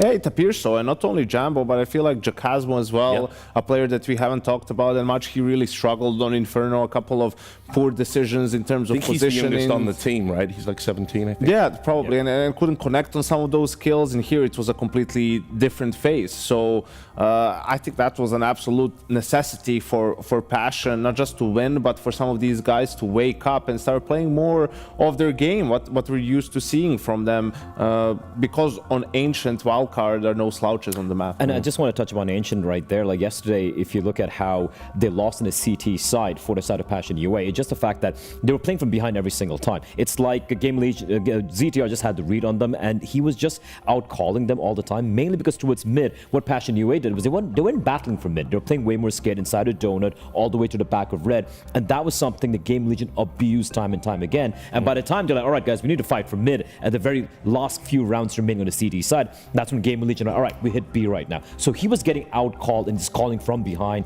in that particular half. Hopefully they fix that, or else I feel even though they've lost this map, Stan is going to abuse that. Yeah, well, let's just talk a little bit about Ancient before break. I mean, kind of feels like a coin toss. I don't want to, I feel like I say that a lot at this tournament so far, but this is one of those where we watched Passion yesterday against GamerLegion, and they got battered on this map, and then I've seen them play really well on it as well. So it's kind of like, I do feel they're almost the masters of their own destiny here, but Wildcard, no slouches either. Yeah, I think, for me, this is the 4th best map for Passion. It's probably somewhere along there for Wildcard as well, maybe their 3rd best in that scenario, and they both had mixed results on it. I mean, Passion able to beat teams like Heroic and Astralis on the map, who are good Ancient teams, but then lose to Virtus.pro the other day. So yeah, I think it's a game that comes down to the individuals, right? Like to those a couple of clutches, who's going to step up, who's going to play more clean and more together in those crucial moments, because that's what it comes down to. And I think we go full circle to the discussion we had to the start of the day. Fozy going up against Jambo, and Fozy woke up, Jambo disappeared on map number 1, and now Jambo's woken up here, and Fozy with a couple of whiff shots. And Ancient is a map where that floating CT op, he can have crazy impact, completely shut down rounds by themselves, so to speak. So again, individuals. Who's going to wake up now? Yeah, well, let's hope Jambo can keep it running if you're a Passion fan, or if Fozy can come back to life if you're supporting Wildcard. And with that said, we are going to take a break. When we come back, we're going to have the final map of the day. Whichever way this goes, a Cinderella story is about to be completed, so make sure you join us. She said she loves you, but she can't love me. But I love you. I gotta break on myself, I amaze me. Like I'm back in the 80s. I won't play window anymore. What's going on?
For one team, their fairy tale run ends in this map, and for the other, the Cinderella story continues. Jason, it's yet to be seen who that is going to be. A 13-6 on both maps. They're now even as we go into the third and final. Yeah, it is. I mean, it's a completely different Passion that showed up on Mirage, though, and I think that's the X factor. Dominant win on Inferno, sure, but it was clear that Passion hadn't shown up. Now that we've seen that they're hitting the level that we know they can play, that's got them to this point, what's Ancient going to look like? It's not exactly the best map in the world for either of them. Kind of a middle ground for both squads. And you know what we haven't seen yet kind of in this game? We didn't see it much on Inferno. We didn't really get a chance to see it on Mirage because of the dominant fashion, is those crazy, brawly, trade-focused T-sides out of Wildcard. We haven't seen them really steamroll into an offensive half quite yet. Passion hasn't had to deal with what Virtus.pro dealt with yesterday quite yet. So perhaps that'll come out here on this third and final map of Ancient. Now, the positive for Passion is they got Jambo firing again. Yeah. He was cancelled out pretty much the entirety of Inferno, right? In the rounds they did have his op, he just had a really rough time against Fuzi. Again, everyone was cancelled out in that first half of Inferno. Everyone on that CT side for Passion just seemed a little bit lost, a little bit uncomfortable, maybe a little bit of nerves, whatever it was. Nobody was home, but they're all here now. Jacasmo picked up his play, was hitting some beautiful shots. Jambo certainly with the AWP. Fear has been here the most for Passion, leading from the front. And there's Jambo with a one-tap onto Sonic, but it's Red Room to be the main thrust. Well, Sutspa's got a headshot on Jacasmo. Smoke goes down to sever off the CTs from the attack into Red. But they could push through it with the information being picked up actively by Fear and Jambo as they move forward, ready to pounce on Sutspa. He's going to deal with multiple targets. He actually managed one. The bullets took a little bit of time to reach his head, and now the play into B comes in, or rather A comes in here for Wildcard as they jump in. It is B, right, but look at the way it sucked that defense towards Red Room. So much pressure. Gave Stanislaw space out towards Long, and he's going to deliver. He was the closer for Wildcard against Virtus.pro yesterday, and it looks like he's going to get them started on the right foot. Jambo doing what he can here with a 1v3 ahead of him. Impossible as 3 targets appear on his screen. And Wildcard will find the pistol round to kick off Ancient. Perhaps we'll get to see that T-side showing from Stanislaw that we've seen all RMR long, all major long with Passion. We'll see what they decide to go with if it's the force buy. I think in the force buy, we've seen a lot of teams, this force, when it doesn't work out for them, is backfired. And we've seen a lot of big T-halves sort of rack up for Wildcard, and they're really good when they're playing in front. And they're also not bad at playing from behind, but we got to see yesterday how they can play when they've got rounds to play with against VP, and they were able to be pretty comfortable towards the end. Yeah, double Red Room smoke, a little bit of miscoms coming out of spawn for Wildcard. Probably shouldn't have too much of an impact in a round where they're going against unarmored USPs, but probably would love to clean that mistake up moving forward into the rounds. Wildcard's happy with the lack of mid-presence from the defense. No desire to push anyone forward. That's the sole B defender. Another missed Molotov. Another one. Yikes. Yeah, I'm not happy about that. But shouldn't really matter in a round like this. For both of these teams, coming into a game like this where you're not going up against one of the big dogs, you're not going up against one of the top squads. We aren't at that stage of the major yet, but there certainly were a few better teams here at this stage of the major. But when you get into the last game and you're looking at Wildcard on the other side, if you're Passion, if you're Wildcard, you're looking at Passion on the other side, you've got to feel like this game is ripe for the taking. And I have a feeling this third and final map is going to be a brawl right down to the final rounds. Maybe we get overtime even in this. Both teams probably feel like this match is... Exactly. Yeah. Whoop. That's a lot more USPs than Sonic expected. Wildcard going to start shifting over to protect the dropped rifle. No one from Passion pushing forward whatsoever, so they'll find the evacuation route over towards middle. They know a nice choke point of elbow would negate any number of USPs. We'll see if they charge Fuzi down, but you don't want to feed the op all the bonus money. Nice flashbang, perfect, and they're going to start wrapping around. So not the biggest deal in the world to take these weapons away, but Wildcard want to be a little bit ruthless to kick off Ancient. And they cast them aside. Passion get into the buy. So they decided to not go with the force because they want to get the rifles out as soon as possible. No op on Jambo yet. We saw how much impact that can have on Mirage. We'll see how long it takes Passion to build up the economy to be able to utilize the weapon. Now, a problem we talked about on Inferno is the fact that a lot of these early rounds come down to clutches or close moments, and all of them went in the way of Wildcard. Over Mirage, it was a different story. Passion started winning a few of those rounds. They have to make sure that that is the same case here on Ancient. And they're going out pretty quickly here, Wildcard into middle, straight into Jambo, who holds from Donut. Yeah, that's 2 opening kills for Jambo, provided from Donut at the exact same angle. Got one in the pistol as well. Oh, and another through the smoke as Fuzi tries to slide through. So very quickly, Wildcard have their legs cut out from beneath them. Sonic in position in Red Room to be the X factor who can maybe change the nature of this round. A kill from this position evens the player count up a little bit, but it could also cause some chaos in where this defense wants to shift and how they rotate. But do they want Sonic to be the first man to play, or do they want him to lurk? Or do they want to join up with him? Yeah, they want him to lead the charge. Tip of the spear. Sonic moves his way through Red Room. Zero Fix is the player with eyes on it. And they send the muscle in. Susp to take the headshot. Zero Fix to fall. Wildcard pull 1 kill back, but the problem is Jacasmo replaces his fallen teammate immediately, and this is a double push through Temple. And they better pray they don't get caught by this, because Sonic Shadow gives him away. Jambo continues the spray. He goes into the fight so confident, and he gets a second, and now it's just Susp. Low HP, but the Swede fights on, and Jambo, he'll go down, and Sus will have realized there was another player in Temple, but he's still got to worry about the push down the side of Speedway. Yeah, you aren't winning this round. One more kill would be massive. Oh, that's huge. That's a huge kill to get, and now it opens up the avenue for a plant as well. He's got so much utility, Jason, as well, so he's going to go for this plant. He commits to it, but the utility heats him up, and the low HP will betray Susp. Well managed from Passion, especially as those kills come out. And you have to imagine Fear once again getting the crowd hyped up as they win their first round. Money's not there for the AWP just yet. In fact, Chilla's had to drop to an MP9, but Jambo opens this round up so strong. It was a recovery mission for Wildcard the whole way, and such a difficult task to do, especially as the shadow shows. Quad kill for Jambo.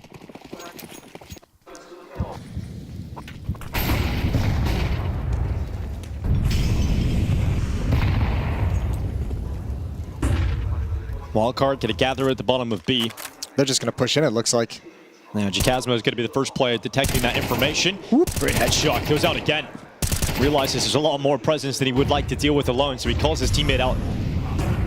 Over a short, Jambo looks to assist. Remember, Fear's still inside of Cave, and he isn't even required yet, but he will chime in when asked to. And Passion tie up the scoreline, and it's the fashion in which they win this round, Jason, that gives you a lot of confidence for them. And that's actually really dangerous for Wildcard. They're able to build up so much money, especially going into a round where you only have 1,900, 2,000 on Jaba.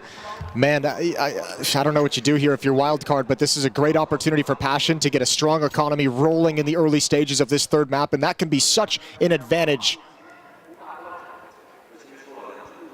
Flashes and a smoke picked up, but no true, real, significant investment from Wildcard. No, so a lead about to be taken here for Passion, UI. Glocks out, and they're gonna get blasted. Fear to drop JBA, swings into the open. And as Khalil's good for a kill on Sus, but taken out immediately by Stanislaw. And with that lurk smoke thrown into the B bomb site, definitely can set you up with a chance to get a plant on default, and that's some extra money out of a round where you just have Glocks. So that's not bad for Wildcard. That's the objective achieved, and a second kill as well. Getting a little better than they would have expected. Oh my lord, if they've got a Khalil. Oh yeah, and if they can get one more, oh, this can be awkward. Low HP, Stanislaw, what kind of a play can you try and work together? Yeah, well, the shades of Baby Shark back in the heads here of Passion UA. They lost one of these rounds yesterday on Inferno to GamerLegion against the Glocks, but surely it can't happen again. Fuzi on 4 HP behind this smoke, and Chilla has utility. He's decided not to use it. They're just going to stick it, and all the way the defuse held and Passion win it, but that is ridiculously close and a lot of damage done. Yeah, they needed that Wildcard to do that kind of damage, significant damage. 3 players going down and a bomb plant. AWP should come out for Jambo, and indeed he will. Picks it up immediately. AK-47s and utility across the board for Wildcard, but their previous gun rounder, AKs and low buy round, got stalled out at the B bomb site. So where do they choose to go here? And you have to expect the AWP in Jambo. That you've spotted him in Donut 2 rounds. He's been able to have great impact on your plays out middle. This time the AWP brought over to the B bomb site to start.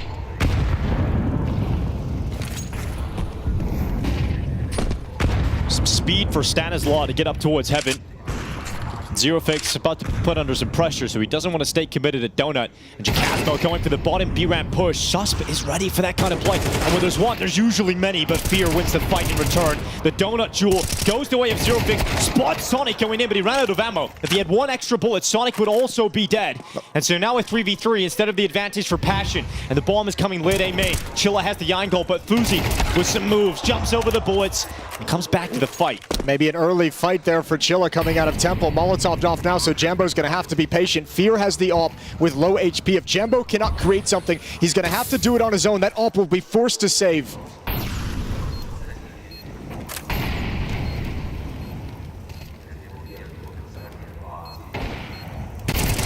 Fear with a shot on Sonic.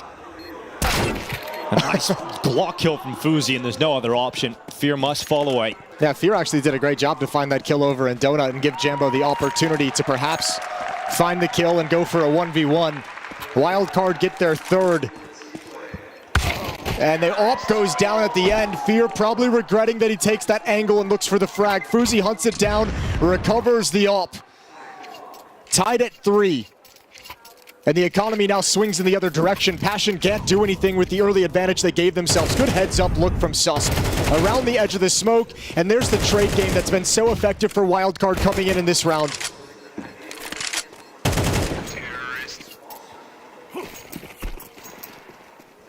Two MP9s, 3 M4s.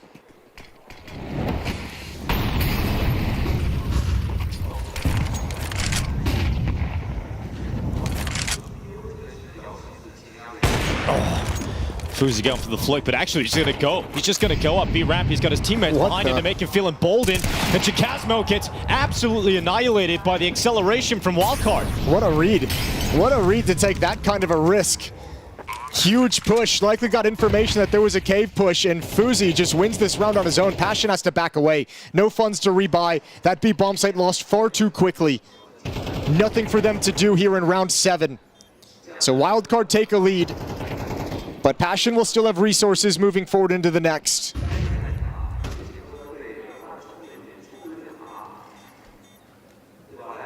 It comes back to the point we raised earlier at the start of this series. When you're talking about experience, you've got Stanislaw as the most experienced player on the server, calling Wildcard into these decisive rounds. Well, also the point I made coming into this map where Passion haven't had to deal with that like really aggressive, assertive style that Wildcard busted out against Virtus.pro time and time again. This is one of those rounds where Fuzi's just like, okay, I saw the jump. I know he's pinned in against the wall at long. As I scale, I'll see if he crosses back.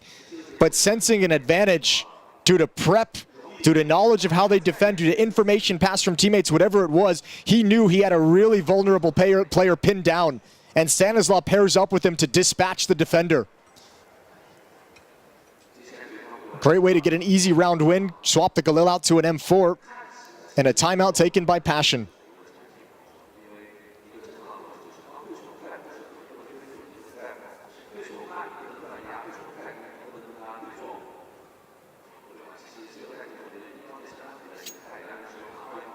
And they had opportunities here to kick off this first half with a strong defense. The Wildcard have sucker punched that out of them. There isn't a whole lot of money to rely upon here for Passion UA. Some util, some rifles. I'm going to see what they can do to make the most out of this situation, but Wildcard heavily favored to take a 5th round victory here with the weapons that they possess. They've got superiority in that department. And Sonic heads out mid, sign of the lack of money, the lack of utility, thrown into elbow, and a team kill. Fuzi took Sonic down and a missed shot. Oh, Fuzi needs to get out of there. And he's very fortunate to get away. Yeah, this is doing a lot with a little at the start of this round for Passion, so yeah, back off. Well done. Forced an awkward engagement for the AWPer to take down his teammate. Yeah, Fuzi went 1 for 1 against himself. 3-man stack at the B bomb site for the moment, putting a lot on the shoulders of Chilla over in Donut. And with 3 players here, they'll start aggressing B ramp. Yeah, there's 4 players up, but only 2 rifles. Susp is looking for this, but I don't know if he'll be ready for all 3 swinging. He needs to get into the cover of the cubby. There's a second kill. The M4 never committed. Never committed, so the trade was impossible, or at least was held back by the presence of Stanislaw. So Wildcard regained the advantage. But look at Chilla starting to move out. He's got the bomb. Stanislaw goes down, but Fuzi waited patiently at the elbow all round long. That is where he stood. And so Jambo, they know exactly where he is. So they're making a beeline for the A bomb site. And Fuzi sprinting. Sus will join him. And Jambo trying to get back here. It's going to be such a tough round to win for Jambo. But they've got a bye coming in the next round. They've got residual cash left over. So if he wants to go for this with a kid on his back, there is an opportunity to pull it off for Jambo. Smoke as well. How does he want to play this? Fuzi has now come off the angle with the AWP as he goes back into cover. Jambo has to worry about so many different positions as he eventually comes through the CT smoke. He lets it fade away. And remember, smoke in his back, as you pointed out, Jason. He's going to come in really late, really late. He's going to wait till they move away, perhaps thinking he's saving the M4. But Jambo going for the last second attempt into this. Fuzi goes to check it. Fuzi will be the player to close this round out and have the most impact for Wildcard's 5th round victory. Good focus from Fuzi. Sensing the potential for that kind of a play. Desperation from Jambo. A fair attempt. But now a 2-round lead for Wildcard. The bye comes back out for Passion.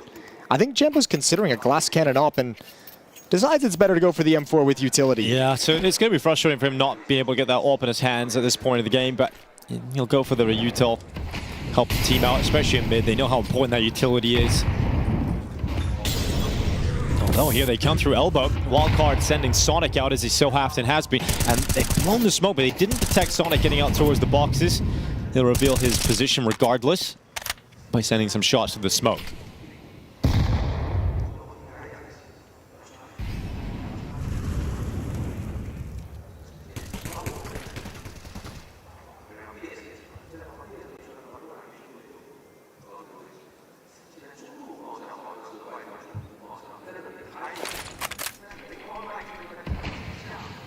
Smoke deep in towards Jag. They could lock Susp out for the time being. 1 minute still left in this clock for Wildcard.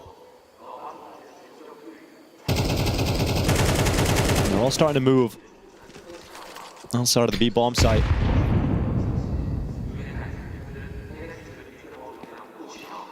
Execution being set up, perhaps. Fear about to unleash as he goes forward down the ramp. Fuzi boosted above and Fear goes into the open and nearly gets a lineup, but it's information, nothing else. Utility deployed for Passion to try and hold on to this. Chikasmo swings through his own smoke to take that fight down. Jambo and Chilla with follow-up kills for Passion, but the fight is still on. Jambo goes to the sidearm, but he's out of ammo in the M4. Jumps into the open with his knife out, and Fuzi in a 1v3 total. He's collected his first victim. 15 seconds though, time is a problem, and he won't be able to win this round. Passion stay alive. Fuzi runs away, and a 4th round collective for the CT side. While Passion's doing a great job holding onto this B bomb site, this is now 2 hits that have stalled out. A really timely push down the B ramp. Even though he gets none of the kills, it's the indication of what's coming. It activates the mid players onto the jump up. And Wildcard have not had access to that site a whole lot in these gun rounds. Outside of the crazy round of Fuzi's entry, jumping off the box and moving in, whenever Passion has numbers at B ramp, it has been stopped. Still not out of it just yet. A follow-up buy from Wildcard, Stanislaw with the MAC-10, but 2 FAMAS and an MP9 on the defensive side of things. The buy's not pretty. So here's the swing round. For the final 2 rounds of the half, this dictates a lot. Fear just jumps into the smoke. Looking to assert some dominance and distract to allow Chikasmo's play down the bottom of the B ramp to be perfect. He catches Sus, he maintains position. And a barrage of utility lands at his feet, but he wants to hold on to it. He doesn't want to give this up because he's got Fear protecting him. You see, he hears 2 more outside the B double doors as well. You heard the tick of the Molotov on the Fuzi. You heard JBA jumping back from the other side of the doors, so tons of information gathered. Passion have control of the map at the moment. And with the man advantage and early lane control, they can play this very passively.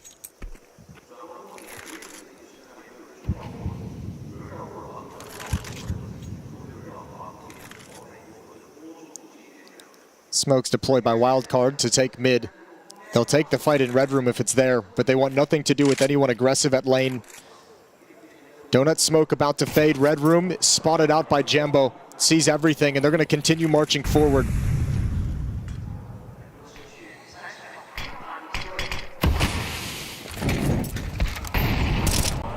Quick kill from Jacasmo through the smoke. Sonic to be dropped. Passion.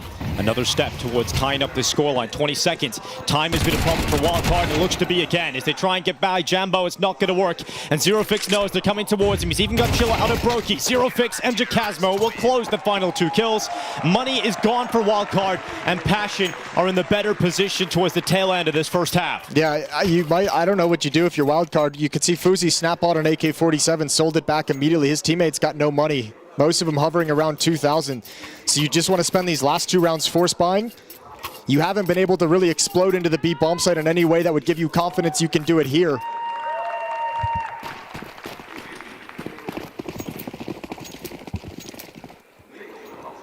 Leaving some money in the bank, and they're going to give it an honest shot yet again. Trying a little bit of a faster play through B, and they get through Jacasmo. They're not stopping. Here comes Fear. Oh, they're blind, and so Fear gets a double, and Zero Fix arrives. The party is spoiled for Wildcard on the B bomb site as Passion once again repel their forces. And Stanislaw can't get through. Yeah, good job from Passion yet again, keeping distance. One player kind of close up who gets overrun out in the open, but the other 2 players using the rifles to their advantage. And with the limited utility that Wildcard had, because they didn't want to spend too much money. They don't have the resources to block off all the angles. So Fear's able to do work, stepping into the plant position with an MP9. Now he's upgraded to an AK-47, and the CTs have a very strong grip and going into the final round. Even this last round without that bomb plant, it leaves Wildcard just short of a potent buy. They'll get AKs, but they'll be sparse in utility. Perhaps have to take some hits down to weaker weapons, and so they go for the surprisingly first timeout in this half. They're very lenient on their timeout usage over on Mirage. This is the first time Vins has had a say in the first half.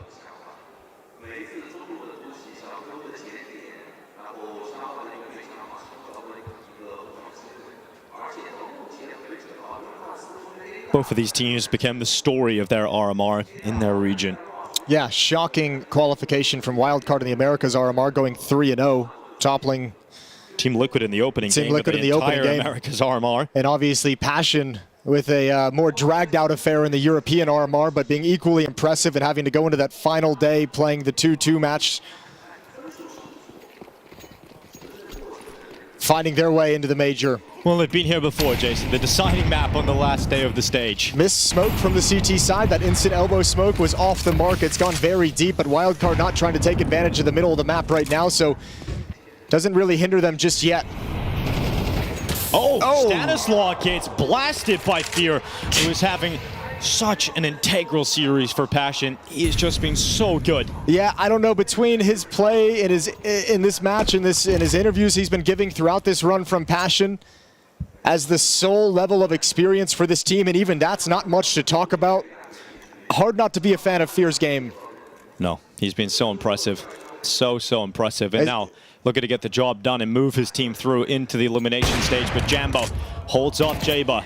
Last round of this first half, looks like it's going Passion's way. It's another B finish attempt for Wildcard, and they are getting no closer whatsoever.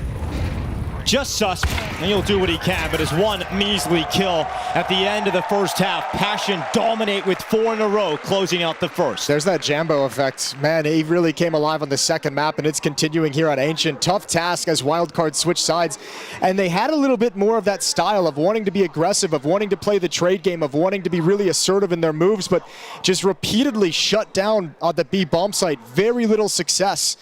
And never able to snowball into momentum that we saw yesterday against VP, that we saw in Inferno to open up this series today. Passion have done a good job of putting them into their place, but one more half of play remains for the final spot at the Shanghai Major. Passion up 7-5.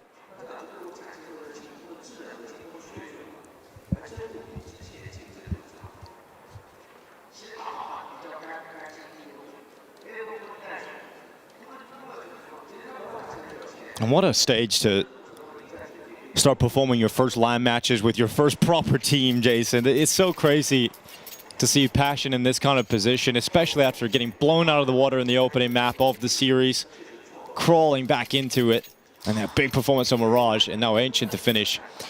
But Wildcard still fighting them on the CT side. Both these teams played this map once, and both these teams played this map yesterday.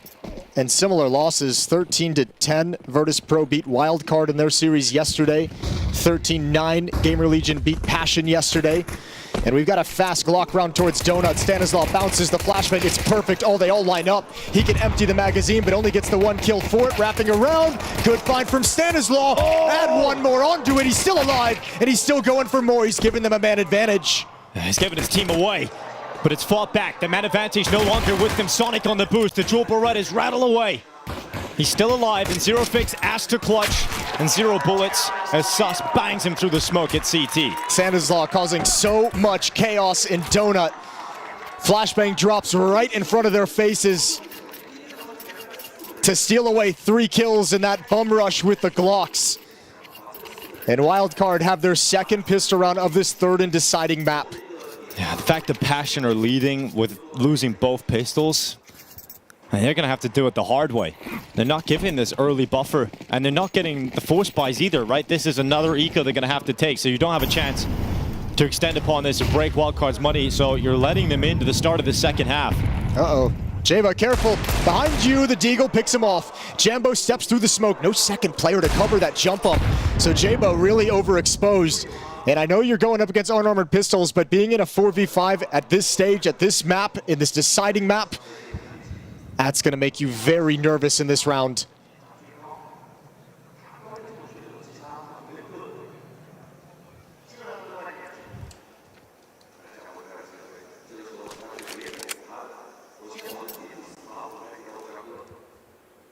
Maybe a miscommunication on what he wanted to pull off, but one player going for the jump up deep down mid, so susceptible to that play. And a risk taken by Jambo pays off. 16 kills to lead the server for Passion's star player. There's been a lot of moments where we've seen Passion just erupt with a Deagle. I know the power that they possess, but to believe there's still a chance in this round is still far away. Sonic to drop 0 Fix in mid. 35 seconds. A follow-up kill for Wildcard. They've lost too many players as they kind of transition in this man advantage to the other side of the map. Stanislaw, oh, they just creep up. A lot of risk being taken, and it almost works. A couple moments of danger. Better pistols than Glocks, and that could have got very dicey, but Wildcard tied things up at 7. And the AK-47s come out for Passion for their first gun round.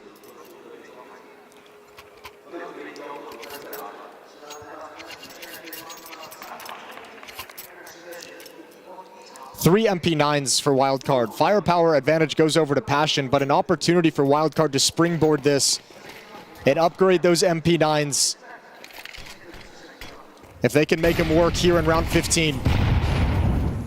Boost up over the smoke. Here goes Sonic, aggressive, but the boost, it's going to work out. Surely it has to work out. 0 Fix in Fear, grab 2 kills here for Passion, and despite the success of Sonic on his B lane play, it is still Passion who are upper player in the first few seconds of round 15. Yeah, and Fuzi's going to take the advantage to push up in towards A main. It looks like they might rotate back into his position. Jabo is playing aggressive towards elbow. Fuzi, you can't go down here, and you will. Immediate headshot from Chilla. He's just looking for information. Maybe played a little bit too early, too committed to the swing. And this is another one-and-done position. Surely this gets traded. Surely it gets flashed. 4-on-2. Looks like they're teasing without utility at the moment. Jambo just jiggling, gets the ankle, and Stanislaw walks right into it. So another kill for Stanislaw. More impact found from Stan. Jaba starting to move out heaven and ripped apart by Chilla at range. And so Stan, they know exactly where he is, and he will not be able to stand against the fight of fear. 8 rounds for Passion, the lead reclaimed, and money in a weird spot here for Wildcard. Yeah, they're going to have to buy, though. Some bangers hit by Chilla in this round. Beautiful headshots coming out. That jump-up play down middle has kind of punished Wildcard twice. Sonic going 1 for 1, Jaba being a freebie. Timeout by Wildcard.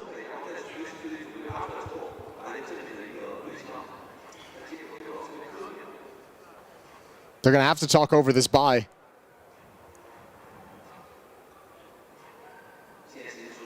But Passion, again, Fear has put his team in a very good position to start escalating this on Ancient. Start getting a stranglehold on the map. A stranglehold on qualification. Complete the dream they began a few weeks back. Actually, I should say a dream that began almost a year ago with this extended 300-some day boot camp. This team all coming together with the little experience, not even playing in organized Counter-Strike, not even playing on teams, not even playing in LANs, boot camping and living together in a house to make this dream come true. It's 5 rounds away from culmination. And Wildcard have decided to buy. They've thrown everything into this round.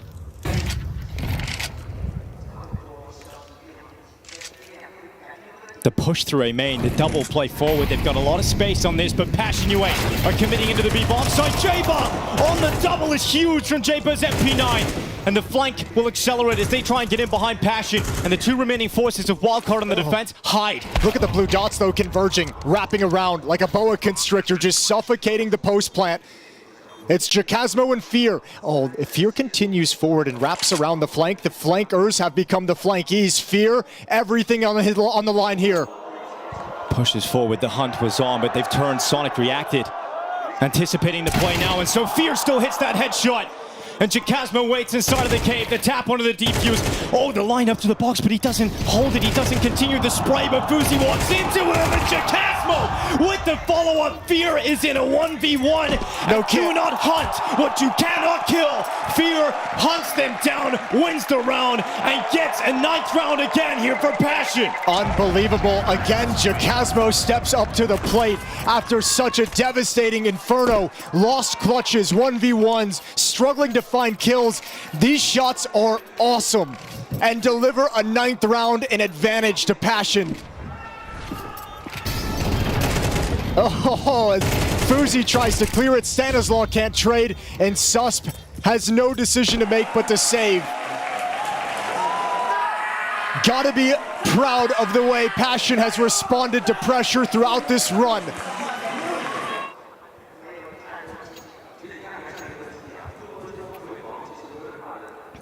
And it's rattled Wildcard. Jayba gets a double on an MP9. You've got a double flank. You've got all the numbers in your favor, and you still are unable to convert it. That would have saved their money. But instead, they are economically destroyed. I'm really surprised they gave up cave control there. I know there was a deep smoke, but I'm really, really surprised they didn't want to hold on to that position. That was really the only safe spot that Passion had. They were kind of forced to take control of it, and happily Fear took control of it when he realized it was offered to them.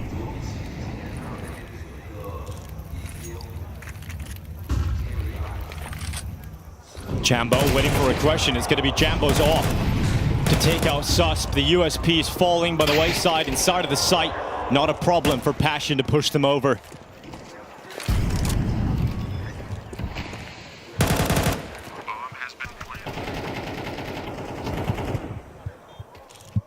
And you mentioned earlier that Passion admitted to feeling nervous on the stage, that when they were about to take the next step and go out there onto the stage, the hands were shaking, you were feeling the adrenaline of the moment. And as you get closer and closer to taking another massive step in your careers, I'm sure that'll start to seep back in. But in a lot of the important rounds and decisive moments, it has been Fear. I mean, the turnaround in the level of play from Passion from map 1 in this series now all the way to Ancient is incredible. Completely different squads that have shown up on Mirage and Ancient. And Wildcard still haven't been able to gain any kind of stronghold on this CT side. Economy still is not going to be there. They have to buy, but this is a lot of time that Fuzi's playing without the AWP. A lot of time you're playing right on the edge of being broken, and there's not a whole lot of rounds to play with remaining in this map, in this series, in your major.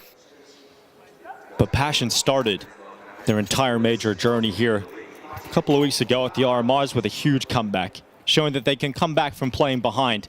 When you count them out and you think it's over, they always find a way to stay in it. And they're going to require that again here as they go back into middle. Zero Fix comes on the charge out. Jayba catches them blinded. He gets into the elbow smoke. It's a little chaotic, but Jayba makes the most out of it. Gets damage done up towards heaven, and Jayba creates chaos and thrives in it. Yeah, he does. A little bit of attitude in that kind of a play, working his way around the smoke. Sus transfers down to the AWP, and it's the low HP Jacasmo who's going to be smoked off from the bomb. Walks in and picks it up. Descends back into the double doors, and there's nothing he can do. 3 HP. Sure, you can maybe sprint and find your way over to the A bomb site. Plant is going to be so unlikely. But will Wildcard make a mistake?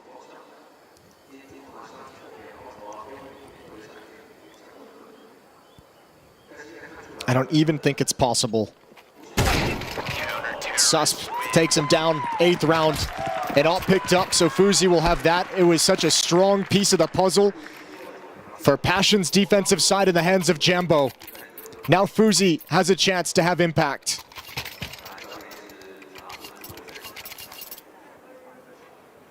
And Passion call for a timeout. Wildcard are out of timeouts themselves. They've called all 3 to keep themselves in this game within striking distance. Passion gonna call this timeout. Ooh. Yeah, I actually like this decision. You've got a 2-round lead, rounds to play with. You don't want to get completely decimated in terms of your money. So yeah, you can force out a buy here, but drop down to the Tech 9s and Mac 10s, get creative. You'd imagine it'd be faster paced, more decisive in this round than spreading out and working the map. Yeah, try and catch Wildcard off. This is a very interesting call for Passion. Reaching for the timeout immediately and having that conversation between them and their major winning coach in Kane. And they've decided this more conservative economic approach is the right step forward for Passion. Well, it still has enough firepower to be potent. Wildcard's been playing 2 players aggressive in middle a lot of this half, so there might be an opportunity over at the B bomb site to bust in. Fuzi's up at the A bomb site. That's a shallow smoke. They're just gonna go straight through that smoke. That's the sign to go. Fear calls. They go in, but Stanislaw again. Huge impact. They 3K out of the MP9. And Passion, they get into the bomb site, but don't find the essential kills. But it is their star, left alive alone. And able to connect that initial headshot onto Jayba. It's fine though. That's a nice little throwaway round that gives you money for this follow-up here. AK-47s come out, and Stanislaw will have called that out. He'll have said Tech 9s, Mac 10, a couple rifles, another buy is coming in. They know the situation at hand.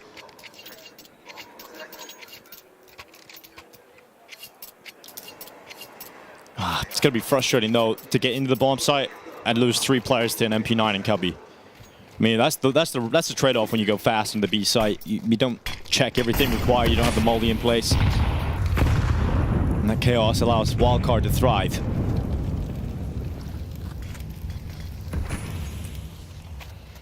It's not the best buy here for Passion, even after a more conservative approach. Fear has to go to Tech 9. This is where the nature of the game starts to change as well, right? 9 to 10, such big implications. Qualification for the next stage, the elimination stage of the major. This is where players sometimes start to bottle up, and this is where you really lean on your in-game leaders to come up with tactics. Sometimes players aren't going to make the same aggressive plays you've seen up until this point. Nobody wants to be the guy who makes a mistake and gives away a free kill, gets picked off. So the pressure descends on the shoulders of Fear, the shoulders of Stanislaw.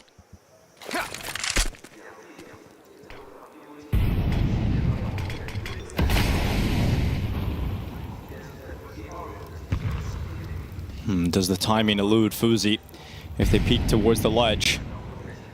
They're about to come out elbow. Swedish op looking for it, and he has to drop a few steps back as Fear and Jacasmo have moved into Jag. Zero Fix is already out elbow with some mid control to play with. Fear with that Tech 9. Getting involved in the fight, actually made it away. Unfortunately not against Sonic, who swings in to protect Stanislaw. You can't go for this if you're Jacasmo. You have no one to trade you anymore, so you have to be patient and hope you get a mistake, hope you get a peek, but Stanislaw ain't going to give that to you. He's going to be a rock in this position, feet planted. Well, Jabez had some brilliant rounds so far, but a missed shot from Fuzi might put him under pressure in the donut, but Jabez snipes away one with the AK, and a second kill to come in. The entire round falls apart for Passion. Money's drained, and Wildcard now in a position to take the lead. It felt like the momentum was on the side of Passion, but that has been ripped away from them from a 10-7 scoreline to being tied up. 3 in a row here for Wildcard. And you can see a much more tentative round of everyone kind of sitting back and waiting for utility. So Wildcard's able to be super patient. Everyone get comfortable in their positions. Well held from Jeba. 11 kills for him. And a big moment on the B-bomb side as well with his MP9. Jacasmo not enjoying the amount of utility damage he's sustained. He's down to 14 health, but he's not slowing down. Can Stanislaw clean him up? Nice and easy. Here comes the rest of the B play though. Can Stanislaw do it again? Of course he can. 3 kills on the MP9. Pistol pull, and Stanislaw laid down the law as the verdict is reached. It's 11 rounds to Wildcard and no stopping them as they are on a run of their own. There he is, Stanislaw stepping up yet again as the closer as this map comes to its conclusion. Perfect play, all the utility damage, so much safety as the focus is on Susp.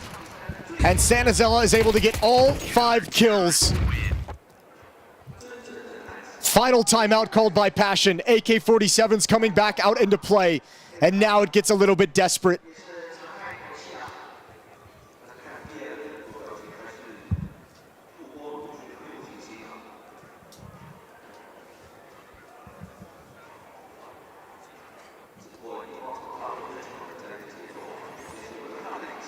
Stanislaw once again, he had a similar performance yesterday against Virtus.pro to keep their major dream alive.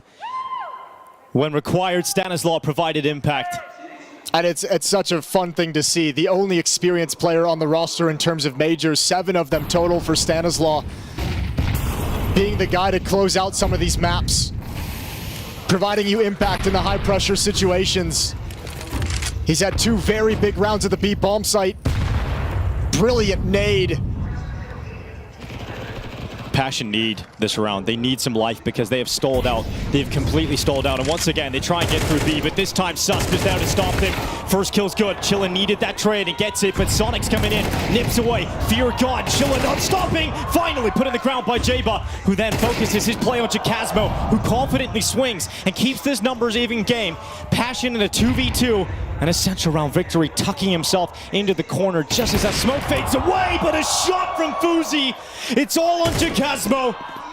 And he needs to lift his team up. He needs to give them hope, and that's exactly what Jacasmo will get them. That's got to be a feel-good moment. Go back to the disappointment on Inferno and his clutch losses. So much anger and frustration at his impotence and inability to win him out, but what a time to deliver a 1v2. And Passion finally crack in. And is that going to be the play that turns this around for Passion? A player with no experience, his major debut, and stepping up when it matters most. And Passion are calling for another B play. 1 for 1. 0 fix on the charge, but Stanislaw not rattled. Look at the flank. Sonic coming down B lane. Yeah, really deadly timing. Jambo's looking for it though. He's low HP. Oh, and there's so many smokes. It's got to be an awkward situation to be in if you're the Alper. Oh, you don't want to be an Alper in this situation. With the shots coming in. Oh, Fuzi's going to take Jambo down. Jacasmo again with some impact in the sight. This time he's got help. This time he's got fear. But Passion's still a player down in this. They got to wait for the smoke to clear for Fuzi to play. Stanislaw coming out of the cave. He's got Jeba in behind him. Together for a year. Walking into the site. And it's all coming up Jacasmo. But it's fear against Stanislaw. A battle of leadership. And fear will fall to Stanislaw. Oh, and quiets him down as well. Stanislaw delivering for Wildcard over and over. His resurgence back at the majors for the first time since 2021. And he's bringing this team of rejects of teams, of players that couldn't find a team, into major success. And now Passion, we talked about their inexperience, we talked about their nerves, and there is no round more important than this in their young career so far. 12-11, last round of regulation. They will throw everything they can afford into this. And Fear is calling a lot of fast-paced, aggressive rounds, so he's taking the decision-making off of his players' hands. He's taking it away from them and saying, we all know what to do when we group up and attack a bomb site. When we spread out, you might be a little bit nervous. So focus on the calls. But now that it's been broken, it's been stalled, it's been difficult to have success. He's got to descend back into something slower. A MAC-10 and a Tech-9. A Galil and 2 AK-47s. It's a dream for Passion, but that's what's been fueling them all major long.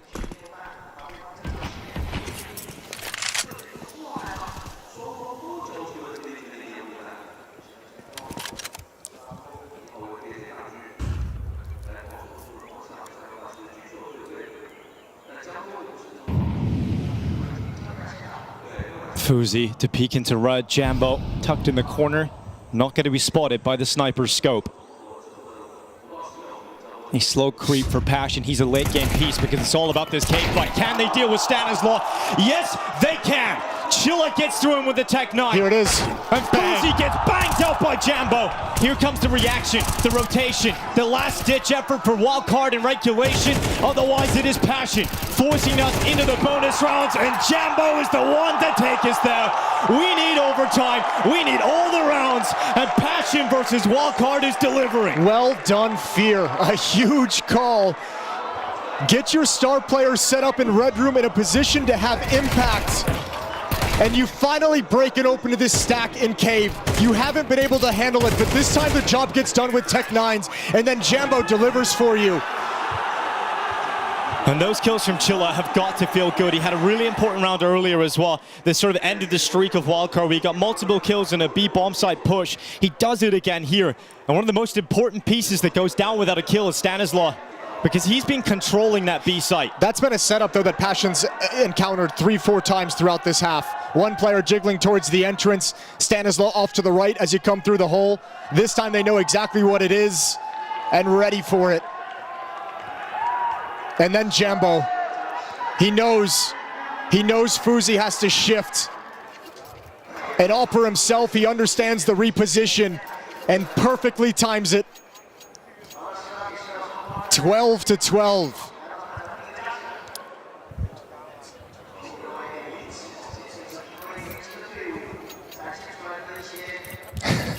Passion.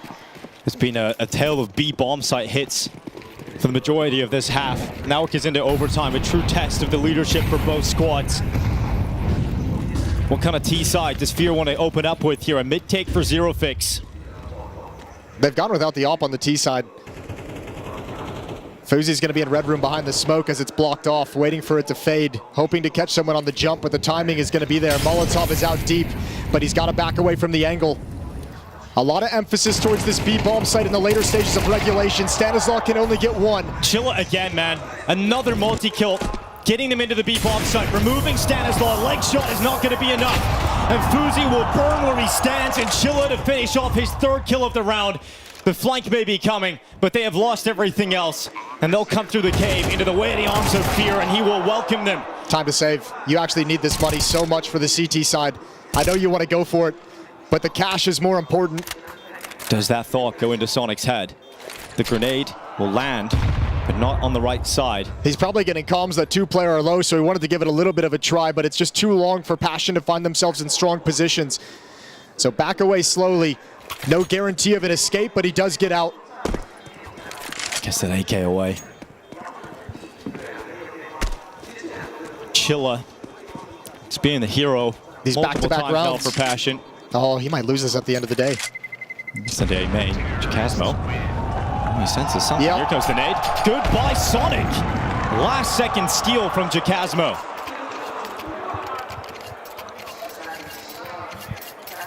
Devastating loss at the end. And now Wildcard have the added pressure. They don't invest in the op this time, but losing the first two CT rounds in overtime. You run out of money. The overtime rule's unforgiving.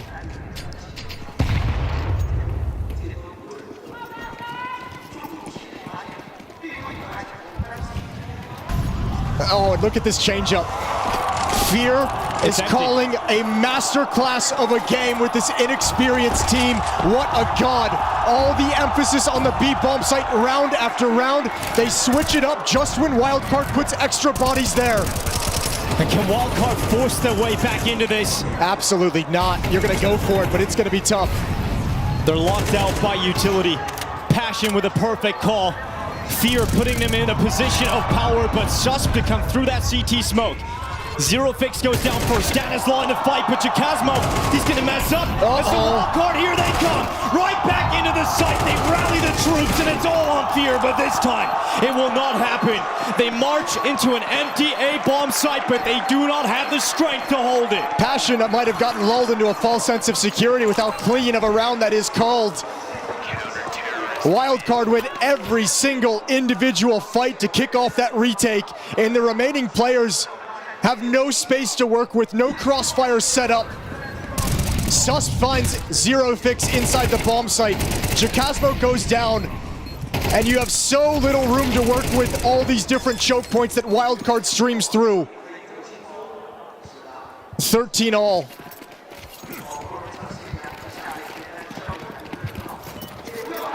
You can't let that round affect you mentally if you're Passion, even though it is very likely to. They're doing it again, but they're giving, okay, they're just faking the A-rush. Oh, Jambo was looking up towards heaven. There was a smoke up anyway, but push coming down. Stanislaw looking to take B lane, and this is a huge amount of information taken by Stanislaw. A Wildcard kind of called their bluff, keeping a lot of players running that same defense yet again, and then trusting in Stanislaw with this warning system. Oh, they're about to clear mid from red. That's being watched. J-Bar. Oh, Sonic combines with him. And a shutdown in mid for Wildcard. 4 kills in the blink of an eye. And it's a clean finish. And somehow, someway, Wildcard come out on top of the first half of overtime. And look at the celebration from J-Bar. Finding the perfect timing. Had B stacked up. Stanislaw gets in position, which allows them to be mobile and making the right call coming back towards Red Room and fighting together as a team to decimate the attack. And how many times can Passion fight back into this? How many times can they be facing the brink of elimination and be able to pull it back again? Remember, going back to regulation, it's not like Wildcard had any kind of masterclass of a T-side. They really struggled to find a winning recipe. Helped out a lot by winning the pistol round. But all their attacks towards the B bomb site were unsuccessful, while Fear towards the end of this second half in regulation was able to kind of build off some calls of success. Stanislaw didn't have that luxury. Lets the young lads celebrate, then calms him down and gets him focused moving forward. 16, the winning number for Wildcard, 2 rounds away. Stanislaw leads the charge on kills, but it's the player our desk highlighted as the standout. Susp with the rifle, 24 and 18. Another massive performance for Wildcard in a game that matters the most. Let's see what Passion's defense can offer us. Into the mid-fight, Wildcard will charge.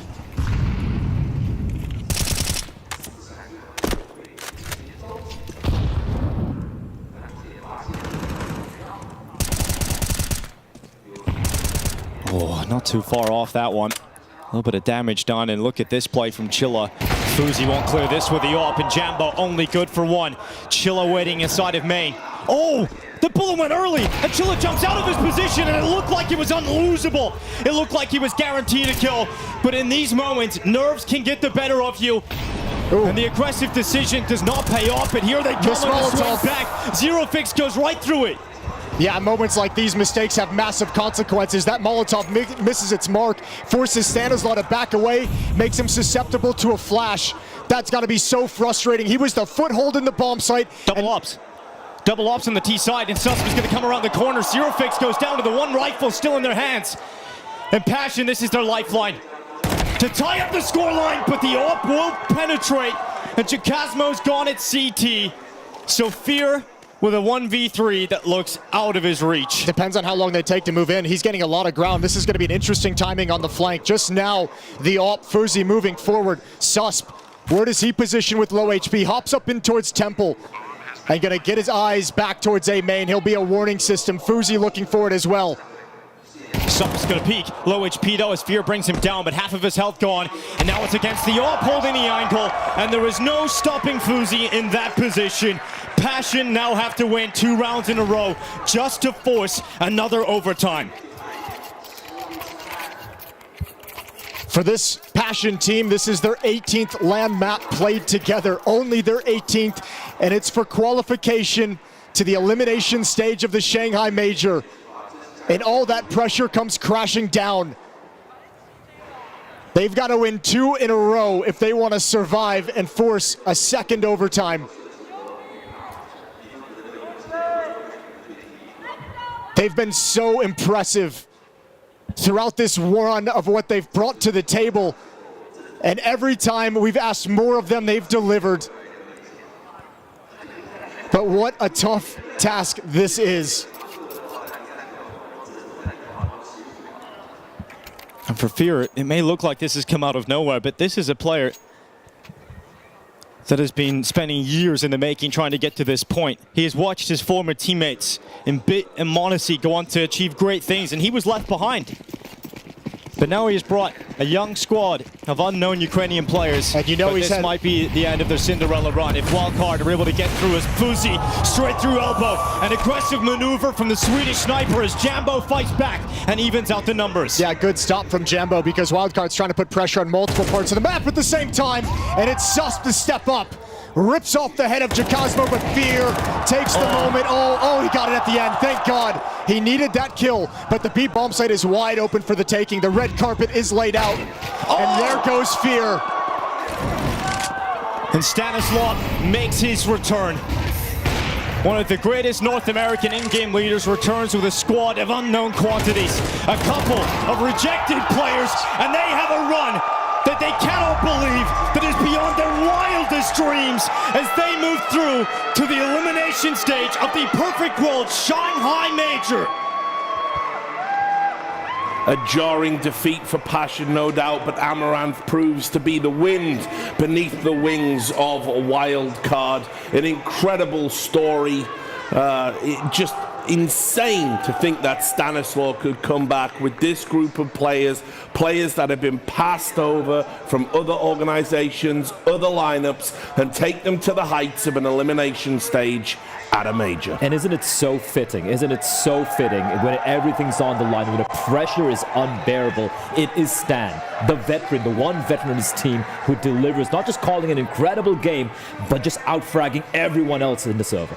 What an unbelievable final map for the opening stage, Rich, and I'm just impressed how much resilience this Wildcard team has shown, man. They've had probably the toughest run out of anyone, starting with the RMR first, then all the opponents that they've had to face here at the opening stage, going up against, you know, the surprise package of the major in Passion, being able to grind it out, third map decider. Just another comeback win really for them, and yeah, nothing but impressed for this Wildcard squad. Heartbreak, of course, for Passion on the other side. So brave, so resilient, and in the end, they're not going to get anything from it. They're not going to make that later stage. They probably don't realize this right now. You can see the despondency, but they already did have a Cinderella story. They already made it to a major. They are now on the world map. Players like Jambo, they're just going to have, you know, offers. The phone's going to be ringing off the wall, and the decision now is whether they want to go forward as a unit, which I certainly hope they do. But as I said, all of these players have arrived in a big way. I shed no tears for them. I shed no tears for them because they should walk away with their heads held high. They have pushed way beyond anyone's expectations, and dare I say even theirs as well. And in the end, I won't lie, you know, they battled in the very end. It was just, I feel, the slight edge of the veterancy on the side of Stan who got them the win at the very end. Heartbreak today, you know, take a day to recover, to recuperate, but you should be very happy with what they have achieved. After a couple of days, back to the CCTs, back to the... Yeah, exactly. No, I'm thinking, for me, I'm just hoping that they did enough here in terms of, you know, wins and all of that to move up in the rankings enough so that they get more opportunities next year, so we get to see them play more often, because they've been a really fun team to watch. I think you could probably spend a good 30 minutes breaking down this Ancient and just sort of the second half, especially the calling, the mind games from Fear, right? Like, he gets shut down a couple of times on B, he doesn't shy away, he goes back to it, like wins a key round. I mean, even in the OT, the round that we had with them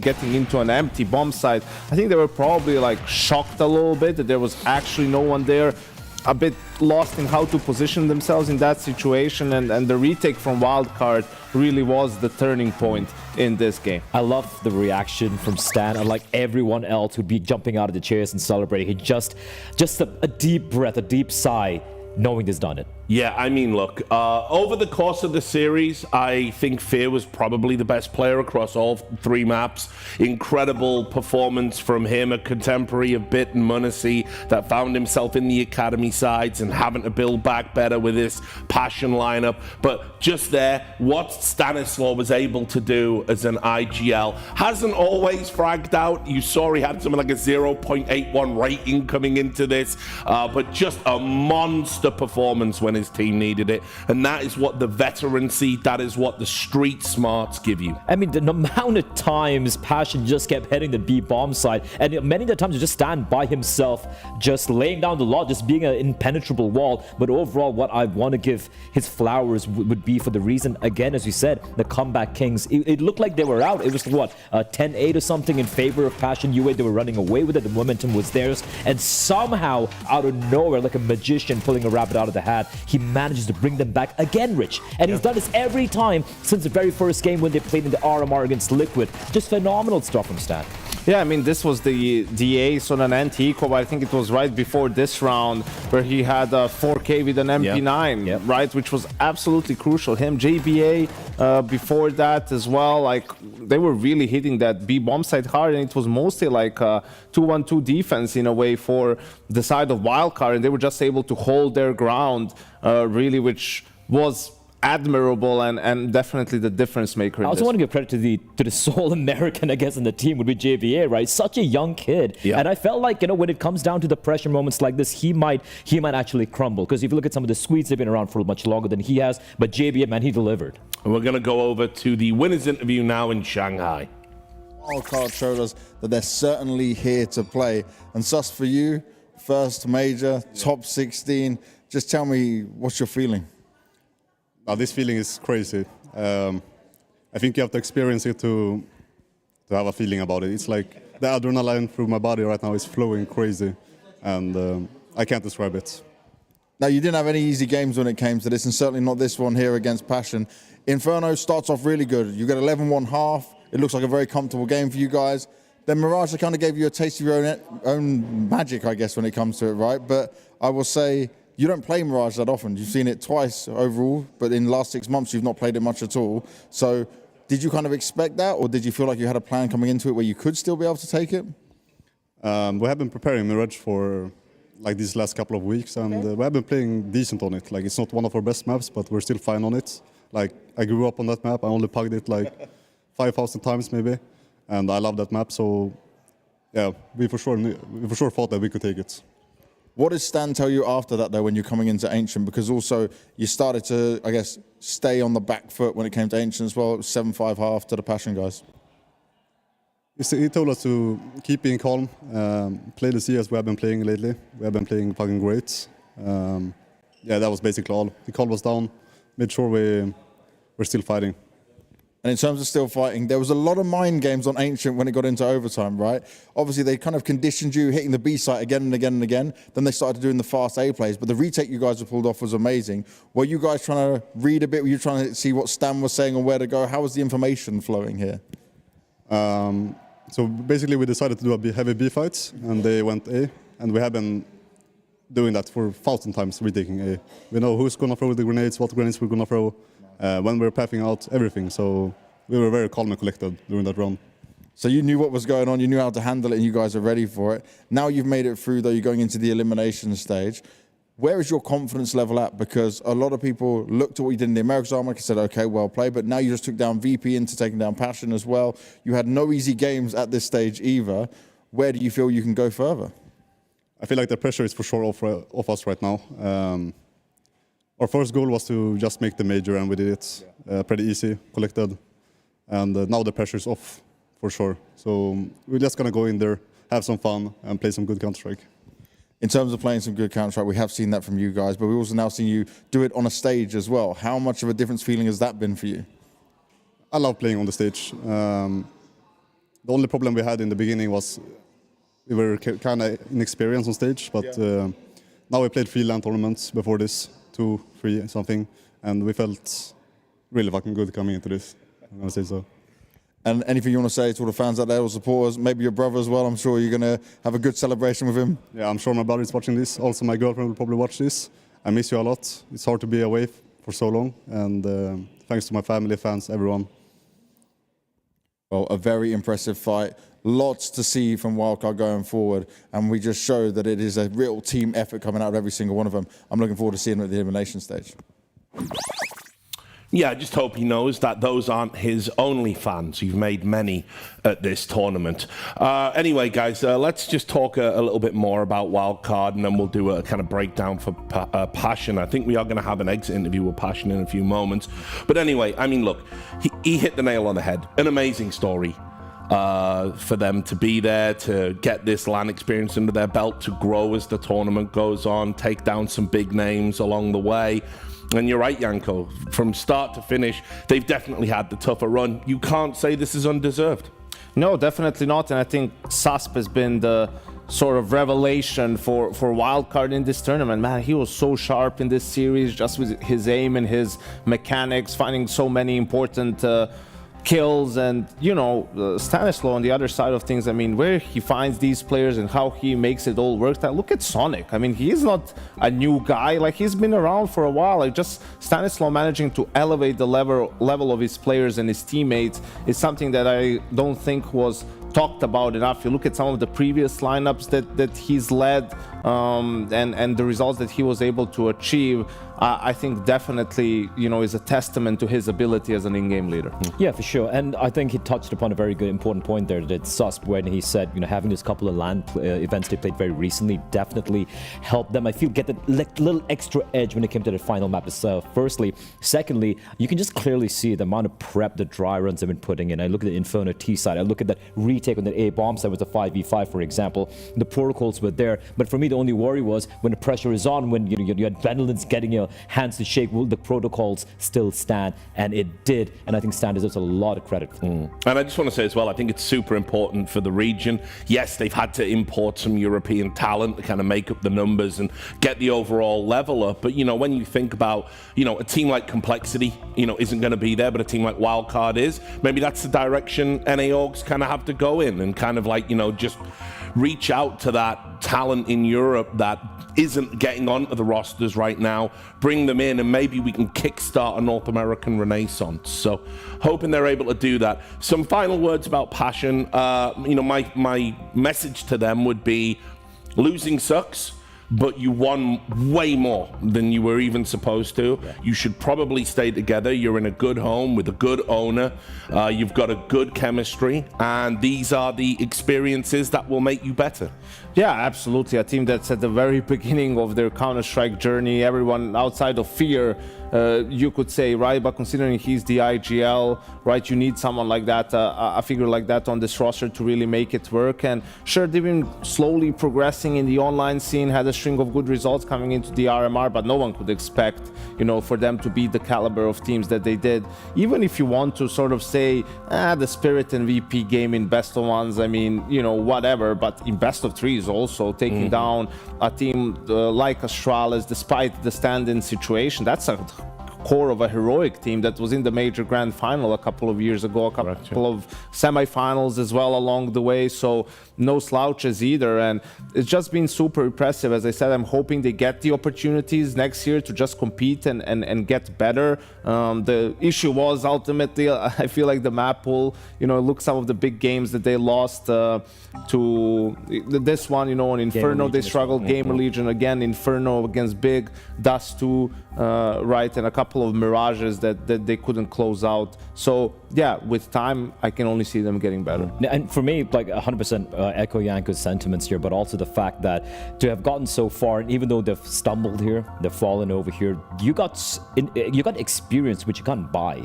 This experience in this final game, which you can't, you know, really, you know, boot camp or, you know, play in a small LAN. You are a grown team after this. You're at a different phase. You are men now, in a so to speak. And I feel like that is something they should absolutely take away. And again, I'm just looking forward to seeing them play next year. And also, I kind of want to see this 5-man LAN stay together, man. Yeah, I like what they're doing here. I think the ranking system might actually help them out as well. So isn't it just a crazy thing, Richard? Like Wildcard here, they let their permaban through in Mirage to veto their Anubis, and Complexity lets Anubis be the map in a best I know. Like, just tells you the, you know, level that the different approaches and sort of why Wildcard is in the elimination stage and Complexity is on the way to the airport. Yeah, indeed. Let's take a look at the results. Some little spoilers there in that breakdown from Yanko. You can see, of course, confirmation on your screens of the wildcard win that we just witnessed.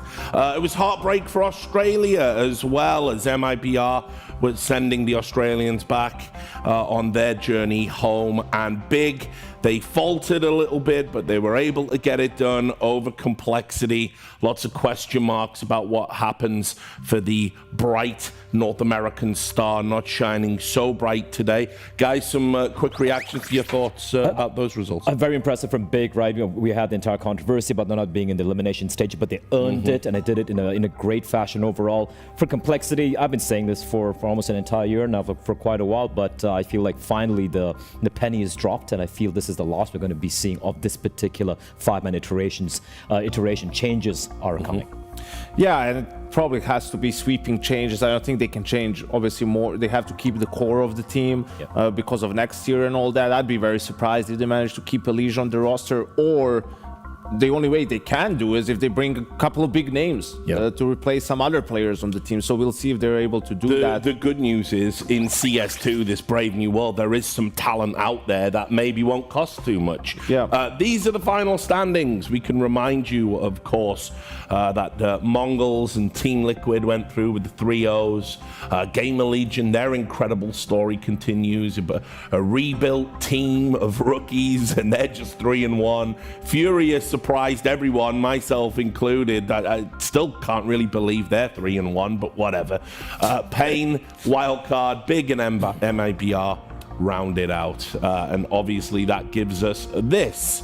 The wonderful Your final favorite graphic. It's just, I don't know. I just don't like looking at this. Yeah, I just wanted to I just hate it. To make a quick note on FlyQuest as well, Richard, because I had them making it. They fell at the last hurdle as well, and not the great last two series that they played. I mean, they were one map away. They were 1-0 up against Liquid in that 2-0 game, and unfortunately, it did feel like Dexter sort of really had a poor series last two times around. He was such a focal piece for their team, obviously the in-game leader, but also the position he puts himself into. And it feels unfortunate because I think they were primed, to take that extra step also for Asia. I mean, that would have been another slot, man.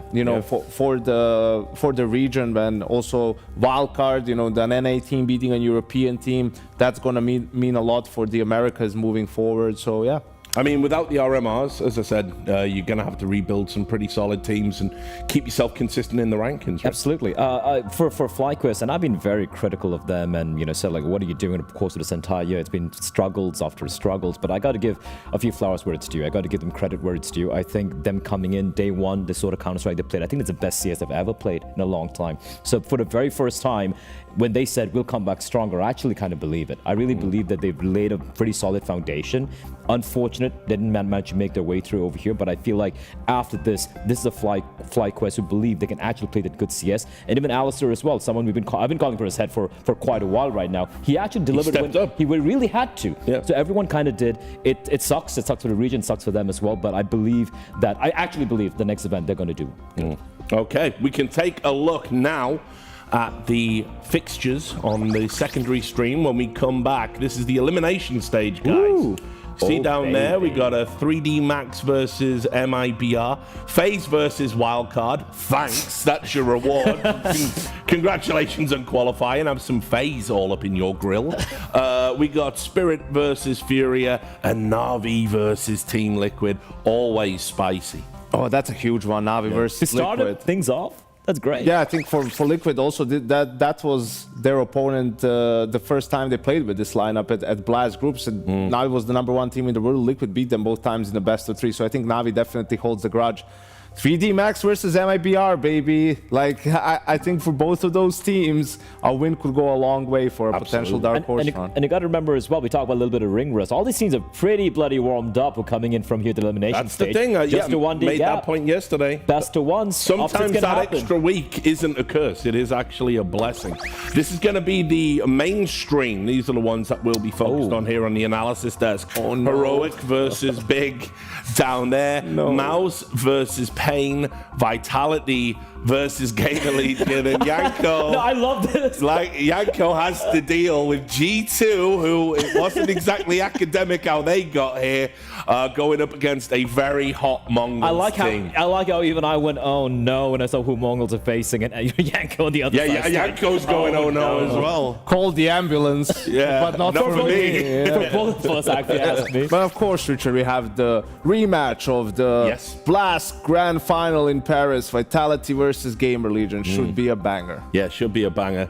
You looking forward to Mongols taking on G2? I might need an ambulance. Yeah, we'll see. I'm ready. It's gonna be fun. I hope we're working that one. Like, it is a PGL rule that Yanko has to do all the G2 games, I'm pretty sure, just for the and I guess I have value. to do Mongols game. Yeah, absolutely. So, anyway, guys, it's been great working with you all. You can see behind us, I think it's there, if it's in the shot, you can see the full fleshed out elimination stage. Not that you need to. But yes, we are going to be taking a day of rest. When we come back after that day, we're going to be getting into the elimination stage. It's been a wild day of Counter-Strike, you might say. So we'll see you in about 48 hours or whatever. Bye.